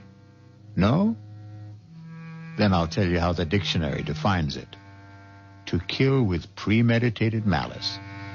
The wrongful, intentional slaying of one human being by another.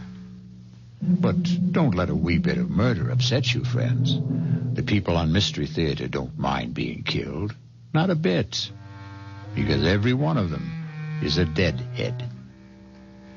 Our cast included Santos Ortega, Norman Rose, Bryna Rayburn, and Billy Redfield. The entire production was under the direction of Hyman Brown. This is E.G. Marshall inviting you to return to our Mystery Theater for another adventure in the macabre. Until next time, pleasant dreams.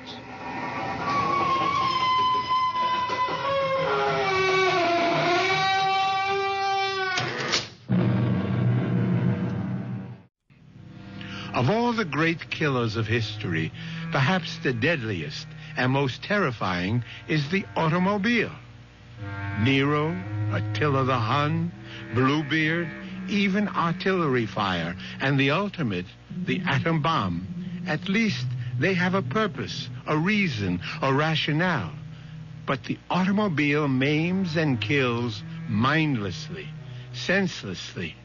For example,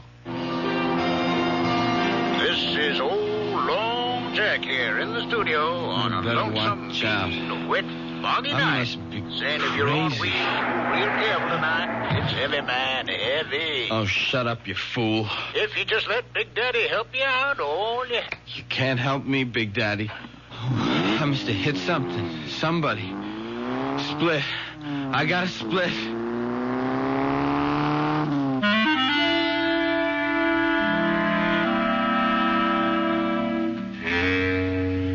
our mystery drama, And Nothing But the Truth, was written especially for the Mystery Theater by Ian Martin and stars Arnold Moss. I'll be back shortly with Act One.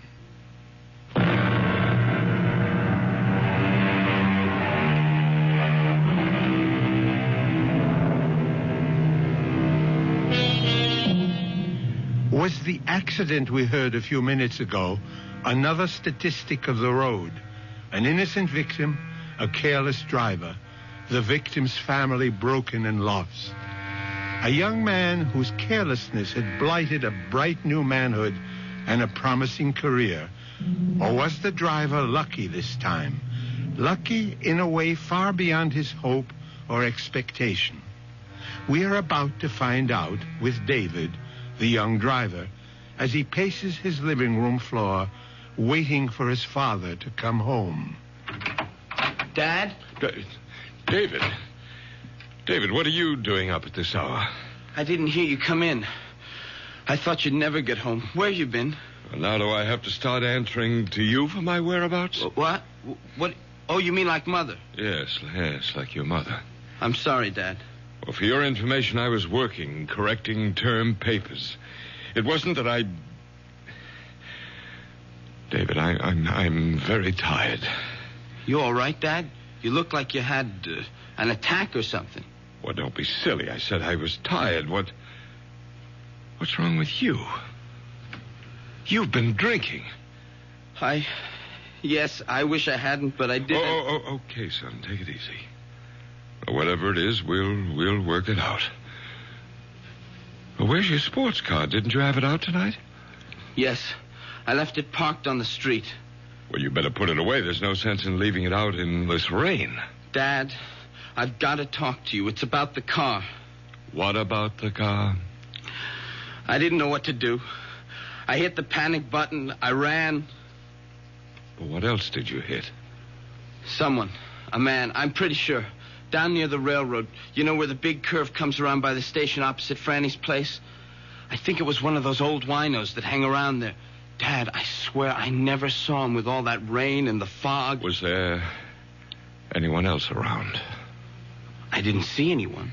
I should have stopped. But all I could think of was that I'd been drinking and the scholarship coming up, and if anything happened, it would kill Mom. And before I knew it, I was running away. I've been going crazy waiting for you to get home. I'm scared, too, but I guess I ought to go to the police. Does your mother know about this? No. Okay. When did it happen? 2:00, almost on the nose. 2 this morning? Yeah. By the railroad, you say? Yeah, I just came off Stratfield, and I took the corner into the big bend on Hills Point. I get the picture. Okay. Now go in the kitchen and wait for me. And no matter what, don't let your mother get involved. Where are you going? I'm going to have a look at your car. Well, I'll come with you. You'll do as I say from here on in. Now, you go to the kitchen. I'll be right back. What are you going to do? I'm not sure yet. But well, maybe there's a way to get off the spot.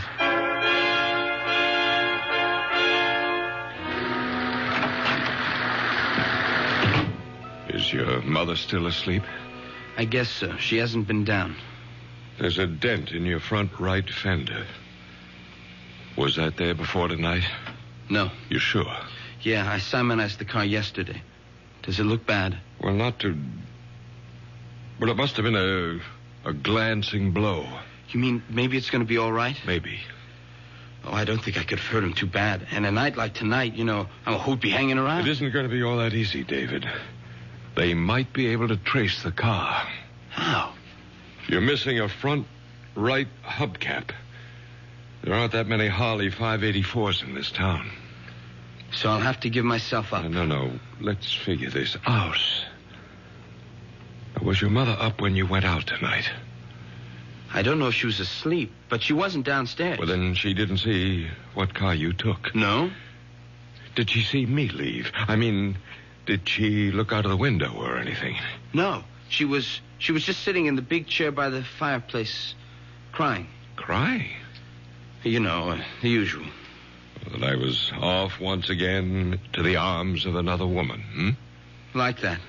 Well, you don't believe all that talk, do you? Look, Dad, we've been down this road before. I'm not making any judgments. I'm not asking you to sit in judgment on me. I asked for a simple reaction between a father and his son. I'm sorry, David. I didn't mean to blow up. I guess we're both a little shook tonight. But you ought to know by now where I stand. It's just, well, I know Mom gets a lot of screwy notions, but all the same, I'm sorry for her. She's so lost, and, well, I'm always afraid that any little thing might push her right over the edge. Like tonight. Oh, Dad, what am I going to do? That's what we're going to figure out right now.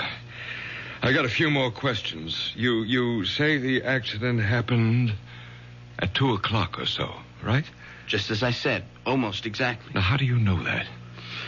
I was listening to Long Jack, and he was just going into a last commercial before he went off the air. The disc he was spinning was just ending, and, well, when I hit the guy. What was the record? An oldie, Easy to Love.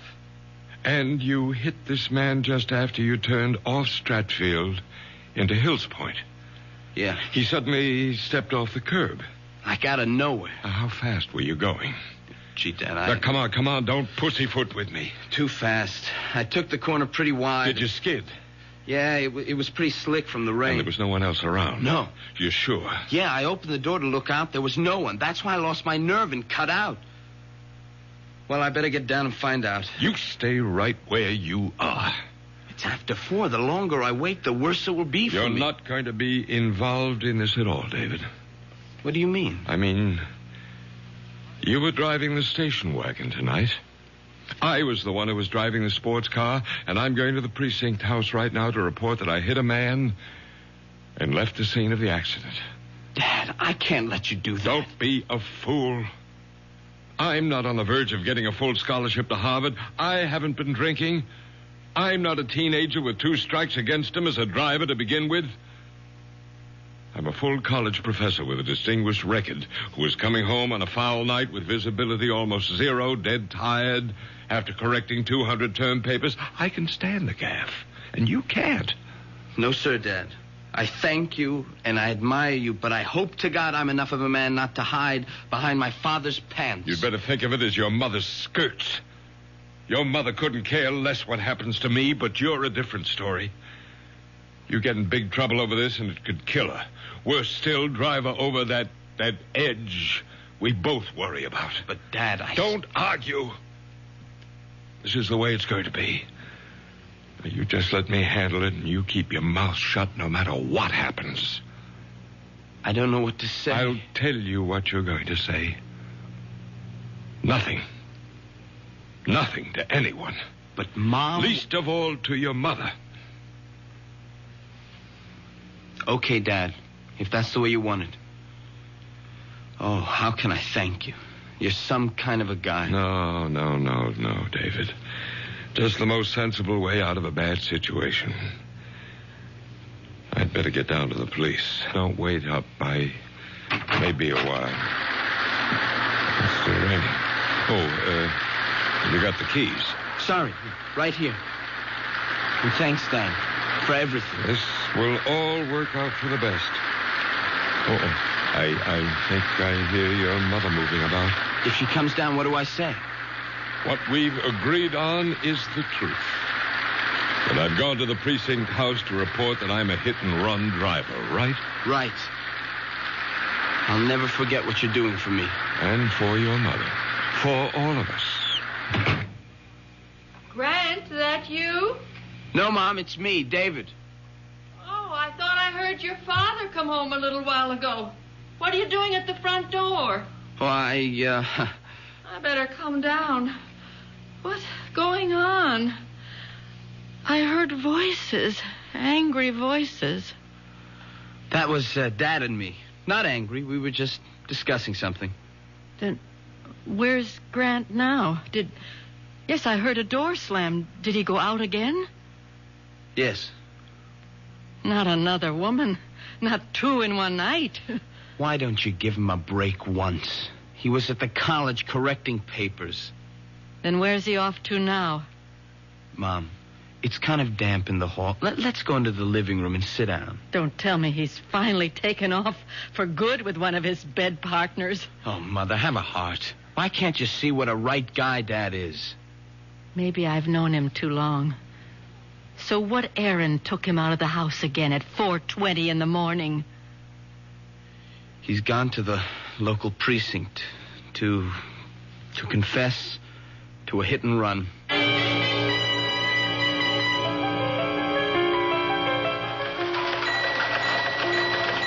Yes, madam, I understand.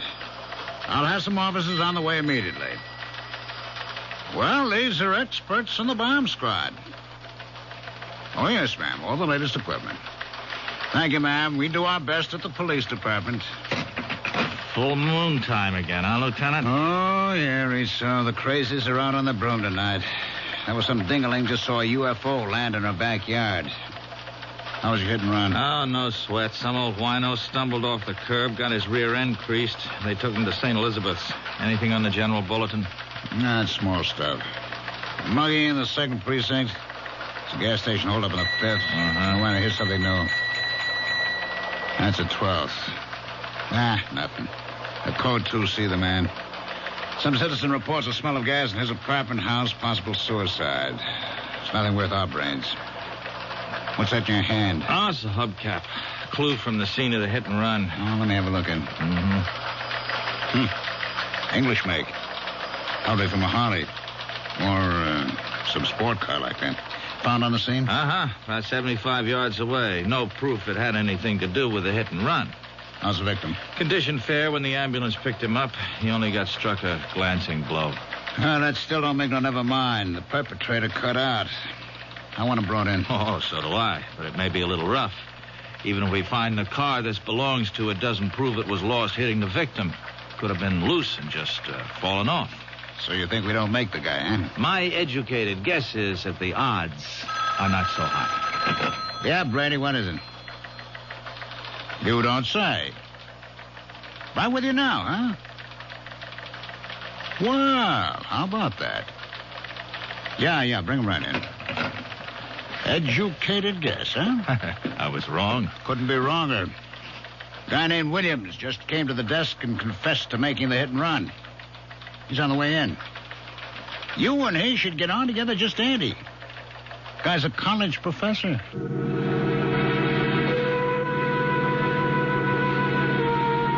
Your father hit someone with the sports car tonight? But that's impossible. How can you say that, Mom?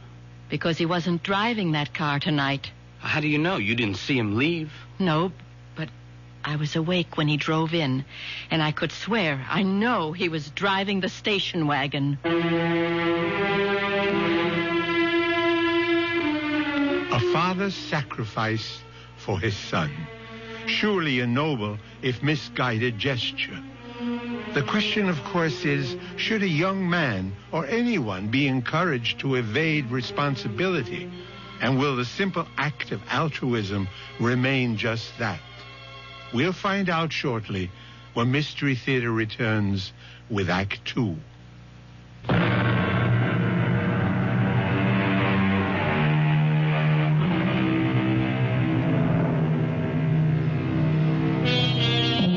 A precinct house in a large city, even at the best of times, is never the most prepossessing spot.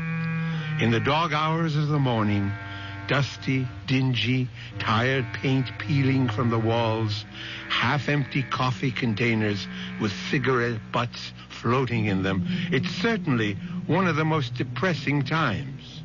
Or so Grant feels as he dictates his full confession.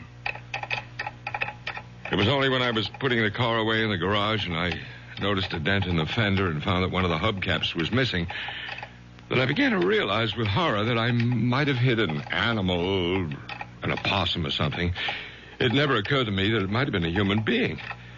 Well, I would have returned right away, but my wife, who has not been well recently, well, she was up.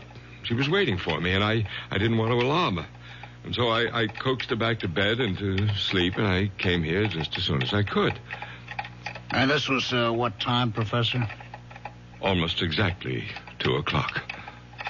And you could fix the time because you were listening to Long Jack on the car radio and he was signing off. You like acid rock, Mr. Williams? I beg your pardon? You know, the big hard beat, loud enough to blow your mind? Oh, no, I don't. Why? Well, that's Long Jack's bag. It's most of what he plays, you know. I didn't figure you'd dig his scene. Yeah, well, I didn't. I turned on the radio to keep me awake, not for music appreciation. Uh-huh. As a matter of fact, I remember the last number he was playing just before he signed off was Easy to Love, and I wouldn't call that exactly contemporary. The main point is that you made the turn at 2:00. You felt a jarring feeling, which jives with our information, right, Rizzo? Right, Lieutenant. I see. Victim left Franny's restaurant, 518 Hills Point Road, at approximately 2 minutes to 2 a.m. Because victim was discovered by George Bates, post office employee, some 2 minutes later. He heard a car drive away, but due to adverse weather conditions, could not see it or make any identification.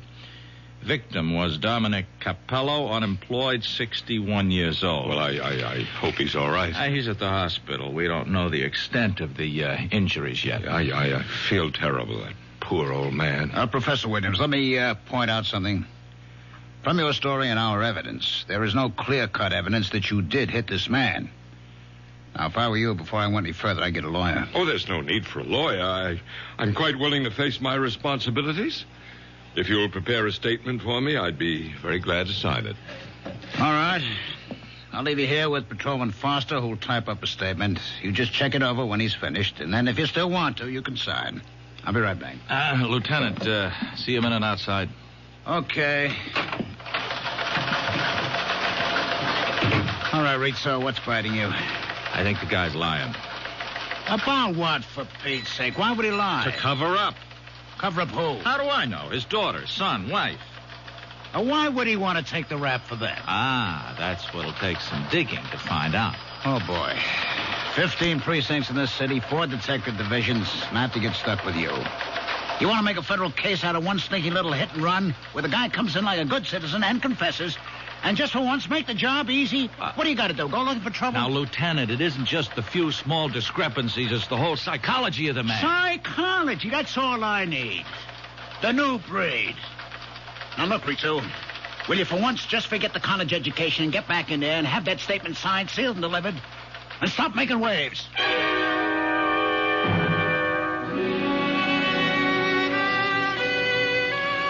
Mother, please, will you let well enough alone? I've kept quiet about too many things for far too long, but I can't let this go. I know your father wasn't driving the sports car tonight. Okay, so he wasn't. So you know what that means. Oh, my darling, You want to get me locked up? No, of course not. But why should it come to that? You don't know yet if you really hit anyone or hurt them. I'm not kidding myself. When I pulled away, I tried to tell myself nothing had happened. But now it's all on the table, and I know that guy got hurt. And I'm scared. I'm scared of what they could do to me. Darling, there's nothing to be scared of in being honest, owning up. It was an accident. David, please. Will you let me go? I'm only trying to help you. Oh, sure. Some help you are. I don't understand you, Mother. Look what Dad's willing to do for me, and all you want is for me to turn myself in. I want you to be honest. This is for laughs. Look, Dad went down there to take the blame so he could protect you as well as me. Protect me? Yes. He said it would kill you if anything happened to me. Grant was worried about me? Yes. Don't you ever believe it. Mom, how can you be so bitter? Look what he's done for me. He's got to have an angle. That's unfair. I know you and Dad have problems. I'm not going to try to make any judgments about... Oh, but you do. You make them every day in spite of yourself. And always against me. Mother, I've had just about as much of this as I can take. You know, the curious thing is that I know you love me in spite of everything. Just give me a moment. What is it? I don't stand much chance, do I? I spend so much time upstairs with myself. Very lonely with just yourself. I'm a woman not quite able to cope. A woman with hallucinations. It's something out of Dickens. Living among cobwebs of near insanity and the ghosts of what never was. Mother. Look, it's time I told you. Time I try to tell somebody. I'm a prisoner with a life sentence. Because I can't stop loving. To everyone else, I'm the ghost. But the truth is that the real corruption lies rotting in the very man we both love. David, I don't want to ever see you become like him. I would rather see you dead. That's why I want you to take your own troubles on your own shoulders. Mom, don't you think you ought to lie down? I mean, you're not... It's easy, isn't it, to find a scapegoat, to make someone else responsible. Poor, mad, wasted Marion Williams, married to that intelligent, handsome man, respected by his faculty, worshipped by his students, particularly the girls. Oh, yes, particularly the girls. Oh, Mother, for Pete's sake. No, this time you don't stop me. I loved him so much I forgave all those early affairs. The young children invaded, cheapened. I saved him. I went to those girls. I begged them off. And after you came, the pattern continued. I began to retreat farther and farther. I had the money. That's why I could always keep him. And I couldn't stop loving him. That was the saddest part, wasn't it, David? What? I was the one who ruined him. Without me to cover for him, he'd have been found out long ago. So you see... I don't know what you mean, Mom. I can't discuss what you've been talking about. But that has nothing to do with what Dad is doing at this moment. I'd been drinking. I couldn't have gone to the police. Dad can handle this. Please, leave it alone. And let you spoil yourself just as he did. The rot spread so fast, David.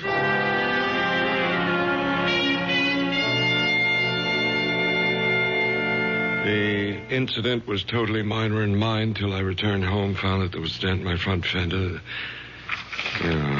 Well, I've read this through, Lieutenant, and there's nothing here that isn't consonant with my earlier confession. It's a formality, Professor. I prefer to have you read it aloud before you sign the statement. If you insist. It's better, Professor Williams. There is much more. Go ahead. It's quite evident that I must have been responsible for striking with my automobile one Dominic Capello, 61, at approximately 2 a.m. on the above date. This statement is a true and unsolicited confession of my responsibility and... Excuse me, Lieutenant.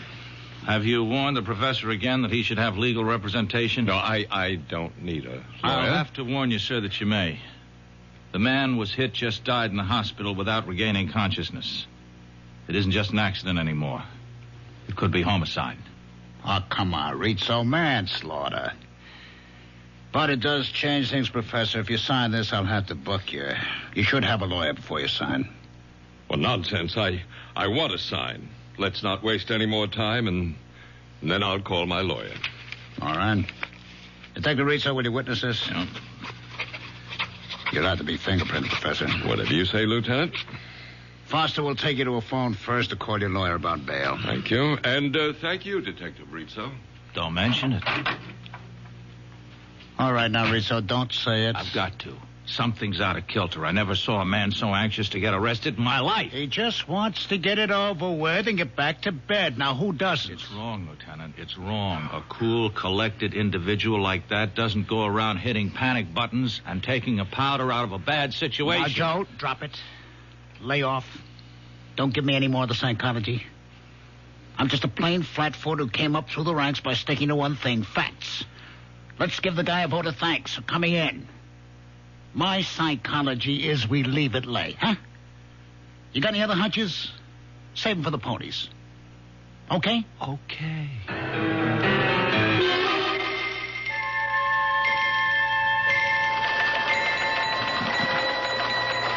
What's on the bulletin, Rizzo? Oh, same old noise, nothing special. They picked up that mugger in the second, a repeater.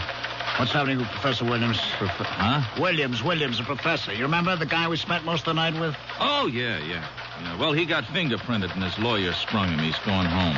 Hey, look at this, Lieutenant. What? That code 2. See the man in the 12th? That suicide was no false alarm. There was a DOA. Only now it looks like homicide.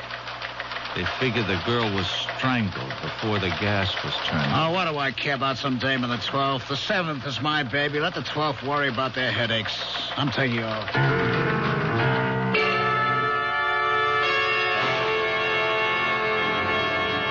Marion, for the last time, you stay out of this or I'll... You'll what, Grant? Kill me? You did that a long time ago. The only reason I clung to any shred of life was because of David. And a fine little mama's boy you made out of him. The moment my back is turned, he runs to you. He blurts out the whole thing. Oh, no, he didn't. I figured out what happened myself. I saw you drive away in the station wagon. Well, why can't you mind your own business? Because I don't trust you. And I want David to be a man and stand on his own feet. Will you get something through that bird brain of yours? The man who was hit is dead. David had been drinking.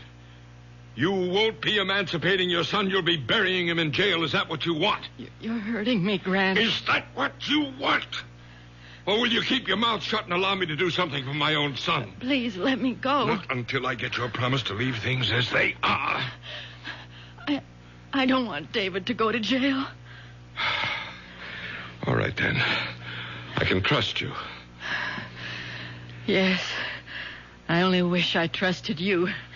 You've never done one unselfish thing in your life, Grant. I only wish I knew what it is you expect to gain this time.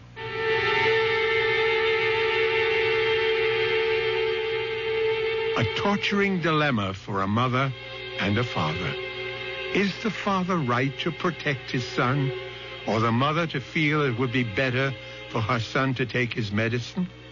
So many other questions pose themselves. Questions which will be answered when Mystery Theater returns shortly with Act 3.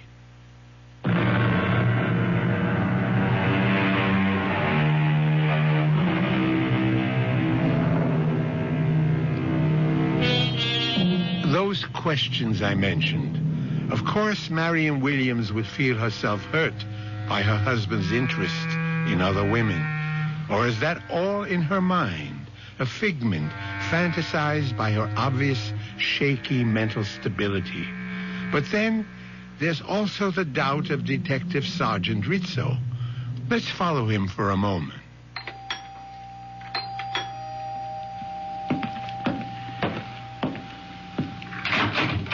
Yes?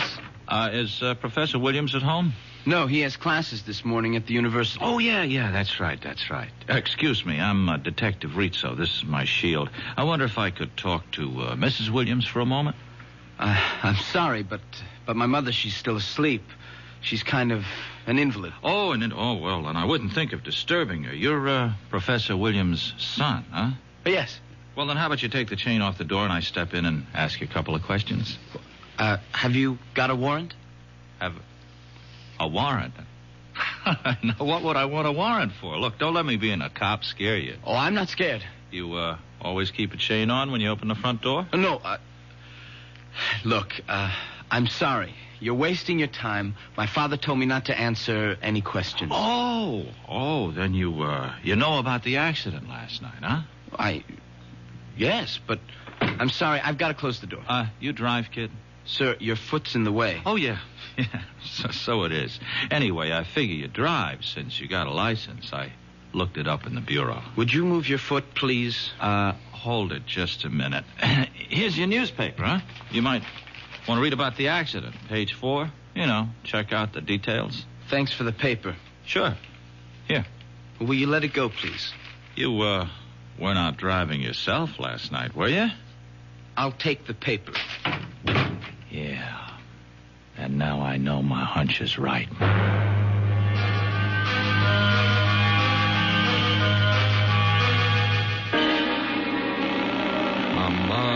on. Where are you? David, where were you? Oh, I'm sorry. I was just bringing down Mother's lunch tray. But you never answer the phone. Any mail? Any phone calls? Just a couple of ads. No phone call. Oh, there was, we had a visitor. Who? A Detective Rizzo. What did he want? He said he wanted to talk to you. Then when I said you weren't home, he wanted to talk to Mom. Well, you didn't let him. No. She was asleep, so... He said he wanted to ask me some questions. Good Lord. It's all right. I didn't let him in, and I didn't tell him anything. Well, I hope you didn't. He had no right, no right to... David, you're sure you didn't... No, I didn't say anything, but I'm scared. I think he knows. I think he's guessed that Now, listen to me, David. I don't care what he knows or what he suspects. He can't prove anything if we just stick to our story. Now, you get this straight, David. I'll kill you if you let me down. No, I didn't mean that. I'm just thinking about you. I don't want your life spoiled before it begins. Now, you just remember, a man has been killed. The real truth comes out, you're in trouble. Bad trouble. I know. Just so you remember, both you and your mother.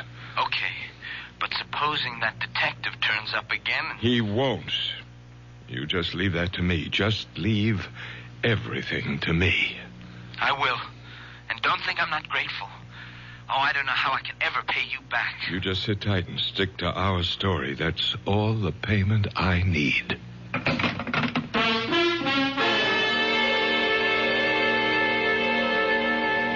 I quite understand, Professor. Detective Rizzo exceeded his orders. I promise you he won't bother your family again. I'm sorry if I lost my temper, Lieutenant. I don't blame you, sir. You'd feel better if you could get a load of how I'm going to lose mine. Get that note, Professor.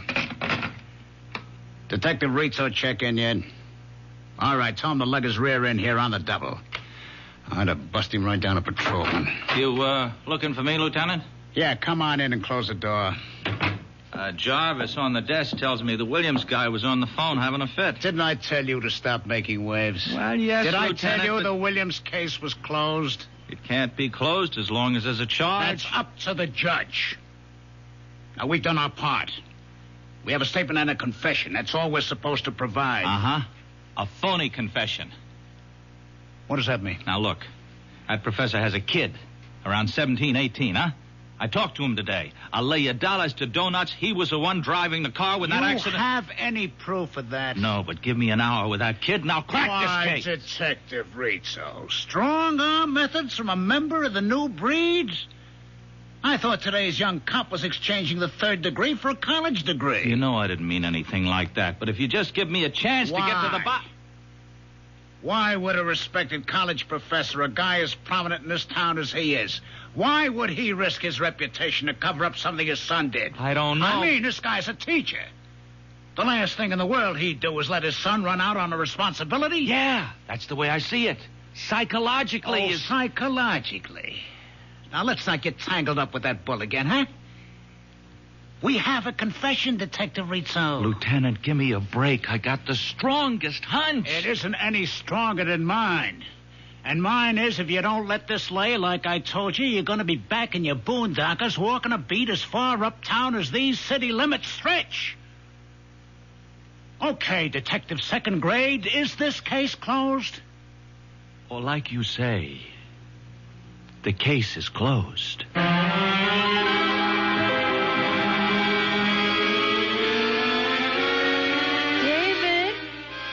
Study, Mom. You all right? I just want to talk a minute. What are you doing? Just catching up on some homework. David, that man, that detective you said came here, are you sure all he asked you about was the accident? Look, Mom. I promised Dad I wasn't going to talk about it anymore. So did you. It's a closed book. We're going to have to open it again. Did he ask you about anything else than the accident? No, but... Look, David... You have got to go to the police and tell them the truth. Now, I promised Dad... David, don't make me go. You promised him, too. You don't understand. Everything's changed. He has to be stopped. There must be some justice. Mom, why don't you go upstairs? Look, don't treat me like an invalid, or worse, a half-wit.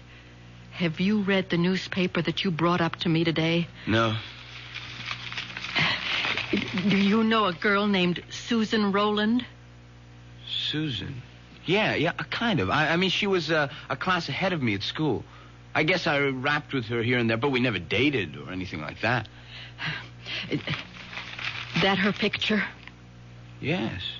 Front page. What happened? Read the story and find out. Carefully. Then you'll know why your father is so anxious to keep you quiet. David, you're going to find out why the truth has to be told.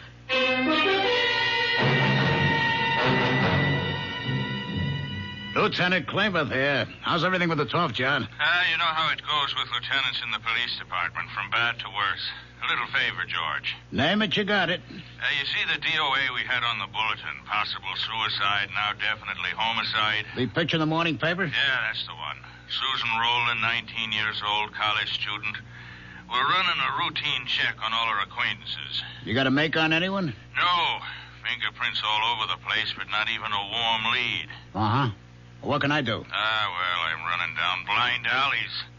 Like in her address book is the name of a guy, Grant Williams, domiciled your precinct. She seemed to have been in one of his classes at the university. Could you spare a man to check it out? John, I don't even have to. I'll close one lead for you. What time did your little student get strangled? Well, Emmy puts it at around 2 o'clock. At 1:55, she called her mother to say she was pregnant, and the guy who did it was with her. She started to give his name. The connection was broken. At 2:15, a prowl car responded to a code 2, suspicion of suicide by gas. They broke in, turned off the gas, but the girl had already been dead 10 or 15 minutes. So, 2 o'clock. 2 o'clock, eh? Well, that lets out Grant Williams. 2 o'clock, our side of town, 45 minutes away. He was involved in a traffic accident. He's already booked. One down, how many to go? Thanks, George. Sorry to bother you.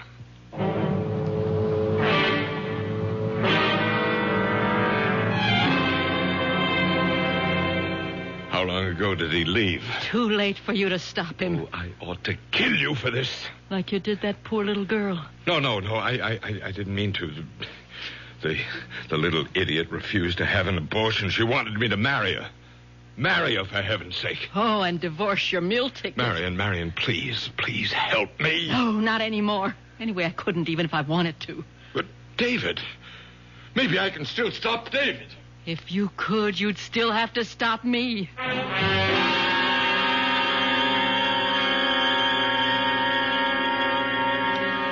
And everything my father testified to in his statement was true, except that it was me who was driving the car, not my father. I hit that man, panicked, and drove off. Well, don't look at me, Lieutenant. I have nothing to say. You wouldn't have to, Rizzo. I know the boy's telling the truth. Yeah, you were right all along. I had a phone call about a half an hour. I demand to see my son. It's all right, Sergeant. Let him in.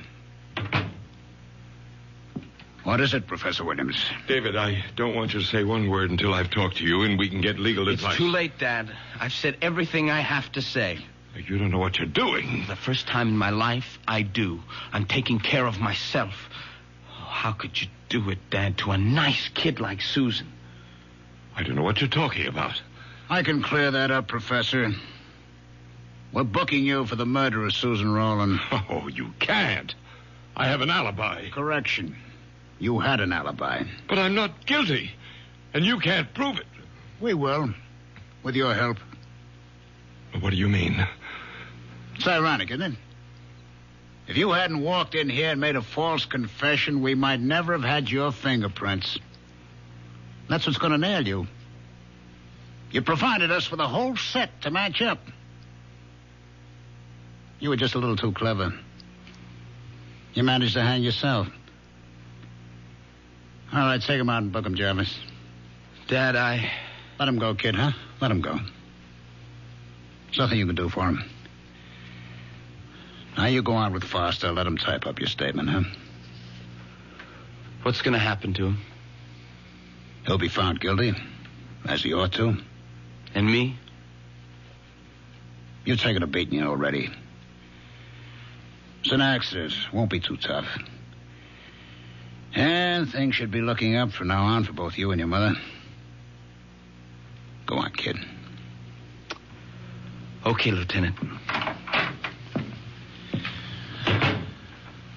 Well, I guess I ought to start to eat my heart, Rizzo, huh? But I'd rather just say I'm sorry. Oh, no. Me too, Lieutenant. This is one time I wish I could just have been wrong. When you're a cop as long as I've been, there'll be a lot more. I wish I could say get used to it. Come on. Let's try the squad room coffee. All right. Bad as it is, it's better than the taste I got in my mouth right now.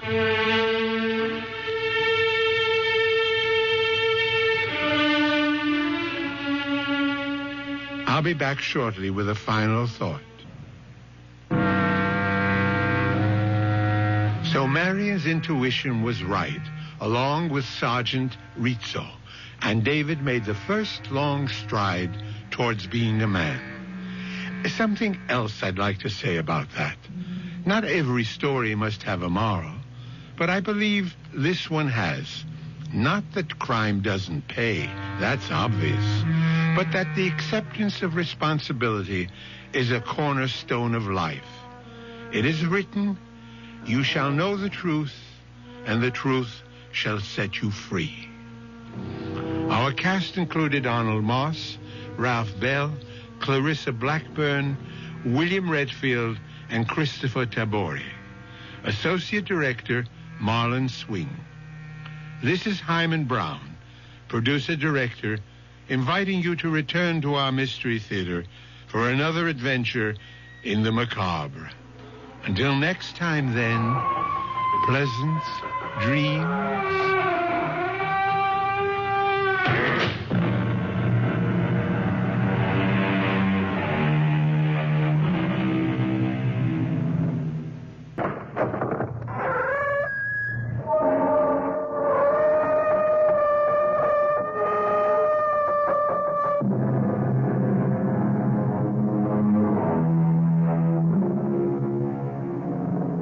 Come in. Welcome. I'm E.G. Marshall. Welcome to the sound of suspense. Welcome to the fear you can hear. But mostly, welcome to the world of terrifying imagination. The story you're about to hear is a love story. But a love story which begins at the point where many love stories end. It begins after the wedding march has been played, after the vows of love and fidelity exchanged. It begins on the honeymoon in a strange and terrifying fashion. Don't come near me. Stay away from me, Dad. Susan, are you out of your head? I saw her picture. Do you hear me? I found her picture on our honeymoon.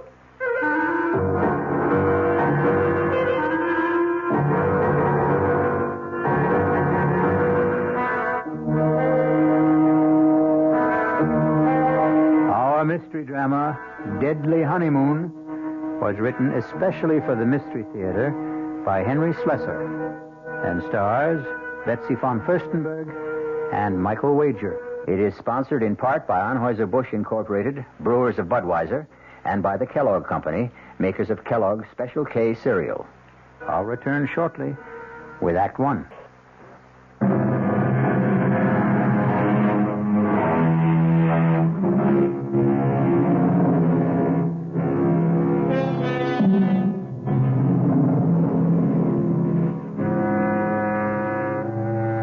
Our story begins 36,000 feet in the air on a flight which departed from New York's Kennedy Airport and in another hour will be touching down at O'Hare Airport in Chicago. There are almost 100 passengers on this flight, but an observant stewardess is giving special attention to that handsome couple in seats 18A and 18B. Perhaps it's because all honeymooners have a special radiance. Are you sure you wouldn't like some more coffee? Oh, no, thanks. Not for me. I wouldn't mind a cup. Here you are. Thanks. Just ring if you need anything else. You'd think we were the only people on this flight. As far as I'm concerned, we are. Oh, Dan, I feel absolutely drunk with happiness. Is that a funny word for the way I feel? No. It's a great word, Susan. I was flying hours before we got on the plane. Oh, what time did you say we land in Chicago? About 2:30. Is it far from the airport to the hotel? No, actually, it's only about a half an hour from O'Hare to downtown. About 16 miles. Still, I don't think we'll have time to make Evanston today, do you? Well, it might be better to go in the morning. You can call your aunt from the hotel. Dan, you sure you don't mind going to Evanston? I mean, I just couldn't possibly be a few miles away and not see Aunt Clara. Besides, I want to show off my new husband to somebody, and she's all the family I have. Was she your mother's sister? No, my father's. She came east when my parents were killed in that crash. Stayed with me for a month or so. That was about the most that either one of us could stand. She sounds like a holy terror. Oh, no, she's just crotchety, that's all. But she'll only be more crotchety if she learns that I passed through Chicago and didn't even stop by.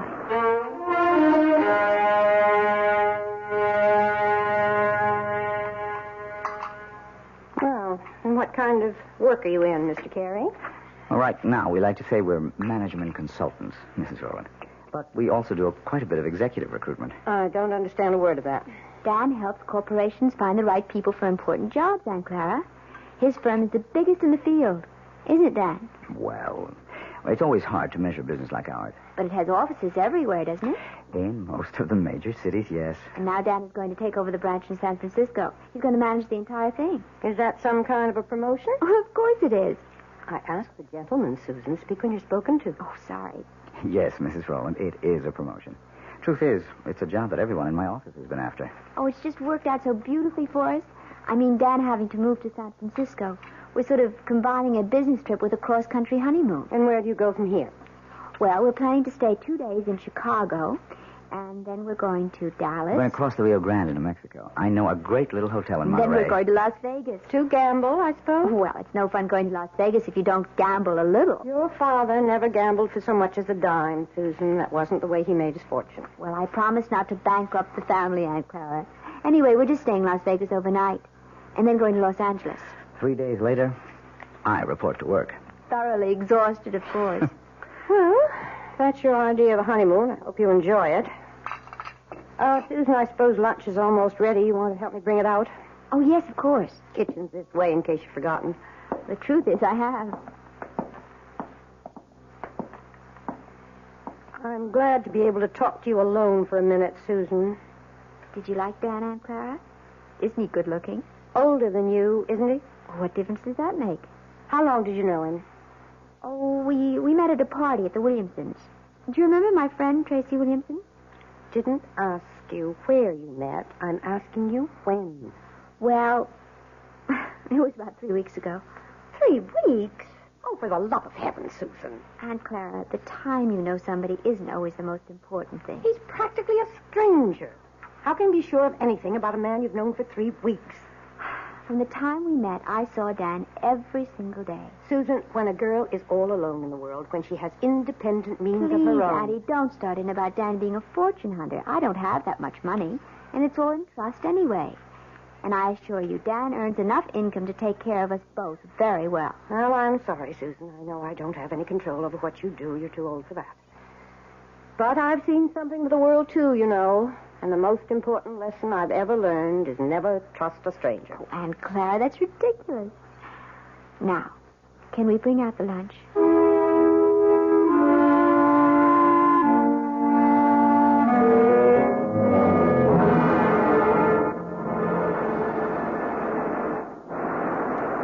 I don't know. I just have the feeling that Chicago wasn't all you expected it to be. Well, we weren't there very long, Dan. And don't forget, we spent half the time with your business associates. Oh, honey, I am sorry about that.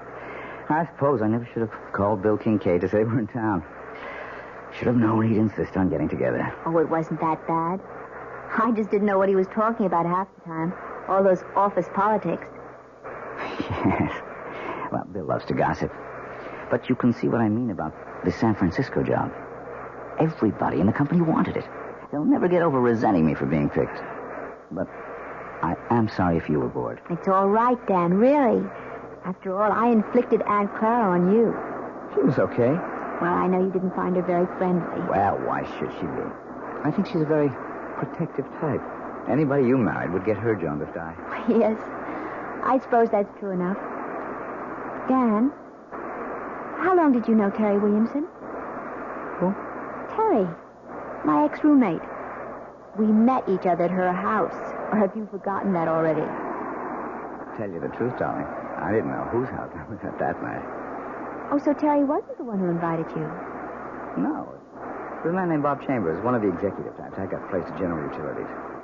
Don't ask me who invited him, because I don't know. I see. So it was all sort of roundabout. What's the difference? Still turned out to be the best party I ever attended. Yeah. Hey, something the matter? Oh, no, of course not. Nothing at all. Dan, where did you say we were staying in Dallas? It's a little hotel called the Lazy Sea. It's kind of rustic, but I think you'll like it. Besides, we'll only be there one night. We'll rent a car in the morning and drive down to Monterey. You really know all the offbeat places, don't you? Well, when you travel around enough, I guess you begin looking for them. You haven't done that much traveling on the job, have you? Huh? Well, no, not that much. Say, do you know the name of the airport in Dallas? I forget. It's called Love Field. Isn't that a great name for honeymooners? Yes.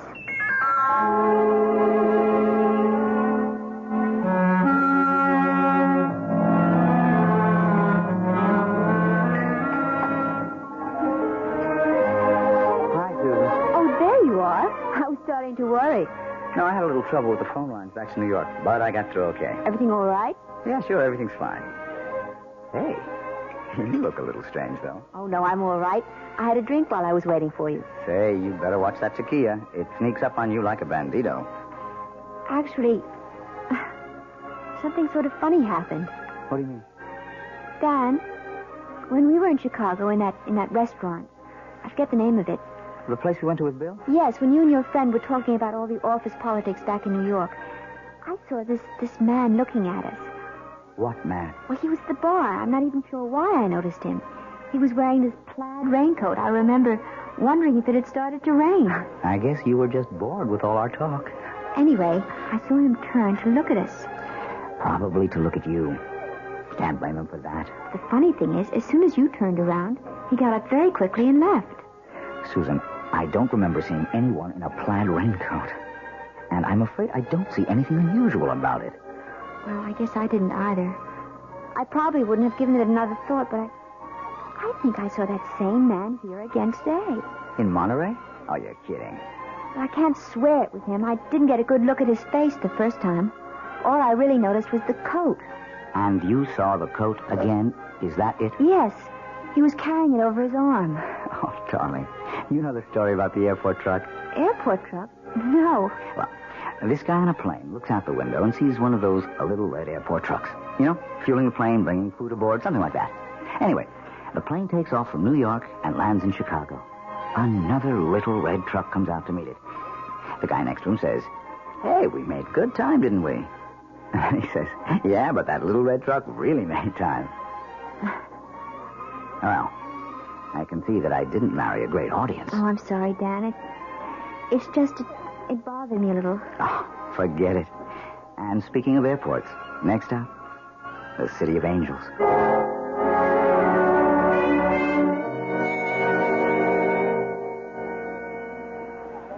Let's see. I wonder if they have this week's digest. Oh, I see it. Excuse me. Yes? You're Mrs. Daniel Carey, aren't you? Why, yes, I am. Do I know you? No, Mrs. Carey, but I know you. Saw your husband leaving the hotel about half an hour ago. Were you planning on meeting him? Wait a minute. I've seen you before. Have you? You're the man with the coat, the plaid raincoat. Well, you happen to be right. I do own a plaid raincoat, but with this nice sunny weather... Excuse me. Look, Mrs. Carey, I know it seems as if I'm following. Yes, it does. Well, okay, it's true. But I've had a reason. Such as? Could we talk about it someplace? There's a coffee shop in the hotel. I'm sorry. I don't even know who you are. Maybe it would help if I introduced myself. My name is Harrington, Lieutenant Gale Harrington, attached to New York City Police Department. Police? That's right, Mrs. Carey. So you see, what I have to discuss with you is police business. But what have I done? It's nothing you've done. It concerns your husband and what he might do.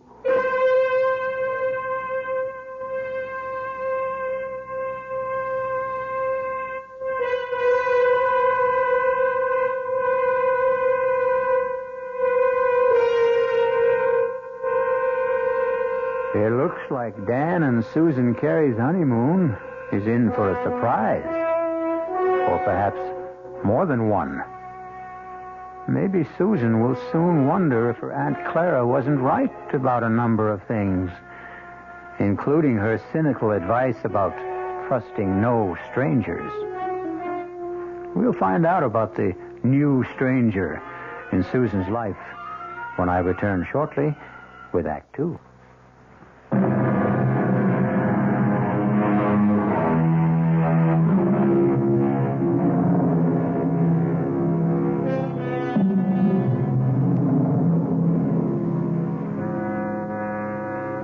In the pleasant, cheerful atmosphere of a coffee shop in a large Los Angeles hotel, newlywed Susan Carey finds herself facing a man she has never seen before. A man whose solemn eyes look at her over a steaming cup of coffee and seem to warn her of nightmares to come. But so far, Lieutenant Gale Harrington of the New York Police Department is merely asking questions. How long have you been married now? Only about 10 days. Was it a long engagement? Did you know your husband for some time before? No, not very long. Well, could you be more specific? How long ago did you meet him? And where? Well, it's a month now. Just about that. A month? Then you really don't know much about him, do you? Oh, you and Aunt Clara. Beg pardon? Lieutenant, will you please tell me what this is about? Has my husband committed some crime? Is that what you're implying? Oh, I didn't say that, Mrs. Carey. But believe me, it would be helpful to both of us if you could just tell me a little bit about the circumstances. You know, I don't see why this has to be so one-sided. Now, please bear with me. All right. I met Dan at a party at a friend's house about a month ago. We talked a lot. We liked each other. We started dating. I saw him every single day. What business did he tell you he's in? You make it sound as if he lied to me. No, I didn't mean to do that. He's a management consultant. I know he is. He's just gotten a very important job in San Francisco, head of the entire office. We're going there tomorrow. So that was the purpose of the trip? Yes. But since you've been married 10 days, I gather it's a honeymoon as well. Well, naturally it is. Yes, naturally. Lieutenant. Miss Carey, do you know if your husband was ever married before? Married? No. Are you really certain? It's police business. But tell me that Dan's a bigamist or something? No, Mrs. Carey, certainly not that. Then what is it? I'm going to tell you, but you have to understand one thing. Now, I am not assigned to this case anymore. My interest is strictly unofficial. I may be completely mistaken, but you're the only one who can prove it one way or another. Prove what? About whether your husband ever called himself Don Crawford. And once, 4 years ago, David Chase. See? All the same initials, like Dan Carey.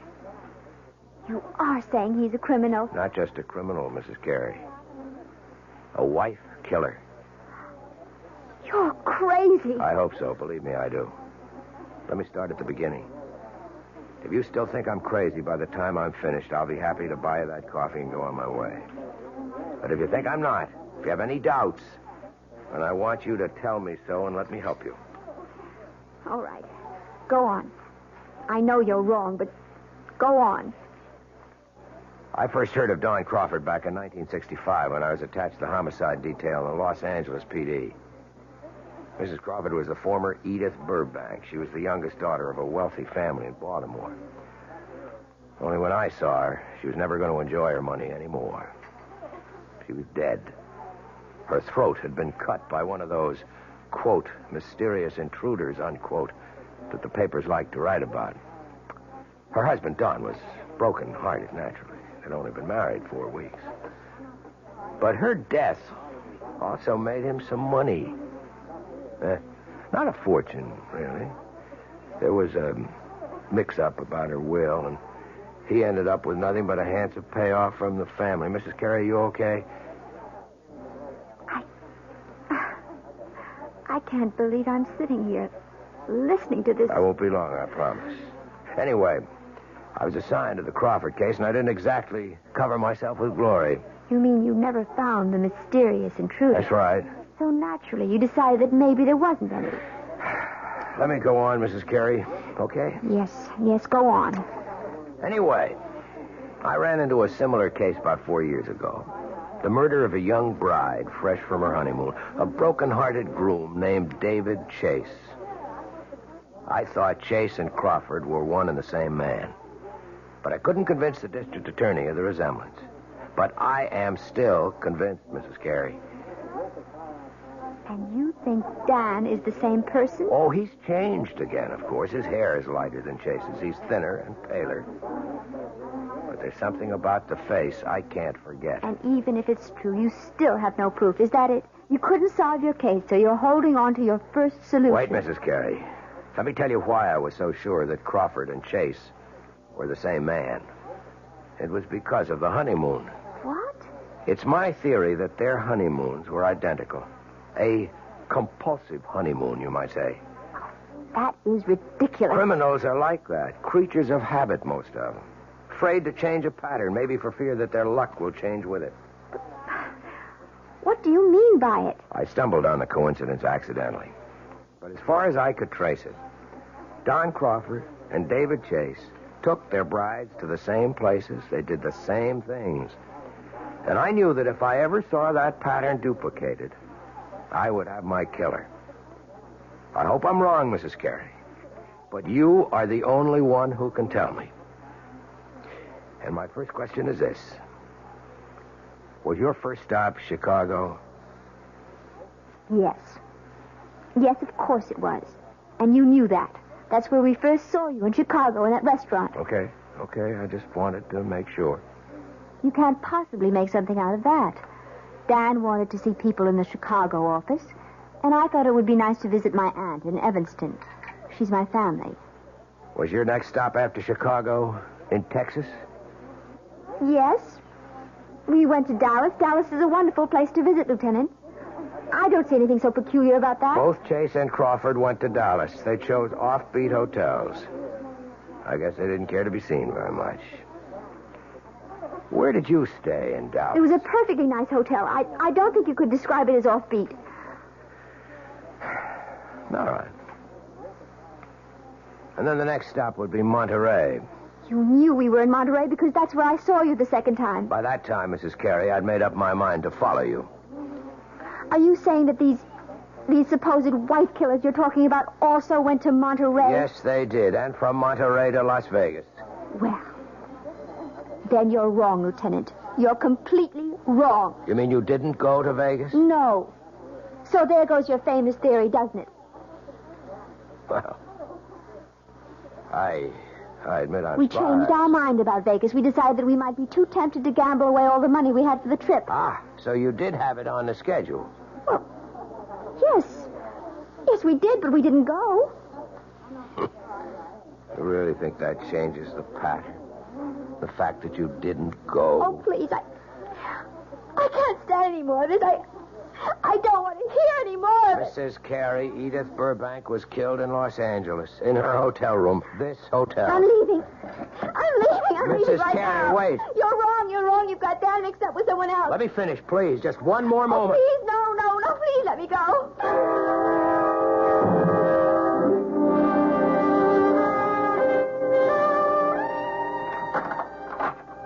Well, there you are. Oh. I didn't realize that you were back already. Yeah. I told you I wouldn't be gone more than half an hour. I thought you'd be in the room. I went downstairs to get a magazine. didn't they have any?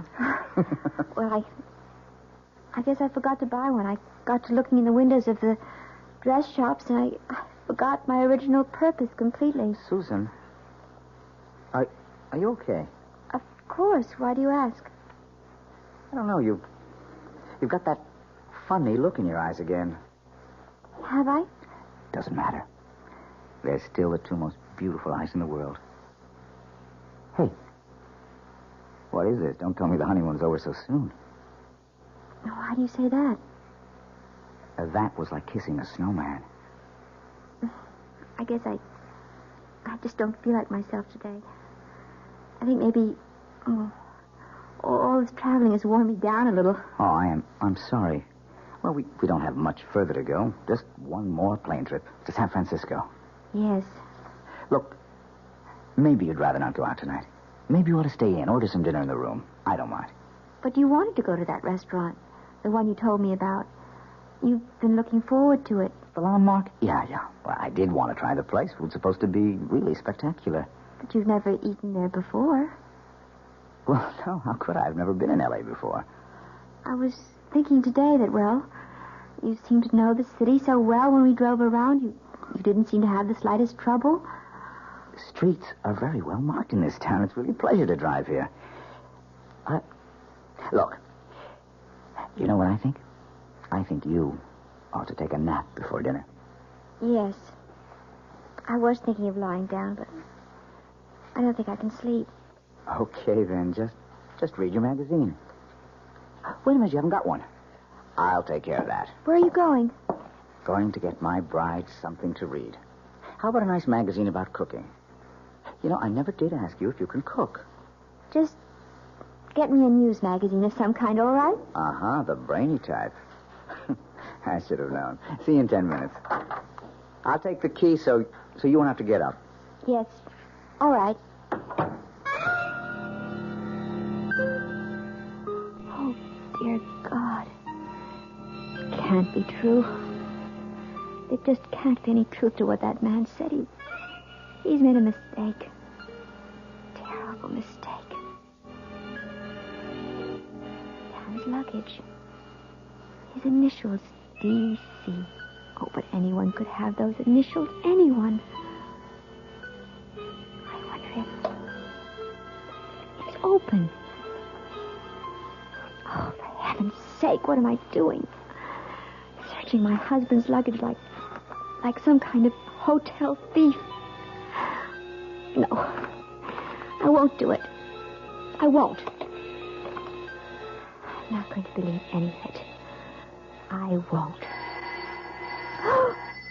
Who's that? Hello? Mrs. Carey, it's Gail Harrington. Leave me alone.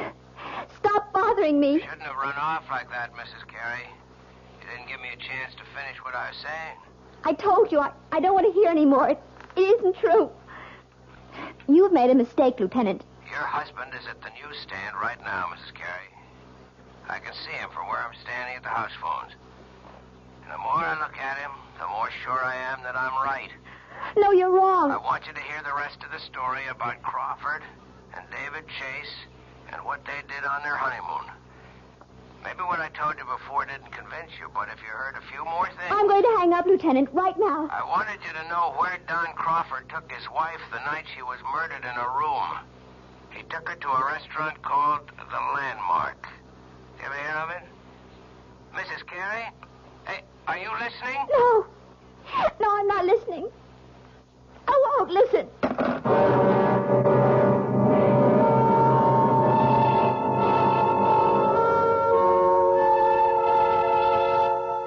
And so Susan Carey seems to have a date at the Landmark restaurant in Los Angeles with her loving husband, Dan. If she keeps the date, something tells me that she's not going to do their cuisine very much justice, because one needs peace of mind to enjoy good food. Fear affects the salivary glands, and terror ruins the taste buds. I'll be back shortly with Act 3.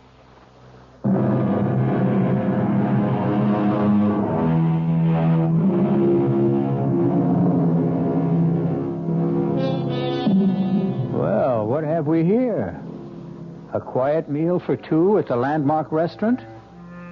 No. We seem to be in a hotel room. The same room in which we last saw our honeymooning couple, Susan and Dan Carey. Obviously, there's been a change of plan. Room service has provided the meal for the two lovers this evening. Can it be that Susan Carey has decided that if there is a pattern, it must be broken? Have some more wine, honey? No. I really don't think I want any. Hey, come on. You know what this bottle cost? You shouldn't have been so extravagant. Uh-oh. That sounds more like a wife than a bride. Well, $18 is an awful lot for a wine, Dan. Especially when I really can't drink that much of it. I just wanted to make up. Well, never mind. You mean for not taking me to the landmark? No, it doesn't really matter. I told you, it's fun to eat in the room. It's very elegant. I'm sure you were disappointed at it. No, I really wasn't. Look, we're not going to be very far from Los Angeles. We'll probably fly down from San Francisco a few times a year. There are dozens of wonderful restaurants in San Francisco, too, aren't there? So they tell me. I'll ask the guys at the office for recommendations. I think this food is quite good, don't you? Yeah, sure. It's fine. Tastes even better with the wine. Well, all right. I'll have some more, I guess. That a girl. Now, look, I'm not trying to get you drunk, you understand, so I can take advantage of you.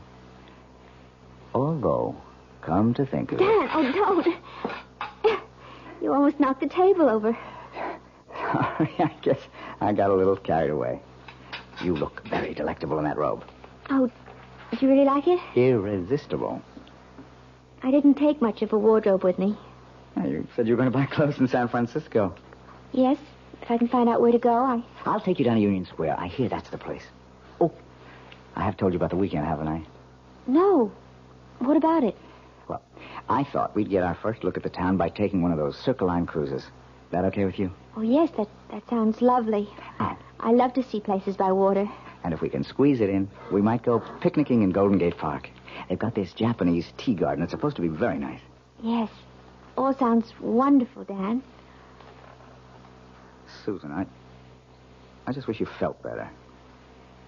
Listen, maybe you ought to check with the hotel doctor in case you picked up a bug or something. Do I look that bad to you? No. You look just great to me, darling.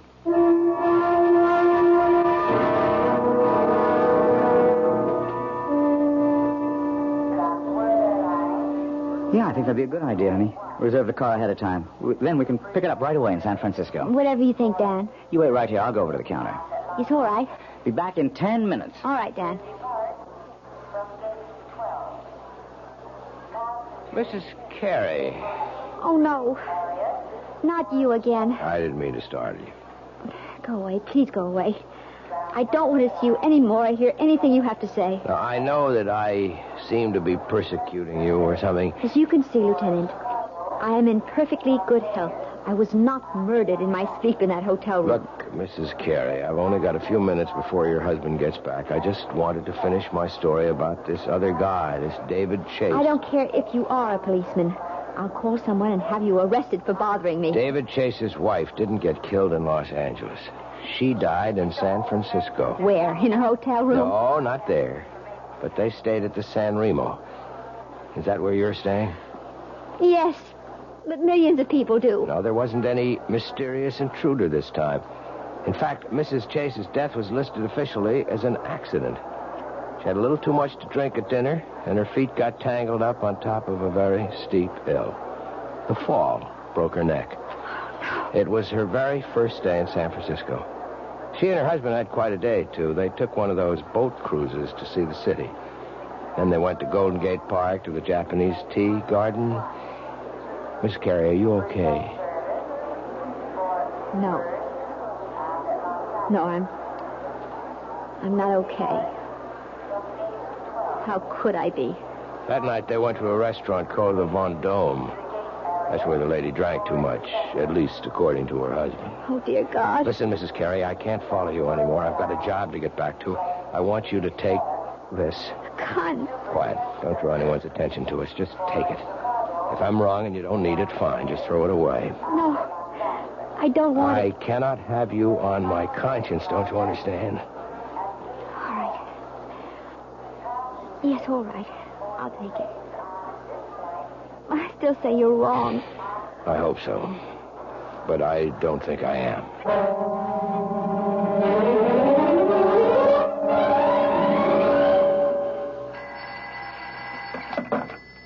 Hello? Mrs. Carey? Yes? This is the message desk. Your husband left a message here for you at 4 o'clock. Oh, I've been out until now. Would you like me to read it to you? Yes, please. It says, we'll be at the office until 6. Should be there no later than 6:30. Love, Dan. Oh, yes. Thank you very much. Welcome. Bye. Bye. $6:30. 6:20 now. Oh, God. Why do I keep staring at his luggage? Why can't I just forget about it? No. It isn't dishonest. It's just something I have to do. No, nothing in this one but clothing. This one has papers and things. All his documents. Birth certificate. Honorable discharge. U.S. Navy. Daniel Eldon Carey. That is his name. It is. That man Harrington was wrong. Doesn't this mean he was wrong? Or does it just mean that... No. I'm not going to start thinking that way. These look like photographs. Maybe his family... Oh, no, wait. This picture is signed. Such a pretty girl. To Dan. All my love forever, Edith. Edith. What was the name he said? That policeman, what was the name that man's wife was? Wasn't it Edith? Oh, no. Who is it? It's me, honey. Oh, 1 second. Hi, sweetheart. Sorry. I forgot to take my key. Hey, I'm not late, am I? I told him at the desk I'd be back at 6. Well, it's not even that. Hey, why is it so dark in here, Susan? Oh, I just got back myself. I didn't think of turning on all the lights. Susan, I have a confession to make. I wasn't at the office at all. My new staff thought they ought to christen the new boss. I tell you one thing about San Francisco. It's a hard-drinking town. Susan, what's the matter? Dad, I found her picture. What?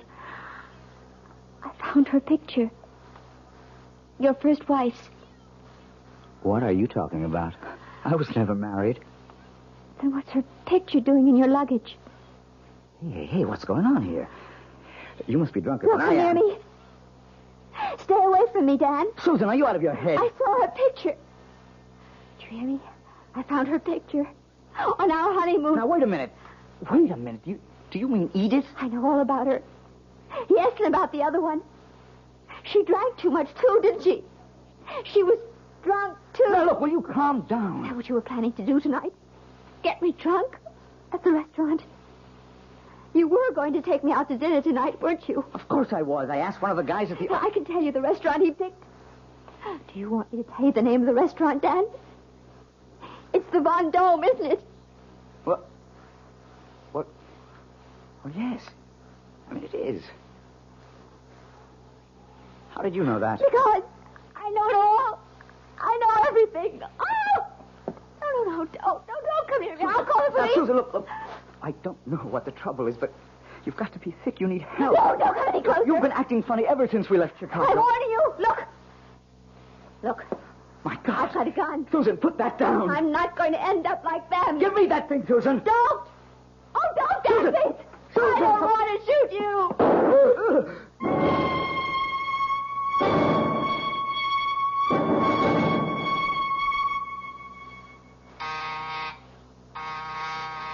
1 second. Wow. Mr. Harvey? Mrs. Carey, I didn't know that you were... Look, let me just get a shirt on. I was just shaving. I'm sure you're surprised to see me, aren't you? Yeah, I am. I didn't expect that you'd... what brings you back to L.A.? I'm sure you know, Mr. Harvey. That is the right name, isn't it? Not Harrington?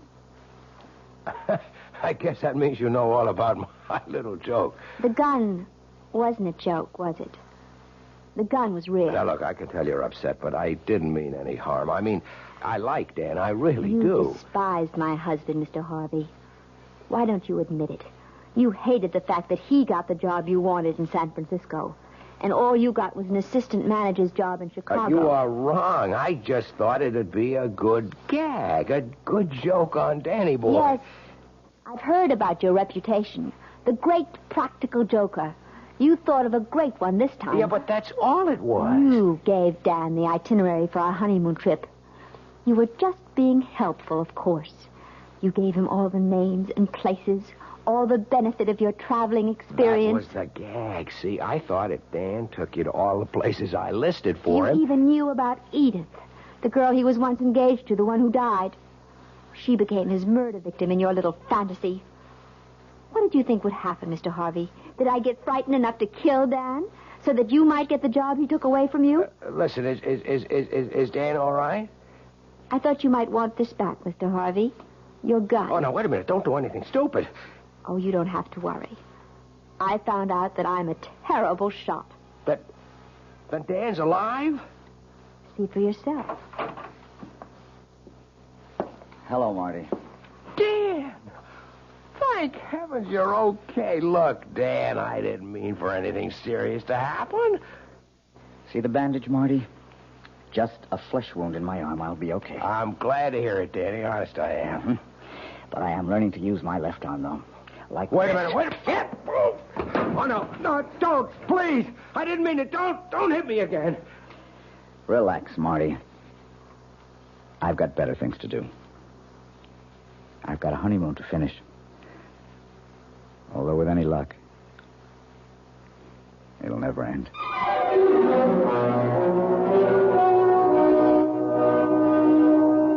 So you see, even murder stories can have happy endings. Martin Harvey may have spoiled Susan and Dan's honeymoon, but that doesn't mean he managed to spoil their marriage. No. If that's going to happen, Susan and Dan will take care of that all by themselves. I'll be back shortly.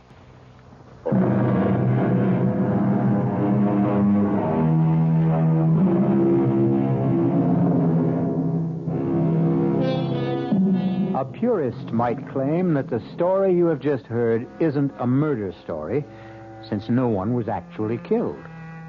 The murders which took place were all in the imagination of Martin Harvey, who passed them on to the mind of Susan Carey. But it's a good demonstration of the point we've tried to make all along, that the most terrifying crimes can happen within the theater of the mind. Our cast included Betsy von Furstenberg, Michael Wager, Elspeth Eric, and Mason Adams. The entire production was under the direction of Hyman Brown. Now, a preview of our next tale. What are you thinking about, child? The day you said it was bad luck for us to see each other before the wedding. Nobody believes those old wives' tales.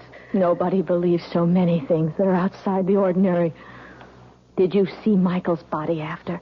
Don't talk about that, lass. I knew they said the horse trampled him. I asked Dr. Ferguson about the hooves, and he wouldn't tell me. You'd tell me, wouldn't you, Jeannie? Oh, tell you what? Were they like horseshoes, or were they cleft in two? Were they cloven hooves? In the name of God, what are you saying? I'm not speaking of God. I'm speaking of the devil. This is E.G. Marshall inviting you to return to our Mystery Theater for another adventure in the macabre. Until next time, pleasant dreams.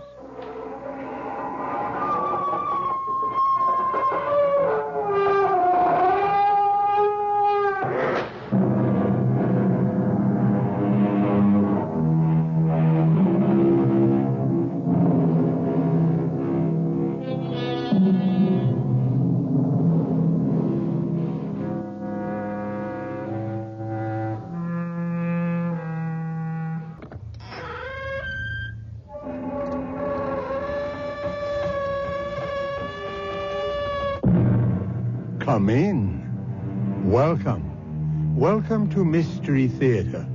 I'm Hyman Brown. Welcome to the sounds of suspense, to the fear you can hear. Make yourself comfortable, for there are ill winds blowing outside. This is a tale of a titanic struggle between two colossal forces, one natural, the other supernatural. The prize, a girl's soul. And in the clash of fire and water, there is the very devil to pay. Come with me now to the faraway Firth in Scotland to meet the first of the forces. It's the tide. It comes in faster than an express train. Is it always like this? Twice a day. Doesn't it ever break? It will when it gets just about abreast of us. Isn't it exciting? That's one word for it. That's why you don't dare go out on the flats on foot. If the tide was due, you'd never make it ashore.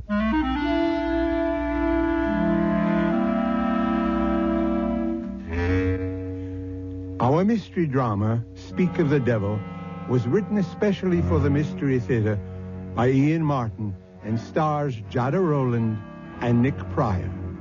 I'll be back shortly with Act 1.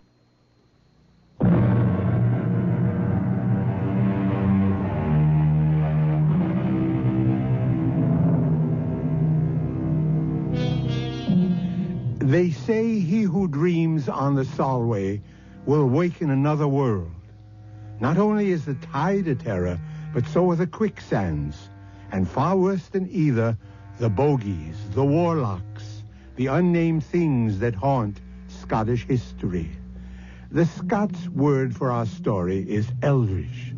It means uncanny, eerie, frightful, otherworldly. If you'll put out the light, Mrs. Petrie. Hold my hand, Mike. You'd better hold both mine. Why? You can't trust me in the dark. I'm sorry, Colonel Bruce. Now, Mike, Mary Ellen, I know you two young ones think a seance is a mite daft, but it's not the way the Colonel, Mrs. Petrie, and I feel. Well, then maybe we'd better not stay. Oh, no. We need 5 of the circle. It's a blessing you're here. But please, be serious. All of us have made contact with your dearest ones who have passed on through my control. Control? That's a messenger who brings us messages. Hanatu. He once was a slave in Babylon. Babylon? This is scary. Hang in, darling. Now, may we all join hands, please? I'm asking you not to break the chain of contact now. Clear your minds. Make them a blank. A quiet place. I'm reaching now. Reaching away and above and out and over from here to the bonny, bonny other place that lies beyond our ken. We're biding here, Anatu, asking you back into our circle. Will you not come back to us again? Most precious lady, from across centuries, the time is not right now. I beg you, Kishbar is breathing fire tonight. Go, there is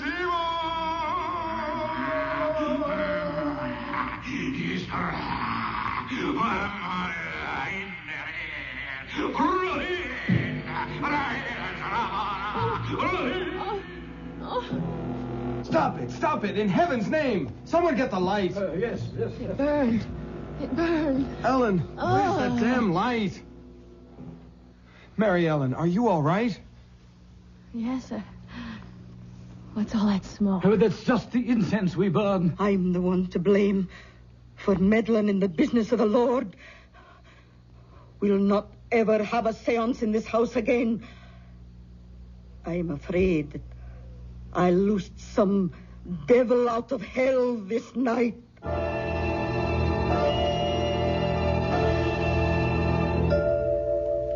Ouch. Oh, don't wriggle so much. You stuck the pin in me, Aunt Jeannie. Oh, I'm sorry, Ellen.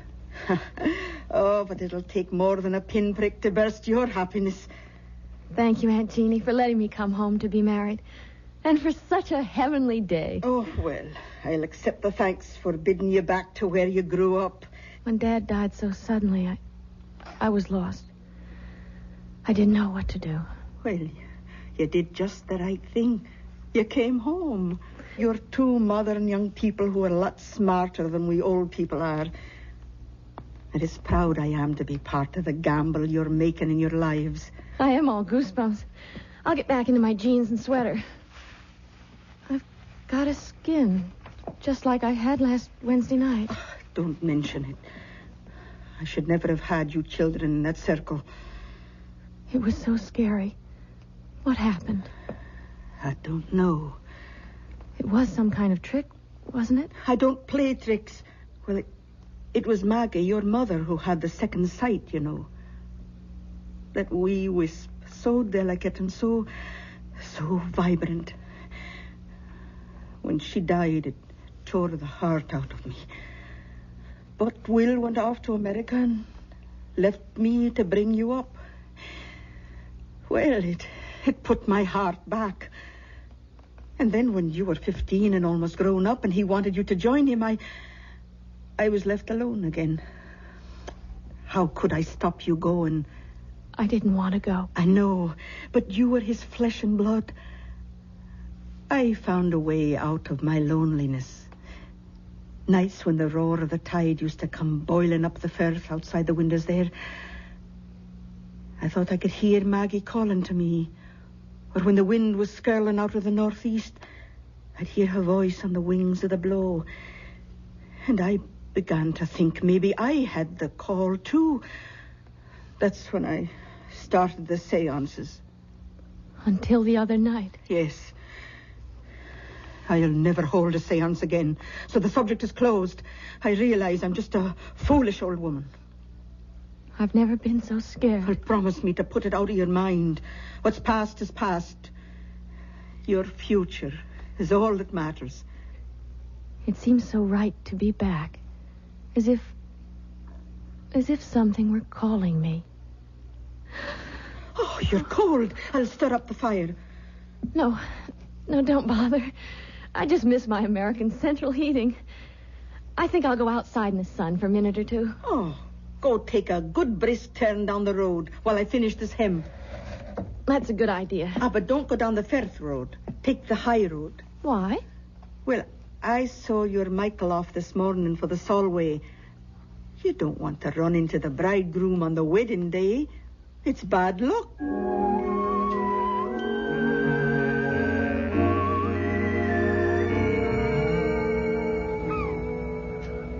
Kiss me, Ellen. Aunt Jeannie thinks it's bad luck for the bride and groom to see each other on the wedding day. You can't fault that. Back in Nebraska, my mother used to feel the same way. But that's just old-fashioned. And Aunt Jeannie something else? Darling, your Aunt Jeannie sure is something else. Good or bad? About 90% good. I just don't dig the spirit kick. We won't have any more of that. It was awful, though, wasn't it? It's all kind of self-hypnosis. But that terrible raspy voice, whatever it was saying. Ellen, there wasn't any voice. You didn't hear it? I heard something that sounded like your aunt choking herself to death. But the first voice. That's just the old girl practicing a little ventriloquism. No, that awful burning smell. Well, I will admit I like the Hare Krishna incense better. Come on, Ellen, let's forget all that mumbo-jumbo. Hey, dig that crazy character out there. Fishing in those little pools on the flats. What's crazy about that? On horseback? But everyone does because of the tide. The tide? I forgot. If we hadn't been up in Glasgow wedding shopping, I'd have shown it to you. Look out there to the west. If that Gilly is up on his horse, it must be... Oh, yes. Here it comes. And there he goes. You'd think the devil was on his tail. What's his hurry? Look, the tidal bore. It's coming. You mean that big wave down at the mouth of the estuary? Yes, it's the tide. It comes in faster than an express train. Listen. Holy Maloney. Is it always like this? Twice a day. Worse in the autumn and in the spring. Doesn't it ever break? It will when it gets just about abreast of us. Isn't it exciting? That's one word for it. That's why you don't dare go out on the flats on foot. If the tide was due, you'd never make it ashore. Oh, Michael, it's so thrilling and so good to be alive. I love you. What'd you say? I love you.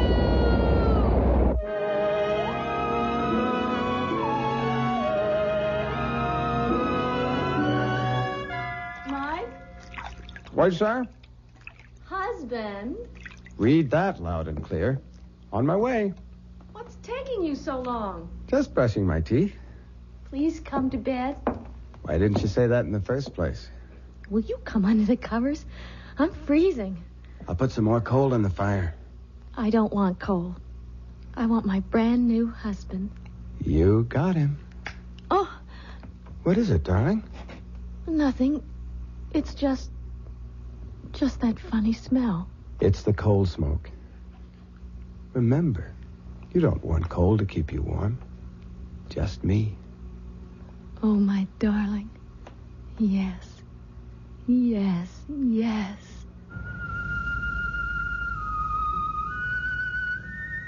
My husband. My darling. My husband. You. No. No. Please. No. No. Don't touch me. Go away. No.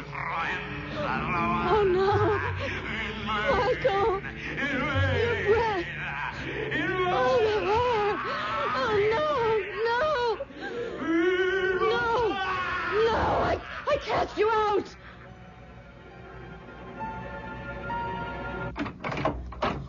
Michael, is there anything wrong? No, Aunt Jeannie, why? Well, I was dozing and I thought I heard... What's that I smell? Is it your candle? I guess I let the fire go out. Aye, it's a damp chimney, but just the same... Is Mary Ellen all right? She's sound asleep. See for yourself. Oh, I'm sorry to bother you, but... What is it? What's troubling you?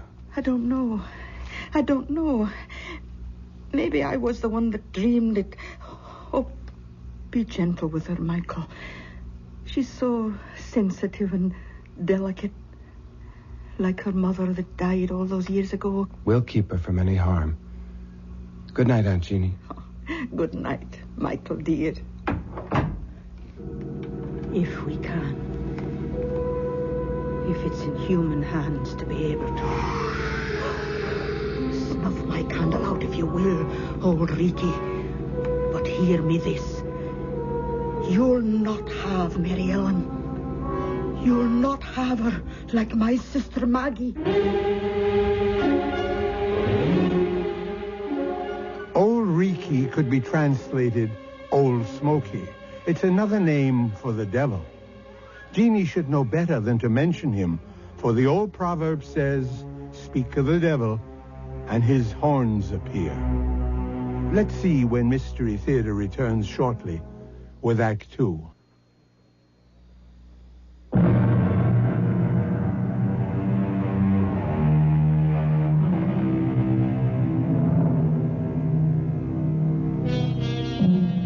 Dreams are made to die with the opening of day, and superstition fades and falters in the sunlight. So by the following morning, we could hope our bride and bridegroom would wake and rise on the right side of the bed. Let's find out as Michael comes downstairs. Oh, good morning, Michael. I'm in the kitchen. Come on out. Morning, Aunt Jeannie. Well, and how is the bridegroom today? Well, the bridegroom's first rate. It's the bride who's not. Oh, what's wrong with the wee lass? Oh, I don't know. I I think now you were right last night. Huh? Right. About what? Oh, she had some kind of a bad dream. But if she did, she won't tell me about it. What do you think it might have been? Oh, I don't know. She's a sensitive wee thing. And she's back in the part of the house where her mother died. That was Maggie's room you're in. Maybe I should never have put you there. Anyway, I'll get her tea and go on up and have a wee chat.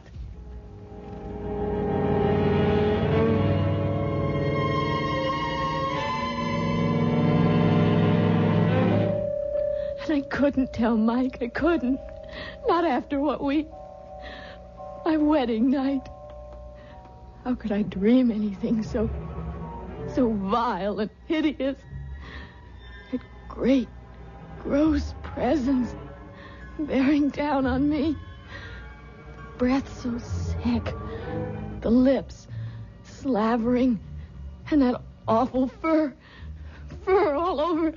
Oh! And the fire burning me.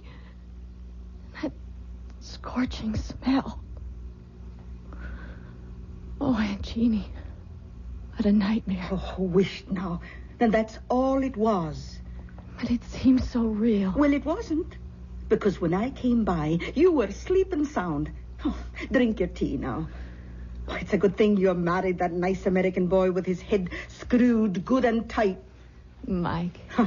He'll blow all the cobwebs out of your head. And he's going to have a good chance, too. What do you mean? I mean, you two are going to have a nice honeymoon all alone for a big, long month. Where are you going? Oh, I've got an old girls' school chum who lives just outside Blackpool at St. Anne-on-Sea. For years, she's wanted me to visit. I'm not going to drive you out of your house. Oh, you're going to do more than that, Mary Ellen. You and your handsome, bonny husband are going to move downstairs to my room, away from this drafty old flue. And while I'm gone, I'm going to get it fixed so the fire will burn clean. And I'll not take no for an answer.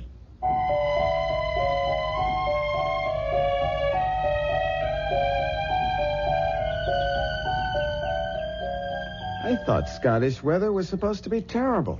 Rainy, damp, no sunshine. This has been a very particular May. Our honeymoon. Yes. Sorry it's over? Desolate. Still, with Aunt Jeannie back, maybe you'll get a little more work done on the book. Darling, I have been busy in research. It is a love story.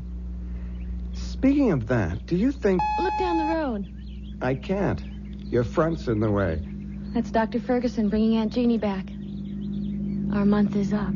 Speaking of your front, do you know how you blossomed in the last 4 weeks?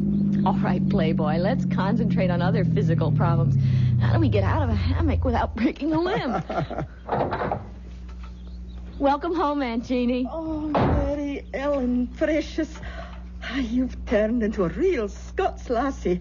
You've got the bloom on your cheeks. It's happiness. And those warm spring winds from the west. Hello, Dr. Ferguson. Hey, well, Mrs. Tilson. As a physician, I can only concur with your aunt's diagnosis. You're a picture of health. And how are you, Mr. Tilson? Never better, sir. Oh, I can believe that. Well, I really have to be back on rounds. Thank you for meeting Aunt Jeannie at the station. It should have been me. Without a car? Oh, you'd have had hard shrift getting me aboard Old Bess since the carriage broke its wheel. You know, Jeannie, you should put that old horse out to pasture now she's nothing left to pull. Oh, I couldn't do that. We're too used to each other, poor old soul.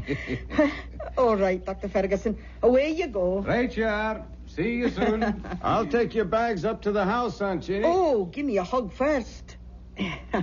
That's right. Now, off you go. And me and Mary Ellen will have a week's chat on the way up to the house. Goodbye, Percy. Oh, I should never have said that. He hates the name. I'm not sure I blame him. Oh, well, that's not what's on my mind. How are you, dearie? You can see for yourself. Oh, don't say anything to Mike yet. But I just have to tell someone. Aunt Jeannie, I know I'm pregnant.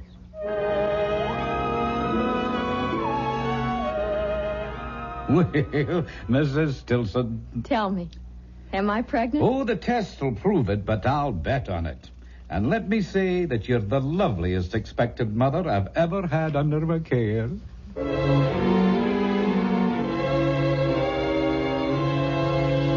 a little morning sickness is to be expected in these early months. Still... There's nothing wrong, Doctor. A young, healthy woman, what could be wrong? Still, we must take precautions. I'm writing out some medication for you that I want you to take each day.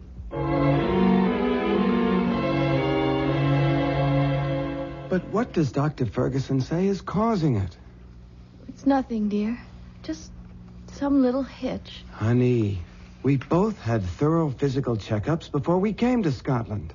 The RH factor is ruled out. Why should you... Lots of women have morning sickness. It isn't only in the morning, Helen.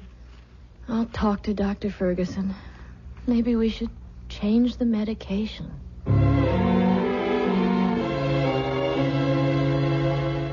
Mary Ellen, dear, I've talked to Dr. Ferguson, and he's completely puzzled. I'm not sure that I am, though. Is there anything you want to tell me? What can I tell you, Aunt Jeannie, that I haven't told him? Are you in pain? I've talked to the doctor about that. It isn't pain. I don't know. Ellen, are you dreaming again? Of what? Of the presents. I don't want to talk anymore. I just want to sleep. Only I don't want to. I don't want to sleep at all. It's just that I'm so tired.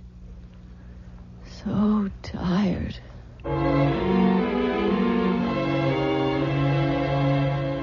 You have to help me, Aunt Jeannie. How, Michael? Dr. Ferguson says that physically Mellon should be all right. The baby seems to be thriving. It's her mental state that... Do you know she won't go to sleep at nights? She forces herself to stay awake? What is it she's afraid of dreaming about, Aunt Jeannie? It is that, isn't it? I can't tell you just what she's dreaming. I'm too far out of touch since I went away. But I do know one thing. The only way to stop it is to get her away from here. As easy as that? Oh, not so easy, maybe. She's bound and determined on having you finish your book first. Ah, the devil take the book. Mellon comes first.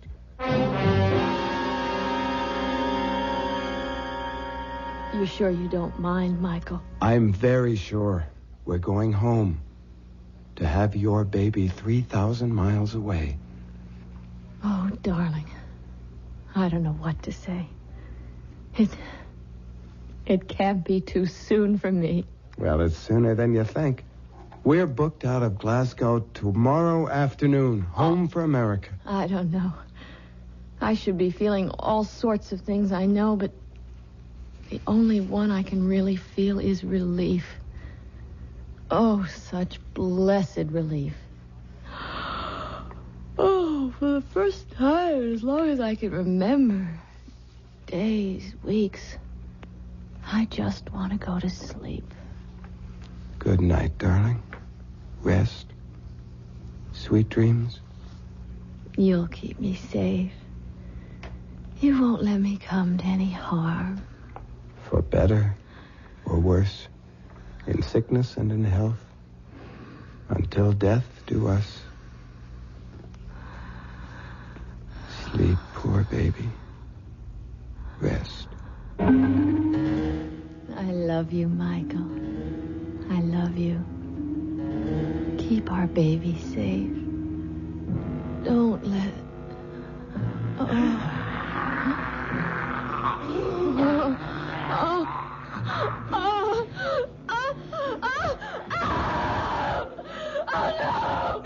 Ellen, what is it?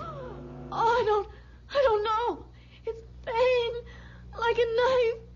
I think maybe I'm going to lose the baby. You're going to be all right, Ellen. Don't worry. Get Dr. Ferguson. I'm going to call him now. You'll be all right. I'm fine. Just get him. I'll send Aunt Jeannie up to you while I phone. Aunt Jeannie! Aunt Jeannie! What is it? What is it, Michael? Helen, maybe a miscarriage. What's Dr. Ferguson's number? Oh, you'll no get him by the phone. It's out of order again. Hello? Hello? Laddie, it's no use. It won't be fixed before morning. I'll go to the neighbors. It's a party line. If one's out, they're all out. Oh, God! How far to the doctors? It's a good 3 miles. Who's got a car? Only Colonel Petrie, and he's away up to Edinburgh for his regimental reunion. All right, then I'll go on foot. Aunt Jeannie, go up and help her. I'll make it as fast as I can. By the way, Michael, can you ride a horse? Yes? Good. Then take old Bessie. There's a bridle and saddle by her in the barn. She'll get you there faster. Take care of her, Aunt Jeannie. Don't let anything happen to her. Right along the Firth Road till you come to town. He's the 3rd house in on the right. And take care of yourself.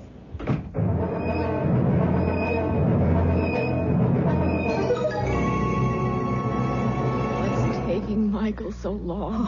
Oh, just lie still. Don't bring back the pain. It's funny. I thought it was going to tear me in two.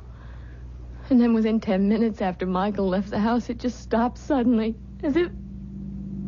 What's that? Oh, there's a car.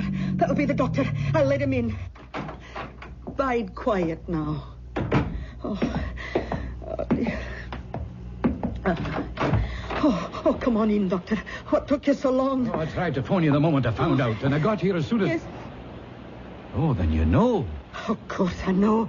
Who do you think's been taking care of Mary Ellen? Now you get on up to her and... What?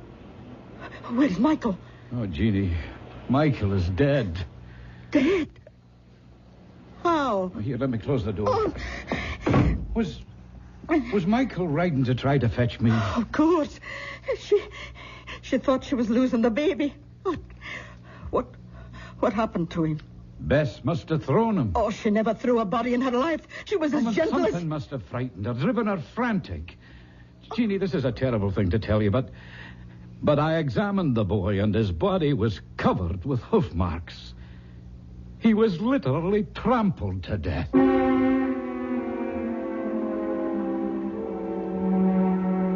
So Ellen has kept her baby and lost her husband. Some evil force shadows this innocent and tragic girl and still may threaten her. Those hoof marks, were they from the horse or in some dark, unfathomable way, were they supernatural, a demon's footprint? Perhaps we'll know when Mystery Theater returns with Act 3.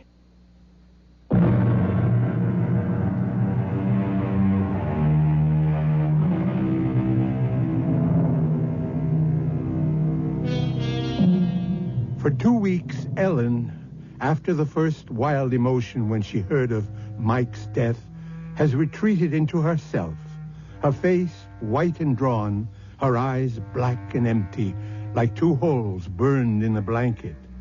Now, as the doctor comes down, after examining her... How is she today, doctor? No change. Listless, unreachable, hopeless. And her health. The baby. The baby. There's no doubts of its vitality. Oh, I have a terrible time getting her to eat anything. Well, you must be more successful than you think, Jeannie. There's nothing the matter with Mary Ellen physically. No, it's her mental health that concerns me. The poor bairn has been through a terrible shock, Percy. Yeah, I know. You don't think there is any chance of her losing her mind? Jeannie, Mary Ellen is beyond me and my knowledge. Somehow we've got to call in a psychiatrist. Oh, Percy, what is it you're afraid of for Mary Ellen? Well, you don't like my medical terms. I want to know. Very well, then. Schizophrenia, more specifically dementia precox.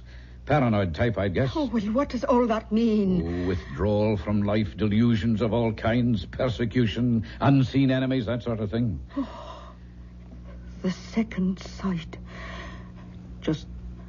Just like all of us. Now that's enough of that nonsense. You're all sensitive, delicately balanced women, but all things being equal, perfectly normal.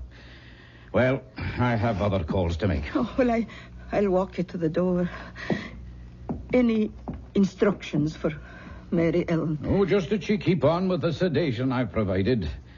And Jeannie, try to persuade her to let me call in another doctor. I'll see what's best to do. Be very careful. I'll do what's right. Hey, I think maybe tonight I'll take a run up to Glasgow and have a consultation with a friend of mine there, Dr. Engel. Good man.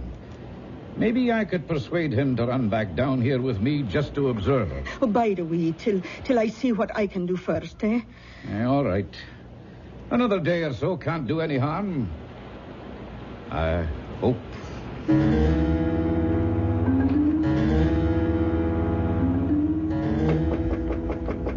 Who is it? It's Aunt Jeannie, Mary Ellen. May I come in? If you want. I thought you might like a wee cup of tea. No, thanks. What are you staring at? Out the window. The Solway. The tide just came in. Roaring and boiling. So fast. And now the water's all smooth. And with the sun on it, everything's wiped clean.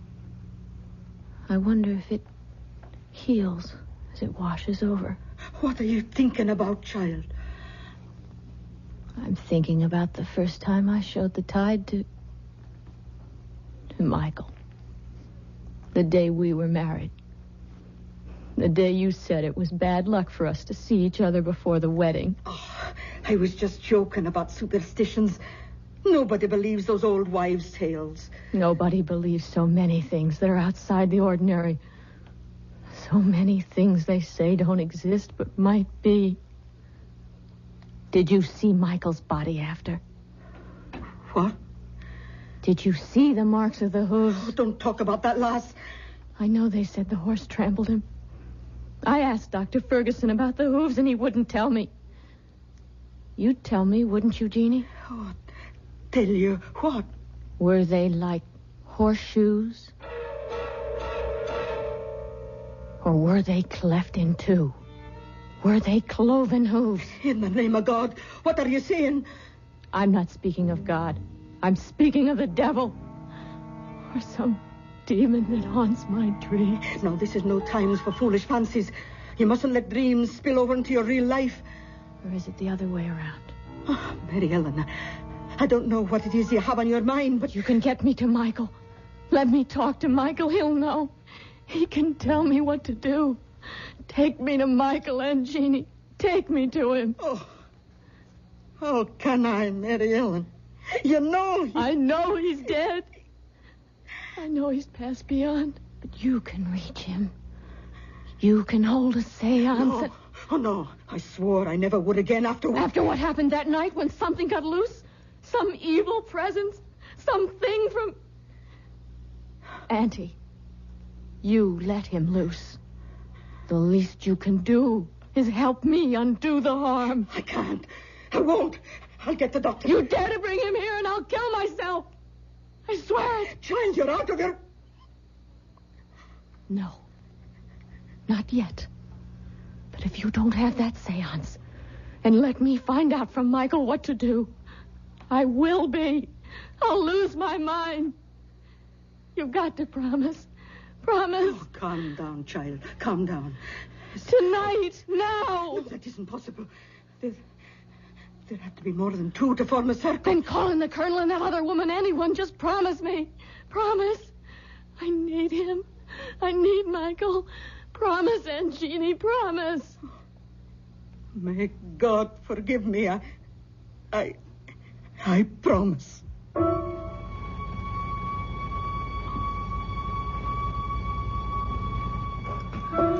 May we all join hands, please.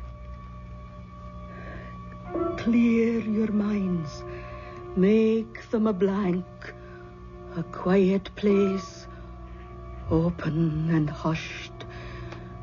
I'm reaching now, reaching away and above and out and over from here to the bonny, bonny other place that lies beyond our ken.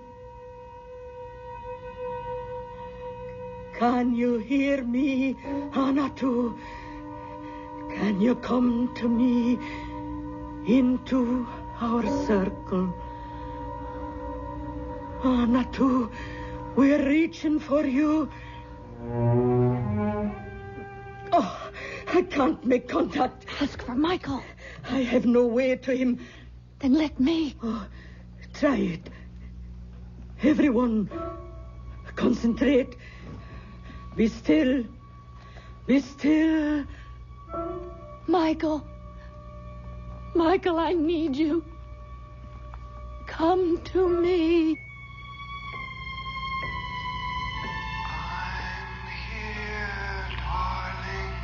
Oh, Michael, I love you. I love you. We'll be together again. Michael. It's not our child you're carrying. Get rid of it. Michael! It's no use, child. There's no contact tonight. We can break the ring. Will someone turn on the light, please? Oh, I'm that sorry, Mary Ellen. It's all right, Aunt Jeannie. You gave me what I wanted. I found out what I needed to know.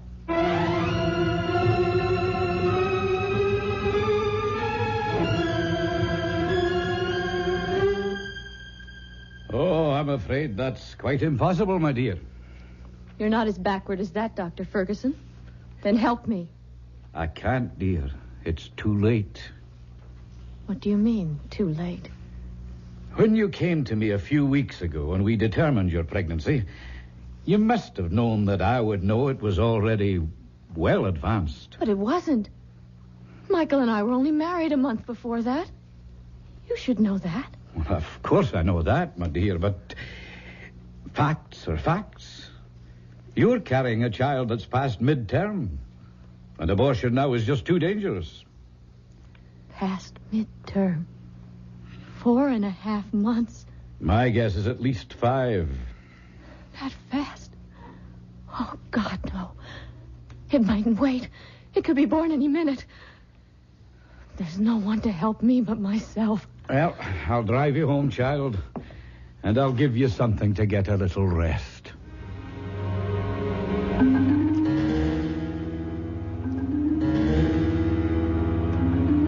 She's sound asleep now, Jeannie.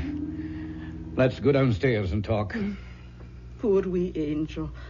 So thin and pale and haunted. Hey, come away. Let her rest.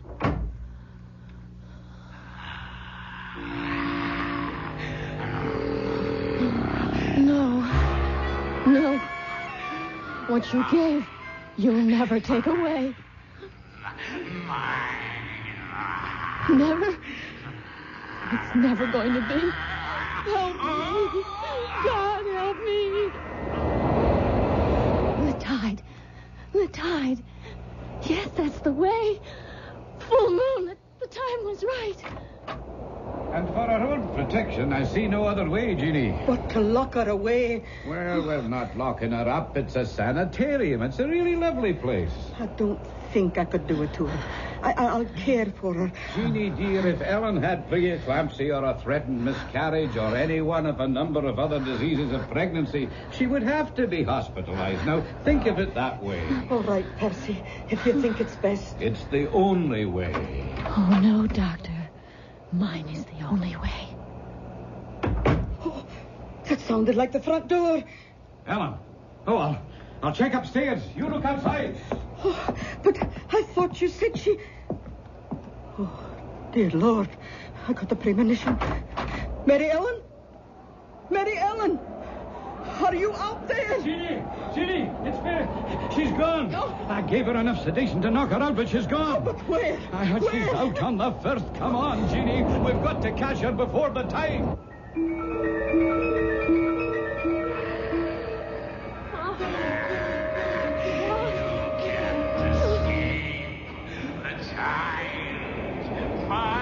You'll never have him. He'll never be born.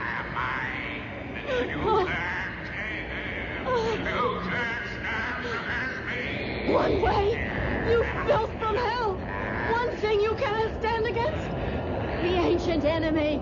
Look, listen.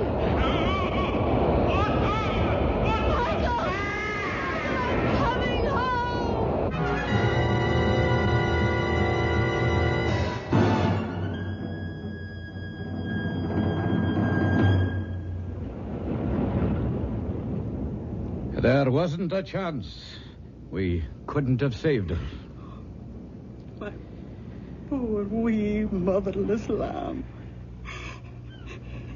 It did not take her long to follow her poor husband. But the child... It hadn't been born, and she didn't want it. It wasn't Michael's, you know. Are you sure of that? Oh, yes. It was 5 months old at least from the size. A monster. No, I didn't say that. Still, I was thinking of x-rays. There was something strange about that embryo. I can't quite explain. It was nothing you could have understood, Doctor. So, at the last, it was all the Lord's will. And maybe for the best. At least, Michael and my Mary Ellen are in God's pocket. At last.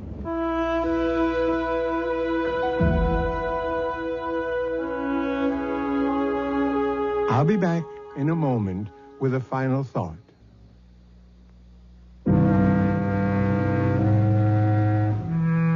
Who dreams on the Solway will wake in another world.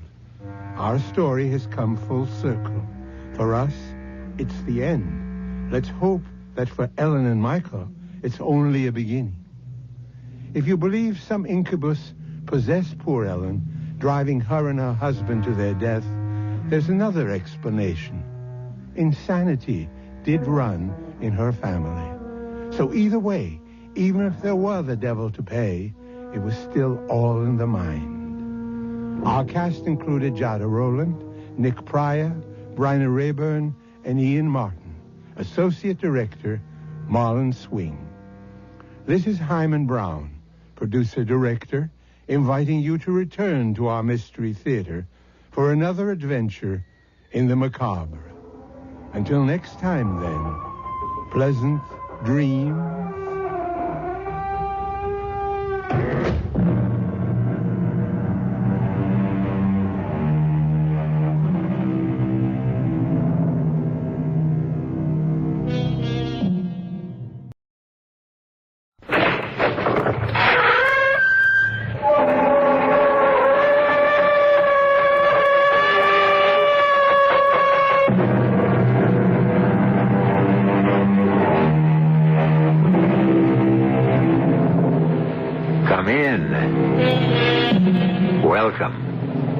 I'm E.G. Marshall. Murder, we are told, will out. As will, I believe, truth. Which is to say that most murderers, though not all, are eventually exposed and made to pay for what is considered certainly the most heinous crimes of all, the taking of another's life. Such was the case with the charming, debonair, and totally amoral Greg Manchester, who felt sure he had committed the perfect murder, only to discover... You're arresting me for murder? Lieutenant, you can't be serious. I'm very serious, Mr. Manchester. But on what grounds? Yes, I shot and killed my wife, but it was an accident. No accident, Mr. Manchester. Cold-blooded murder. And we can prove it. How can you prove murder when there was no murder? It was an accident, I tell you. I only wish to heaven there'd been a witness to prove what I say. There was a witness, Greg. A witness who can prove it was murder. Who, Sandy? Tell me who. The corpse, Greg. The corpse.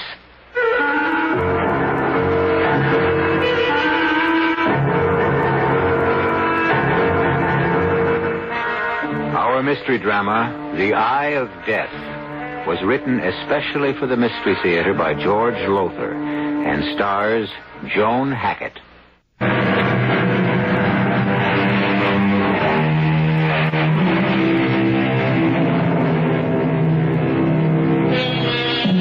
When it comes to murder, it sometimes seems to me that the cleverer a murderer, the more certain he is to be caught.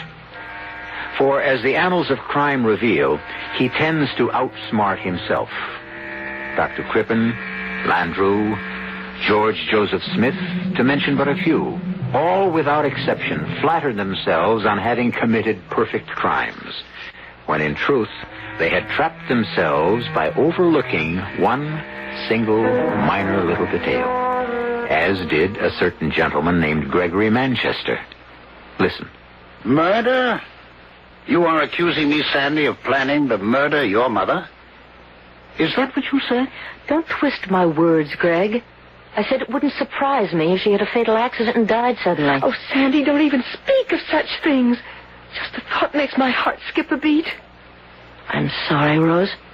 How is your heart? Oh, same. Mother thinks I ought to see another doctor. Sandy, I'm sorry you feel about me as you do. I hoped when I married your mother that you'd become as much my friend as your sister has. Why, if you could have heard me talking about you at my club, how proud I was going to be to have the famous photographer, Sandy Oakes, for a stepdaughter. Can't we be friends, Sandy? Friends?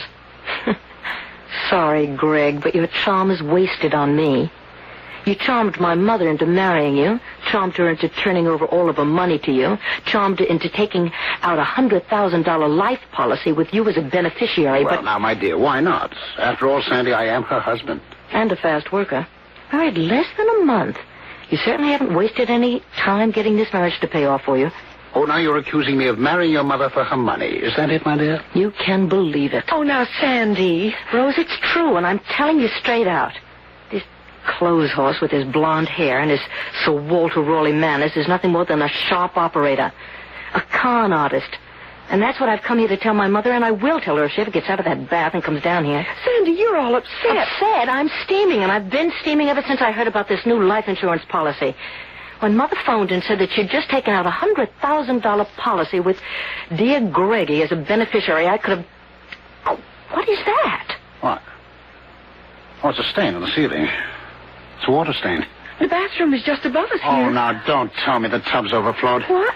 If your mother's had another of her fainting spells in the bath, you better get up there. Come on. What fainting spells? Mother's never had a fainting spell in her Oh, no, life. you're wrong there, Sandy. She never told you, but she's had a number of them. Sudden blackouts since your father died. The shock of his death, I don't know. And she's had two since we married a month ago. God grant she hasn't had another. Not while taking it. Oh, here we are. Oh, no. Mother!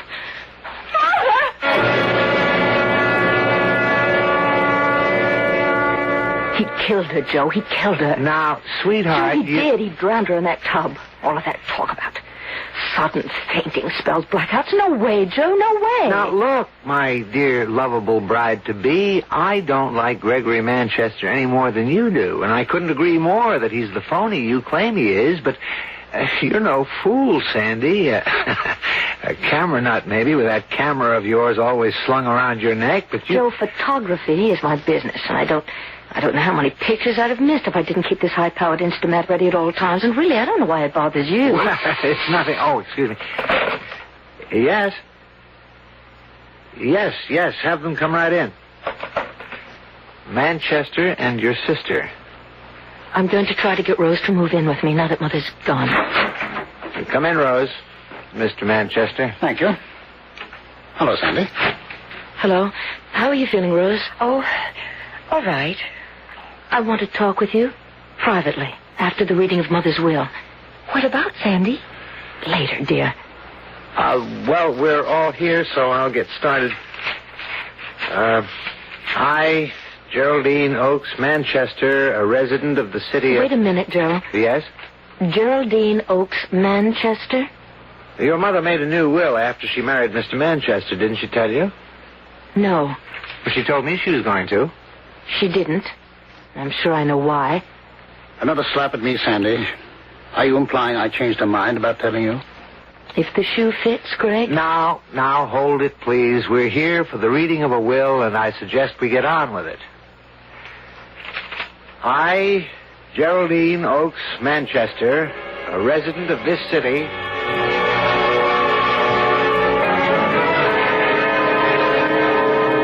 I hereby revoke all former wills and codicils to wills heretofore by me made. In witness thereof, I have hereunto set my hand and seal this 10th day of October, signed Geraldine Oakes Manchester, and witnessed, etc., etc., etc. Well, Mr. Manchester, you've inherited quite a fortune. Plus $100,000 in insurance. While Rose gets nothing. Nor do I. Well, as your mother stated in her will, Sandy, she trusted me. Implicitly trusted me to see that Rose was well cared for. And you? I don't need Mother's money, but Rose... Oh, Sandy, you can trust Greg. Mother did. I do. I know you do, Rose. You trust everyone. You always have. Possibly because she hasn't let the world make her as cynical as it has made you. Oh, now, just a minute, Mr. Manchester. I can take care of myself, Joe. More important, I can take care of Rose, and I mean to. But, Sandy, I'm going to be all right. Greg will... Leave you to starve if I know Greg, but he isn't going to because I'm not going to let him. I'm going to break this will. Sandy... I mean it, Joe. He conned Mother and he fleeced her. Well, you're not going to get away with it, Greg. I'll break this will if it's the last thing that I do. And, may I ask exactly how, my dear? By proving you murdered my mother and meant to murder her from the start.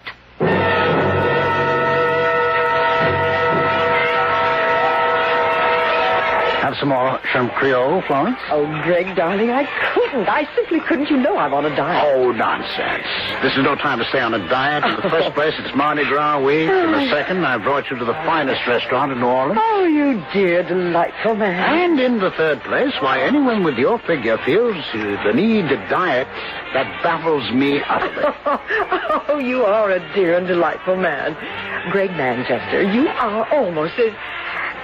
No, I'll say it. You are as dear and delightful as my late husband. Oh, Greg, I'm so glad we met. So glad. Well, so am I, Florence.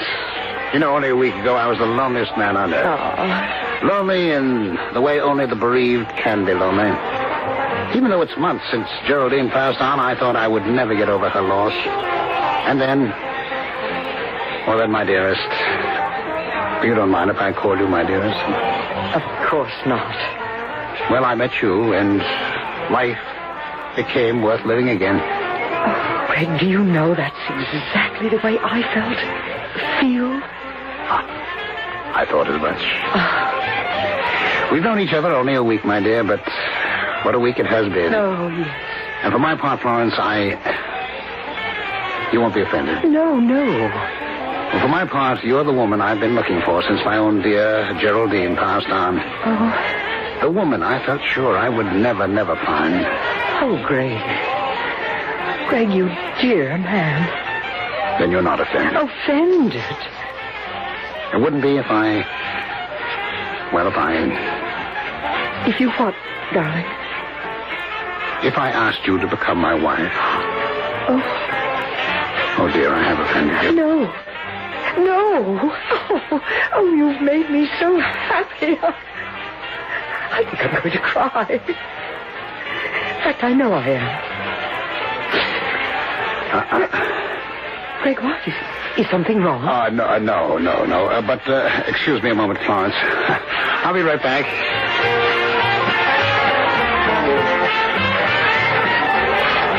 Well, Sandy Oaks, girl photographer, camera and all. Greg Manchester, con artist and murderer. Next victim and all. What are you doing in New Orleans? Mardi Gras week. I'm covering it. For Cosmopolite. You're lying. You found out I was living in New Orleans. You followed me here. Care to see my press credentials? If Cosmopolite sent you, you asked for the assignment. Oh, how right you are. Now you listen to me. Any more trouble from you, and I'll make you know what trouble really is. Trouble? What makes you think I'm out to give you trouble, Greg? Because you followed me here, because I suddenly spotted you snapping a picture of me and Mrs. Chapman. I took more than one before you noticed me, Greg. They may come in handy. I don't see how. Well, then, look over there, Greg. See that sign? The one that reads Mardi Gras week? Exactly. From that angle, I caught not only you and Mrs. Chapman, but that sign hanging behind you on the wall. So what? The time element, Greg, and the place. I can hear a district attorney saying to you at your trial for murder, quote, "You did know the widow, Mrs. Florence Chapman, as early as Mardi Gras week, didn't you? In New Orleans, wasn't it?" Unquote. My murder trial. You are going to kill her, aren't you? For her money? After you marry her? Tell me, does she have any children you can leave penniless as you did my sister Rose? She went to live with you. You're very successful, plenty of dough. You take care of her. I am. I'm also going to take care of you. Now, Sandy, I warn you. Cool it. Con man, I am not my mother that you're talking to now, nor my sister Rose, or that lovely victim of yours over there. A photographer gets around. You think you're the cleverest thing that ever happened. You are. But, Buster, it's your cleverness that's going to put you behind bars, because somewhere, somehow, you're going to think you're so clever that you'll make one little mistake, one fatal little mistake, and when you do, I'm going to be there. Be smart, eh? Get out of my life and stay out of my... Excuse me, I don't mean to interrupt, but, Greg, dear, won't you introduce me to that very attractive friend here? Well, dearest? Yes, of course. Sandy Oaks, my stepdaughter. Oh, you're not the daughter of that poor woman who drowned accidentally. Yes, Mrs. Chapman, I am. You know my... Oh, Greg told you. No, I've been watching you and Mr. Manchester ever since he met you a week ago. Watching? Greg, darling, what does she mean? Oh, never mind, Florence. She's a troublemaker. She tried to stop me from marrying her mother. I tried to stop you from murdering my mother. Oh, gracious, such talk.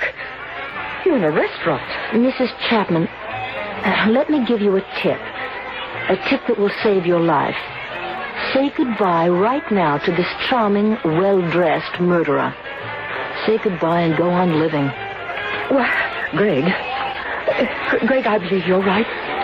This girl, well, I don't know what she is, but she is. I'm sorry I came over. I'll wait for you at our table. Yes, of course, Florence. Well, do you see? She's as naive and as trusting as my mother. And my sister. Or others you've murdered. Oh, so it's others now. Look, Sandy, you said I'm clever.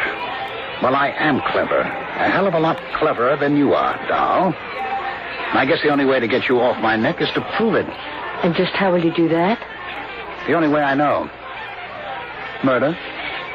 Don't get me all choked up. I know you. I'm ready for anything you try. Murder me? You don't have much of a chance, Mr. Manchester. Oh, murder you. No, not you. Who then? Your sister Rose, whom you love so much. Who else?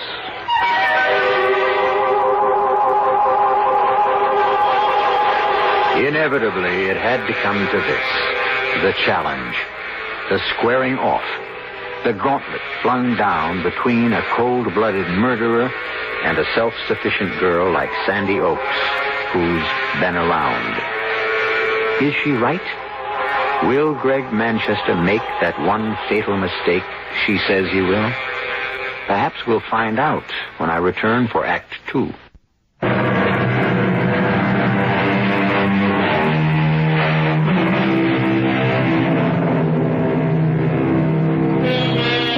Much has been written on the psychology of murder and murderers. And although experts disagree, when have experts ever done anything else, there seems little question that the common motive for murder is personal gain. In any case, assuredly, that's what it is with Greg Manchester, who, you might say, marries for murder.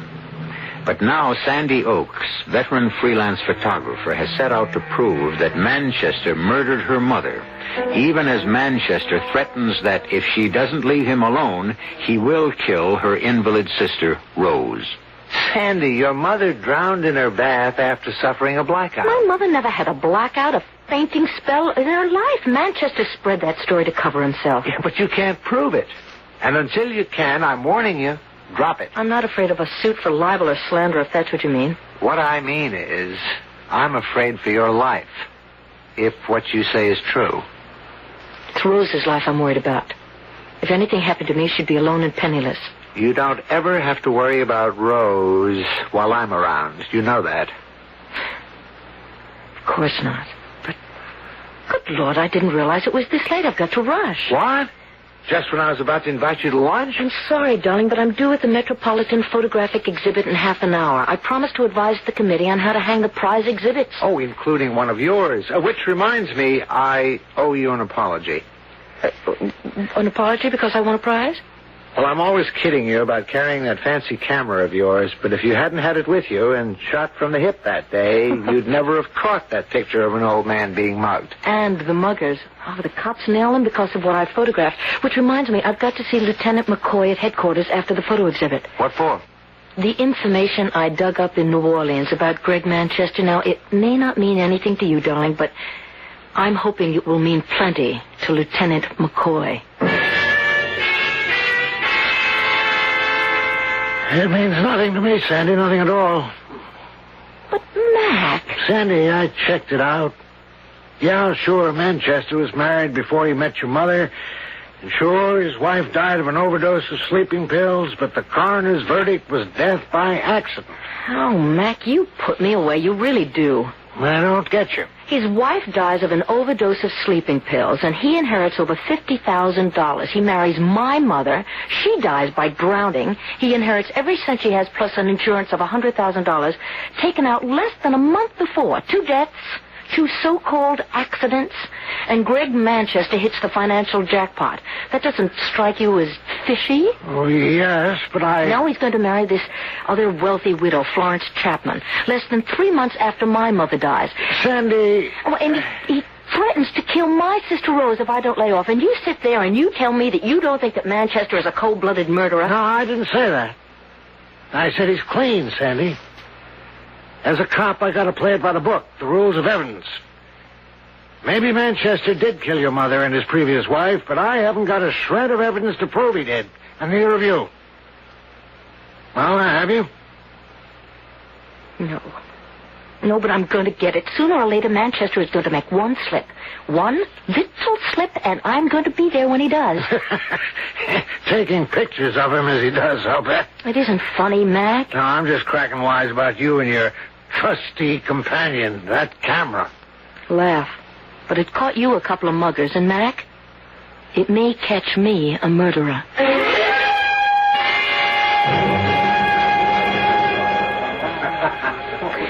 There's a bench, Rose. Want to sit for a while? Oh, no, Sandy, no. I'm too excited to sit still. You're too excited, period. Oh, I'll be all right. Oh, it's such a thrill for me just to get out of that apartment. But on top of that, these wonderful pictures. Holzman, Eisenstadt, Kepler, and you. That's what I call really sisterly love. Putting me in that class. Oh, you won a first prize. Yes, but in photojournalism, and there's nothing arty about my stuff. A first prize is a first prize, and I'm not going to argue. Rose? Oh, Sandy, maybe I'd better sit down for a minute or two. Yes, right there. How bad is it? It's not bad. Sandy, would you open my bag and take out the bottle of nitro pills? Yeah, just a sec. Here, wait a moment now. Here we are. Here. Stay here. I'll get you a cup of water. Excuse me, please. Excuse me. I just want to get through to the water cooler. Oh, here, let me help you. Thank you. You? Yes, me. What are you doing here, Greg? Mrs. Manchester wanted to see the exhibits. She married you then? And I wanted to see you. Figured you'd be here, so I've got no time for you now. I've got to get a cup of water for my sister. Well, here's the cup. There's the water. I want a word with you, Sandy, about... Would you get out of my way? Excuse me, please. Excuse me. Rose, dear. Here you are. Oh, thank you, Sandy. Thank you. Are you better? Yes. Much. I think it would better go. Sandy, I haven't seen everything yet. Your heart. Oh, drat my heart. My first day out of the apartment in weeks. I'm going to make the most of it. I'm going to see everything there is to see. Oh, look who's here. Hello, Rose. How are you, Greg? Never better. You? Pretty well. Thank you. I meant to call on you when I got back from New Orleans, but I felt your sister wouldn't approve. You're right, Greg. Her sister Oh, wouldn't... now you too. It's all right, Rose. It's all right. Sandy and I aren't going to have a scene. I only want to say hello. So, if you'll excuse me, I'll rejoin my wife. Goodbye, Rose. Goodbye, Sandy. Oh, give my regards to Lieutenant McCoy next time you see him, will you? Lieutenant McCoy? The police lieutenant you went to see this morning. About a certain little matter. How do you know that I want to see McCoy? And what I went to see him about? Oh, does it matter? I know. I think it was very foolish of you, Sandy. Do you? Oh, yes, very. In fact, as I intimated to you in New Orleans, it could even be dangerous. Deadly dangerous. Not for you. Not immediately for you. Well, goodbye for now. Sandy, what was that all about? Nothing, Rose. Nothing. What did Greg mean? It could be deadly dangerous. It's nothing for you to worry about, Rose. Well, all right, if you say so. Funny, though. What? I'm worried somehow. Suddenly, I'm very worried.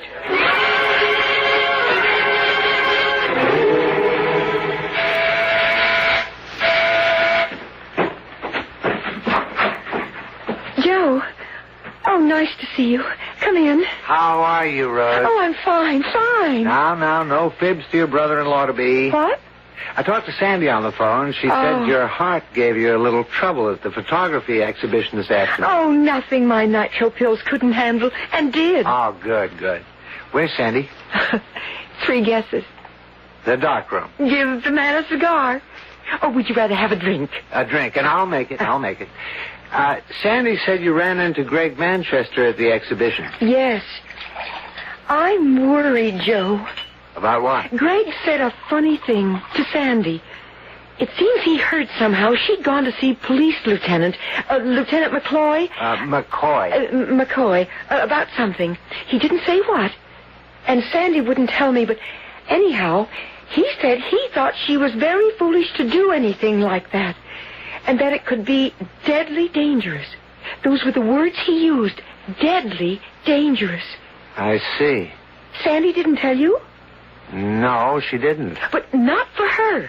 That was the funny part of what he said. Not deadly dangerous for her. Not immediately. Rose, what is it? Heart pain, chest. Your nitroglycerin pills. They... Sandy! What is it? Oh, no. Where are pills? Bedroom. I'll get them. Rose, now, let me get you to the couch. Lay you down here. There. And cushion behind your head. Sandy, hurry it! Yes, here. Here, Rose. Open your mouth. That's it. Water, Joe? Yeah. Hi, Joe. Here you are. All right now, honey. Swallow the pills. Swallow it, dear. That's it. Okay, all right? Sure to be all right in a moment or two. Rose, dear. Is it having any effect? Oh, Rose, is the pain letting up? Rose? Joe! Here, let me... Joe?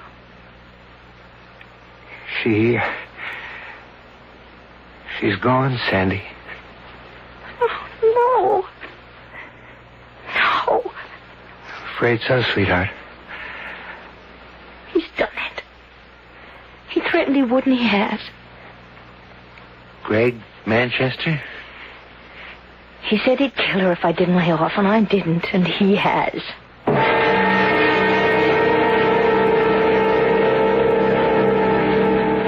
Thank you, Mac. Goodbye. What'd he say, McCoy? The toxicology lab tested the pills Rose took. That I gave her. Oh, Sandy.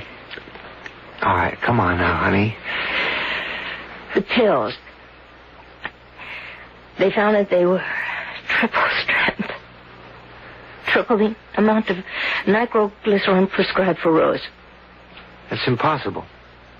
No pharmacist would make a mistake like that. The pharmacist didn't. They got him out of bed and they met him at his place and checked his records. He made no mistake. Well, then how...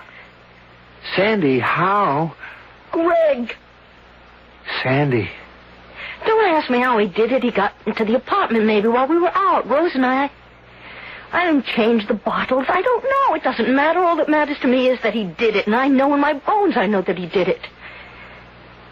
He murdered the woman he was married to before he married my mother. He killed my mother. He killed Rose. He'll kill Florence Chapman. He'll kill me. Unless I stop him. He's got to be stopped, Joe. Stopped and put behind bars like any other animal. And that's where I'm going to put him. With God's help, Joe, that's where I'll put him for the rest of his life.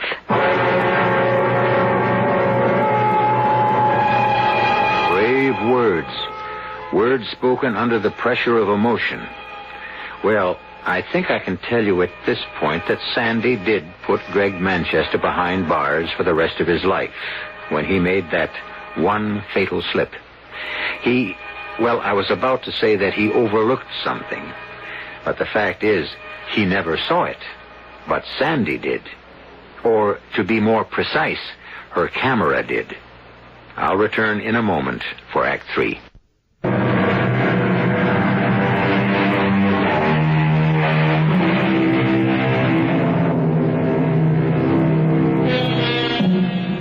You will recall my saying earlier that the cleverer the murderer, the more likely he is to make one fatal slip. Something so minor, he never thought of it, never noticed it. What slip will Greg Manchester make? So far, he's got away with his killings. Sandy Oaks doesn't know where Greg Manchester will make that fatal slip, or when, or more particularly, how. But make it, she knows he will. And as I've told you, make it he did. The question is, what insignificant but very final mistake did he make? You dare show your face here? I came here to this funeral home to see Rose for the last time. I am her stepfather, Sandy, and have the right. Murderer. Sandy. Get him out of here, Joe. It's no need, Joe. I'm going. May I have a word with you outside? Of course. Sandy, pull yourself together. Well? Joe, you're a lawyer. Would you give me some advice? What am I to do with her? She hates me. Has hated me from the moment we met. I don't know why. Chemistry, I suppose. Not much I can say to that, Greg, except you're a liar. I beg your pardon? You're a liar. It isn't chemistry between you and Sandy. It's Sandy's awareness, her awareness from the first, her trained awareness, because she's photographed so many people, that you're a phony. I agreed with her about that after only short acquaintance with you, Greg, but I didn't agree with her that you're a murderer. I agree now. You can't mean... You think I murdered Geraldine? I think you murdered Geraldine and Rose. I think you murdered another woman. In fact, probably other women. You can stand there and to my face say... Say it because it's obvious. There's such a thing as coincidence, Greg. But your history, your married history, goes beyond coincidence. Then you are calling me a murderer. I thought I'd made that plain. You're skating on thin ice now, and you're going to go through it. And when you do, you're going to find the water bitter cold, Greg. Bitter cold.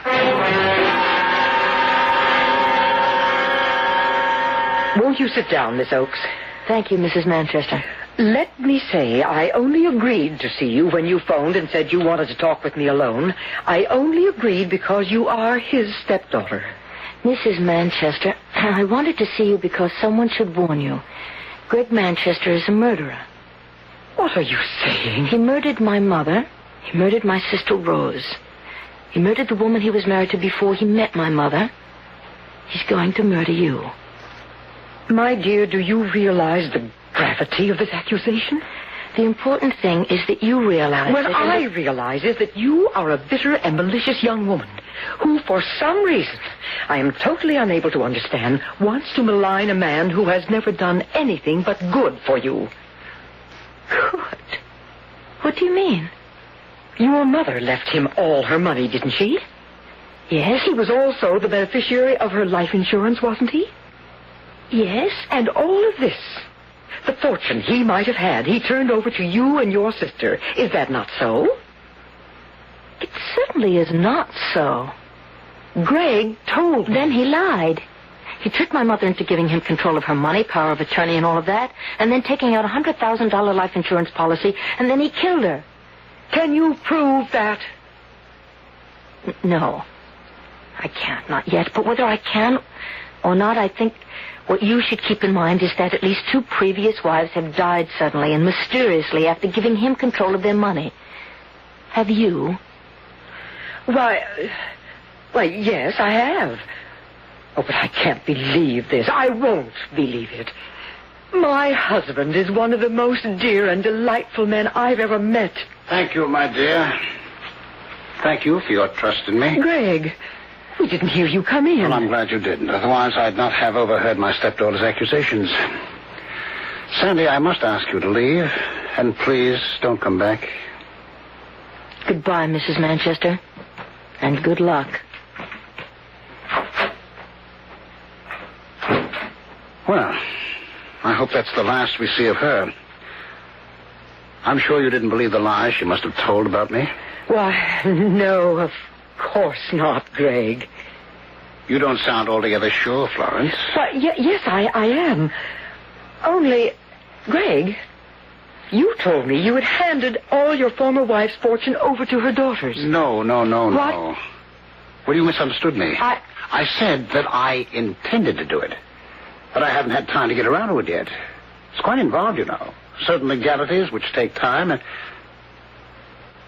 You don't believe me, do you? No, I do. Only I'm certain you said you had already given them the money. No, you're mistaken, my dear. Greg? Yes? That power of attorney I signed the other day... Yes? Don't be offended, dear, but just as a matter of interest... Does it give you control over my money? Now, that's an odd question, Florence. Does it, Greg? Well, the power of attorney is just that. It empowers me to act in your behalf. In other words, you can sign checks, withdraw money from my account, that sort of thing? Yes, that sort of thing. I see. No. I don't think you do. For instance, you don't see that you have just signed your death warrant. Death warrant? I want you to go into your bedroom. Start packing. Packing? You're going to visit your sister in New Orleans.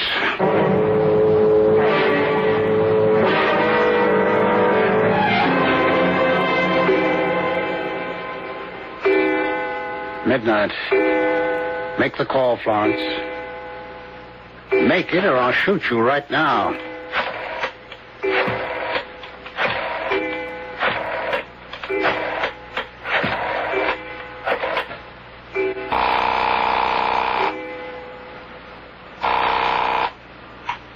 Hello? Miss Oakes, this is Mrs. Manchester. Yes? I've got to see you right away. Could you come here to my apartment? My fiancé and I were just about... It's urgent, Miss Oakes. Dreadfully urgent. Please come. Of course, all right. We'll be there as soon as we can make it. Thank you. Goodbye. She's coming right over? Yes. Greg, please don't kill me. I'm sorry, Florence. I'll give you my money. I've already got it. Then why kill me? Pleasure, my dear. Simple pleasure. I find a certain thrill in murdering someone, especially silly women like you. When Sandy pushes that door buzzer, listen to it carefully, Florence. It'll be the last sound you hear in this life.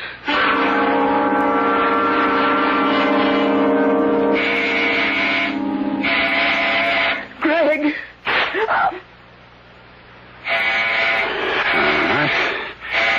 I must snap off the lights here in the bedroom. Oh, good. I'm coming. Oh, help me. We heard a shot. What? In the bedroom. I just shot a prowler. Pitch dark. dark in here. The light switch. Oh, yeah, here. Oh, good Lord. Florence Manchester. What? Oh, no. Oh, no. Sandy, for the love of... This is no time for snapping pictures. I wasn't even aware I was... Get to the phone. Call the police. And put that damn camera away. Yes, okay. Oh, I thought Florence was a prowler. I lost my head. I fired into the dark room. Headquarters? Give me Lieutenant McCoy. Is he there? Yeah, hurry.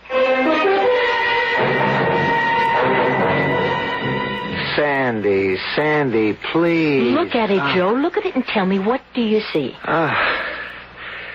I see the body of Florence Manchester lying on her bedroom floor. I have seen the body of Florence Manchester lying on her bedroom floor for over a month now, in blow-up after blow-up after blow-up of the pictures you snapped that night. This blow-up, well, good Lord, Sandy, it's the biggest yet. Why? Because these pictures prove Greg murdered Florence, that's why. You keep saying that, but you don't tell me what proof. Because... I don't know. Because it's staring at me in the face and I can't see it. Joe, look at it, please. Just look at it. Look. No. Joe, just look. I've had it, Sandy. All right. Maybe, like you say, Greg's story of what happened was so much eyewash. Maybe Florence didn't leave to visit her sister in New Orleans.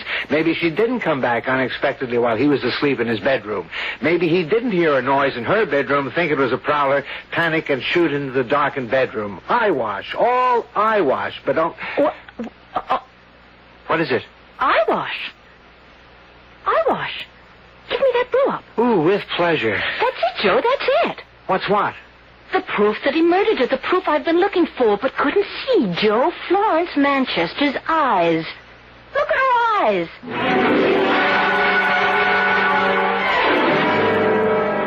Manchester, you've been booked on a charge of murder. The murder of your wife, Florence. Now, look here, Take it easy. Thanks to your stepdaughter, Sandy Oakes, here, we have positive proof that you deliberately and with malice aforethought shot Florence Manchester to death. What proof? I told you she packed her bag. You saw it in the bedroom and left to visit her sister in New Orleans. But had come back unexpectedly, according to your story. And I fired a shot into her pitch-black bedroom, thinking she was a prowler. That's what happened. That's the truth. No, it's a lie. This photograph of your wife's body... Sandy took it within a minute or two after the shot was fired. So? Look at it, Manchester. Look especially at the eyes. The eyes that are open and staring at the ceiling. What do you see? Her eyes. What else am I supposed to see? The size of her pupils. Look at the pupils of her eyes. Tell me what you see. I see the pupils of her eyes. Contracted to the size of a pinhead. The human eye is like a camera, like that Instamat Sandy always carries. The darker an object or a place, the wider the pupil of the eye expands. The brighter an object or a place, such as your wife's bedroom, the narrower the pupil becomes, contracts. What's more, Manchester, when a person is killed instantly, as your wife was... the pupil remains unchanged for 2 to 3 minutes. You're saying it. The photo says it, not me. You stated that you fired that shot into a dark bedroom, killing your wife by accident. Her eyes, contracted to pinhead size, prove that she died in a lighted room, a brightly lighted room. If you have anything to say, make it in the form of a confession, won't you? On second thought, I'm not sure we need bother. It's all on film, Manchester.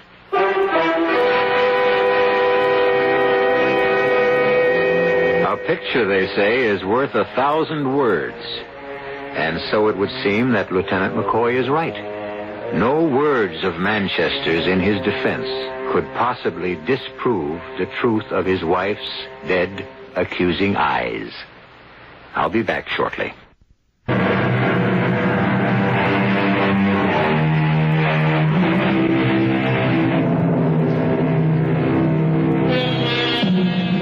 Gregory Manchester is no longer a name, but a number at State's Prison. Sandy's name has changed, too, from Miss Sandy Oakes to Mrs. Joseph Norman. Hasn't changed her habit of carrying that camera wherever she goes, however, but she seems to use it more and more these days, snapping pictures of a baby named Joe Jr. Our cast included Joan Hackett, Ralph Bell, Robert Dryden, and Joan Shea. The entire production was under the direction of Hyman Brown. This is E.G. Marshall inviting you to return to our Mystery Theater for another adventure in the macabre. Until next time, pleasant dreams.